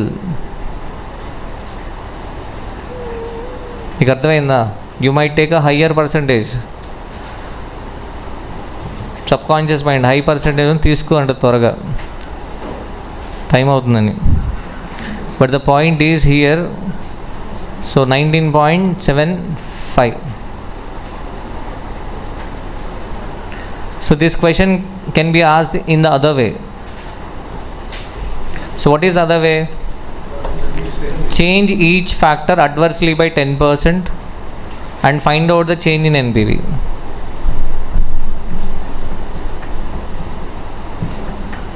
This question can be asked in the other manner. What they will give is change each factor adversely by 10% and find the percentage change in NPV. So here NPV is decreasing by 100% in all the three cases, but we are finding out the what percentage change in plant cost, running cost, and what savings. But they might ask you to find out the percentage change in NPV if each factor adversely changes by what? 10%. In that case we select a higher percentage. మీకు అర్థమైందా? Percentage NPV ఏదైతే high వచ్చిందో that higher percentage is the most sensitive factor, because factor is changing by 10% but NPV is changing at a higher rate. Question అర్థమైందా? They might ask you to find out the sensitivity, no doubt, but how?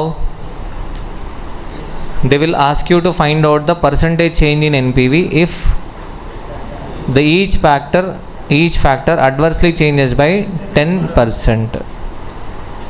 Each factor adversely changes by 10%. In that case, what is the most sensitive factor? The factor which has a higher percentage change in NPV. Reverse ఉంటుంది thinking. Ikkademo here we are taking what? Lower percentage. In that case we take what? Higher percentage. Clear? Next, see the next one.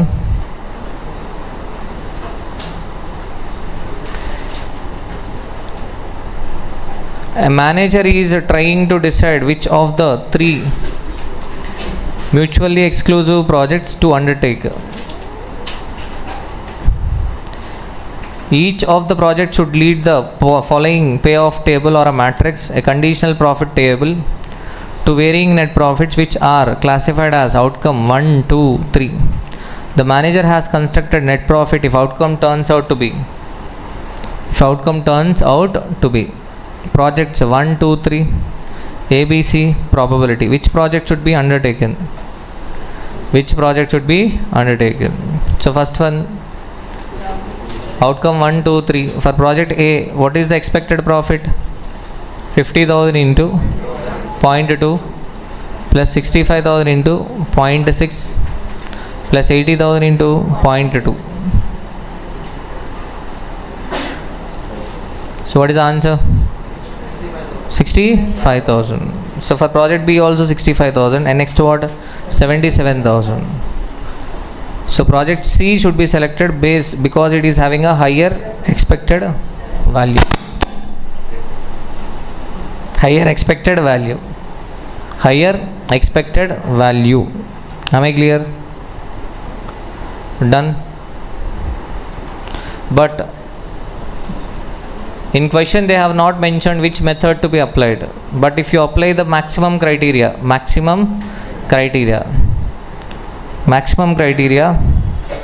then in that case maximum criteria in different outcomes. For example, if a worst outcome is there, so project A, in worst outcome, what is the project A profit? 50,000. What about project B? 60,000. And C? 55,000. Okay, in this case we are going to select what? Project B, because it is having a highest profit in worst outcome. In worst outcome, which is having a highest profit? Project B is having what? Highest profit. So that will be selected. Clear? Done. So how do we got this 50,000, 60,000? So let us assume worst outcome will realize. In worst outcome, project A profit will be 50,000, B profit 60, C 55. In worst outcome, which is having a higher profit? B, project B. So that's why it should be selected. Next, scenario analysis. Next, see the question.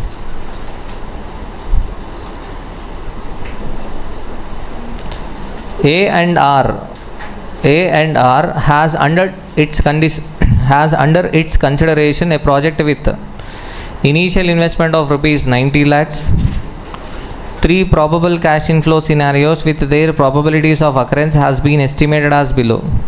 Annual cash inflow 20 lakhs, 30 lakhs, 40 lakhs. Probability 0.2, 0.7, 0.1. The project life is 5 years and the desired rate of return is 18%. Project life 5 years and the desired rate of return is 18%. The estimated terminal values of the project assessed under the 3 probability alternatives respectively are 0, 20 lakhs, 30 lakhs. Terminal values are given, salvage value, in 3 scenarios. You are required to calculate the probable NPV. Probable NPV.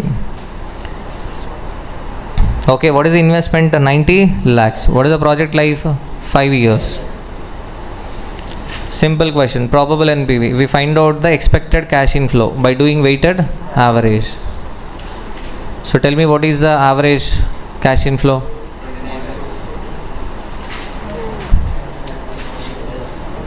20 lakhs into 0.2 plus 30 lakhs into 0.7 plus 40 lakhs into 0.1. 29 lakhs. What is the expected terminal value? 0 into 0.2 plus 20 lakhs into 0.7 plus 30 lakhs into 0.1. 17 lakhs. Clear? Now we can find out the NPV. 1 to 5 years, 29 lakhs cash inflow. 5th year, 17 lakhs. Present value factor at the rate of 18%. PVAF slash PVF at the rate of 18%. Clear? What is the probable NPV? 8,11,882. Clear?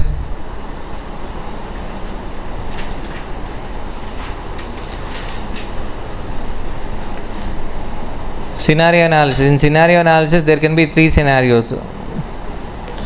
Best case scenario, most likely, worst case scenario.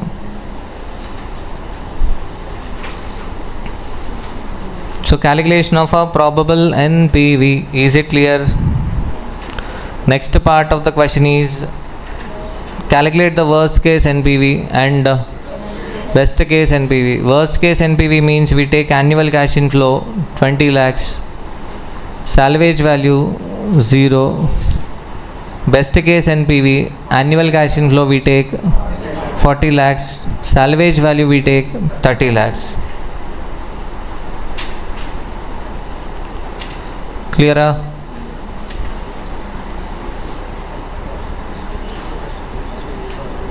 Is it clear? Done. Next, C part. State the probability occurrence of a worst case. They are asking you to find out the probability of a worst case scenario. If the cash flows are perfectly positively correlated over time. That word has a significance here. Perfectly positively correlated over time means cash flows are dependent. Cash flows are dependent. Dependent means, for suppose, in first year if I get 20 lakhs, second year also I will get 20, third year 20, fourth year 20, fifth year also 20, and salvage value will also be equal to 0. Perfectly correlated. So that means, what is the worst case? 20 lakhs is the worst case. What is the possibility of getting 20 lakhs in first year? 0.2, 20%. Only 20%. If first year if I get 20 lakhs, that means what? Second year 20, third year 20, fourth year 20, fifth year 20, and salvage value 0. That means probability of occurrence of a worst case is equal to 20%. But for suppose cash flows are not correlated, cash flows are not positively correlated, they are independent of each other. They are independent of each other. If they are independent, independent means what? First year 20, second year need not be 20, second year can be what? 30 or 40. Okay, in that case, what is the possibility of worst case? We should take joint probability. Point 2. So next one, decision tree analysis. So this is important from examination point of view. In old syllabus it was the frequently asked question. In new syllabus not yet tested, but they might ask this question. Decision tree, and it is easy to answer. It is not lengthy question. It can be answered very easily. A firm has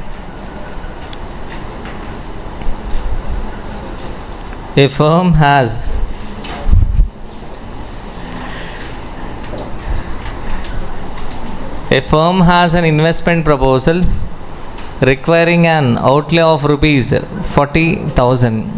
Investment proposal expected to have a 2 years economic life with no salvage value. In year 1 there is 0.4 probability that cash inflow after tax will be rupees 25,000. 0.6 probability that cash inflows after tax will be 30,000.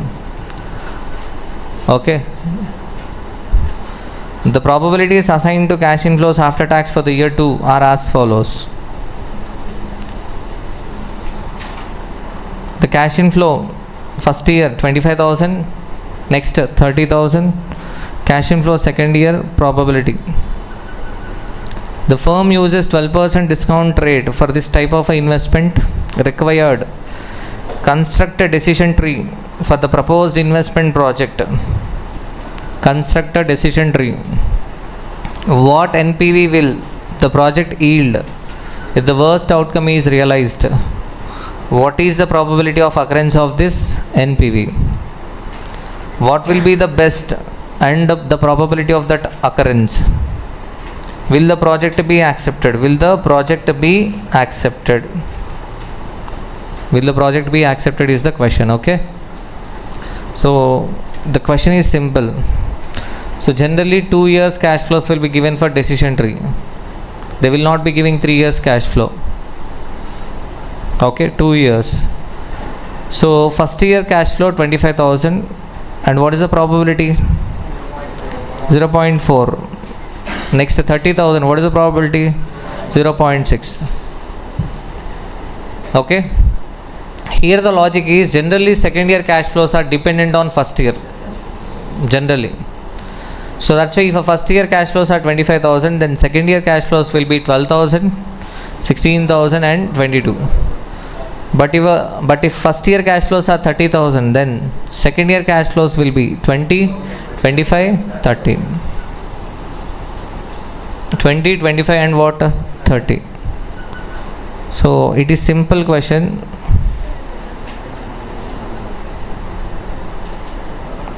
Decision tree. Question number what?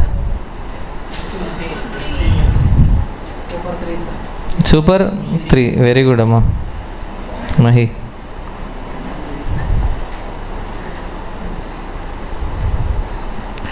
Okay. Super 3. Decision tree. So what is the investment? Manideep, what is the investment? Very good, Amma. 40,000.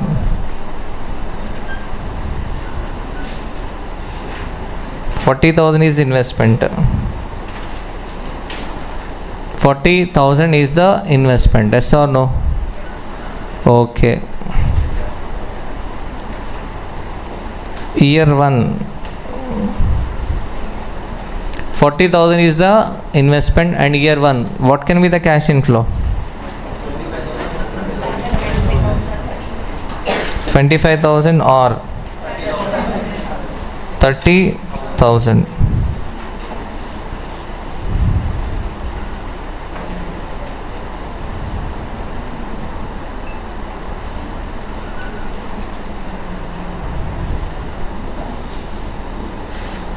Okay, 25,000 and what? 30,000. Clear? This is year 1. Okay, next.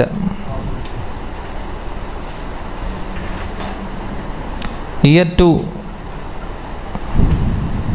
What about year 2?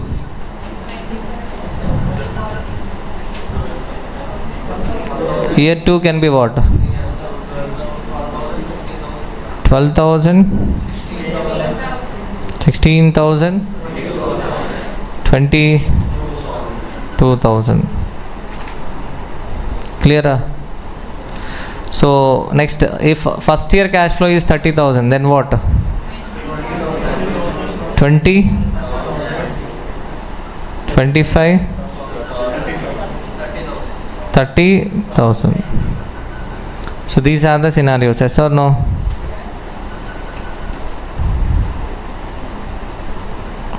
Draw చేస్తున్నారా? మీరు కూడా draw చేయండి, లేకపోతే నాది writing చూసి నవ్వుకుంటూ ఉంటారు మీరు. బిజీగా ఉండండి మీరు.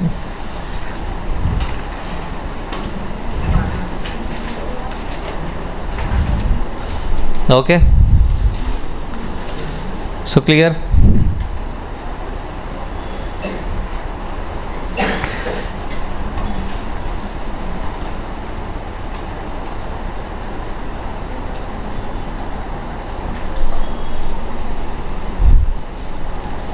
So decision tree.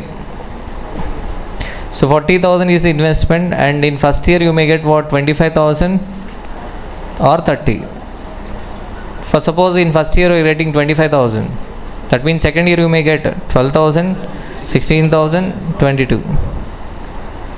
First year you got 30,000, that means second year you may get 20,000, 25,000, 30,000. Okay, now write the probability. What is the probability? 0.4, 0.6,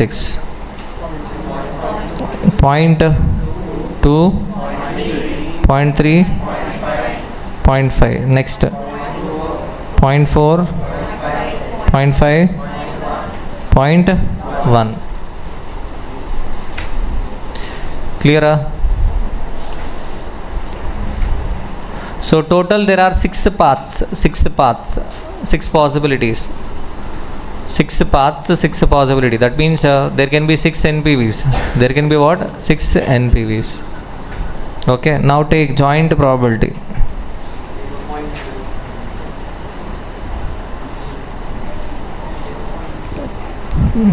What is the joint probability? 0.4 into 0.2. 0.08, 0.12, 0.20,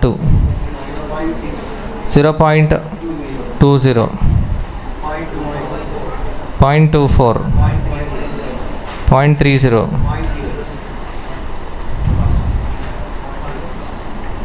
Tell me, in this what is the best case? Getting first year 30,000 and second year also 30,000. That is the best case scenario. So tell me, what is the possibility of a best case scenario? 6%. Possibility of best case scenario is what? 6%. 0.066%. Clear? Is it clear? What is the possibility of worst case? What is the worst case? Getting 25 in first year, 12,000 in second year. That is the worst case. 0.08, 8%. 8%. Damodar. Okay. 8%. So probability of worst case is 8%. Best case is what? 6%. So the question is, they are asking you to construct what? Construct what? Decision tree. Okay, this is the decision tree. And next what they are asking? Worst case NPV, best case NPV, and possibility of occurrence. And possibility of occurrence. And next, will the project be accepted? Will the project be accepted? Is the question. Okay. So let us find out NPV in each case. NPV in each case. Can we find out NPV in each case or not? Okay.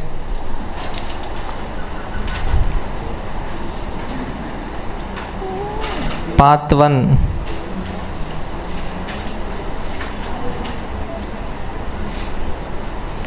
Path 1 NPV is equal to Path 1 NPV is equal to mummy పేరేంటి? Final అయినా మీరు సిమెంట్రా పేరు? నువ్వు కదమ్మా అక్కడ అమ్మాయి. వినయ వింటాంలే.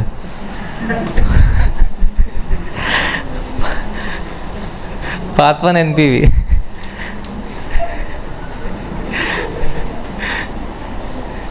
Okay, path 1 NPV. Tell me what is the calculation, Vinaya?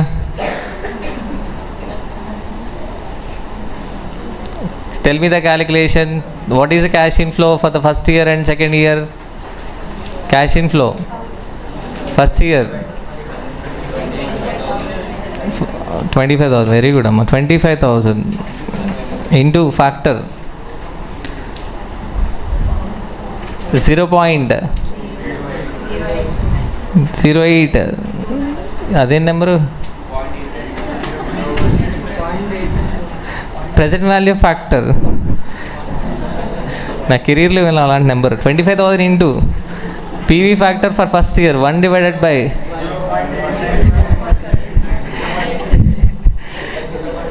1 divided by what?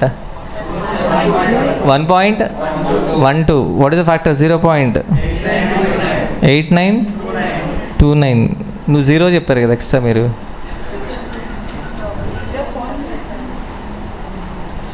Zero point కాదు 0.08 అన్నారు, అక్కడ తేడా వచ్చింది. ఓకే, 25,000 into 0.8929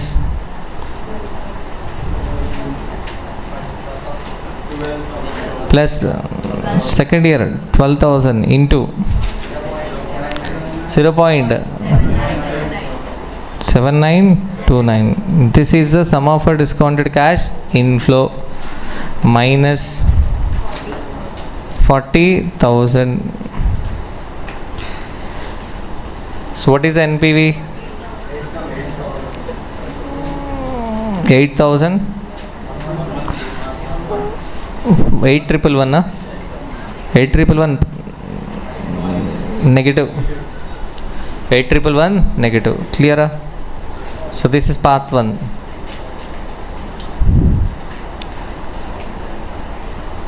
కొంతమంది చేయట్లా, నా రేటింగ్ ఇస్తున్నారు, చూస్తున్నారు అంతే, బాగానే రాస్తున్నాడు అని. NPV is equal to path 2. Path 2, what is the path 2? 25,000 into 0.8929 plus 16,000 into 0.7929 minus 7972. మరి 7929 ఎవరు చెప్పారు?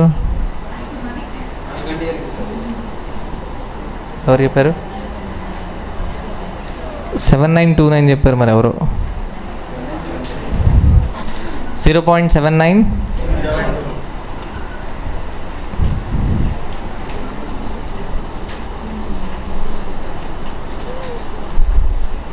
So what is the NPV?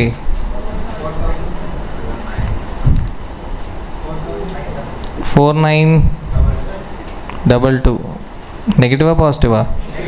Negative. Very good, Amma. Vinaya, path 3. Path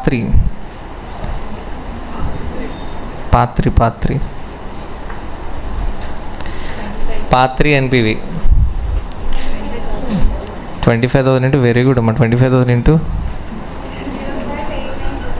0.8929 plus 22,000 into 7972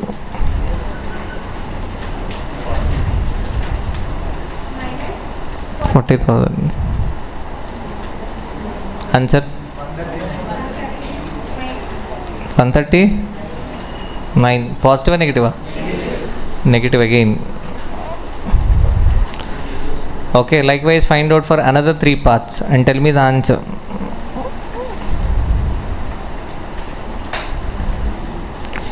Find out NPV for another 3 paths and tell me the answer. What is the next? Path 4. Final answer 2728.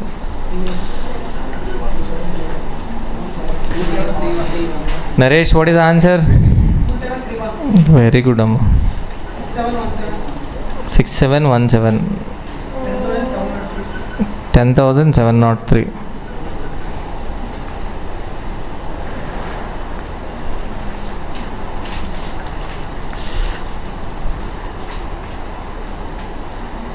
Singing అది ఉంది అలవాటు నీకు Naresh? Singing అది చేస్తావా?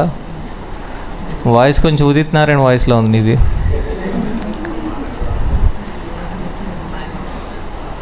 Try చేయి. 10,703 క్లియరా? చేశారా?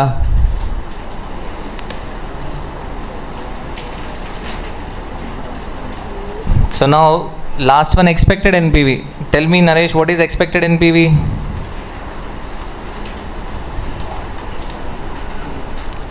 Naresh Babu, expected NPV. Expected NPV means we have to do weighted average of all the NPVs. So that means 8,111 into 0.08 plus 4,922 into 0.12 plus minus 139 into 0.20 plus 2731 into 0.24 plus 6717 into 0.30 plus 10,703 into 0. Very good, Amma. Tell me the answer, final answer. 20, 2045. Okay, 2045. So why we are finding out this expected NPV? They are asking you whether project should be accepted or not. That's why. Now we can write all the answers. So what is the question?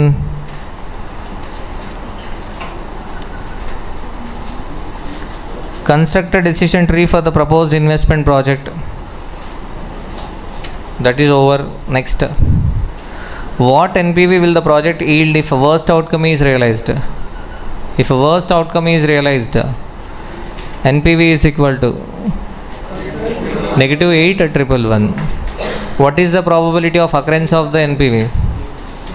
What is the probability of occurrence of this NPV? 8%. Third, what will be the best and the probability of that occurrence? What is the best NPV?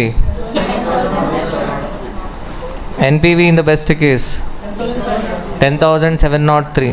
Probability of occurrence 6%. So will the project be accepted? As the project will be accepted because expected NPV is positive. But in question they might add additional point. For example, in CA final, if the company's acceptable level of risk is 20%, will you accept the project? If a company's acceptable level of a risk is 20%, acceptable level of risk is 20%, will you accept the project? Okay. So for this question the answer is no. Company will not, company should not accept the project, because the reason is, what is the company's acceptable level of risk? 20%. But here in this question, 8 plus 12, 20 plus 20, 40% chance is there. NPV can be negative. There is 40% chance. 8 plus 12 plus 20. In 3 cases NPV is becoming negative. Yes or no? So 40% chance that NPV can be negative. Okay, but what is the company's acceptable level of risk? 20%. So company should not accept the project. Clear? Okay, done. So this is the decision tree concept.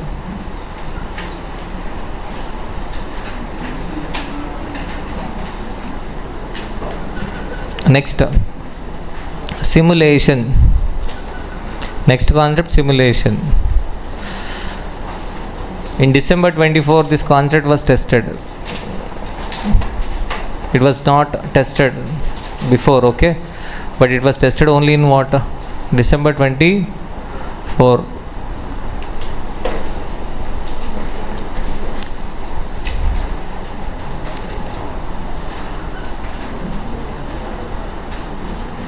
Simulation analysis.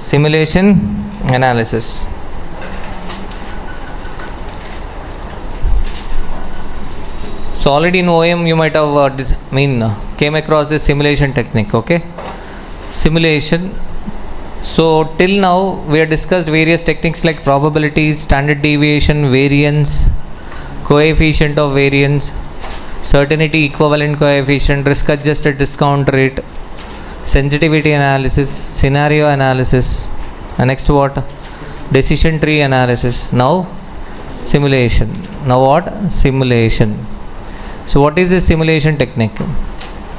If you observe all the previous techniques, there are either 2 possibilities, 3 possibilities, or maximum 6 possibilities. In decision tree we have seen 6 possibilities. 6 possibilities. Yes or no? Okay. But whereas in reality there can be n number of possibilities. There can be n number of possibilities. Yes or no? There can be n number of possibilities. Okay. For suppose theaters, there can be n number of possibility. Okay. N number of possibilities. Occupancy, ticket price, snacks price. Okay, that will get affected by OTT, and number of movies get released. Traffic problem. If traffic increases, what happens? Occupancy of theaters decreases. Likewise, in rainy season, occupancy decreases. There are several factors which affect what? Occupancy of a theater. Occupancy of a theater. Yes or no? Okay. So likewise, there can be n number of possibilities, but in all previous methods we have considered 2 possibilities, 3 possibilities, or maximum 6 possibilities. This simulation technique is like what? There can be n number of possibilities, but what we do is we randomly pick what? 5 possibilities or 10 possibilities. Randomly we pick what? Like lucky draw. Like what? Lucky draw. Okay. So we pick randomly 5 possibilities or 10 possibilities. For suppose if that 5 possibilities NPV is positive, we accept the project. It's like sampling. If 5 possibilities NPV is negative, then what? We reject the project. Simple. Randomly we pick 5 possibilities or 10 possibilities out of n number of possibilities. See this question. So this is Smart 6 because December 24 question. They may not ask immediately, so that's why. An investment corporation wants to study the investment project based on 3 factors. Based on what? 3 factors. Market demand in units, contribution per unit, and investment required. These factors are felt to be independent of each other. In analyzing a new consumer product for a washing powder factory, the corporation estimates the following probability distributions: annual demand, units and probability; contribution per unit, amount and probability; required investment, amount and probability. Use Monte Carlo simulation for 10 runs. How many runs? 10 runs. 10 runs means we are going to pick how many runs? How many possibilities? 10 possibilities. Estimate the percentage of return on investment defined by return on investment is equal to cash flow divided by investment into 100. They gave a percentage. For each run, recommend an optimum investment strategy based on model value of ROI percentage. Use the following set of random numbers.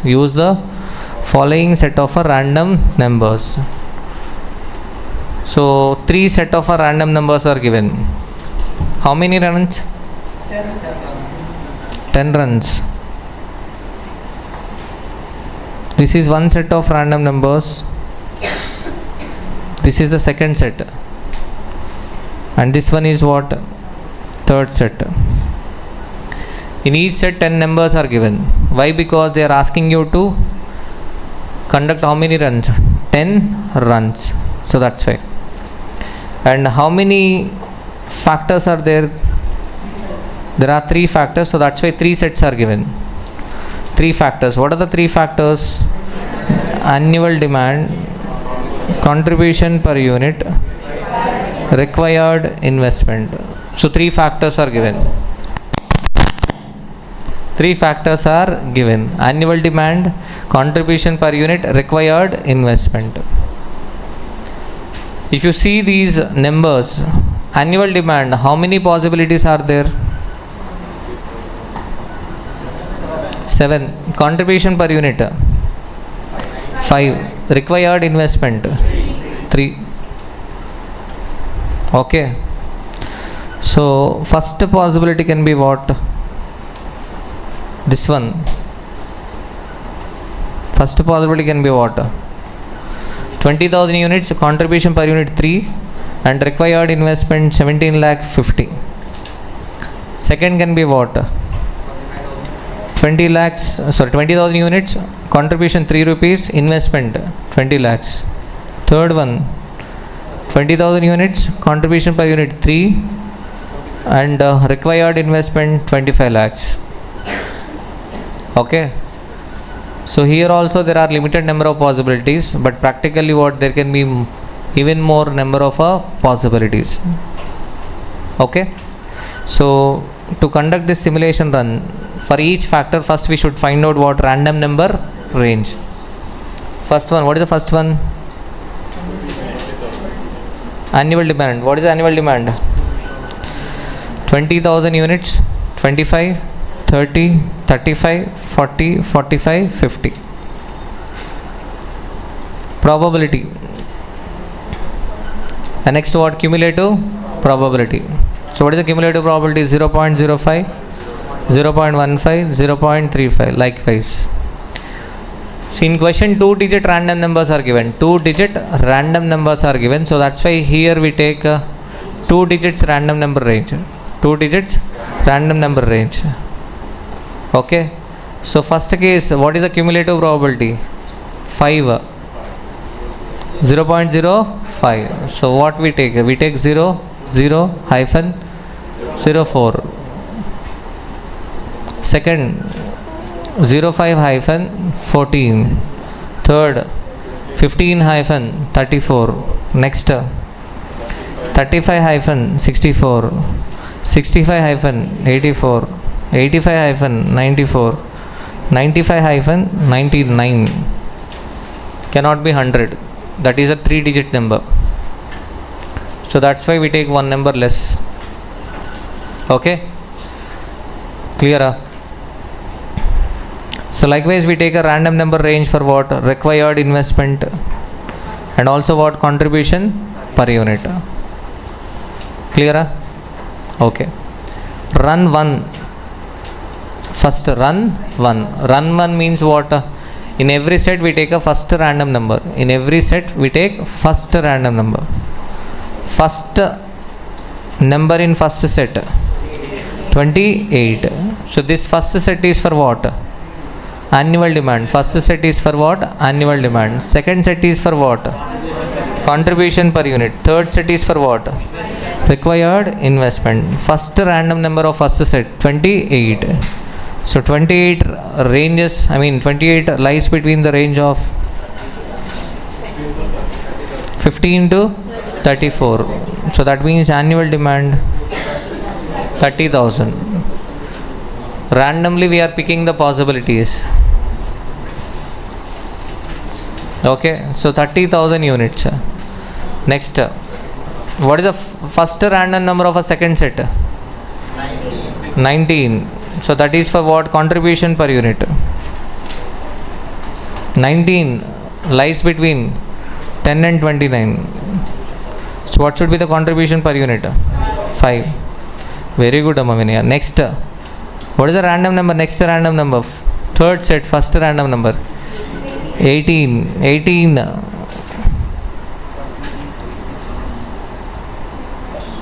18 what lies between 00 to 24. That means what is the investment? 17,50,000. So now we can find out the return on a investment. So return on investment is equal to 30,000 into 5 is the cash inflow, 1,50,000 divided by investment 17,50,000. What is the return on investment? 8.57. Clear? Likewise, we have to perform how many runs? 10 runs. Another 10 runs. Am I clear?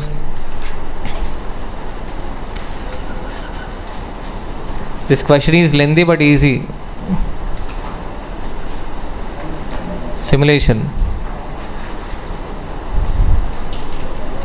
So go through the solution. See the next concept. Next, value of a perfect information.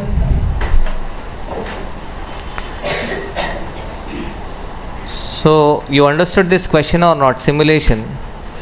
First step is to random number range. Random number range. You understood random number range or not? Random number range. Okay, fine. So here 3 set of random numbers are given. 3 set of random numbers because there are 3 factors. There are 3 factors. What is the first factor? Annual demand. Second factor, contribution per unit. Third factor, required investment. Required investment. So now annual demand. Annual demand. So first set, first random number. What is the first random number? First set 28. 28. So random numbers, name itself indicates they are random. They are random. So where does this 28 lies? 28 lies between what? 15 into 34. So that means annual demand will be 30,000. First, randomly we are picking one possibility. In that possibility, what is the annual demand? 30,000 units. 30,000 units. Go to the second set of a random numbers. Second set of a random numbers. What is the first digit? I mean first number. First number 19. So this 19 is for what? Contribution per unit. Here the order is different, okay? So contribution per unit. Contribution per unit 19 lies between 10 to 29. That means contribution per unit will be 5. Okay. So first run annual demand 30,000 units. Contribution per unit 5. Next, what is the next random number? Second set. I mean third set, first random number. Third set, first random number 18. 18 lies between 00 to 4. So what is the investment? 17,50,000. So that means first run. For first run, what is annual demand? 30,000. Contribution per unit 5. And investment 17,50,000. So what is the return on investment percentage? 1,50,000 divided by 17,50,000, 8.57 percentage. Clear? Okay. Likewise, we have to find out what return on investment for what? Okay, for 10 runs. Okay. So highest return on investment is for third run.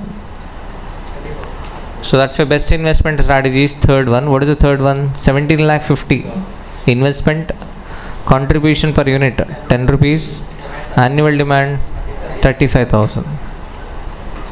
Return on investment is 20%. Clear?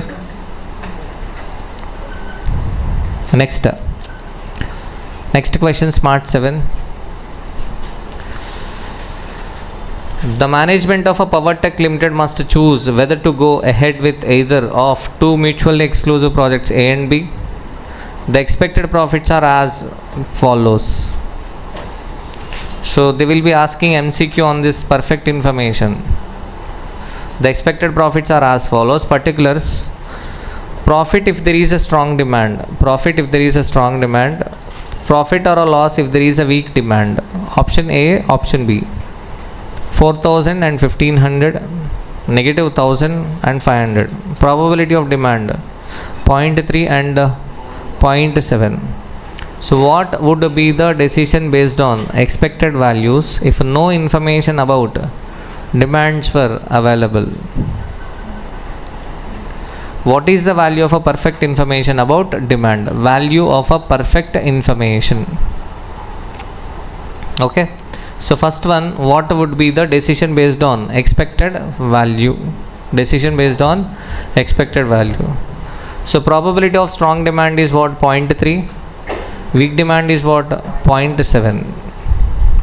Expected value means we do a weighted average. We do weighted average. So tell me, what is the calculation first? Option A, 4,000 into 0.3 minus 1,000 into 0.7. So expected profit will be 500. Expected profit will be 500. Clear? Next, expected profit, option B. 1,500 into 0.3 plus 500 into 0.7. So 800. Clear? So expected profit, option B. Am I clear? Done. Okay. So which is the better one? Option A or option B? Option B. If a perfect information is not available, if a perfect information, what is this information? We do not have a information whether demand is going to be strong or a weak. Then we are going to select which project? We are going to select option B. Why option B? Because option B is having a higher expected value. Clear? If there is no information, the project with higher expected profit would be selected. That is option B. Clear first part? See the second part. What is the value of a perfect information about demand? Value of a perfect information about demand. If there is no information, we are going to select option B. And what is the profit? 800. So remember this number. If there is no information, what is our profit? 800. Now for suppose we have a perfect information. When the demand is going to be strong and when the demand is going to be weak. We have a clear information. We are going to have a perfect information when the demand is going to be weak or a strong. For suppose demand is going to be strong, we have a clear information, perfect information. If a demand is going to be strong, which option are you going to select? Option A or B? If a demand is strong, which option are you going to select? Option A or B? I will be selecting A. Why? 4,500 profit. Sir, 4,000 profit. 4,000 profit. Clear? If a clear information, if a perfect information is available, I will be selecting what? Option A. If a demand is strong. But if demand is weak, we have a perfect information and demand is going to be weak, then what? We go for option B. That means if a demand is going to be strong, our profit is 4,000. If demand is going to be weak, our profit is 500. So what is the possibility of a strong demand? 0.3. Possibility of weak demand? 0.7. So then what is expected profit? Expected profit is equal to 0.7 into 500 plus 0.3 into 4,000. That is 1,550. This is the expected profit with perfect information. So perfect information indicates we have a clear idea that demand will be strong or a weak. We have a clear idea that demand will be strong or a weak. If demand forecasted is weak, project B would be selected. If a demand forecasted is strong, then project A would be selected. That means if a demand is strong, what is the profit? 4,000. If demand is weak, profit is 500. We know the probabilities.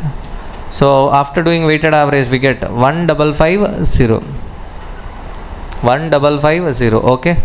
So what is the profit without the perfect information? 800. In previous case, we selected option B and the profit is 800. That means what is the value of a perfect information?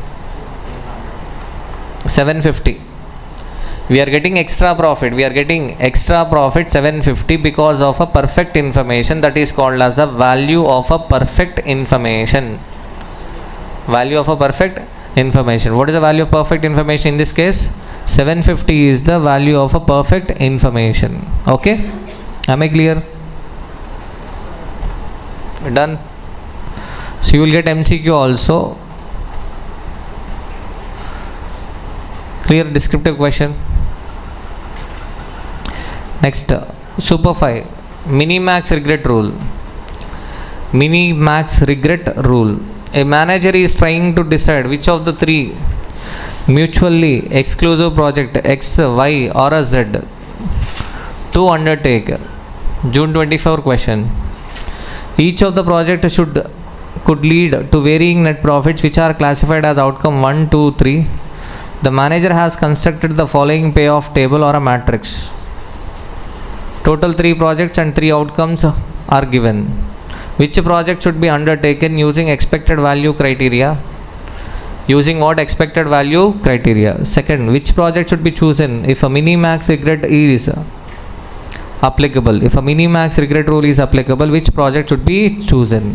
So first one, which project should be undertaken using expected value criteria? Expected value criteria means what we do? Weighted average. So what is expected profit of X? 5 lakhs into 0.2 plus 8 lakh 50 into 0.5 plus 13 lakhs into 0.3.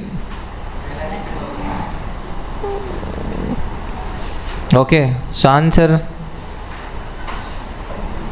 9 lakh 15,000. 9 lakhs 15,000. Is it clear? Are you able to understand this? Am I clear? Okay. Next one. 7 lakhs into 0.2. 7 lakh 50 into 0.5 plus 14 lakhs into 0.3. So what is the answer? 9 lakh 35,000. Amma Vinaya, vintnava? Next, expected value of a Z. Expected value of a Z. What is the expected value of a Z? 9 lakhs into 0.2 plus 10 lakhs into 0.5 plus 11 lakhs into 0.3. So what is the profit? 10 lakh 10,000. So tell me which project should be selected? Project, not product. Project. Which project should be selected? The project with the highest expected value of a profit is chosen. That is project Z. Project Z. Okay? Clear? This is expected value criteria. What is the next one? Minimax regret rule. Simple one. Minimax regret rule. Minimax regret. See the minimax regret. How many outcomes are there? How many outcomes are there? 3 outcomes are there. Yes or no? First outcome. Worst outcome. For suppose I have selected project Z. I have selected project Z. Already I have selected project Z. Let us assume we selected project Z, X. Project X. We selected project X and worst outcome realized. Worst outcome. First outcome worst outcome has realized. We selected project X. So tell me whether I will regret or not. Whether I will regret or not.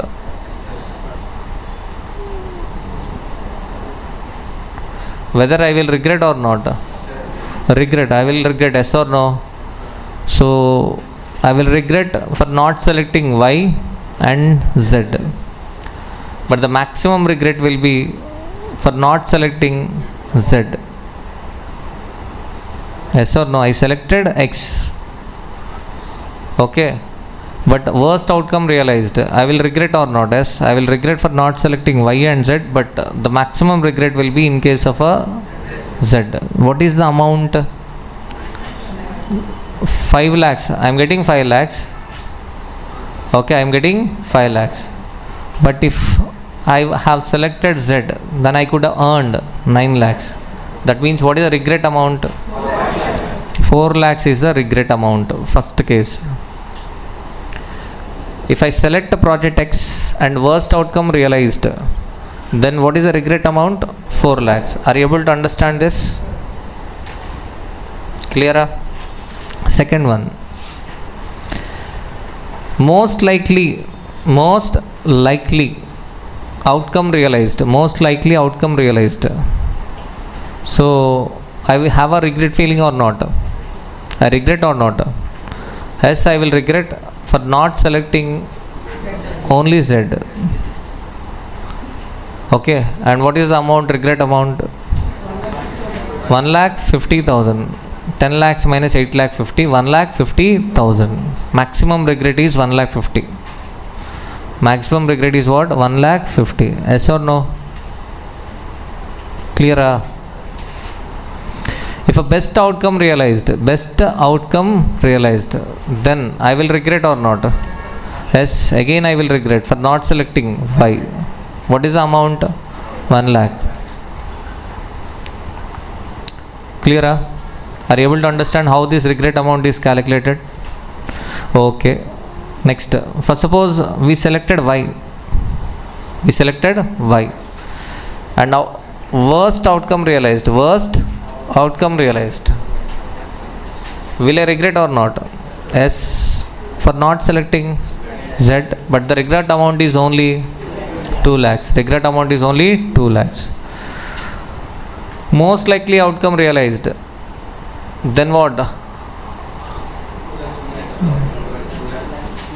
Will I regret or not? Yes. What is the regret amount? 2,50,000. Best outcome. Will I regret or not? No, I will not regret. So regret amount is equal to 0.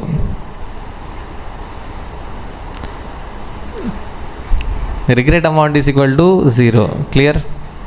Next is Z. For suppose we selected Z and worst outcome realized. Will there be a regret or not? No regrets. Next 10 lakhs. Most likely no regrets. Best case, yes, we regret for not selecting Y. What is the amount? 3 lakhs. Very good, Amavinaya. Okay, so these are the regret amounts. Okay, so now tell me, if we select X, what is the maximum regret amount? 4 lakhs is the maximum regret amount. 4 lakhs is the maximum regret amount if I select project X. If we select project Y, what is the maximum regret amount? 2,50,000.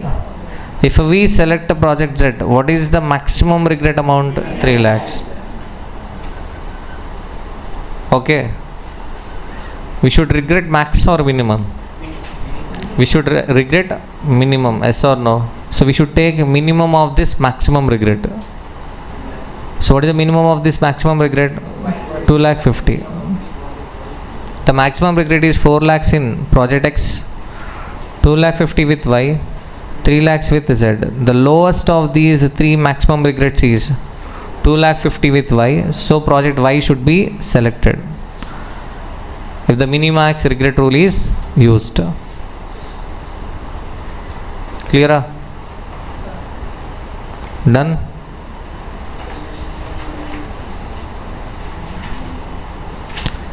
Next, see the concept. We have a concept of real rate and nominal rate. Real rate and next what? Nominal rate. What is real rate and nominal rate? First, suppose you know the concept of GDP. What is the GDP meaning? Value of goods and services produced during the year in a country. Yes or no? So let us assume in a year in India only one calculator is produced. Only one calculator is produced. The calculator price is 400 rupees. Calculator price is 400. So now tell me, what is the GDP of India? 400. Okay. So next year, GDP means value for goods and services produced during the year in a country. Next year, again, only one calculator is produced. Only one calculator is produced. But in India, there was a 10% inflation. There is 10% inflation. 10% inflation means what happens? So next year, calculator would be sold for 440. 440. So now, what is the next year GDP? 440. Okay. So this 440 is called as a nominal GDP. 440 is called as nominal GDP. Okay. But in reality, last year we produced only one calculator. This year also we produced only one calculator. That means in reality, whether there is a growth in GDP or not, answer is no. The value of a goods and services produced last year and this year are same. In reality, there is no growth in GDP. That means the real GDP is 400 only. The real GDP is 400 only. That means how do we get nominal GDP? Real GDP into 1 plus inflation rate.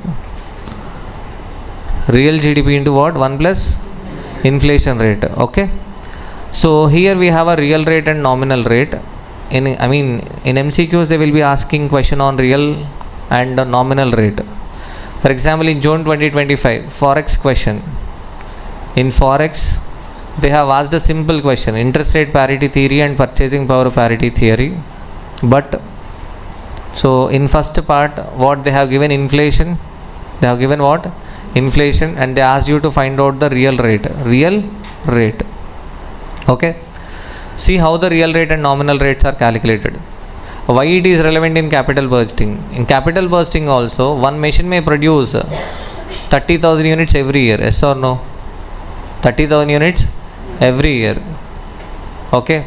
But due to inflation, what happens the second year? Second year what happens? Cash inflow will increase. Yes or no? Due to inflation. Third year again, cash inflows will increase. But in reality, production is same. In reality, production is same. Clear? So, generally to bring the real cash flows to the present value, we should use real discount rate.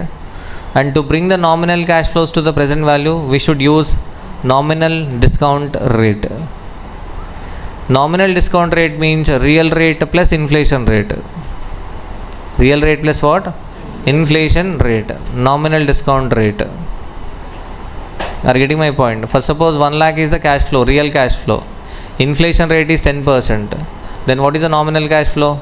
1,10,000 is the nominal cash inflow. Clear? So see the question. If they want to complicate the question paper, they might ask this question, real rate and nominal rate. Generally, students will ignore this concept. A certain project is expected to generate year-end annual net cash flows of rupees 5 lakhs for 4 years. Expected to generate cash flow of rupees 5 lakhs for 4 years. The cost of a capital, that is real discount rate, is what is the real discount rate? 10%. Inflation rate is 5% per annum. So first part, what are the nominal cash flows and real cash flows of the second year's inflows which occur at the end of a year 2?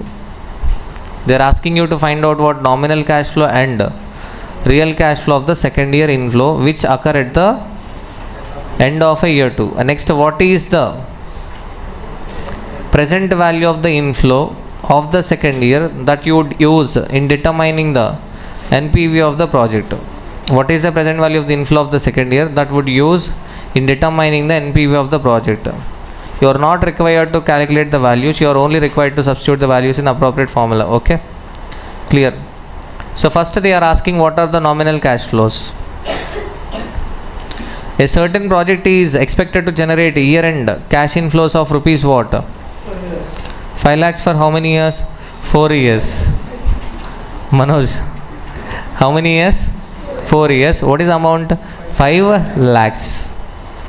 See, if in the question they have not specifically mentioned whether it is nominal or real, we assume this as nominal cash flow.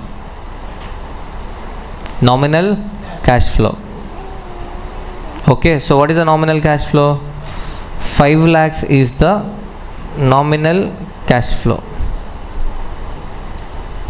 Nominal. Okay.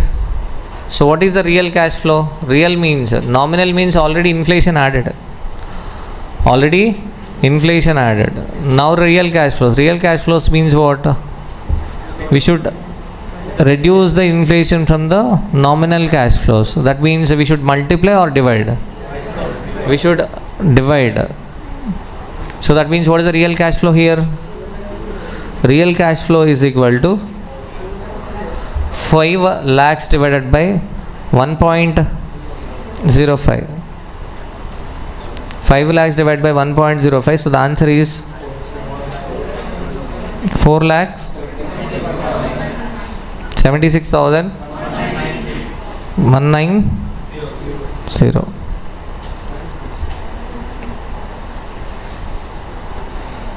Clear? So next, present value of a nominal cash flow should be discounted by nominal discount rate. Okay, to bring the nominal cash flow to the present value, to bring the nominal cash flows to the present value, we should use what? Nominal discount rate. And to bring the real cash flows to the present value, we use real discount rate. Real discount rate. Okay.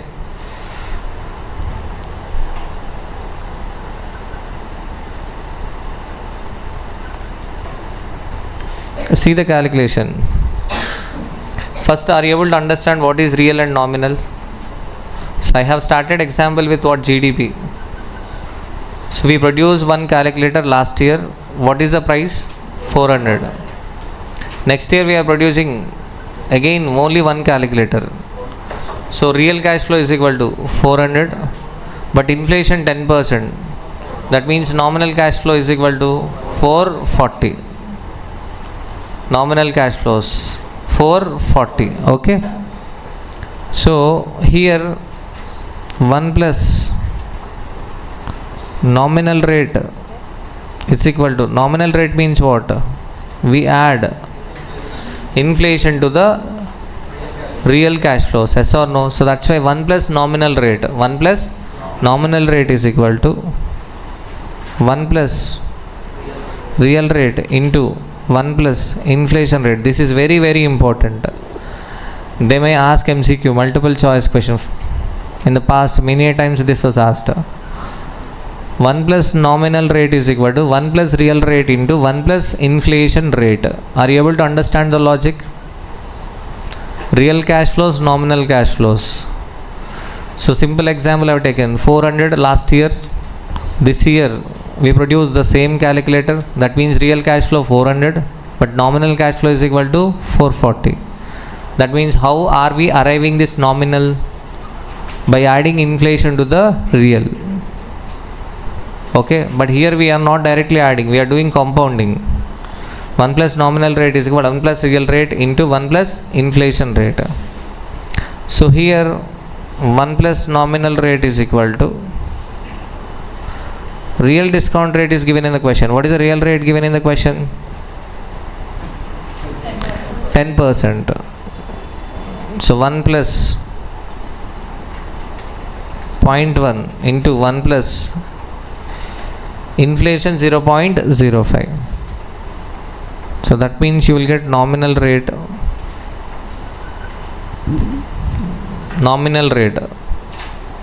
You will get nominal rate 15.5%. Yes or no? We cannot directly add 10 plus 5 15. We have to do compounding. We have to take a compounding effect. So that's why 1 plus real rate into 1 plus inflation rate. Clear? 15.5. What is the answer? 15.5%. Okay. So why it is relevant for capital bursting? If a cash flows are real, we should use real discount rate to bring the cash flows to the present value. If a cash flows are nominal, we should use nominal discount rate to bring it to the present value. Okay. So what is the nominal discount rate here? 15.5.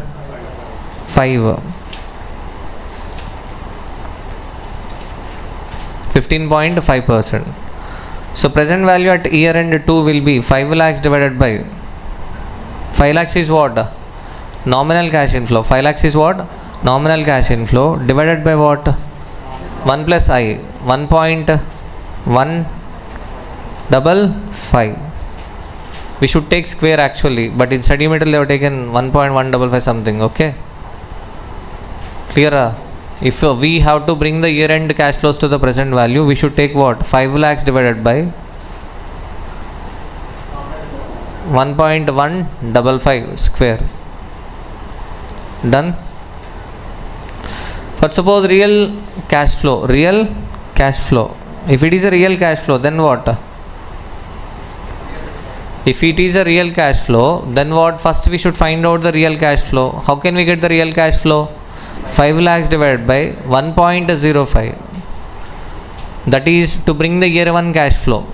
But if it is year 2 nominal cash flow, so then 5 lakhs divided by 1.05 whole square. Okay, you will get real cash flows. And then what? Real cash flow should be brought to the present value using real rate. What is the real rate? 10%. So divided by 1.1 power 2. Okay, so here to be 100% correct answer, what should be the answer?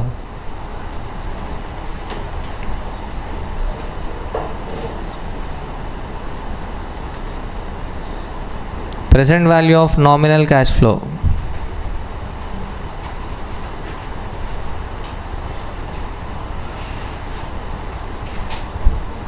So this is very important concept. Generally we skip. Okay.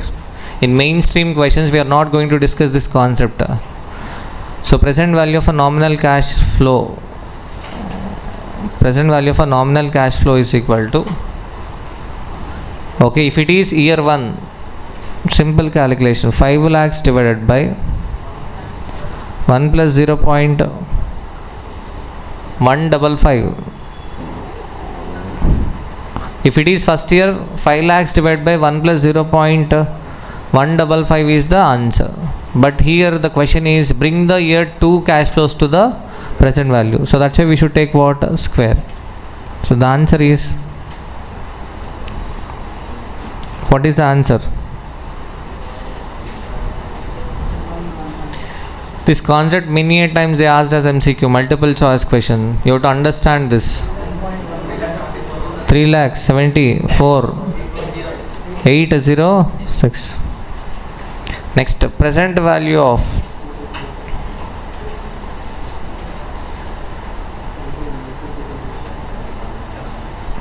for real cash flow.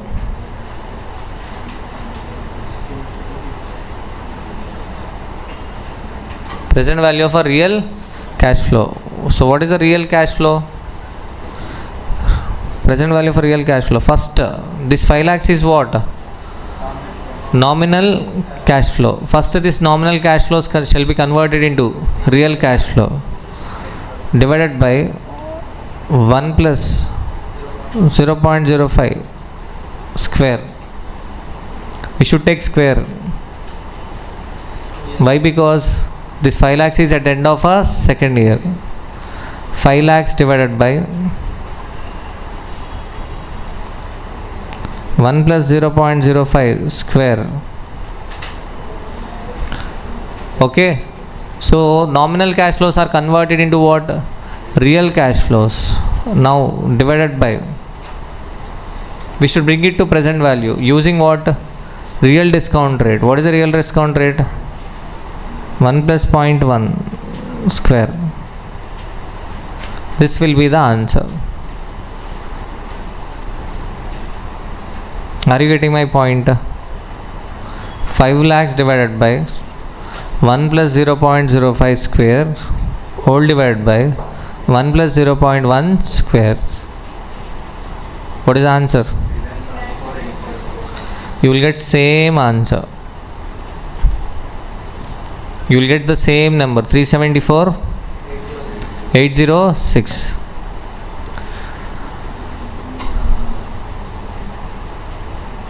So last time this concept was tested, in Forex.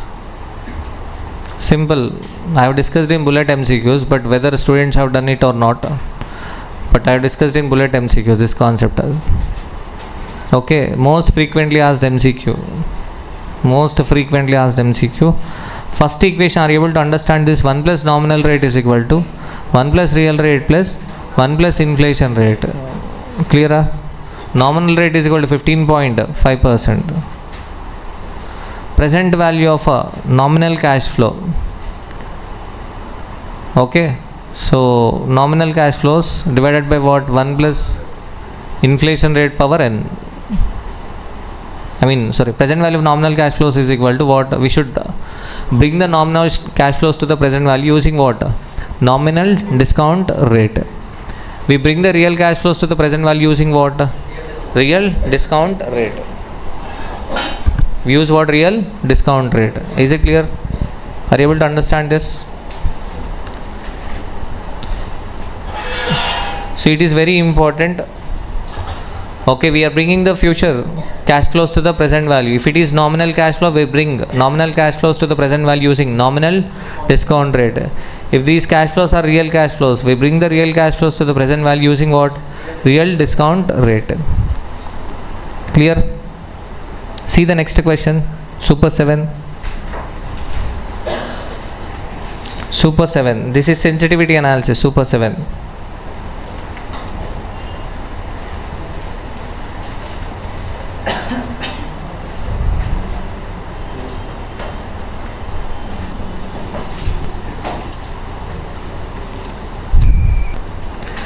Super 7. From the following project details, calculate the sensitivity of what? Project cost. First one. Second, cash inflow. Which variable is more sensitive? Project cost is given, life of the project is given, salvage value, cost of a capital.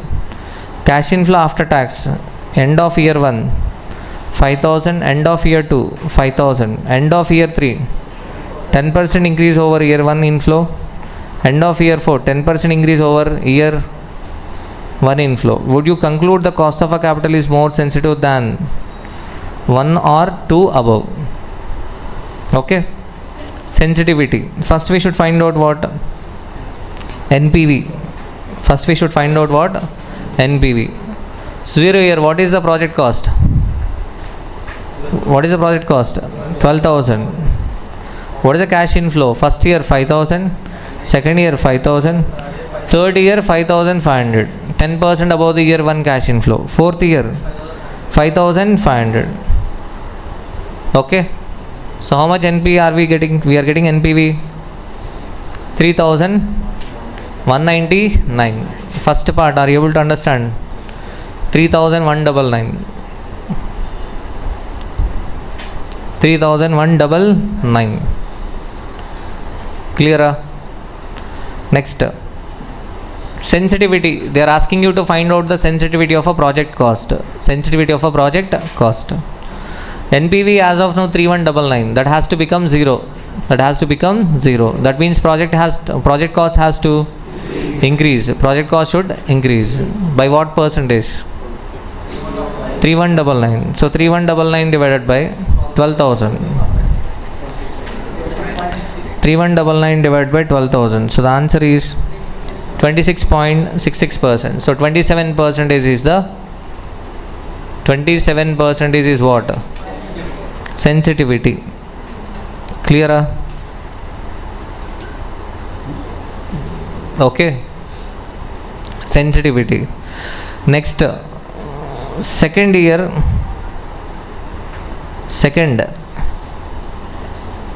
Okay. NPV has to become 0. NPV has to become 0. Here the calculation is complicated, but you note the calculation. Simple. What is the sensitivity? How do we calculate the sensitivity? Cash inflows should be decreased by 3199. Yes or no? Cash inflows must decrease by 3199.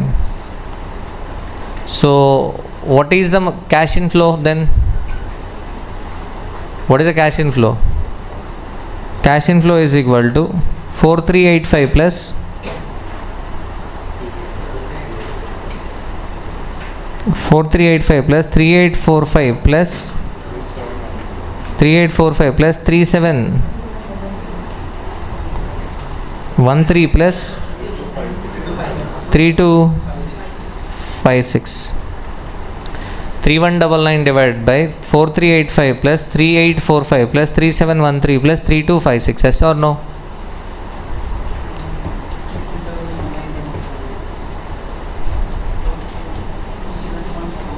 $21.04.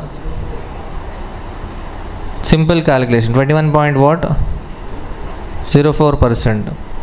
If NPV has to become 0, that means what? Cash inflows must decrease by 3199. So percentage change required is 3199 divided by sum of a discounted cash inflow. Clear? Done. What is the next part? Would you conclude? See the last part. Would you conclude that cost of a capital is more sensitive than 1 or 2 above? So that means we should find out the sensitivity for what? Cost of a capital as well. We should find out what? Sensitivity for cost of a capital also. NPV has to become 0. That means NPV will become 0 at IRR. NPV will become 0 at IRR. NPV has to become 0. Yes or no? So we discounted cash inflows with 14%. At 14% we got 3199. At 14% we got 3199. So if we increase the rate, cash inflows will decrease. So that's why I am taking a trial at 20%. Let us take a trial at what? 20%.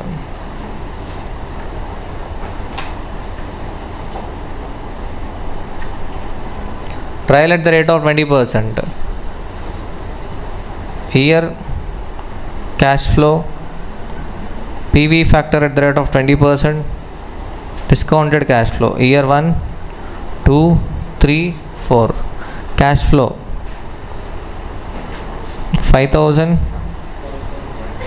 5,000, 5,500, 5,500. PV factors. PV factor at the rate of 20%. 0.8 triple 3 0.6944 0.57 87 0.4822. Discounted cash flow 5,000 into 0.8333 4166.5.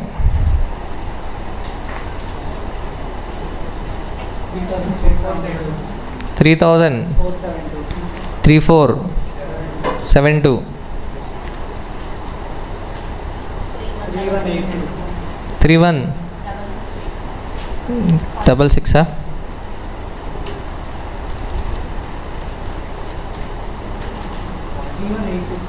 31 8183 next 3183 next 2653 total 13,473 13,473 at 20% we got 13,473, but we should get what? 12,000. NPV must be equal to 0, that means we should get what? 12,000. So better we take what? Another trial. PV factor at the rate of 25. Discounted cash flow. So PV factor at the rate of 25%. 0.8, 0.64, 0.512, 0.4096. Discounted cash flow 4,000. Okay, కొంతమంది legends ఈ రెండు multiply చేస్తారు, పక్క పక్కనే ఉన్నాయని. Okay, 4,000 next. Hari చేసావేంటి already? 3,200. 2816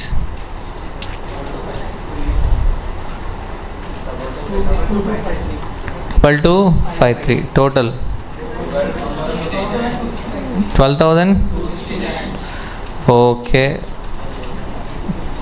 again we cannot do interpolation because 12,000 does not lies between 13,473 and 12,269. We should go for another trial.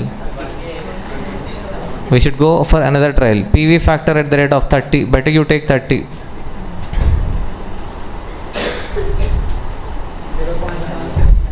0.769, 0.591, 0.455, 0.37, 350. Very good అమ్మా. నీ పేరేంటమ్మా? రవితేజ. లాస్ట్ ప్రాబ్లంకి యాక్టివ్ అయిపోయావు. Discounted cash flow 3845. అమ్మా వినయా, ఏంటి వినపట్లేదు? 3845, 2955, 2955, 2503, 1925. వెరీ గుడ్ అమ్మా వినయా. Total 11,228. We are learning IRR concept also, okay? So IRR lies between what? 25% and 30%. So now we can do what? Interpolation. IRR is equal to 25% plus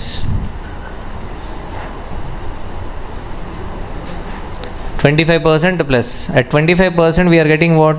12,269, but we want only 12,000. So the desired change 12,269 minus 12,000 divided by the change available 12,269 minus 11,228 into 5 percentage difference. So what is the answer?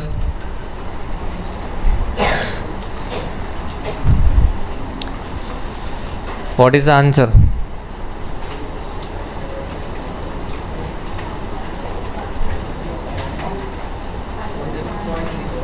20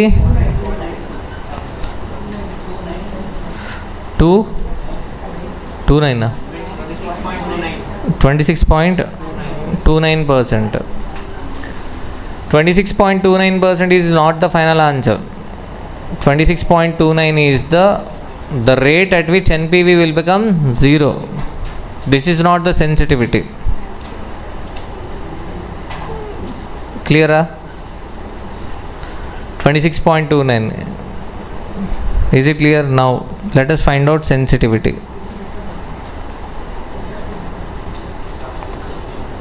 sensitivity of a cost of a capital. Sensitivity of a cost of a capital is equal to, right now what is the cost of a capital? 14%. From 14%, if a cost of a capital increases to 26.29, then NPV will become 0. That means what is the percentage change we require? 26.29 minus 14 divided by 14. 26.29 minus 14 divided by 14. 87.78%. Sensitivity of a cost of a capital is equal to 87.78 percentage. Am I clear? 26.29 another. You got one? Fourth tappunda edi 0.37.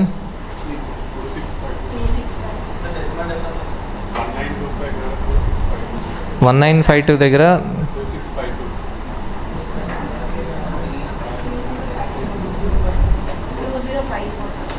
2054. What is the total then?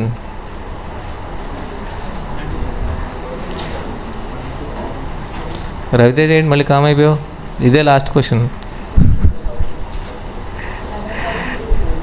11,357.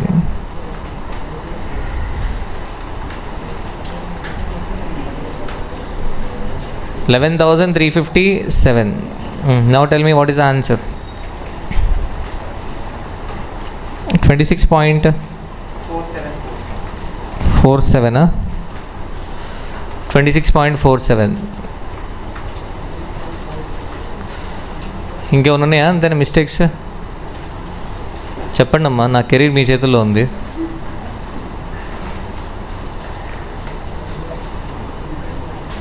అంతేనా? ఇంకా so IRR is equal to 26.47%. So now what is this calculation, Srinija? 26.47 minus 14 divided by 14. 89.07%.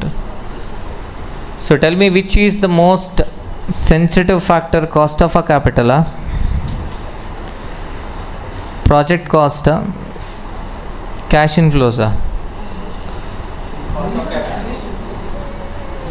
not cost of a capital, because cost of a capital, if it changes by 89%, then NPV becomes 0.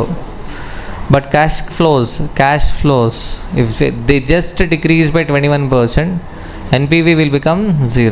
So what is the most sensitive factor? Cash flows. Clear? Hence cost of a capital is least sensitive. It is not most sensitive, it is least sensitive. Would you conclude the cost of a capital is more sensitive? No, cost of a capital is not more sensitive. It is the least sensitive factor. Clear? Done?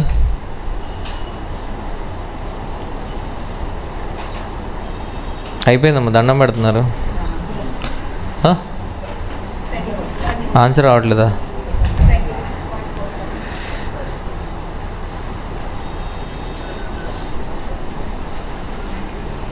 $26.47. Clear?